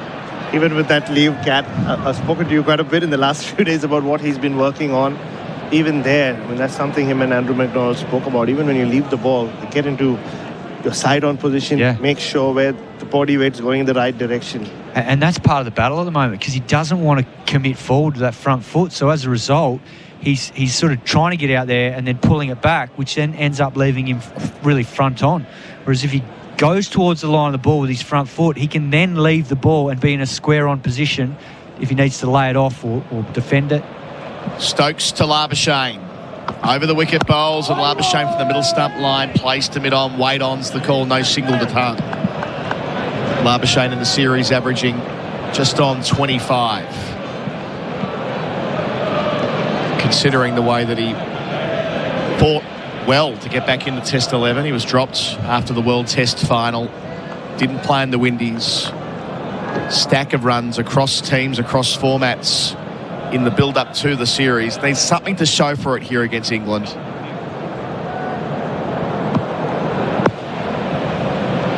Stokes has enjoyed, Labuschagne's enjoyed the SCG in the past. Facing up to Stokes here, in behind it defensively. No run is the call in that distinctive manner that we've grown used to over the years. And that's also him trying to psych himself up. Wants to do the right things early on in his innings in terms of how he's shaping up. Labuschagne's got a double century on this ground, 215 against New Zealand in his golden summer of 1920. Got a 90 here against India. One of 6 other half centuries at the SCG. Average of 67. Last ball of Stokes is over to him. Labuschagne, the new man. Facing up here. Stokes bowls and Labuschagne leaves on length. That's better. So wicket maiden from Ben Stokes. 1 for 57. He's got rid of Jake Wetherall leg before for 21. That's all on the Glencore scoreboard, advancing everyday life. Heading to the Port Arlington Mussel Festival on 10 January, Port Phillip Ferries has extra morning services from Docklands. Step off the ferry into the heart of the action. Did you know you can watch all your favourite SEN shows on YouTube? Subscribe today. Engines feeling like they've been bowled out? Step up to the crease with Sinapec Premium Lubricants, delivering smooth performance that hits for six. Visit them at 1 Rosebride Place, Truganina, or sinapeconline.com.au. Sinapec Premium Lubricants. Keep your engines in winning form. We're in the Liquorland last session. It's an extended one. Cheers, Liquorland. Choose to drink wise. Gosh, it's a problem for Australia, this, having to make sure they know what they are doing with their top 7 before that stretch of Test cricket. Tongue up, bowling to head on 34. Going nicely so far. Defends down the pitch to a full delivery. Gerard made the point yesterday. You've got Smith and Head, obviously, will pick themselves. Carey likewise, but there is so much uncertainty elsewhere in the top order. Having Wetherill succeed in this series would have given them a bit of respite, but if they form a view after this test, they're going to look further afield. They're not giving themselves a huge amount of time, and not without precedent for an opener to lose their spot at Sydney and not return. We saw that with Marcus Harris 4 years ago. Wasn't doing an awful lot wrong. 2 slips to the gully. Tongue round the wicket. Bowls here, cutting his head, but it's very close to the body. Off the stickers to point, no run. So those Shield games at the back half of the year, if it goes in that direction, will have a lot riding on them. Oh, they will. It's rare that you've got potentially 4 out of the 7 spots that are being looked at, and that's obviously with Quadge retiring, and then Wetherell's spot, Labuschagne's spot, and then Cameron Green's spot. It's not often you've got 4 out of 7. Yeah, normally it's like 1 or 2, right? Yeah, max. Yep. That's ahead of the run of Test cricket, which will mean so much to this team. We've got Josh Tongue operating round the wicket at 1 for 57. Head waiting for him. He's 34 from 40. Bowls here, Head, works it into the onside. Deep square setback, an easy single. 35 for him, 1 for 58. As I welcome back to the coverage after yesterday, Glenn McGrath, in this context from the McGrath Foundation, Joe McGrath Day tomorrow. How's it all tracking this week? How are we going? Yeah, good, Adam. Good, boys. No, it's coming along reasonably well. Yeah, we're closing in on 200,000 virtual pink seats. The goal is 480,000, which means 8,000 families will have the support of a McGrath Cancer Care nurse in the next 12 months. So we've done okay. We've got a fair way to go, but looking forward to tomorrow. It is a massive day for the McGrath Foundation, for myself, my family. My children will come along and be part of the cap presentation from the players tomorrow morning, which I think's pretty cool. And then just to see the whole ground and wash in pink. It's pretty pink at the moment, but tomorrow is next level. And good to hear you boys have got your pink ready to go. I know Kat loves his pink. Fully invested. Tongue bowls here to Labuschagne, yet to score. Does so here. Turning it off his front pad for 4 out through square leg. Crashes into the rope in front of the O'Reilly stand. 1 for 62. Nicely played. Yeah, so looking forward to tomorrow. It's gonna be a big day, but there's still a fair bit of cricket left today, and looking forward to it. And just keep chipping away at the virtual pink seats and see if we can hit that goal. And Pidge, how's the transition gone 12 months down the track with caring for all cancers? Previously was breast cancer. Yep. How's that been, and how's that been received? Yeah, no, we always wonder how it's going to be received. We thought it would be positive. Yep. And when we announced that at this test last year... Tongue bowls to Labuschagne over the wicket, driving, getting it just past gully. Outside part of the bat, couldn't be dragged down by Bethel. They'll return for a couple. 1 for 64, Labuschagne's got 6. And so in the 2.5 days of the test last year, we sold over 450,000 virtual pink seats, which was incredible. And I think the public spoke, let us know that they're really happy that we're now providing support for all cancers. Since then, we've put on 82 additional McGrath Cancer Care nurses right across the country. We still have a lot more to go. That brought us up to 343 McGrath Cancer Care nurses, and they've supported over 170,000 families across this great country of ours. But the issue is more about managing expectations. So many people come up, when are we getting our nurse? When are we getting ours? Especially in rural and regional Australia. So that's why raising these funds are very important. Tongue to Labuschagne, squared up. He gets it down defensively via the inside edge. It completes its Tongue over. 14 gone, 1 for 64 with head 35. Labuschagne on 6, Australia trailing by 320. It's on the Glencore scoreboard, advancing everyday life. I mean, it feels like they're massive numbers, right? I mean, this is so sustainable, right? I mean, the philanthropic work that you've done over time has laid the foundation for this to be something that becomes an annual part of the calendar for forever, really, at the SCG test and the work that can go on behind the scenes. Isn't that marvellous? Oh, without a doubt. And that's the beauty of sport.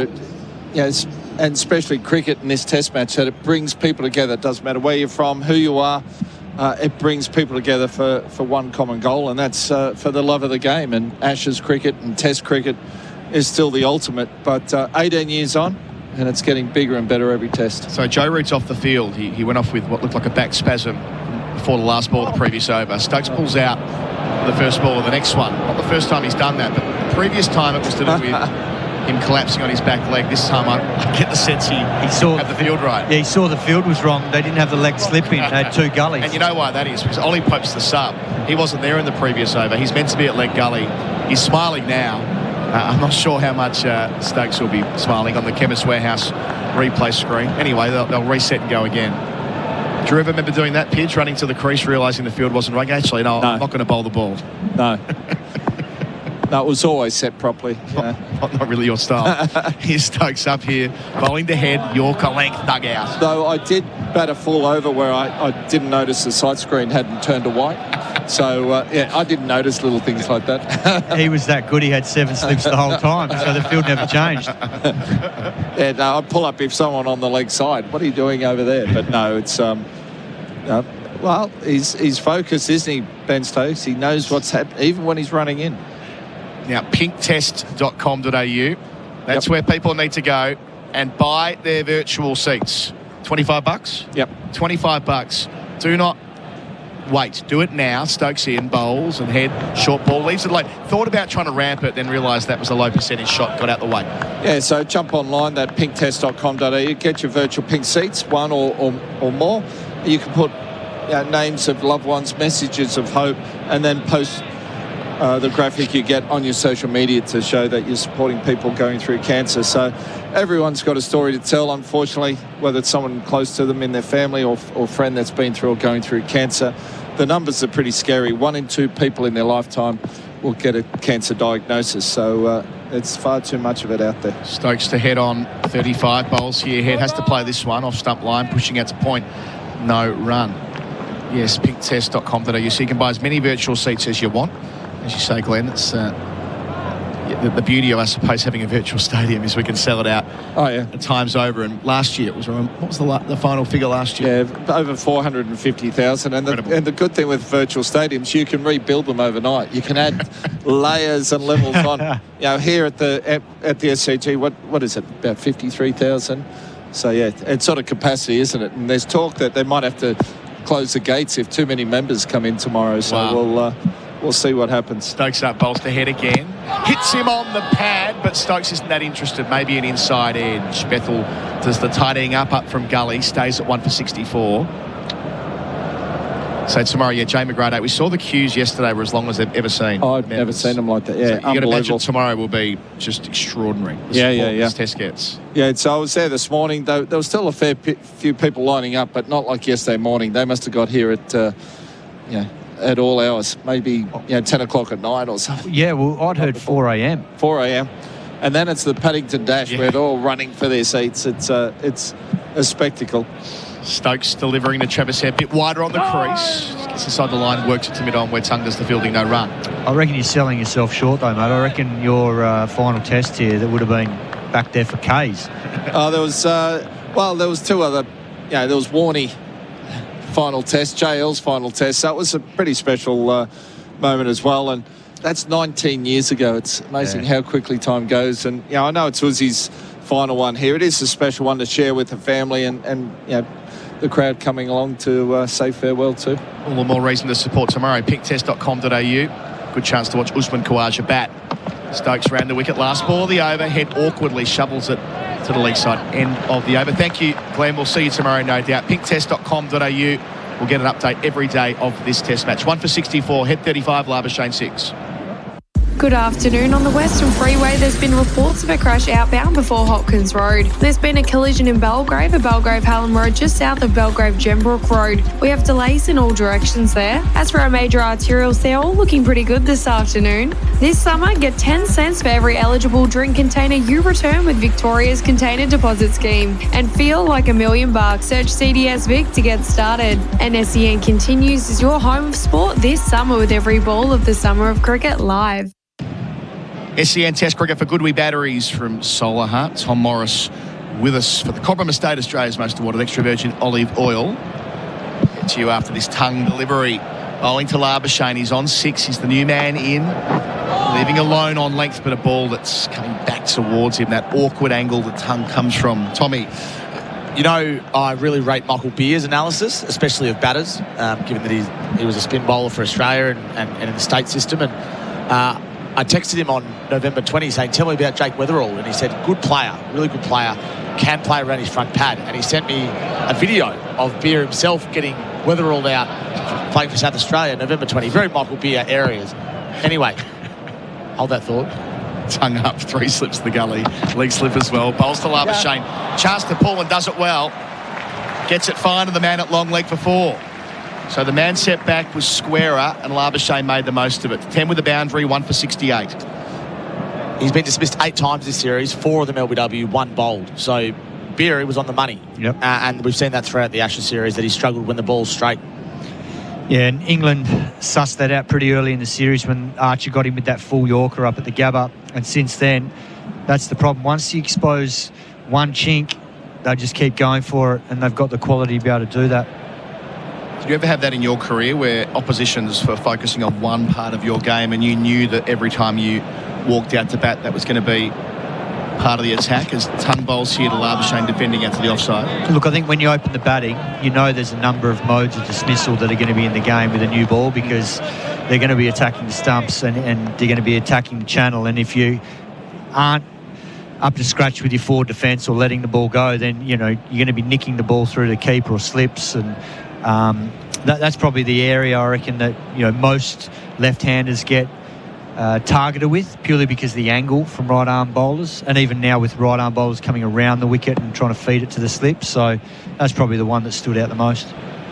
Tongue up, bowls to Labuschagne. He's hit him on the pad. It's going down leg. They don't really appeal, but there's a sense that they're really trying to work Labuschagne over here, who, you know, he's been on this, in many respects, downward trajectory for a decent amount of time now. He went to number 1 in the world during the Ashes in 21-22. Now he's down to number 33 by the ICC rankings, so by one measure there. Last century 41 innings ago, 1 century in his last 29 test matches after getting 10 in 27 in that golden run. Still got healthy numbers at home, but needs to make it count. Tongue bowls to Labuschagne, squared up, soft hands to cover point, racing through. Throw would be interesting, doesn't hit. Had he hit, head would have, I reckon, just been back, but it wasn't by far, and head goes up and has a chat to Zach Crawley and stands next to him and offers some commentary in that as well. Labuschagne was tapping and going. Yeah, tight single in the end. So 1 for 69. So 25 past 4 local time. A reminder they can play till 6 o'clock to get all the overs in the usual way. 2 slips and gully-ish, but a bit squarer than normal. A deepish backward point. Tongue bowls to head, delivers here, head, middle stump line, turns it into the onside, no run. 5 runs from the tongue over. 1 for 69 Australia, head 35, Labuschagne 11. That's on the Glencore scoreboard, advancing everyday life. Audio is more powerful than you think. For advertising with real power, start with commercial radio and audio, where brands are heard. Visit cra.au.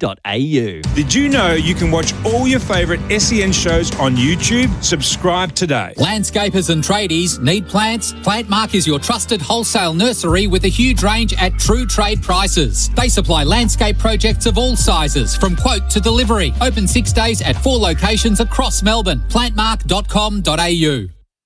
SEN Test Cricket for Goodwee Batteries from Solar Heart. Ben Stokes to continue. Picked up the 1 wicket in the innings so far. Jake Weatherald, league before wicket for 21, 1 for 57. This pair have put on 12. Sundaresan slowly makes his way to the square leg spot. Stokes up to Labuschagne, bowls here and leaving alone outside the line. So Labuschagne, having found that fluency in the early part of the season, needs to tap back into that. Maybe Travis Head could help with that, given the way that he scores so quickly. Yeah, well, look, he's off to a decent start, 11 off 13. He's looking busy, looking proactive at the crease. But this man, Stokes, I think he could be the main threat on this surface because there's good carry for him. He's bowling at good pace. A couple of his balls have been up at 137 and he's getting some movement. So I can see him being a threat. So Stokes away from us, bowls here to Labuschagne. Chance to drive, hits straight to point, no run. And the fact that Stokes has been so important through the series, 14 wickets at about 20. And you consider what he was able to do last year, was England's leading wicket taker last year, which belies the fact that he essentially plays the all-rounder spot rather than the front liner. Well, he'd be disappointed too. He missed out today with the bat. Yep. So you want to have a crack with the ball now. Just overstep there, we're told upstairs. 1 for 70. Shower Bashir's out there at the moment as well. Stokes bowls here to Labuschagne, squared up, leading edge through cover it runs along the ground. He'll get a couple, but again, Stokes not far away from getting himself in the business. Again, 1 for 72. Labuschagne's up to 13. Amazing leading edge, and that's gone out, nearly gone to the boundary. Modern bats and all. Oh, they're phenomenal, aren't they? So Ben Duckett's off the field as well, which is why Shower Bashir is there at mid-wicket. Don't know if Shower Bashir's been on the field at all through the series, come to think of it. Can't remember, yeah. It's normally been Ollie Pope, hasn't it, when he got dropped? It's an unusual tour, to say the least. Stokes up. Bowling here to Labuschagne, off the hip. Two's the call. Gets it fine on the man at long leg. There won't be two there, though, not realistically. Head and Labuschagne settled for 1. Labuschagne 14, but again, your point, it does look busy. 1 for 73.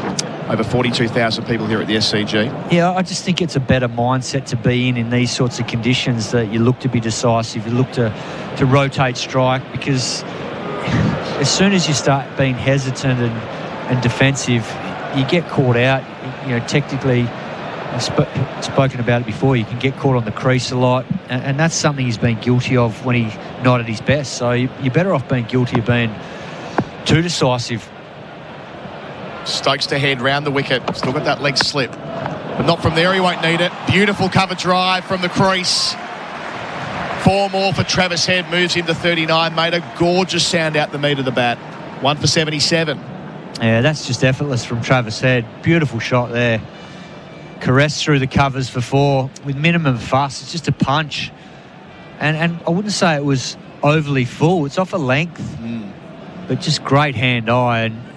And it was the timing that stood out there. Never really had a day out at the SCG, Travis Head. 1 half century here against South Africa a few summers ago. Averaging in the 20s before today. Would love the chance to do so on this big stage here in Sydney. Stokes to him again. Head. Same result, perhaps. Driving through the offside. Didn't get it quite as well. The chase is on from Cass. Out towards the pavilion. Drags it in. They return for 3. So Head into the 40s with that. 42 for him, 1 for 80 for Australia. They're laying a foundation. Yeah, it's a good start from Australia. They'll be very pleased with this start. There's still an hour and a half left today if the light holds, and given how busy these two are looking, they can really start to eat into this England first innings. Going at nearly 5 and over as well.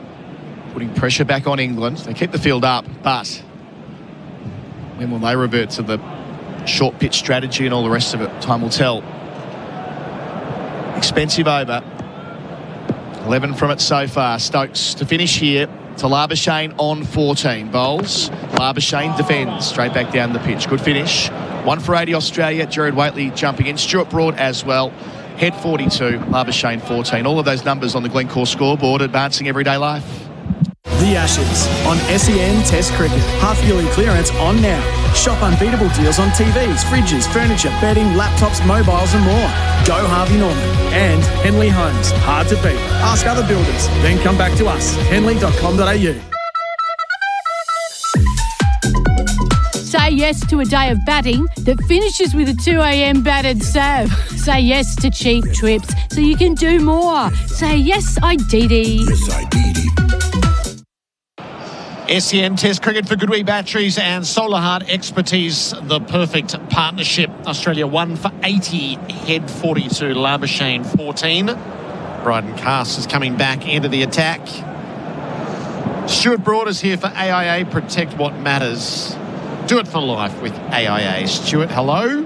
Hello and good afternoon. And it's quite an interesting little period of Test match cricket, isn't it? Travis Head doing what Travis Head has done most of the series, playing eye-catching cover drives and cut shots, and from an England point of view, feeding that cut shot far too much. 1 for 80. Australia have moved on to, and there's movement in this surface. There is still some movement in this surface, and it's whether the England bowlers can put the ball in an area long enough to put the Australian batters under pressure. It's going to rain, you know. It's just a question of when. Cass is starting his fresh over to Head. It was full and turned to the leg side. There's runs to be had at mid-wicket. For most, there would have been 2, but Trav pulled up halfway down the pitch and thought, nah, 1 will do, and then walked the rest of it. He's 43. Yeah, forecast had it. Not a drop of rain left in the Test match. The radar's got rain on the approach. It's just a matter of whether we get... Is that a Sydney thing? Does it's a very Sydney thing. It thing. just builds up, does it? We've sat here on days when there was not only no rain forecast, but no rain on the radar, and sat here while it rained for hours on end. Honestly, to do your head in. Don't say it out loud, Tom. Look, there's a lot coming. It's black and red and yellow, Gerard. Cass bowls to Labuschagne, who drives through mid-off, over-pitched and given the treatment. Chases on right down in front of the Richies. Big dive put in, and Potts saves the boundary. 3 for Labuschagne, who goes to 17. It's 1 for 84. It's unfathomable that the forecast could have no suggestion of rain whatsoever, and then the radar just fills up with storm fronts. Gerard, you've worked at the news before. You know that weather patterns change and they go from north to south and south to north. It's a Sydney thing, Tom. It's a Sydney. Anywhere else in the country. It's a Sydney and Manchester thing. So runs are flowing again. Head defends upright to middle. That's probably the fact that has surprised me the most in world cricket, is that Sydney loses more overs in the world to rain than Manchester, because having played in Manchester my whole career, even Manchester City Football Club's away shirt has a raindrop built into the shirt. Oh dear. The problem is when you say these things out loud in Sydney, they blame you for it. So you wear all this blame for criticising Sydney's weather. You go, it's not my fault it rains here. Are we supposed to pretend that it's not raining? Head on 43, drives. She hit that hard, but straight to mid-off, no run. It's funny because the clouds start building, the lights come on, and you, as a former bowler, you think, oh, good time to bowl.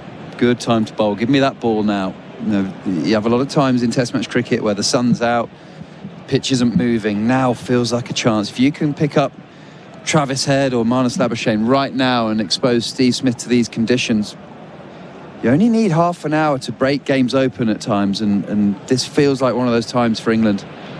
The deficit is 300. As Cass bowls Head, inches past the dive at Gully and down to the boundary for 4. Jacob Bethel leapt like a goalkeeper to his left. It was out of his reach and clattering the end of the rope. Boundary for Azito brushless power tools, do you? Lucky from Travis Head. His weight's just slightly set back on that drive, and he knows it. He was frustrated as soon as he played it, but luck's on his side. It just beats Jacob Bethel's dive to the left. Very athletic dive as well from the young Jacob Bethel. England just need that little change to go their way. Heads 47, Cass to him, drives beautifully through extra cover, smashed it. Another half century for Australia's Tyro at the top of the order. Travis Head will raise the bat to the SCG.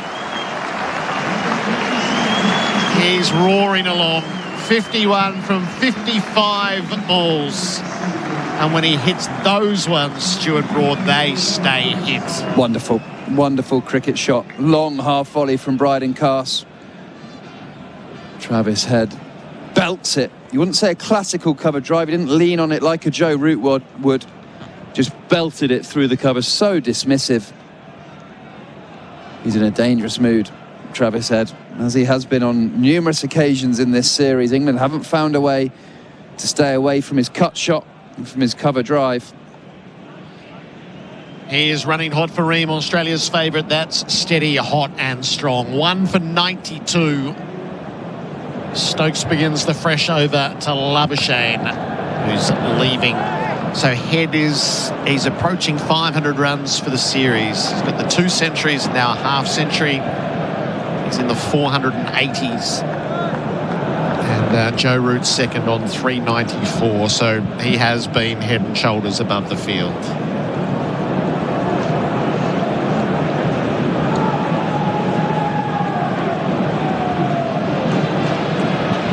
Has a real menace about him when he gets going. The Liquorland last session score more this summer with Liquorland.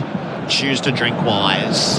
Stokes with 2 slips of gully and leg slip in place. Bowls to Labuschagne, who stays inside the ball down the leg side. That's precisely why the leg slip is there. And Labuschagne lifted the bat high rather than following it around the corner. What's clear, Gerard, is that no one has made as many runs in an Ashes series as Travis Head at that strike rate. So all the runs ahead of him, they're all going at 40s, 50s, 60s. He's going at 80s, isn't he? What's he doing? He's at 84. 84. Yeah, no one's done that before. And to be able to adjust batting positions, he would have come into this series planning to bat 5. Usman Khawaja's back spasm shoves him up the order. He plays that amazing innings. Labuschagne got caught up as he tried to turn to the leg and balloons away to mid-on. Because he's unusual to bowl at, and I've bowled at Travis quite a lot, he hangs back, almost in a sense that he's a bit nervous of the bouncer. So he makes you just go a bit fuller to him, and then he crunches these cover drives. Amazing hand-eye coordination. Then you think, okay, I'm going to drop my length back a bit, and he can pull you through straight mid-wicket. And any sort of width, he just throws his hands at. So suddenly you get in a place where you're like, oh, do I need a third man? Do I need a deep point, deep cover? You try and cover so many bases, and then the ball is just flying around all over the place. Stokes to Labuschagne, who leaves. I think what England have, a little tactic they could use, they certainly should have used at Perth when he got into that boundary hitting mode. So we've got Marnus Labuschagne, one of the players in the world who you can bowl a lot of dot balls at and build pressure at. Go through a period of 40 minutes, not just 10 minutes, 40 minutes of giving Travis Head 1 in your way, starving him of the strike, bowl at Marnus Labuschagne. But you then have to bowl 5 good balls at Marnus Labuschagne. Give Travis Head 1, 5 good balls at Marnus Labuschagne. And then you have a 45-minute period where Travis Head's not hit a boundary. His brain starts going, cool, this is a bit boring. I'm going to try something different. He steps across. He might try and hit you somewhere where he's not used to, and then you might get a chance. Stokes to Labuschagne. He lets the ball brush off the pad down the leg sides. I know that might sound negative, but it's because Travis Head is so talented and scores at a strike rate, as Tommy just mentioned. What was it, 80? 84. 84. Starve him of balls. Starve him of boundaries just for a period of time. Then he might play a shot that is out of character, or he's not had a cover drive for 20 minutes, so he thinks we're going to try and create one from a length that's not quite there, and he nicks it. I know it's easy from up here, but it just feels a definite rhythm to the game that England could go with. Stokes has got a plan building against Labuschagne. Marnus pulls the shorter delivery down to fine leg. Called Travis Head through quickly, but Head was only ever coming for 1. That's the lone run from the over. 1 for 93 on the Glencoe scoreboard, advancing to everyday life. The Big Arch has arrived at Macca's. 2 100% Aussie beef patties, 3 layers of cheese and tangy Big Arch sauce. It's big. New Big Arch for big Macca's hunger. Available after 10:30 a.m. While the Aussies hold the line this Ashes, make sure your ute does the same. Max Liners got the gear that lasts the innings. Venture canopies, Max Pro floor liners, tough 4x4 accessories and more. Set yourself up at maxliner.com.au/SEN. Actually, I don't mind saying that on air. I'm out if it rains. But you and Colo can just leave it to us. No, Wow. you only have to get through to 6 o'clock. Oh, I refuse to sit through anything. Did you, the little exchange just as we were heading to the break then, as Stokes and Labuschagne finished with Stokes saying to him, "You're so far in the bush." So he thinks he's nowhere. It started with him saying, "You're coming a long way across your stumps, Marnus." And Stokesy does this within earshot of umpires. It's a plan. Yep. I used to lean on the same sort of tactic. So you're that far, you're coming that far across, Marnus. If I hit you on the pads, you're out. You're going to be in line. Why are you coming that far across? And Marnus said something back to him. And that's when Stokesy leant in and says, "You're that far in the bush, you don't know what you're doing." Great exchange. Cass is in from the Randwick end, bowling to Labuschagne, who's leaving. 1 for 93, SEN Test Cricket for Goodwee Batteries for Solar Hearts. Stuart Broad is with us for AIA Protect What Matters. Do it for life with AIA, and Bharat Sundaresan is in to join us. Welcome back, Bharat. Evening, afternoon, where are we at? Do we nip into evening at 20 to 5? Oh, yeah, I think. Okay. Yeah, 4:40, yeah. Well, you happy with that? Post 4 p.m. That's evening. I suppose evening session, isn't it? Yeah. Yeah, with Marnus Labuschagne, actually, we used to have a little tactic. So very structured in his approach, very routined. So we try and get his brain think about other things. So we talk about why has he changed the colour of his back grip? Why is he wearing different shoes? Cass slips fully loaded, Labuschagne drives, Cass knocked it down in his follow through. Just tiny little things that get him thinking, just try and take him away from his routine. So yeah, that actually ended up why I flipped the bails on him, because he was 9 off 62, boring the life out of everybody.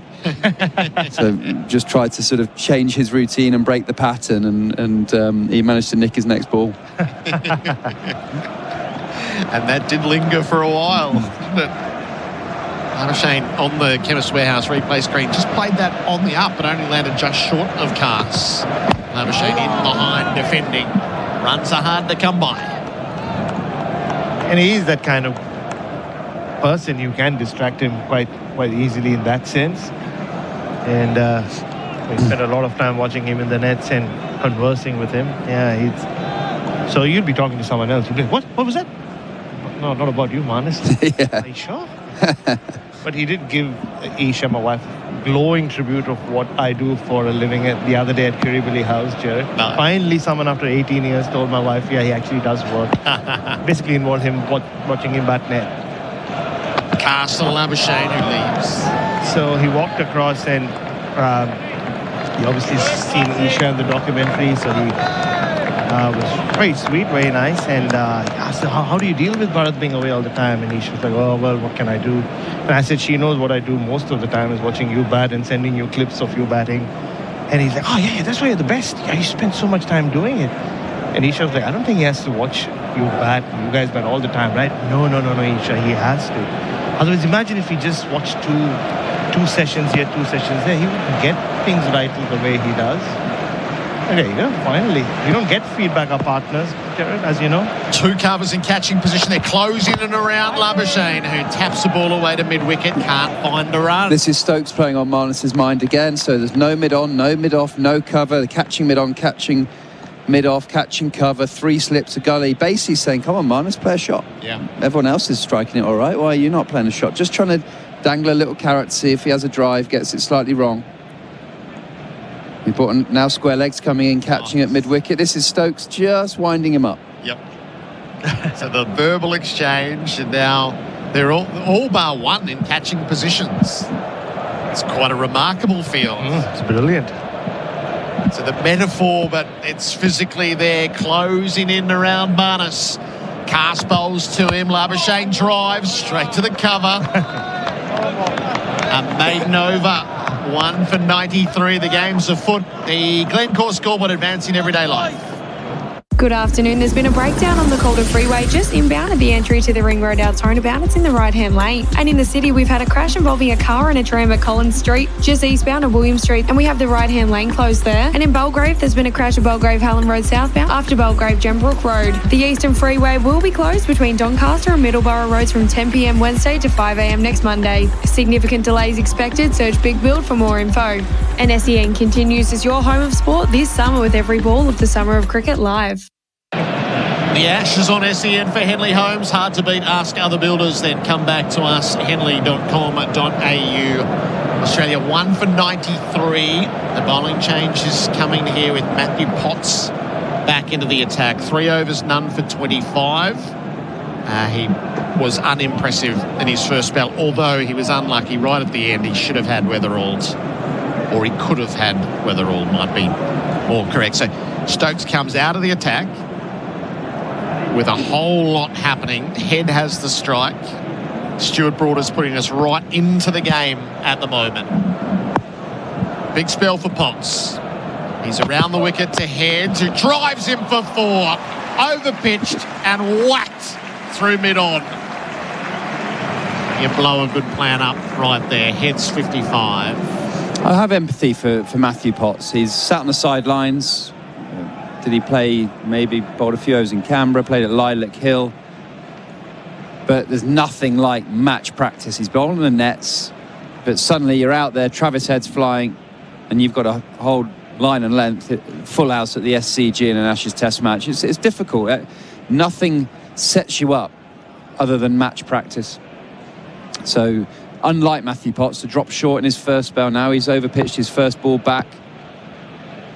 1 for 97 around the wicket. Potts, Heads drive him past cover. Didn't get all of it, so it'll be a couple out in the ladies' pavilion. And Head goes to 57. It's 1 for 99, and he is running hot for Ream. Australia's favourite, that's steady, hot and strong.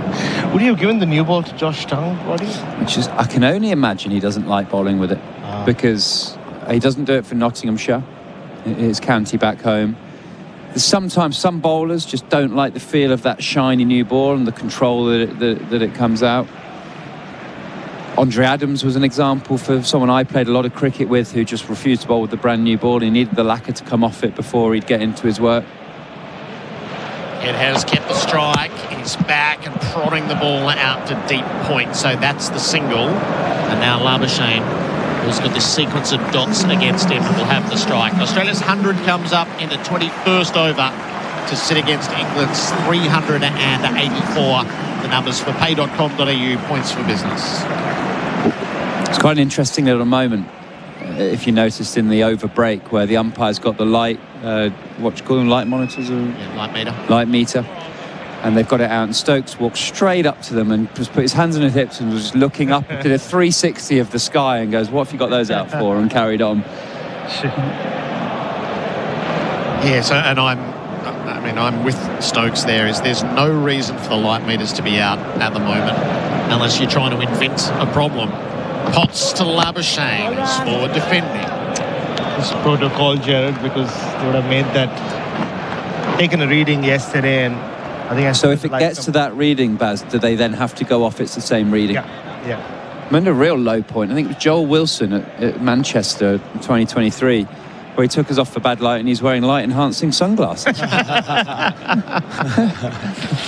Oh, poor Joel.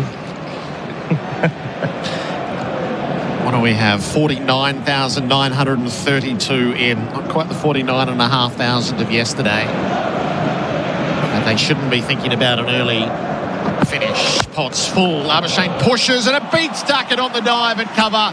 Releases all the pressure on Marnus. He strokes the boundary. Labuschagne's to 22. Boundaries, loan market, whatever your ambition, find the right loan with Loan Market. Make it yours. I hope Ben Duckett's good company over the trade, because he's had a terrible tour. How bad's he been in the field as well at the moment? 3 drop catches already in this series, crucial ones. It's like he just didn't want to get a grazed knee. We used to say, "We'll wash them for you, we'll wash the whites for you." Potts to Labuschagne on 22. He drives again. He'll find a run to the left of Stokes at mid-off. And they get 12 from the over, Australia. So that bowling change really did relieve things. 1 for 105 on the Tyre Power scoreboard, your trusted tyre experts. Good afternoon. There's been a breakdown on the Calder Freeway just inbound at the entry to the Ring Road out turnabout. It's in the right-hand lane. And in the city, we've had a crash involving a car and a tram at Collins Street, just eastbound of William Street, and we have the right-hand lane closed there. And in Belgrave, there's been a crash at Belgrave-Hallam Road southbound after Belgrave-Gembrook Road. The Eastern Freeway will be closed between Doncaster and Middleborough Roads from 10 p.m. Wednesday to 5 a.m. next Monday. Significant delays expected. Search Big Build for more info. And SEN continues as your home of sport this summer with every ball of the Summer of Cricket live. The Ashes on SEN for 4 and 20, Australia's original fan food. Bryden Cast begins the fresh over in. And Labuschagne edges short of Gully. He played with the angled bat, slicing the ball away. It doesn't carry to Bethel.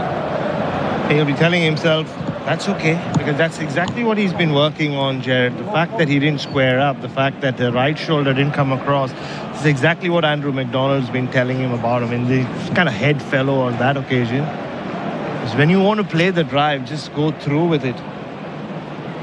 So 3 slips and a gully, still the catching cover, but the rest have retreated to their more natural positions. Oh, hello, we've opened the Bundaberg ginger beers here. Marnus, short arm jab across the line, put it through square. Has he timed it well enough? Pots around in the deep, cuts it off. Keeps it to 2. Labuschagne 25, 1 for 107. 50-run partnership between this pair.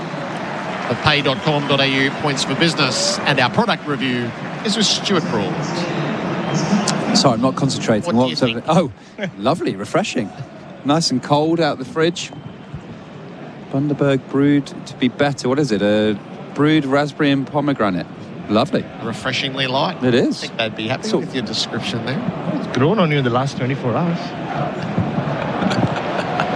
The ginger beer at the halfway house in a golf course is fantastic as well. Yeah. Labuschagne 25 leaves outside the off stump.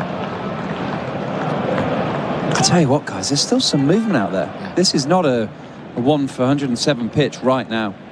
You saw how much movement Scott Boland and Nisa got actually when he came on to clean up the tail.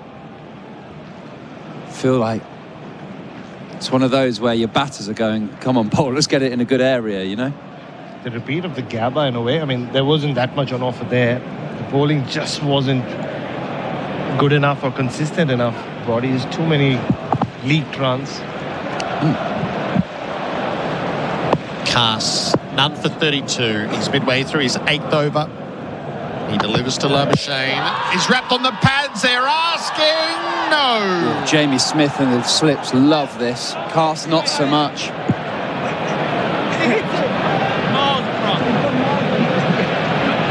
Stokes is going. He's going to go with his keeper. Bowler's not keen. Keeper very. LBW shout for Liquorland. Score more this summer with Liquorland. Umpire to director. We have a player review for LBW. On-field decision is not out. I have checked both feet. Fair delivery. Front on, please. I mean, Marnus Labuschagne is so confident with this that he's asked for a change of gloves. Okay. He signaled going down. Going down? Once more, can you come back? Oi, oi, oi. I think this is, this is red. This is like to go to the stump. R3S, please. Aye.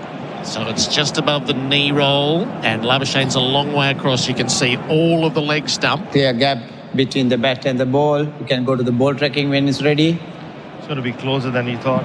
Here's the verdict. On-field decision is not out. Oh. Wickets missing. Wow. Wickets missing. You can stay with your on-field call. Not out. Hassan, you're on the screen. Didn't even get the umpire's call on the leg, so a review is lost. What a fantastic umpire's decision that is. Because Marnus Labuschagne stepped right across his stumps, hit him in line, looked really, really close. The interesting one was Cast, the bowler. He was the only one from the England team that wasn't sure. It almost felt like he didn't even appeal. He just went down on his haunches and just stayed there.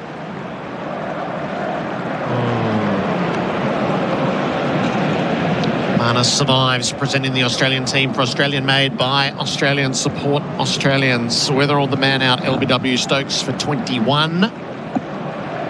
Marnus survives a tight call. Travis Head, 58 going at a runner ball. Labuschagne 25 from 37. Cass in from the Randwick end. Bowls and Head, uppercuts. It flies down below us. One bounce over the rope for 4. He just rode it in that very modern way and helped it on its way. The Chemist Warehouse replay screen, a dainty touch. If you're writing notes where not to bowl at Travis Head, that would be there. And we've seen it now for 5 tests in a row. I don't see, it doesn't miss them. No. Short, wide, outside the off stump. I'd much prefer to see him hit Briding-Cast straight back down the ground. Yes, he's strong there, but he is not missing a short and wide ball. It's 62. Cast bowls to him. In on the pads, flicked away to mid on no run. And that is the end of the over. 7 from it. 1 for 112 on the Tyre Power scoreboard, your trusted tyre experts.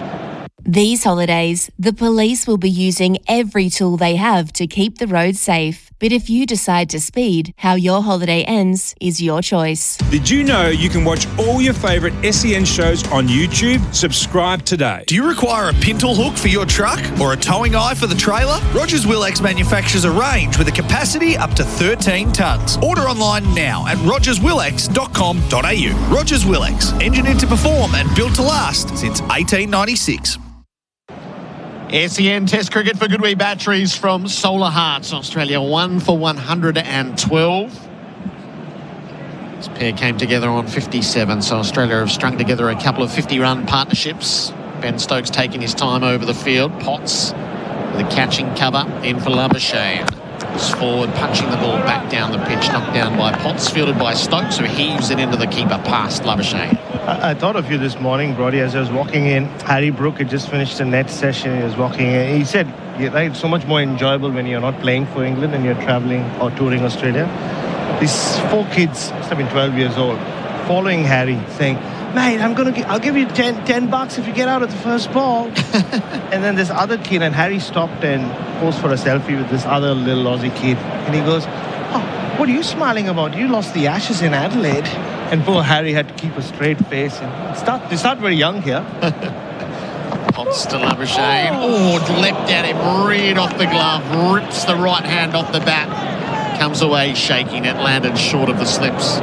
So those are your future hoppers crossing cricketers. Yeah, they sound very polite, actually, for the Australian kids tonight, man. They saw cameras. Cool, by the way, that's leapt at minus, hasn't it? That's so it. When we talk about what's the characteristic of the modern Sydney pitch, that's it. It's the balls that spit up and start to hit players on the gloves, and the fact that we're there in the last session of day 2 gives a bit of a hint of what's to come, I think. What I would say, compared to a couple of the pitches, it's been really enjoyable test match pitch.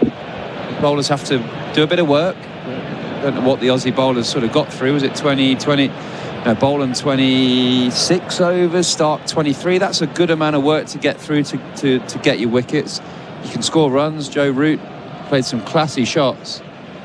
But there's a bit of excitement there with a misbehaving ball on the odd occasion. I think, not that I have any say in rating pitches, but I'd be rating it a pretty good one so far. Ben Duckett has come into the short mid-off, 2 steps in front of the popping crease. Will he catch it if it comes his way? Marnus drives. He won't beat the dive at cover. Good work on the square. Done there by Jacks. What we haven't seen a lot in this innings so far from England is 1 over, probably where the length's been consistent. Just 1 over. Yeah. Test match bowling's about 6 in a row. 6, 7 overs in a row as a partnership where you build pressure and then you create the mistake. Yeah, it's been a really frustrating, and I think that's why Ben Stokes has looked so frustrated at times. Potts in bowls, Labuschagne leaves. He's still feeling that right thumb. It classically got ripped back off the handle of the bats. We're also down to Mark Wood injured after 1 day. Jofra Archer, 3 test matches in, one of them a 2-day game. Gus Atkinson missed Adelaide, came back, and whether that break just sort of weakened his muscles, his hamstring went. So you're losing bowlers consistently, but then that's not an excuse. If Australia come in, Hazelwood, they've been lying. To Labuschagne, pulls out through square for 4. The pressure release every over. It tends to come, and Labuschagne doesn't miss out. He's 29. Australia 1 for 116 on the tyre power score. Would you trusted tyre experts, Bharat? There you go. It was just a nothing delivery, really. Baz, that's the exact length that every bowler talks about in Australia. You never bowl. I've never seen an Australian struggle with the hip height to the sponsor's logo in the middle of your chest. All strong there. If you're going to go for your bounce, you get above shoulder height that might get a top edge, or you get into the top of the bails. Last ball of Potts over. Labuschagne lets him pass. So 1 for 116. The Ashes on SEN for Henley Homes. Hard to beat. Ask other builders then. Come back to us, henley.com.au. They're going to take the drinks break here. Notionally, there's an hour's left of the day's play. The lights are on. The storm is massing on the radar. So let's see how far we get. Travis Head is heading towards 500 runs for the series. Adam Collins will be in next. This is the drinks break for Bundaberg Ginger Beer. Treat yourself this summer with an ice cold Bundaberg Ginger Beer, the great Australian brew. Amart's Boxing Day sale has been extended. Last chance to save 20 to 60% off absolutely everything store-wide. Hurry, sale ends Tuesday at Amart. T's and C's apply. Did you know you can watch all your favourite SEN shows on YouTube? Subscribe today. Navigating a building dispute? With over 30 years of experience, Oldham Construction Lawyers are your trusted specialists in construction and property law. So whether it's VCAT, the courts, or the Building and Plumbing Commission, Oldham Construction Lawyers can provide you with expert legal solutions. Visit oclawyers.com.au. Good afternoon. On the Calder Freeway, there's been a breakdown just inbound at the entry to the Ring Road Altona bound. It's in the right-hand lane. And we are slowing outbound on the Deer Park bypass from Robinsons Road to Hopkins Road on the Western Freeway. And we're slowing southbound on the Mornington Peninsula Freeway from Springvale Road past Thames Prom. Every minute of every day, a child is admitted to hospital. Help make it a happier place with a $30 donation to the Starlight Foundation every month. Donate today at starlight.org.au. And SEN continues as your home of sport this summer with every ball of the Summer of Cricket live. From our Paddington end to Weatherall bowls. Oh, hits him on the pad. Ball straight gone. Beat him for pace. Not the first time in the series for Weatheralls. Hung up. 3 slips in the gully. Leg slip as well. Bowls to Labuschagne. Chance to pull and does it well. Gets it fine and the man at long leg for 4. Deficit is 300. Bowls head inches past the dive at gully. Heads 47, cast to him, drives beautifully through extra cover, smashed it. Another half century for Australia's Tyro at the top of the order. Indeed, it is another half century for Travis Head. 499 runs in the series, Australia. 1 for 116, 268 behind. This is the second Bundaberg Ginger Beer drinks break of the session. I see all of you have got the pink tins out. I've been sticking into these. Like the last 2 days, I reckon I've had half a dozen of these. What are they? Raspberry and pomegranate. Oh, what a combination. I've somehow missed out here. Tommy's taking a photo anyway. Don't get Tommy. And we have got, well, Gerard set it up well there before. 57 minutes of play, but it's dark. In such a way that you wouldn't rule out the light meter coming out soon, and the rain's on the way, and all the rest of it. Stuart Broad remains with me for AIA. G'day, Broady. Stay positive, Collar. Stay positive. I'm trying. Well, what I'll say this. If Travis Head's batting in, let's say by the end of my commentary stint, in 27 minutes, he may have another century in a session. He feels like he's about to pull the trigger here, doesn't he? He's going so quickly, hitting the ball so beautifully, 62 from 60. He's just in that kind of zone once again. Can I ask you, you obviously watched a lot of him bat, and you, Baz, where would you be bowling to? Armpit. I mean, that's the right armpit, and that's been a ploy in Shield cricket for years, throughout his career. Often they always start with a leg slip and ground the wicket, cramp him, and he's added to his repertoire, Brody. I mean, he can play balls through mid-wicket, which he couldn't probably even when you were bowling at him. So we've got Bryden Cass operating from the Randwick end. New hour starts here. Final one of day 2. Bowls to Head. First ball is back of a length. No run, pushing to cover point.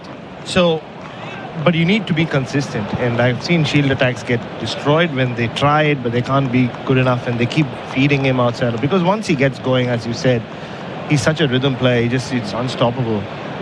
But teams that have been able to do that well, and it's often Shield teams with some experienced bowlers in their lineups. There was a time when Queensland, Michael Neser, Mark Steketee and the likes had success against him. They just didn't let him get away. So Cast 2 slips to the gully. 2 back on the leg side to head. He carves out to deep backward point where there is a sweeper. He'll get 163 for him. Tom Morris for Marshall Batteries. Holler for a Marshall Battery. Milestone. Yes, 500 runs for the series, Colo, for the first time in his career. He's also the first Aussie or English player ever to reach 500 in an Ashes series at a strike rate of better than 75. Strike rate's 85. Wow. When you consider that Travis Head won the Compton Miller 4 years ago with 357 runs at 60 with centuries at Brisbane and Hobart, it'll be a tight race between Stark and Head, you'd think, from here. They both had bumper series. Thank you, Tom Morris. Marshall Batteries, mobile and store service. Holler for a Marshall Battery. Labuschagne. Cast to him. Wafts at one that he didn't need to. He sort of was committed to it and he was pulling out and it was a little bit of a mess, and thankfully for him he's missed the ball. Tommy, you tweeted that 500th run before he'd even crossed over. You'd have been the first person in the world to tweet Travis Head 500 runs. Brody was all over me. He was watching. I know he was excited as I was. I'm certain he was, stats for pay.com.au, points for business. And it wasn't just the Bundaberg drink that was making him excited as well. Well, there's no sugar in it, so... Oh, yeah, true. Supposedly. I mean, there is no sugar. Low sugar. I want to get a crate of it back to London after this test. Brody, can you put it in your hand luggage? You get plenty of that. Labuschagne's waiting for Cast bowls here, driving more convincingly. A gap at cover, locates it. Out towards the Brabongle stand, will go for 2. So Labuschagne, 31, just building into something here. 1 for 119, Tommy again. Yeah, England says Joe Root has discomfort in his back and he's unlikely to field again today. So that speaks to the back spasms you spoke about earlier. Good oil, Copper Estate, Australia's most awarded extra virgin olive oil. He did enough leaning over his bat for... and he does get back problems. He's got this big sort of strap thing that's got heat that flows through it that he's used for years. On the team bus, he straps himself in and it goes like... and like heats his back, so he's always had sort of back problems. Cast to Labuschagne, 31 for him. Partnership in the 60s, beaten by Jam. That was Boland-esque from earlier today. In line with the off stump, hit the seam and jagged away into the gloves of Jamie Smith past the outside edge. To see 4 more of them in a row. Can he finish well after this? Yeah, if you could bowl 4 overs of that at Marnus Labuschagne, I guarantee you he'll nick one. But we're seeing 1 ball and then a clip or a full ball, and that has been the whole series. Yeah. I'm beginning to sound like a sort of a grumpy old pro, but you've nearly reached that designation. Sort of is the art of test bowling, isn't it? Just repeating it. Cast to finish. Up and delivers, Randwick end, gets the chance to drive half volley 4. Stuart Broad will be livid with that. On a platter for Labuschagne, out to the rope now, 35 for him, 1 for 123 into the over. Tyre Power scoreboard, your trusted tyre experts. At Capital.com, we know markets don't wait. They bounce, crash and soar, sometimes before the first innings is over. Markets move fast, so should you. Capital.com, a trading platform without delays. Refer to Capital.com Australia's PDS and TMD, AFSL 513393. Ozito brushless power tools, tested by grit and built to work. When it comes to doing tough jobs, do it yourself. Ozito, home and garden brushless power tools. Do you. Only at Bunnings Warehouse. SEN Test Cricket for Goodwee Batteries from Solar Heart. 2 half volleys and in the middle of it an unplayable. That's been unfortunately the theme of the series, certainly when it mattered most in Perth in the second innings, and then what happened in Adelaide when Australia got 500 plus, or Brisbane rather in 500 plus, and Adelaide in those key moments had not been consistent enough. Brody, exactly what you're saying. Potts has to respond. His 6 over starts here. Bowls to Head. He tries to ram him through cover. Doesn't make contact. Better length though. I think you're dead right. It was at the drinks break, Collar. You thought you might see Travis Head just sort of wobble through the gears here, and I think he's looking at Matthew Potts, 5 overs for 41 and licking his lips. Potts, you played a bit of Test cricket with at the start of his career in 2022. Goes all day, Energizer Bunny, known for his consistency. Do you think it's just a case of he's on the big stage, it's been a while, and he's just frozen a wee bit? Yeah, absolutely. He's just got no match practice, and dare I say that preparation thing of all the England bowlers all taught. Potts in, bowls here, head out towards point, off the front foot, outside part of the blade, but it's all good. 64 with a single, 1 for 124. Yeah, of all the things in the world, that must be the most difficult as a fast bowler, to wait for 4 tests and then suddenly play the last one for 2 months after having mainly just bowled in the nets. Yeah, it's match practice. Got to be really...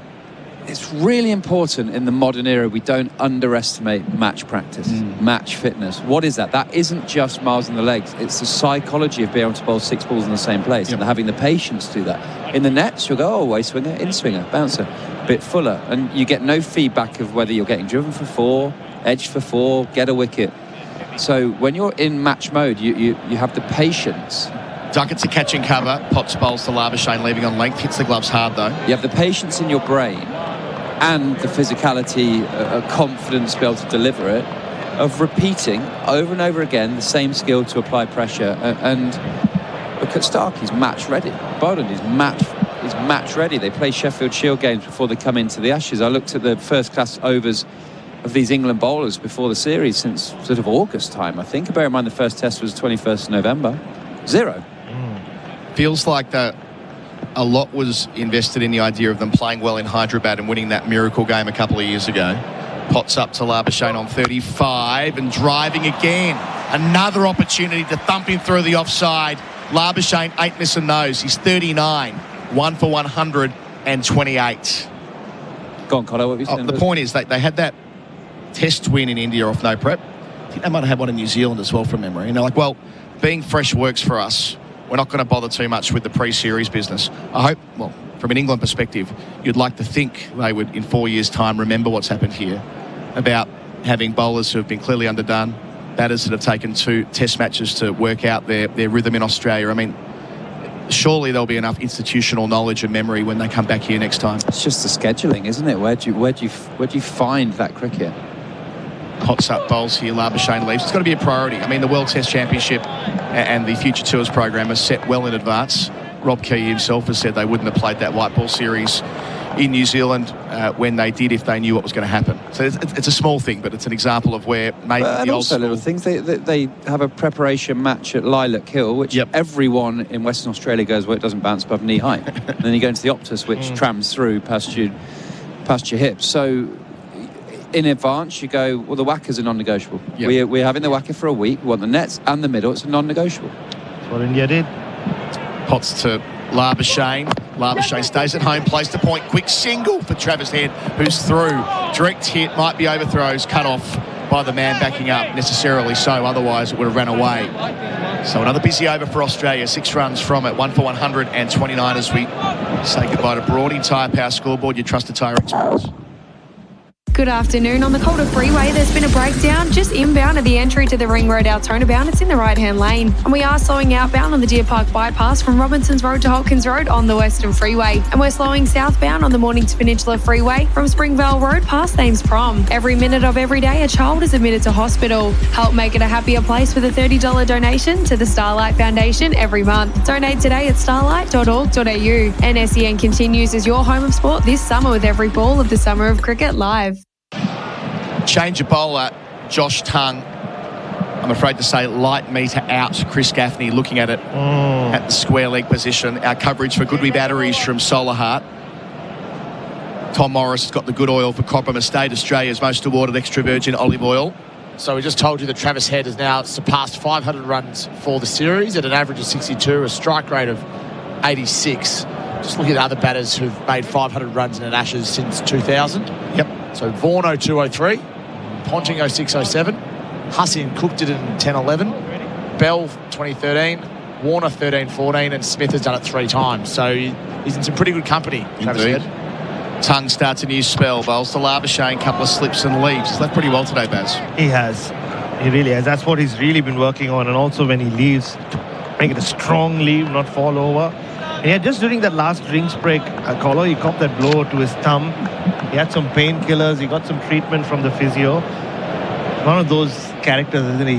Going back to that famous innings in Lords, doesn't like to show pain, or that pain threshold is quite high while he's in the middle. So waited till the drinks break to get that sorted. So delayed the drinks break as well as a result by a little bit. 2 back for the short ball as and when. Tongue up, Randwick end, lights on, bowls to Labuschagne, who leaves again. Fifth stump line, not getting tempted there, which has been a fairly regular mode of dismissal in the last couple of weeks for him. Josh Tongue, it feels like a lot rests on his shoulders in his 6th over. Potts is going around. Cast, couple of half volleys in the previous over. No frontline spinner. Will Jack's yet to be called upon. Ben Stokes has already bowled a spell. There aren't great options other than Tongue right now for England. They feel like they've wasted this new ball. Yeah. And what the pitch was offering. Australia were bowling earlier. Only the 26th over of the innings. Tongue delivers to Labuschagne, playing out to square leg. Easy single on offer. 41 for him. Important runs in the short-term story of Marnus Labuschagne. Has to make it count from here. 1 for 130. 254 behind. Yeah, he spoke to me the other day that 65 in Brisbane hurts him more than a couple of the failures that have followed, because he felt like that could be the springboard. Make that 100, and then he gets his confidence back, and then he builds on it. It just feels like 100 in any circumstance right now will just help settle things down. 41 innings since his last ton. Tongue round the wicket to head. 64 from 64. Man back at deep backward point, 2 out on the leg side. This is back of a length, out to cover point where there won't be a single. So still got a couple of balls left in the over, and the reality is that the probability of reaching 6 o'clock local time, 44 minutes from now, isn't great. The storm's going to get here eventually, I'm reliably informed. Tommy's pretty good on the radar, he might check. I'm looking at it now. It's just gone past Hornsby and Homebush, Bankstown. So out in War Brothers territory, we were talking about Bankstown yesterday. All 4 of them. Tongue bowls again to head. It's Fuller and works out to mid-wicket, but there's a lot of room to work with. He'll just take the easy single though. 65 for him, 1 for 131. Tommy? I'm reliably informed that Steve Waugh introduced 6 and out last night. Instead sat in the front row, stood in the front row, and how do I say this, danced along to every song. That is some roadside reporting if ever I've heard. Marshall Battery, solo for a Marshall Battery. Steve Waugh dancing. Bit of May on the dancing. In the club. Just grooving. Grooving. Yeah, bumped into Steve Waugh. And we're both proud chicken owners. He's got 5, I've got 7. There's always a common theme for Baz. You just find something between him and his mates. They're all laying as well, so it's good. 253 behind. Tongue to finish the set. Bowls to Labuschagne. Randwick again, defending to cover. Well bowled and well played. 1 for 131. Australia with head 65. Labuschagne 41. Tyre Power scoreboard. Your trusted tyre experts. It's time to stop paying your suppliers and pay.com.au it instead. You'll unlock rewards, improve cash flow and simplify your business payments. So pay.com.au it and start earning rewards today. Need a new battery roadside? Holler for a Marshall. Marshall batteries come to you fast with the right battery and expert fitting. Serving Australia since 1935, choose the leading roadside battery replacement service. Holler for a Marshall, day or night. marshallbatteries.com.au.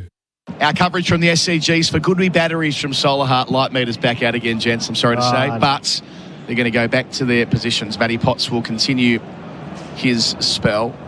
Unusual to have a player who just goes by an abbreviated first name. Matty. No. He's not a Matthew or a Matty. Oh, he's not a Matthew. He is, but he goes like Jimmy Anderson James. Oh, right. He goes by Matty. You see a lot of scorecards or match reports will just call him that. Matty. There'd be other than Jimmy Anderson, who else would there be who's gone for a name as their abbreviation in that kind of way? Yeah. It's more colloquial, doesn't it, Matt? Tommy Fleetwood, the golfer. Tommy, there you go. Straight on it. Tommy Morris. Marshall Batteries mobile and store service. Holler for a Marshall Battery. Potts here, bowls, head, carves away behind point. One man to beat. You'd back the ball from here. Sliding attempt, can't cut it off. Folly Pope the sub had so much work to do. 4 more for Travis Head, up to 69 from 67. 1 for 135. Oh, it's going from bad to worse for Matthew Pott. Once again, like Stuart Broad said, don't feed Travis Head there. The golden rule. This just feels like he is choking on this big stage. I mean, he's a good bowler, Matty Potts. More than a good bowler. The way he bowled himself into that England team in 2022 with a stack of wickets in the first 2 months of the season. Had a really promising start to his international career. Played periodically since then. Bowls to Head here. That's better, but Head, seeing it so well, he drives hard to cover. Doesn't get a run, but right out the screws. Just feels like he's got this opportunity today, maybe belatedly. And it's all got a bit big on him. Has to find a way to get into it. 6.2 overs, done for 51. Yeah, given the new ball as well, like Stuart said, maybe Josh Tongue wasn't comfortable bowling with it, and who knows if Ben Duckett hangs on to that catch of Jake Weatherall. Yep. Maybe he would have just calmed his nerves down. This has not been very good so far. So Paddington end away from us. 3 back for Head, 2 on the leg side. 2 slips the gully, bowls here. Head smacks him through the gap at cover that barely exists. Didn't quite middle it. So there'll be the chance to cut it off about 3 metres inside the rope. Josh Tongue over to our right in front of the pavilion. They'll get an easy 3. Travis Head, 72. Takes Australia to 1 for 138, 246 behind. If they stay on the park, Head 100 before stumps remains on. Very much so. Even there, not much of a gap to work with. A fielder at cover, a wideish mid-off, and Head just backing his swing every single time. Just, you've known he's a freakish talent, but Adam, it feels like every time you see him bat, he's just getting even more freakish. His skills are just at another level right now. Partnership of 81 with Labuschagne is facing here. Labuschagne back defends, they run to point. It's like the bigger the stage, the more he wants it. Not to say he switches off when it's a lower profile series, more that like this sits so well for him. 384 for England. They need someone to stand up. It feels predictable that it's going to be Travis Head. Yeah, go back to Perth, the run chase. Yep. Adelaide second innings, they needed someone, and like so many South Australians present as that made the most of it. And to finish it off, World Test final, World Cup final, the 200s in the last Ashes in Australia. Bowling here is Potts and leaving is Labuschagne. 5th stump channel. Well bowled, well left. But actually, if you get to know him well, it does make sense. He genuinely is one of those characters. He doesn't get overawed by the situation. He doesn't think much. He is generally pretty chilled out. Yep. And I guess the big occasion doesn't get to him. It gets him to be at his best. Yeah, and it's not that he's displayed vulnerability in the past. I know he had that period where he kept getting dropped all the time, didn't he? Remember, he made 99 at Perth, and he made a couple of offhanded comments about, well, they might replace me with somebody else. But now he's obviously so set where he is, top of the list. Labuschagne gets to drive through point again. Potts giving him that opportunity, and once more Labuschagne doesn't miss. Up to 45 with a square drive for 4. 1 for 142. Wheels falling off for Matt Potts at the end of the over. That's on the Tyre Power scoreboard, your trusted tyre experts. Cricket season's in full swing, and Alex Scott and staff are stepping up to bat for you. Servicing Gippsland since 1886, they're your local experts in livestock, rural property and real estate. Alex Scott and staff. Gippsland born and bred. Visit alexscott.com.au. Spec-Rite Merbau decking comes pre-oiled, which means it's already primed and ready for installation, saving you time, improving stability and protecting the timber from moisture and UV. For a great finish on your deck, start with Spec-Rite pre-oiled Merbau decking, available at Bunnings Warehouse. The Ashes on SEN for 4 and 20, Australia's original fan food, as Flem jumps in to replace Bharat. G'day, Flem. Colo, Tom, listeners, what a run fest this is. Rattling along. What are we? 27 overs into the innings, 1 for 142. All the pressure on, especially when Head's facing. Does so here to Tongue, Ram weekend, gets big on him, goes back and wants to play it maybe over the cordon, but it follows him all the way and hits him on the arm, maybe on the splice. We're behind it. We'll see a replay in a moment for Chemist Warehouse. Yeah, he might have shaped to pull that one, and then he stopped the shot and then just sort of tried to block it, didn't he? And didn't want to hit his body, but it did. It's like unclear what it was. Sort of glove, arm guard. Might have gotten lucky, hit the handle. Either way, he's gone back to short leg, and now back to his batting stance. 143 kilometres an hour there from Tongue. building up, bowling the head, goes back, rides the bounce just, keeps it down to point, gets one, moves to 73, 1 for 143. Tom Morris got all the numbers for pay.com.au, points for business. Final crowd today, 46,586. It's been a pretty interesting day of cricket and a full day of cricket. You get 7 hours of sport today, don't you? Started half an hour early, and if we get there, it'll finish half an hour late. And the weather's just getting hotter, isn't it? So, yes. Bring on the runs tomorrow, but it's going to bake the pitch. Yep. Saw a couple of cracks that might be useful at the Ram weekend this morning. Would take a bit, but they might open up later in the test. Tongue, Labuschagne on strike on 45, who leaves well wide of the off stump. And your assessment of the way that England have bowled so far, Flem? Yeah, just average, isn't it? No, we talked about the bowling pressure earlier today from Boland and Stark. It just slowly got Australia back in. They started with defensive fields and got a wicket, and everyone got brought in and the run rate went down. England, well, they're not even building pressure from one end, are they? And the beneficial person for this has mainly been Marnus, who started the series free-flowing, the middle getting caught on the crease, and he looks like he's back again. Tongue to Labuschagne, plays defensively to silly point, then backs out of the single that was never there. 4 England fielders converge. That's better intensity. Tommy's with us again. Yeah, Flem, just to that point. So Australia hit a boundary every 13.4 balls across the first 4 tests. In this innings so far, it's every 7 balls. Ooh.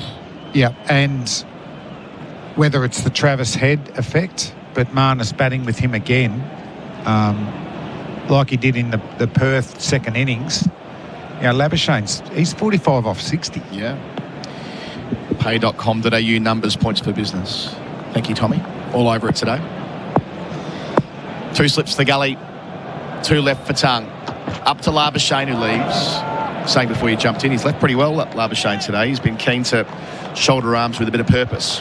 Yeah, I don't think that's been the issue, though. It's been the balls on the stumps caught on the crease, isn't it, going nowhere.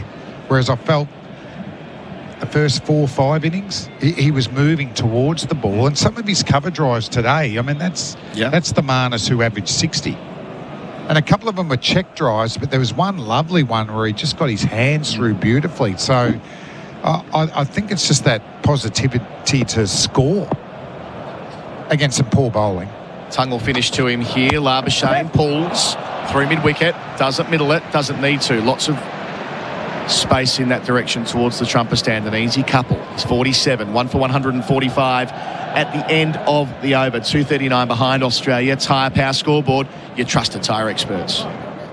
Good afternoon. We're having a look at your major arterials on the Deer Park bypass. We're slowing you outbound from Christie's Road to Hopkins Road on the Western Freeway. If you're heading out on the Monash, it's a nice easy run with no hold-ups or delays. And the same goes for the Hume Freeway.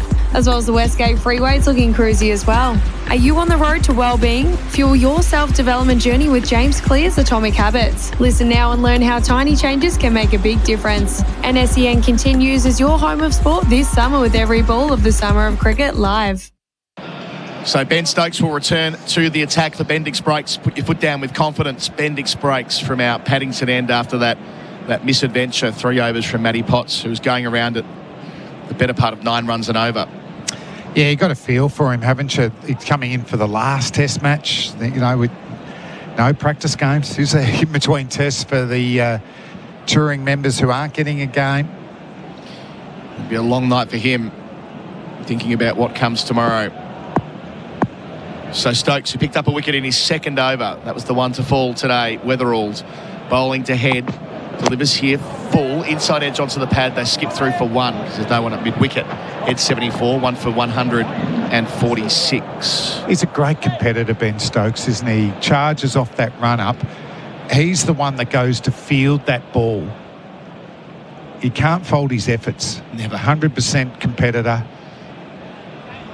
He's probably been the best English bowler in this innings.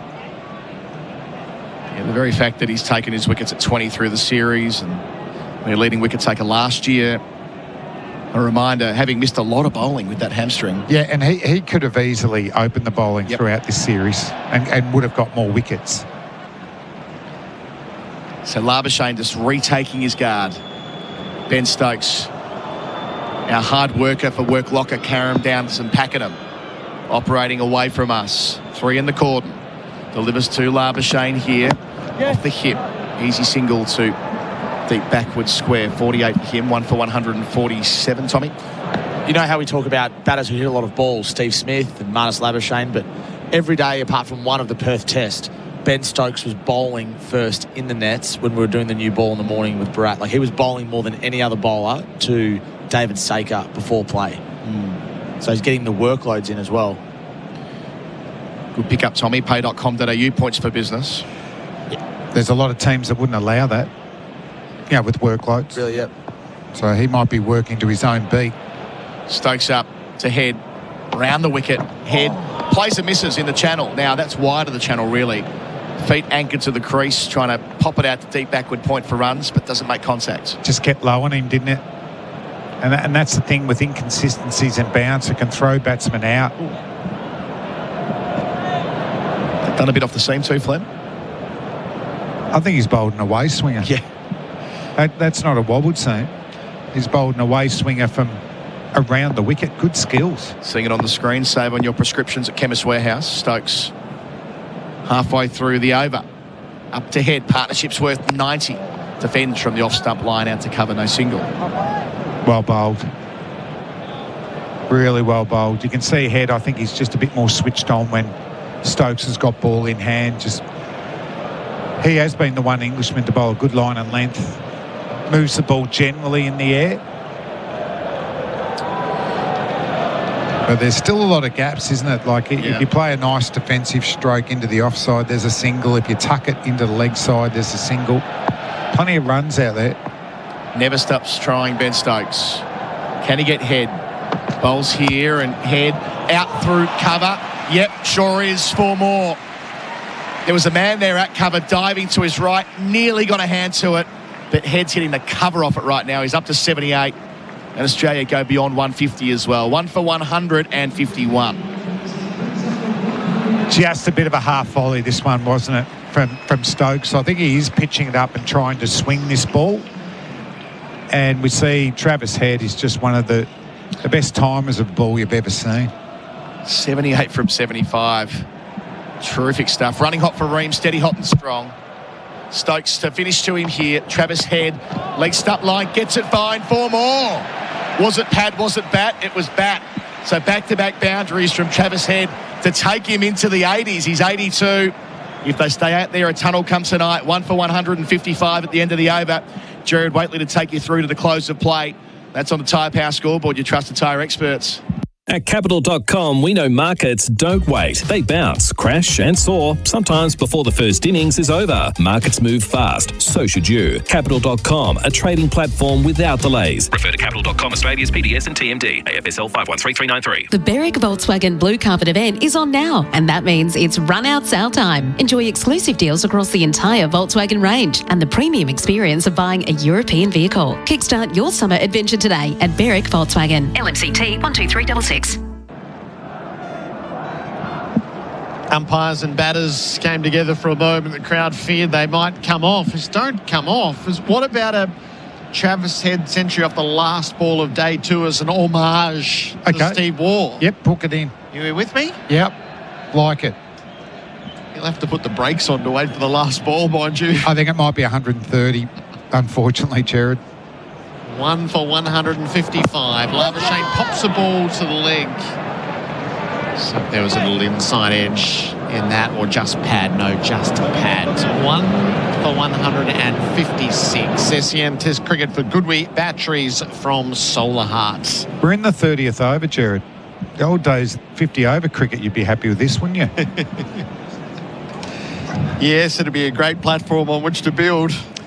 And now it's a bit like Adam Gilchrist in regards to Travis Head. You know, he's, what is he, 85 off 78, going a quicker than the run of ball, 82 off 76. Head tried to ride it up and missed, nearly feathered it through. He really misses the uppercut. There's a normality to it, the way that even Gilchrist used to score that quick. But when you think about it, it is remarkable in a test match, chasing a decent first innings total, that Your opener's 82 off 77. Yes, it is. It's insane. But he normalises it, doesn't it? This is what we expect from Travis Head. 14 fours in his work so far. Head has the strike, drives a little hollow wide of Myth off, takes off with the stroke. Stokes dives and fields. 83 for Head, 157, which means it's the 100-run stand between Travis Head and Marnus Labuschagne. It's come from 104 balls. It has been splendid to watch.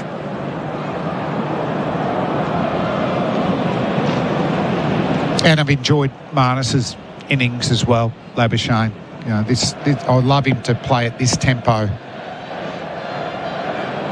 Labuschagne readies himself. He's on 48. Tongue is over the wicket. To him, all swing and a miss. Got down on one knee to drive. And it's past the outside edge. I like that from Tongue.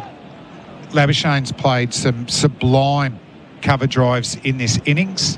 This is a little bit wider. And Labuschagne, because he has nailed a few through the covers, he's going to take it on.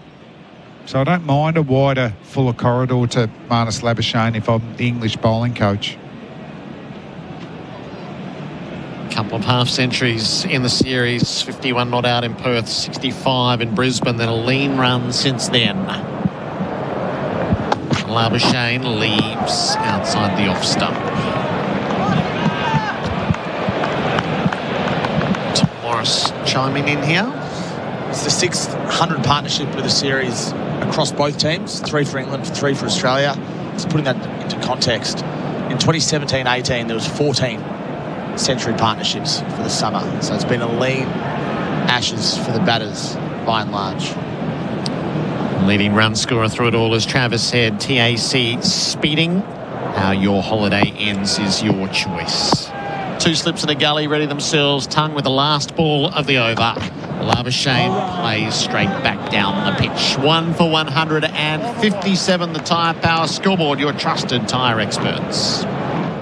Landscapers and tradies need plants? Plantmark is your trusted wholesale nursery with a huge range at true trade prices. They supply landscape projects of all sizes, from quote to delivery. Open 6 days at 4 locations across Melbourne. Plantmark.com.au. Ring-a-ding-ding! Welcome to Tasman Butchers. The freshest cuts and the largest variety. Don't settle for the other stuff. Eat better meat with Tasman Butchers. Tasman Butchers, the meat specialists. The Ashes on SEN for 4 and 20, Australia's original fan food. 1 for 157 in the final throws of day 2, but they could be thrilling throws. Stokes around the wicket, Head drives, leading edge, slewed away to mid-off, no run. Head 83, Labuschagne 48, Damien Fleming for UFI POE Systems, professional grade security for complete home protection. Just starting to hit a little bit too inside out for me, Travis Head. Let's get back to just a full face. Don't want to see any leading edges going to cover or mid-off.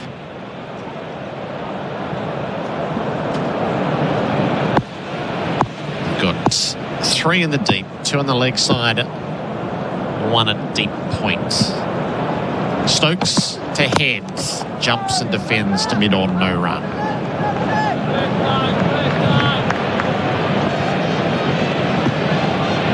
So Stokes is in his 7th over. Prior to this, it was 6 overs, 2 maidens, 1 for 24, and then the rest of it has been rank average.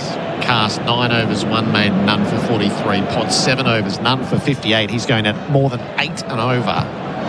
And Tongue, not quite the same threat as at the MCG, but he's been better. He was better that last over, I thought. 8 overs, none for 28. So it's Stokes and Tongue to try to tie things up for a little while.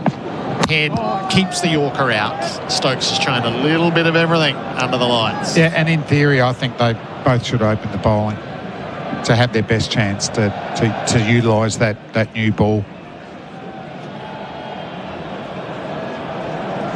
And the thing is, even now with this older ball, Stokes is trying to swing the ball both ways. And particularly he's an away swinger to left-handed Head still going. Yep.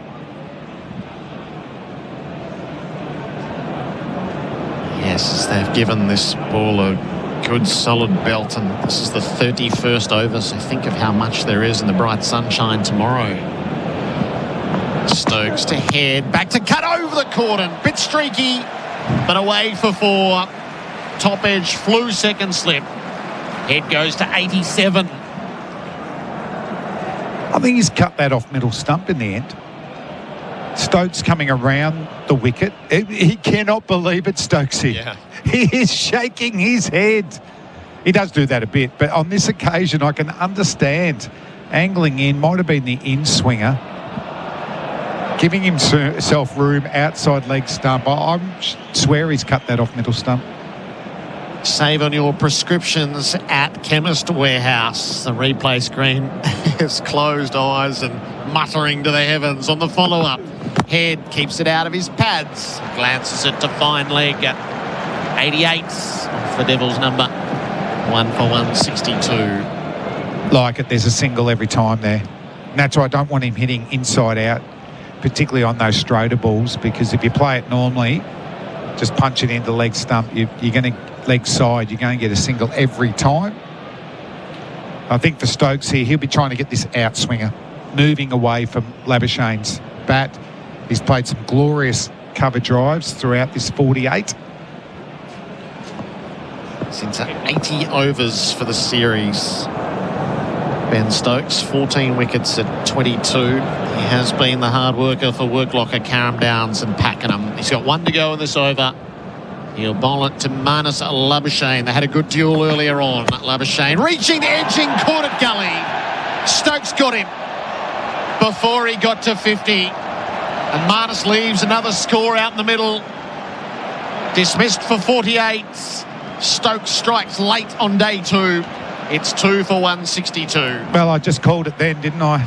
The wider outswinger, Labuschagne, smashing some cover drives throughout his innings. Had a player miss against Tongue in the previous over with a wider outswinger cover drive. Missed the ball, and on this occasion, Stokes probably a 6th, 7th stump line, and it's into Snick Street.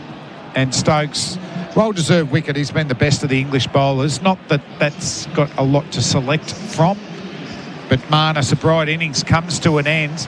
It was free-flowing, out for 48, and a very important partnership with Travis Head. Bethel took the catch. Classics for a cause, keeping Aussie classics alive while supporting our veterans. Are we in night watchman territory? Is it Boland? Let it be Bolo. Stark. Nisa. Michael Nisa. I didn't have many options left, did I? Selected for the task. The night watcher. Geez, Ness can get through this. He'll be looking at a test 100. Well, he's a good player. He is. He can be there for the embrace with Travis Head.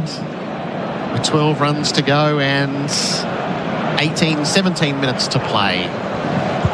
That's all the frivolous side of it. A little change in commentary here for Bundaberg Ginger Beer, the great Australian brew. Simon Katich, welcome in.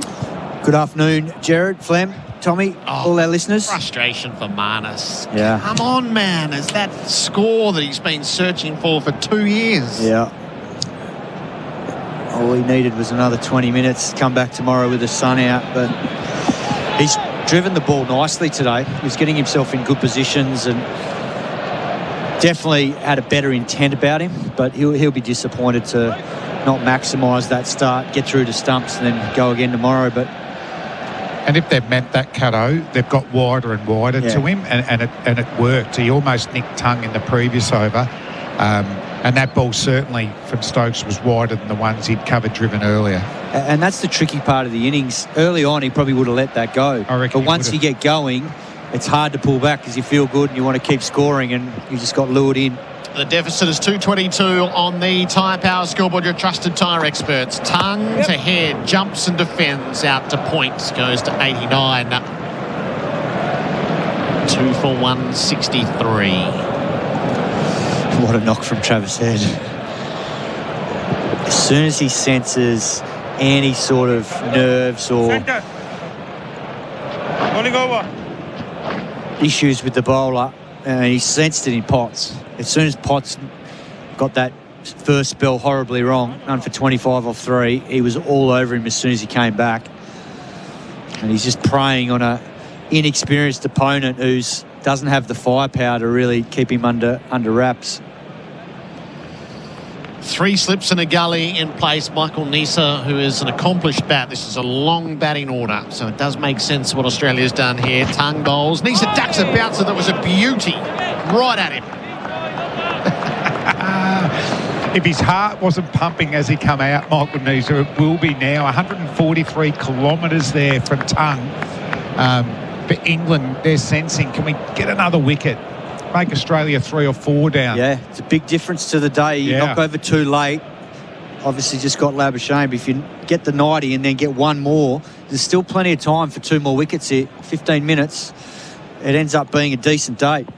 Travis Head came down, had a word with Michael Nisa, bumped gloves with him. Tongue back to Nisa, pitched up, hands low, let it go through. Yes, Ness. 147 kilometres now. It's amazing what one wicket can do. Late in the day. With light fading. Against a lower order batsman. It was brighter. It was the perfect... I love bowling at those times. 5 p.m. yesterday than it is now at 5:45. Yeah. And we're still playing. Well, should have played yesterday, shouldn't we? There you go. Nisa defends from the off stump, out to points, no run.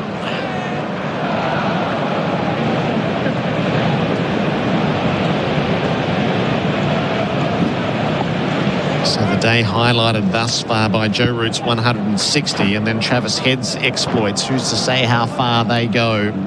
14 minutes left in the day's play. He's 89 from 84. So the RWC player of the day, Ray White's commercial property specialist, very much up for grabs. Josh Tongue's in his 9th over. He bowls to Nisa, who's forward defending out to cover and saying no. Stokes quickly off the mark. Towel fell out of his strides. Travis Head points it out to him. England captain goes back and gets it. Australia must be very, very pleased with this position they're in now, given what we saw at the back end of the England innings with that second new ball. To think that they could get to stumps potentially 2 down with a lot more runs on the board than they probably thought they were going to have. The strategy here is interesting. Stokes is giving Nisa the single, and in theory, night watchers should be taking the single. Definitely. But it's just, I think we're all in on Head for 100 tonight, aren't we? What is he, 89, Travis Head? So I've said to Fleming, we want the last ball century as an homage to Steve Waugh. Day 2, Sydney Test. Nisa defends the last ball of the over, and Head will have the strike. 2 for 163, the Tyre Power scoreboard, your trusted tyre experts. Some say 5 days of cricket is a long time. We say it's a good start. At Popolo, we air dry our salumi for weeks, not days. Because like cricket, you can't rush the good stuff. Popolo, made slow. Here's another tyre safety message from Tyre Power. It's important to regularly check your tyres for wear and tear. If in doubt, give the experts at Tyre Power a shout. Visit tyrepower.com.au or call 13 21 91 for your local independent owner. Leading wicket taker for programmed commercial painting hit, painting maintenance for 6, Ben Stokes. 7 overs, 2 maidens, 2 for 29. Travis Head is in his sights as he heads in from the Paddington end. Stokes bowls, Head stands up, punches to cover, no run.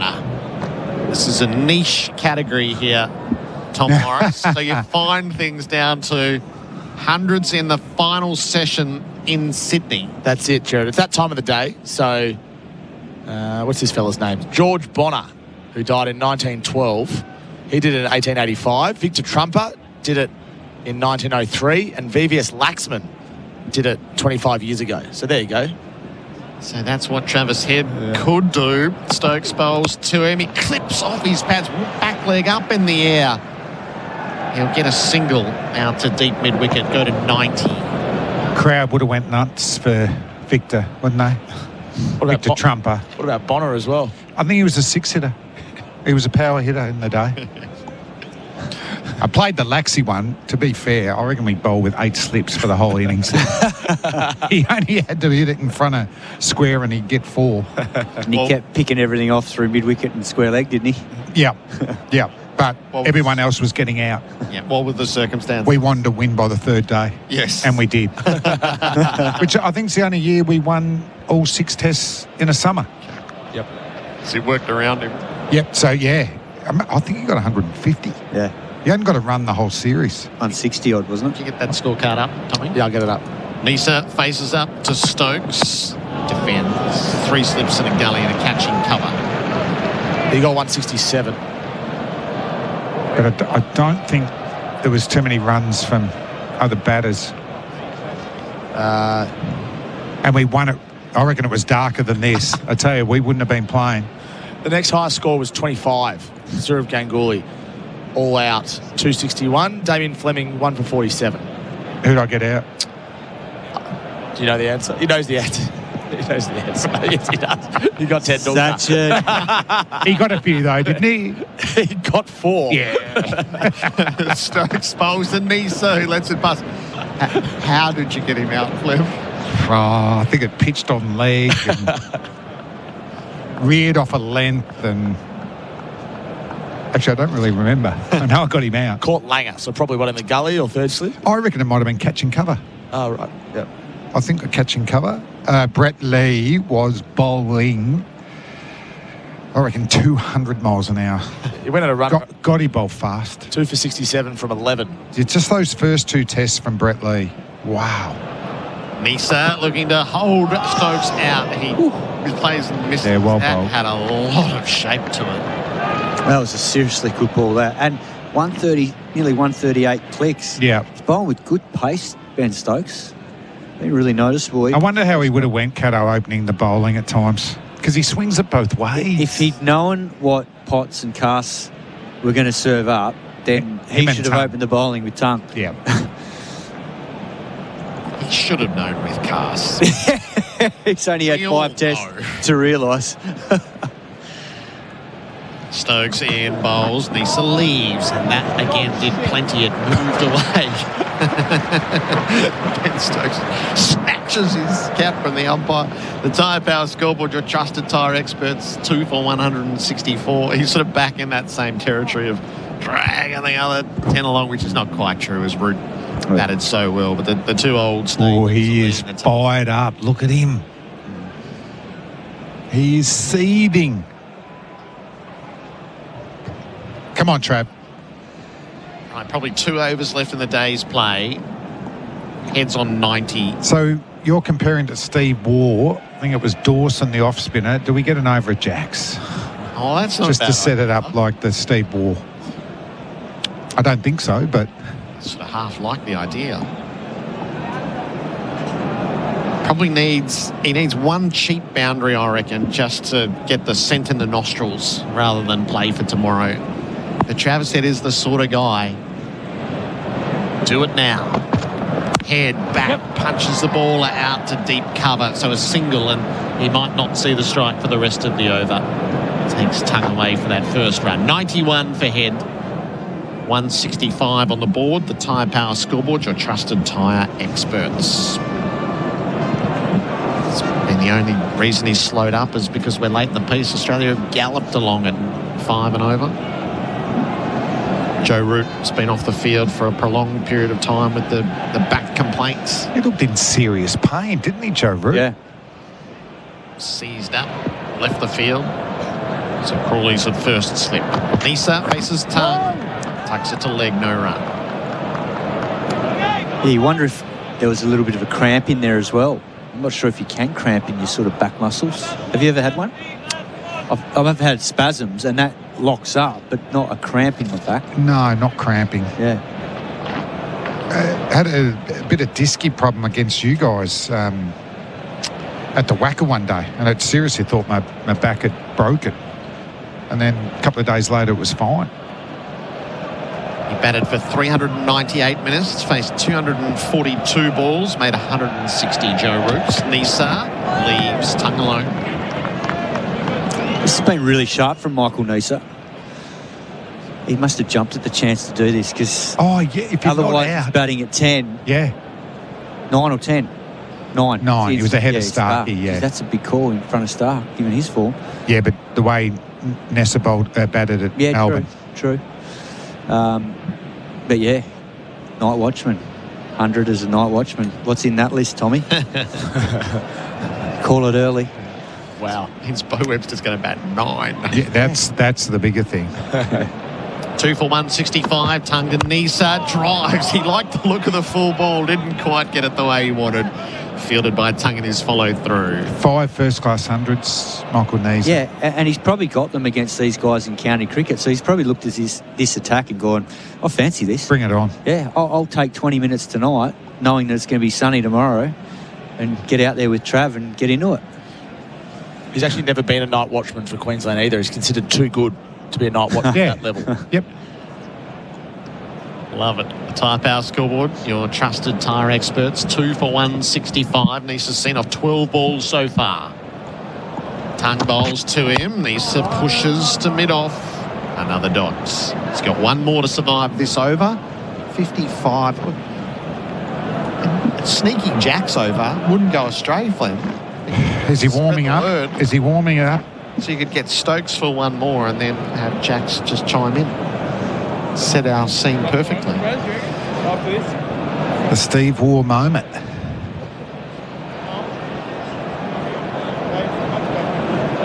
Crowd is thin from its peak of 46,586, but the Richies, who are enjoying their final day together as a band, have stayed to a man. Tongue bowls. Nisa turns to leg. He'll get a single and keep the strike. They're not happy. No, they're not happy. They're not happy. They're listening to SEN Stadium. Security. Look at security. They're not happy. Same dream. They have. Wow, they're worried about the members section there. Security. 2 for 166. Nisa's first run. Australia trails by 218. The Tyre Power scoreboard. Your trusted tyre experts. It is 5:56. Heading for a 6 o'clock close. England all out 384. Weatherall to LBW Stokes for 21, 1 for 57. And Labuschagne caught Bethel, bowled Stokes for 48, 2 for 162. Tommy, I had you looking up. So Marnus has had, 9 half centuries since his last century, which we know is Old Trafford. Yep. Didn't get to 50 today and left a big score out there tomorrow. Stokes bows to Nisa. Oh, that leapt at him and hit him on the elbow. And suddenly this night watcher business seems a bit rougher. Right elbow struck. This will be the last over now. Dropped the bat on the spot. Oh, that is going to sting. We're just getting a little slow-mo of it now. Oh. Not on the point of the elbow. Nah, he's all right. That's just you reckon to be all right? Yeah, it's flesh. Just a flesh wound, Cat. Yeah. The point of the elbow would have been. If it was on the bone, then it's a different matter, but that's flesh. He'll be right. He's a Queenslander. Threw the bat away. Yeah, it's probably more forearm. Yeah. Probably knows. It'll be sore tomorrow, though. That's his bowling arm too, which is a concern. He'll get. What are you thinking, Tom? Well, just on Marnus. So you're right, 950 since he last made a test century, 250s in his last 16 test innings. Yeah, he got those couple to set the series up. Then it's been slim pickings today. He got out of the bush, but he didn't get a score. The rain has started to fall. I wonder if the umpires might be inclined just to take everybody off. He's got the medical staff working with him. Travis Head looks like he wants to go off. He's telling them what to do. Can do what he wants now. And we are at such a point where if Nisa was to go, the next batter wouldn't come in. Yeah. So he's done his job as a night watcher, but he'd love to be there tomorrow. The Tyre Power scoreboard, your trusted tyre experts, 2 for 166. We'll be swift in our post-game. Bundaberg, Ginger Beer, the great Australian brew, Simon Katich and Damien Fleming, and then set ourselves up for some big bash tonight. It's at Coffs Harbour tonight, isn't it? Coffs, yeah. Normally rains up there, Gerard. Oh, the umps have said that's enough. We're all off. We've lost interest. Look at Stokes' body language. Yeah. He is not happy. Not happy. he's prone to do, not happy. And he's cracked the sads. I think the ground staff are hurrying on. They want to get on quickly too, yeah. The players need to get out of the way. Some light rain is falling. And that is stumps on day 2. Australia 2 for 166. The Tyre Power scoreboard, your trusted tyre experts in reply to England's 384. Michael Nisa is a bit sore for his troubles. He's 1 from 15 as he departs the scene. And Travis Head will resume on 91, going at better than a run a ball. Let's get to the post-match show. The post-match show. For Isuzu, adventure is everywhere. Go find yours in the new 2.2-litre Isuzu D-Max. Book a test drive today. And Sonos. This summer, sound makes it home with Sonos. Learn more at sonos.com. Well, that was a terrific day's cricket. Simon Katich and Damien Fleming. I was just about to say, Gerard, that was proper test match cricket today. Wonderful 160 from Joe Root. Got some really good support. Obviously, yesterday mainly with Harry Brook. A little bit this morning. Jamie Smith, well, got 46, but the way he got dismissed to Marnus Labuschagne before lunch, he will rue that for the rest of his career. But Michael Nisa, I thought, toiled well. Got the rewards at the end with 4 for 60. Scotty Boland did a great job, so did Mitchell Starc. And I think Australia would have been feeling that 384 was a long way away, given the way that second new ball was behaving on this SCG surface. But then the way that Travis Head and Jake Weatherald had a few nervy moments early, but the way they got off to a flyer, it just probably calmed the nerves. And England, once again, are really lacking that experience in their bowling lineup. And on a surface that offered a bit with new ball, they wasted that today. And Australia will go to stumps feeling very, very content being 2 for 166. Yeah, I mean, 384, Australia lose a couple of early wickets. They're a long way off. Instead, they were 1 for 100 in the 21st over, and momentum going away for them. It wasn't just the second new ball that was creating havoc. It was the 10 overs to 20 overs. Nisa was getting the ball, some to run along the ground and some to fly through the top. So we were saying how it might get baked with the sun and the cracks open, that it'll be tough batting in the third and fourth innings. I thought, wow, this is going to be tough for the Australians. And whether it was the poor bowling that couldn't get into that avenue of apprehension enough, or just Travis Head who takes the game away, the ball didn't seem to do a lot. And Travis Head in particular took full toll.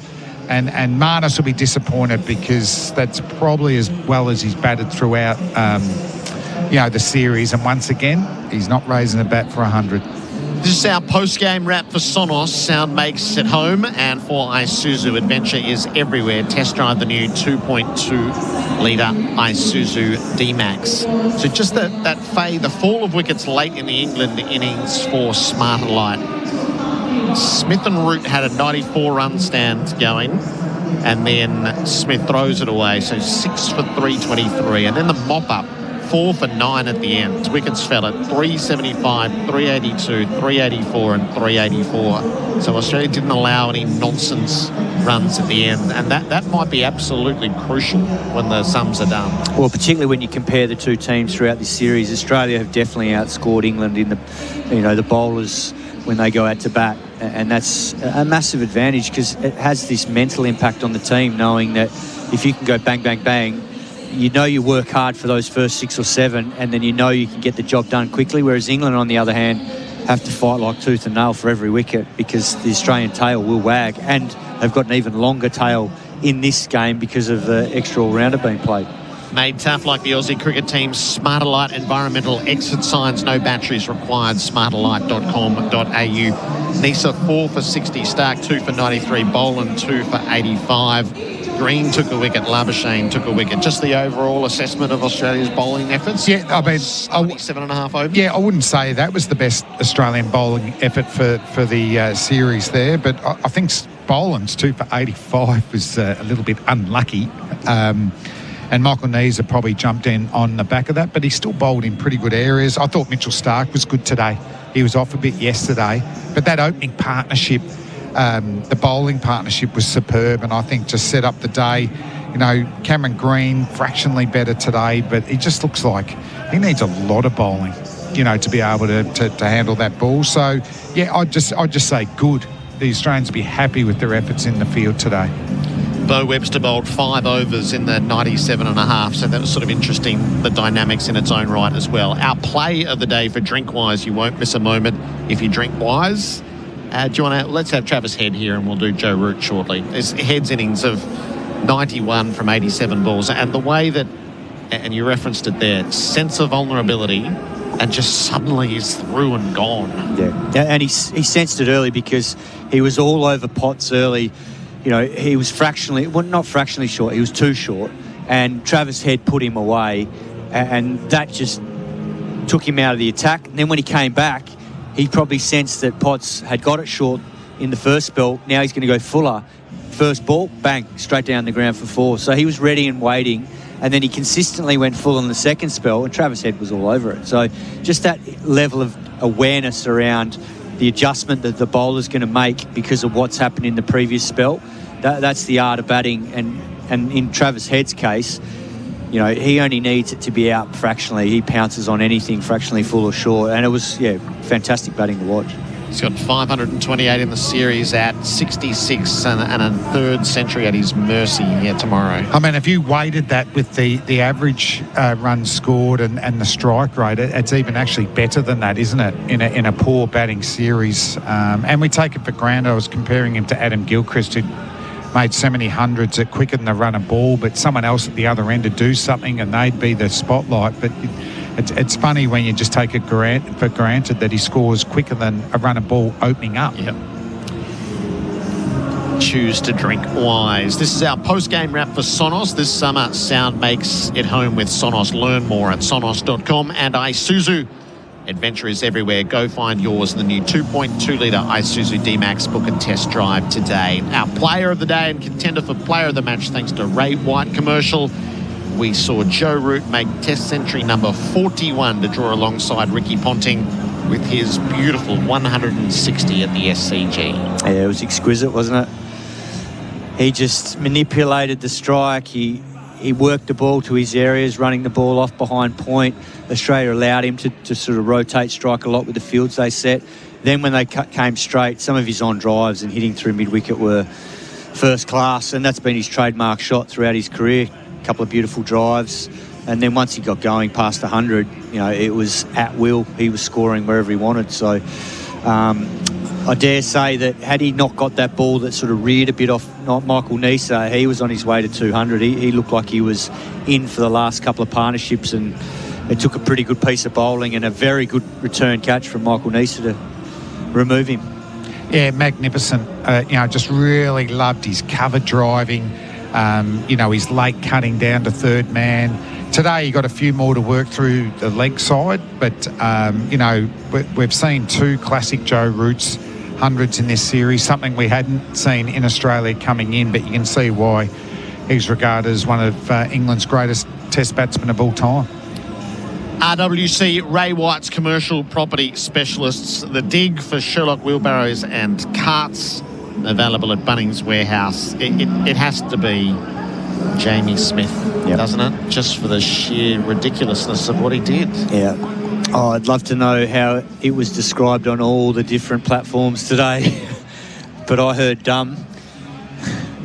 And, just the lack of awareness. 10 minutes to lunch, they put 94 on. Value the partnership. Value the fact you're out there with England's greatest ever test run scorer, Joe Root, who you could tell he was in for the long haul, just like he was in Brisbane. Yeah. They haven't learnt from the previous mistakes in the previous tests, and Jamie Smith's a good young player. He can hit the ball. He's got a beautiful timer of the ball, but just he's got to realise really quickly that you can't take these things for granted, because he hasn't had a great series, averaging 19. What happens if there's a change of hierarchy and they say, no, we want the best keeper, and that's Ben Foakes, and then he's gone because he hasn't made the most of these tests here? Yeah, I think the worst thing you could say was I wasn't surprised. Yeah. Gave Marnus a wicket. We were 2 overs from lunch and 4 overs from the new ball. It was just terrible. It was a English Smith type dismissal. Yeah.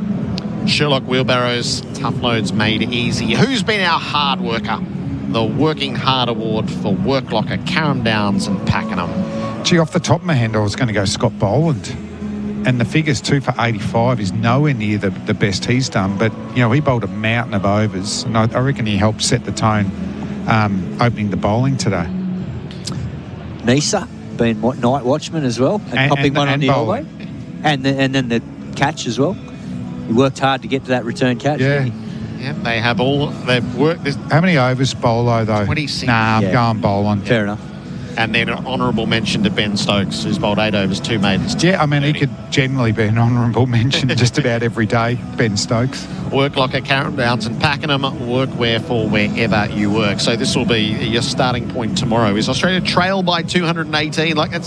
They're still a long way in arrears. They're 2 for 166. Yet I think we would all take Australia's hand, wouldn't we?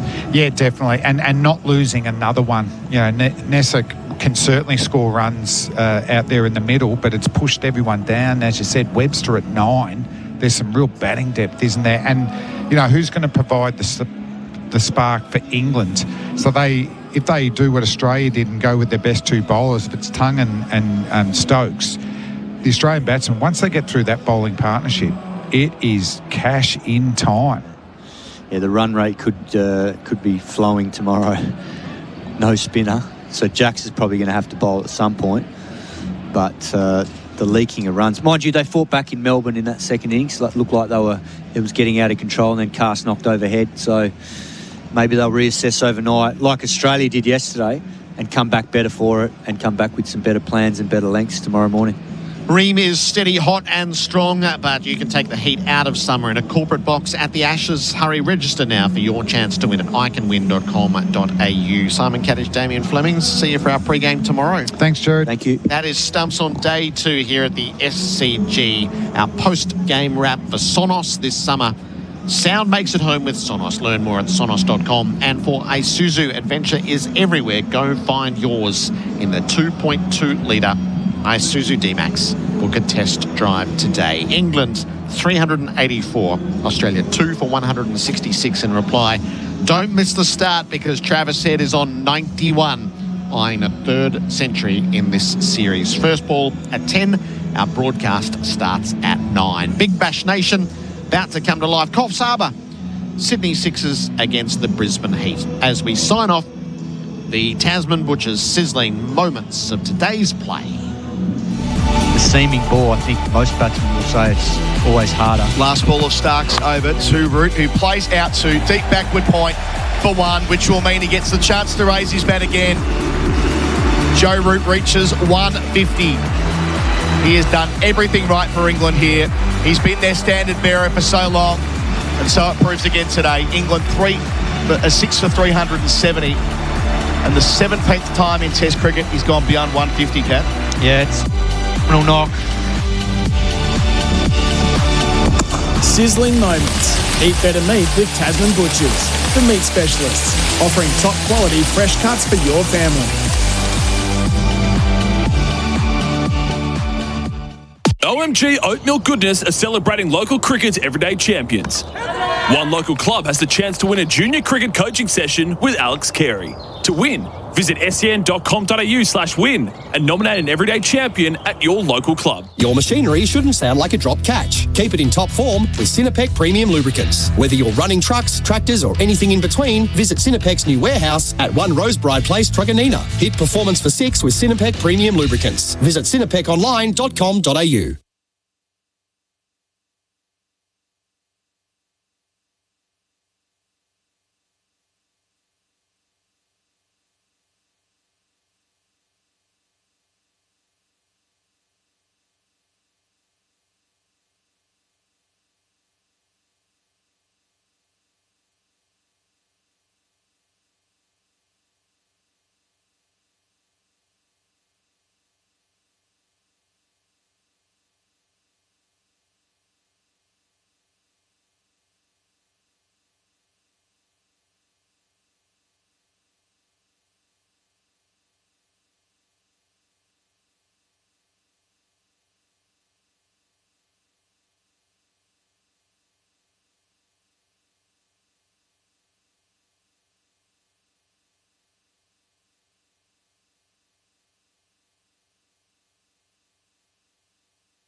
The Ashes on SEN Test Cricket. Good Wee batteries and solar heart expertise. The perfect partnership. And Host Plus. Finder's Super Provider of the Year. That's a plus. Issued by Host Plus Pty Limited. Check the PDS and TMD at hostplus.com.au. We've got a crash on the Calder Freeway affecting your outbound journey. It's before Sunshine Ave, all wrapped up in the left-hand emergency lane. Otherwise, in Heidelberg West, a crash on Aral Road southbound at Southern Road in the left-hand lane. It's hot, it's wild, it's Gumbaya World Theme Park. Splash, slide and surf your way through the water park, ride epic roller coasters and meet Aussie wildlife. Summers at Gumbaya World, and SEN continues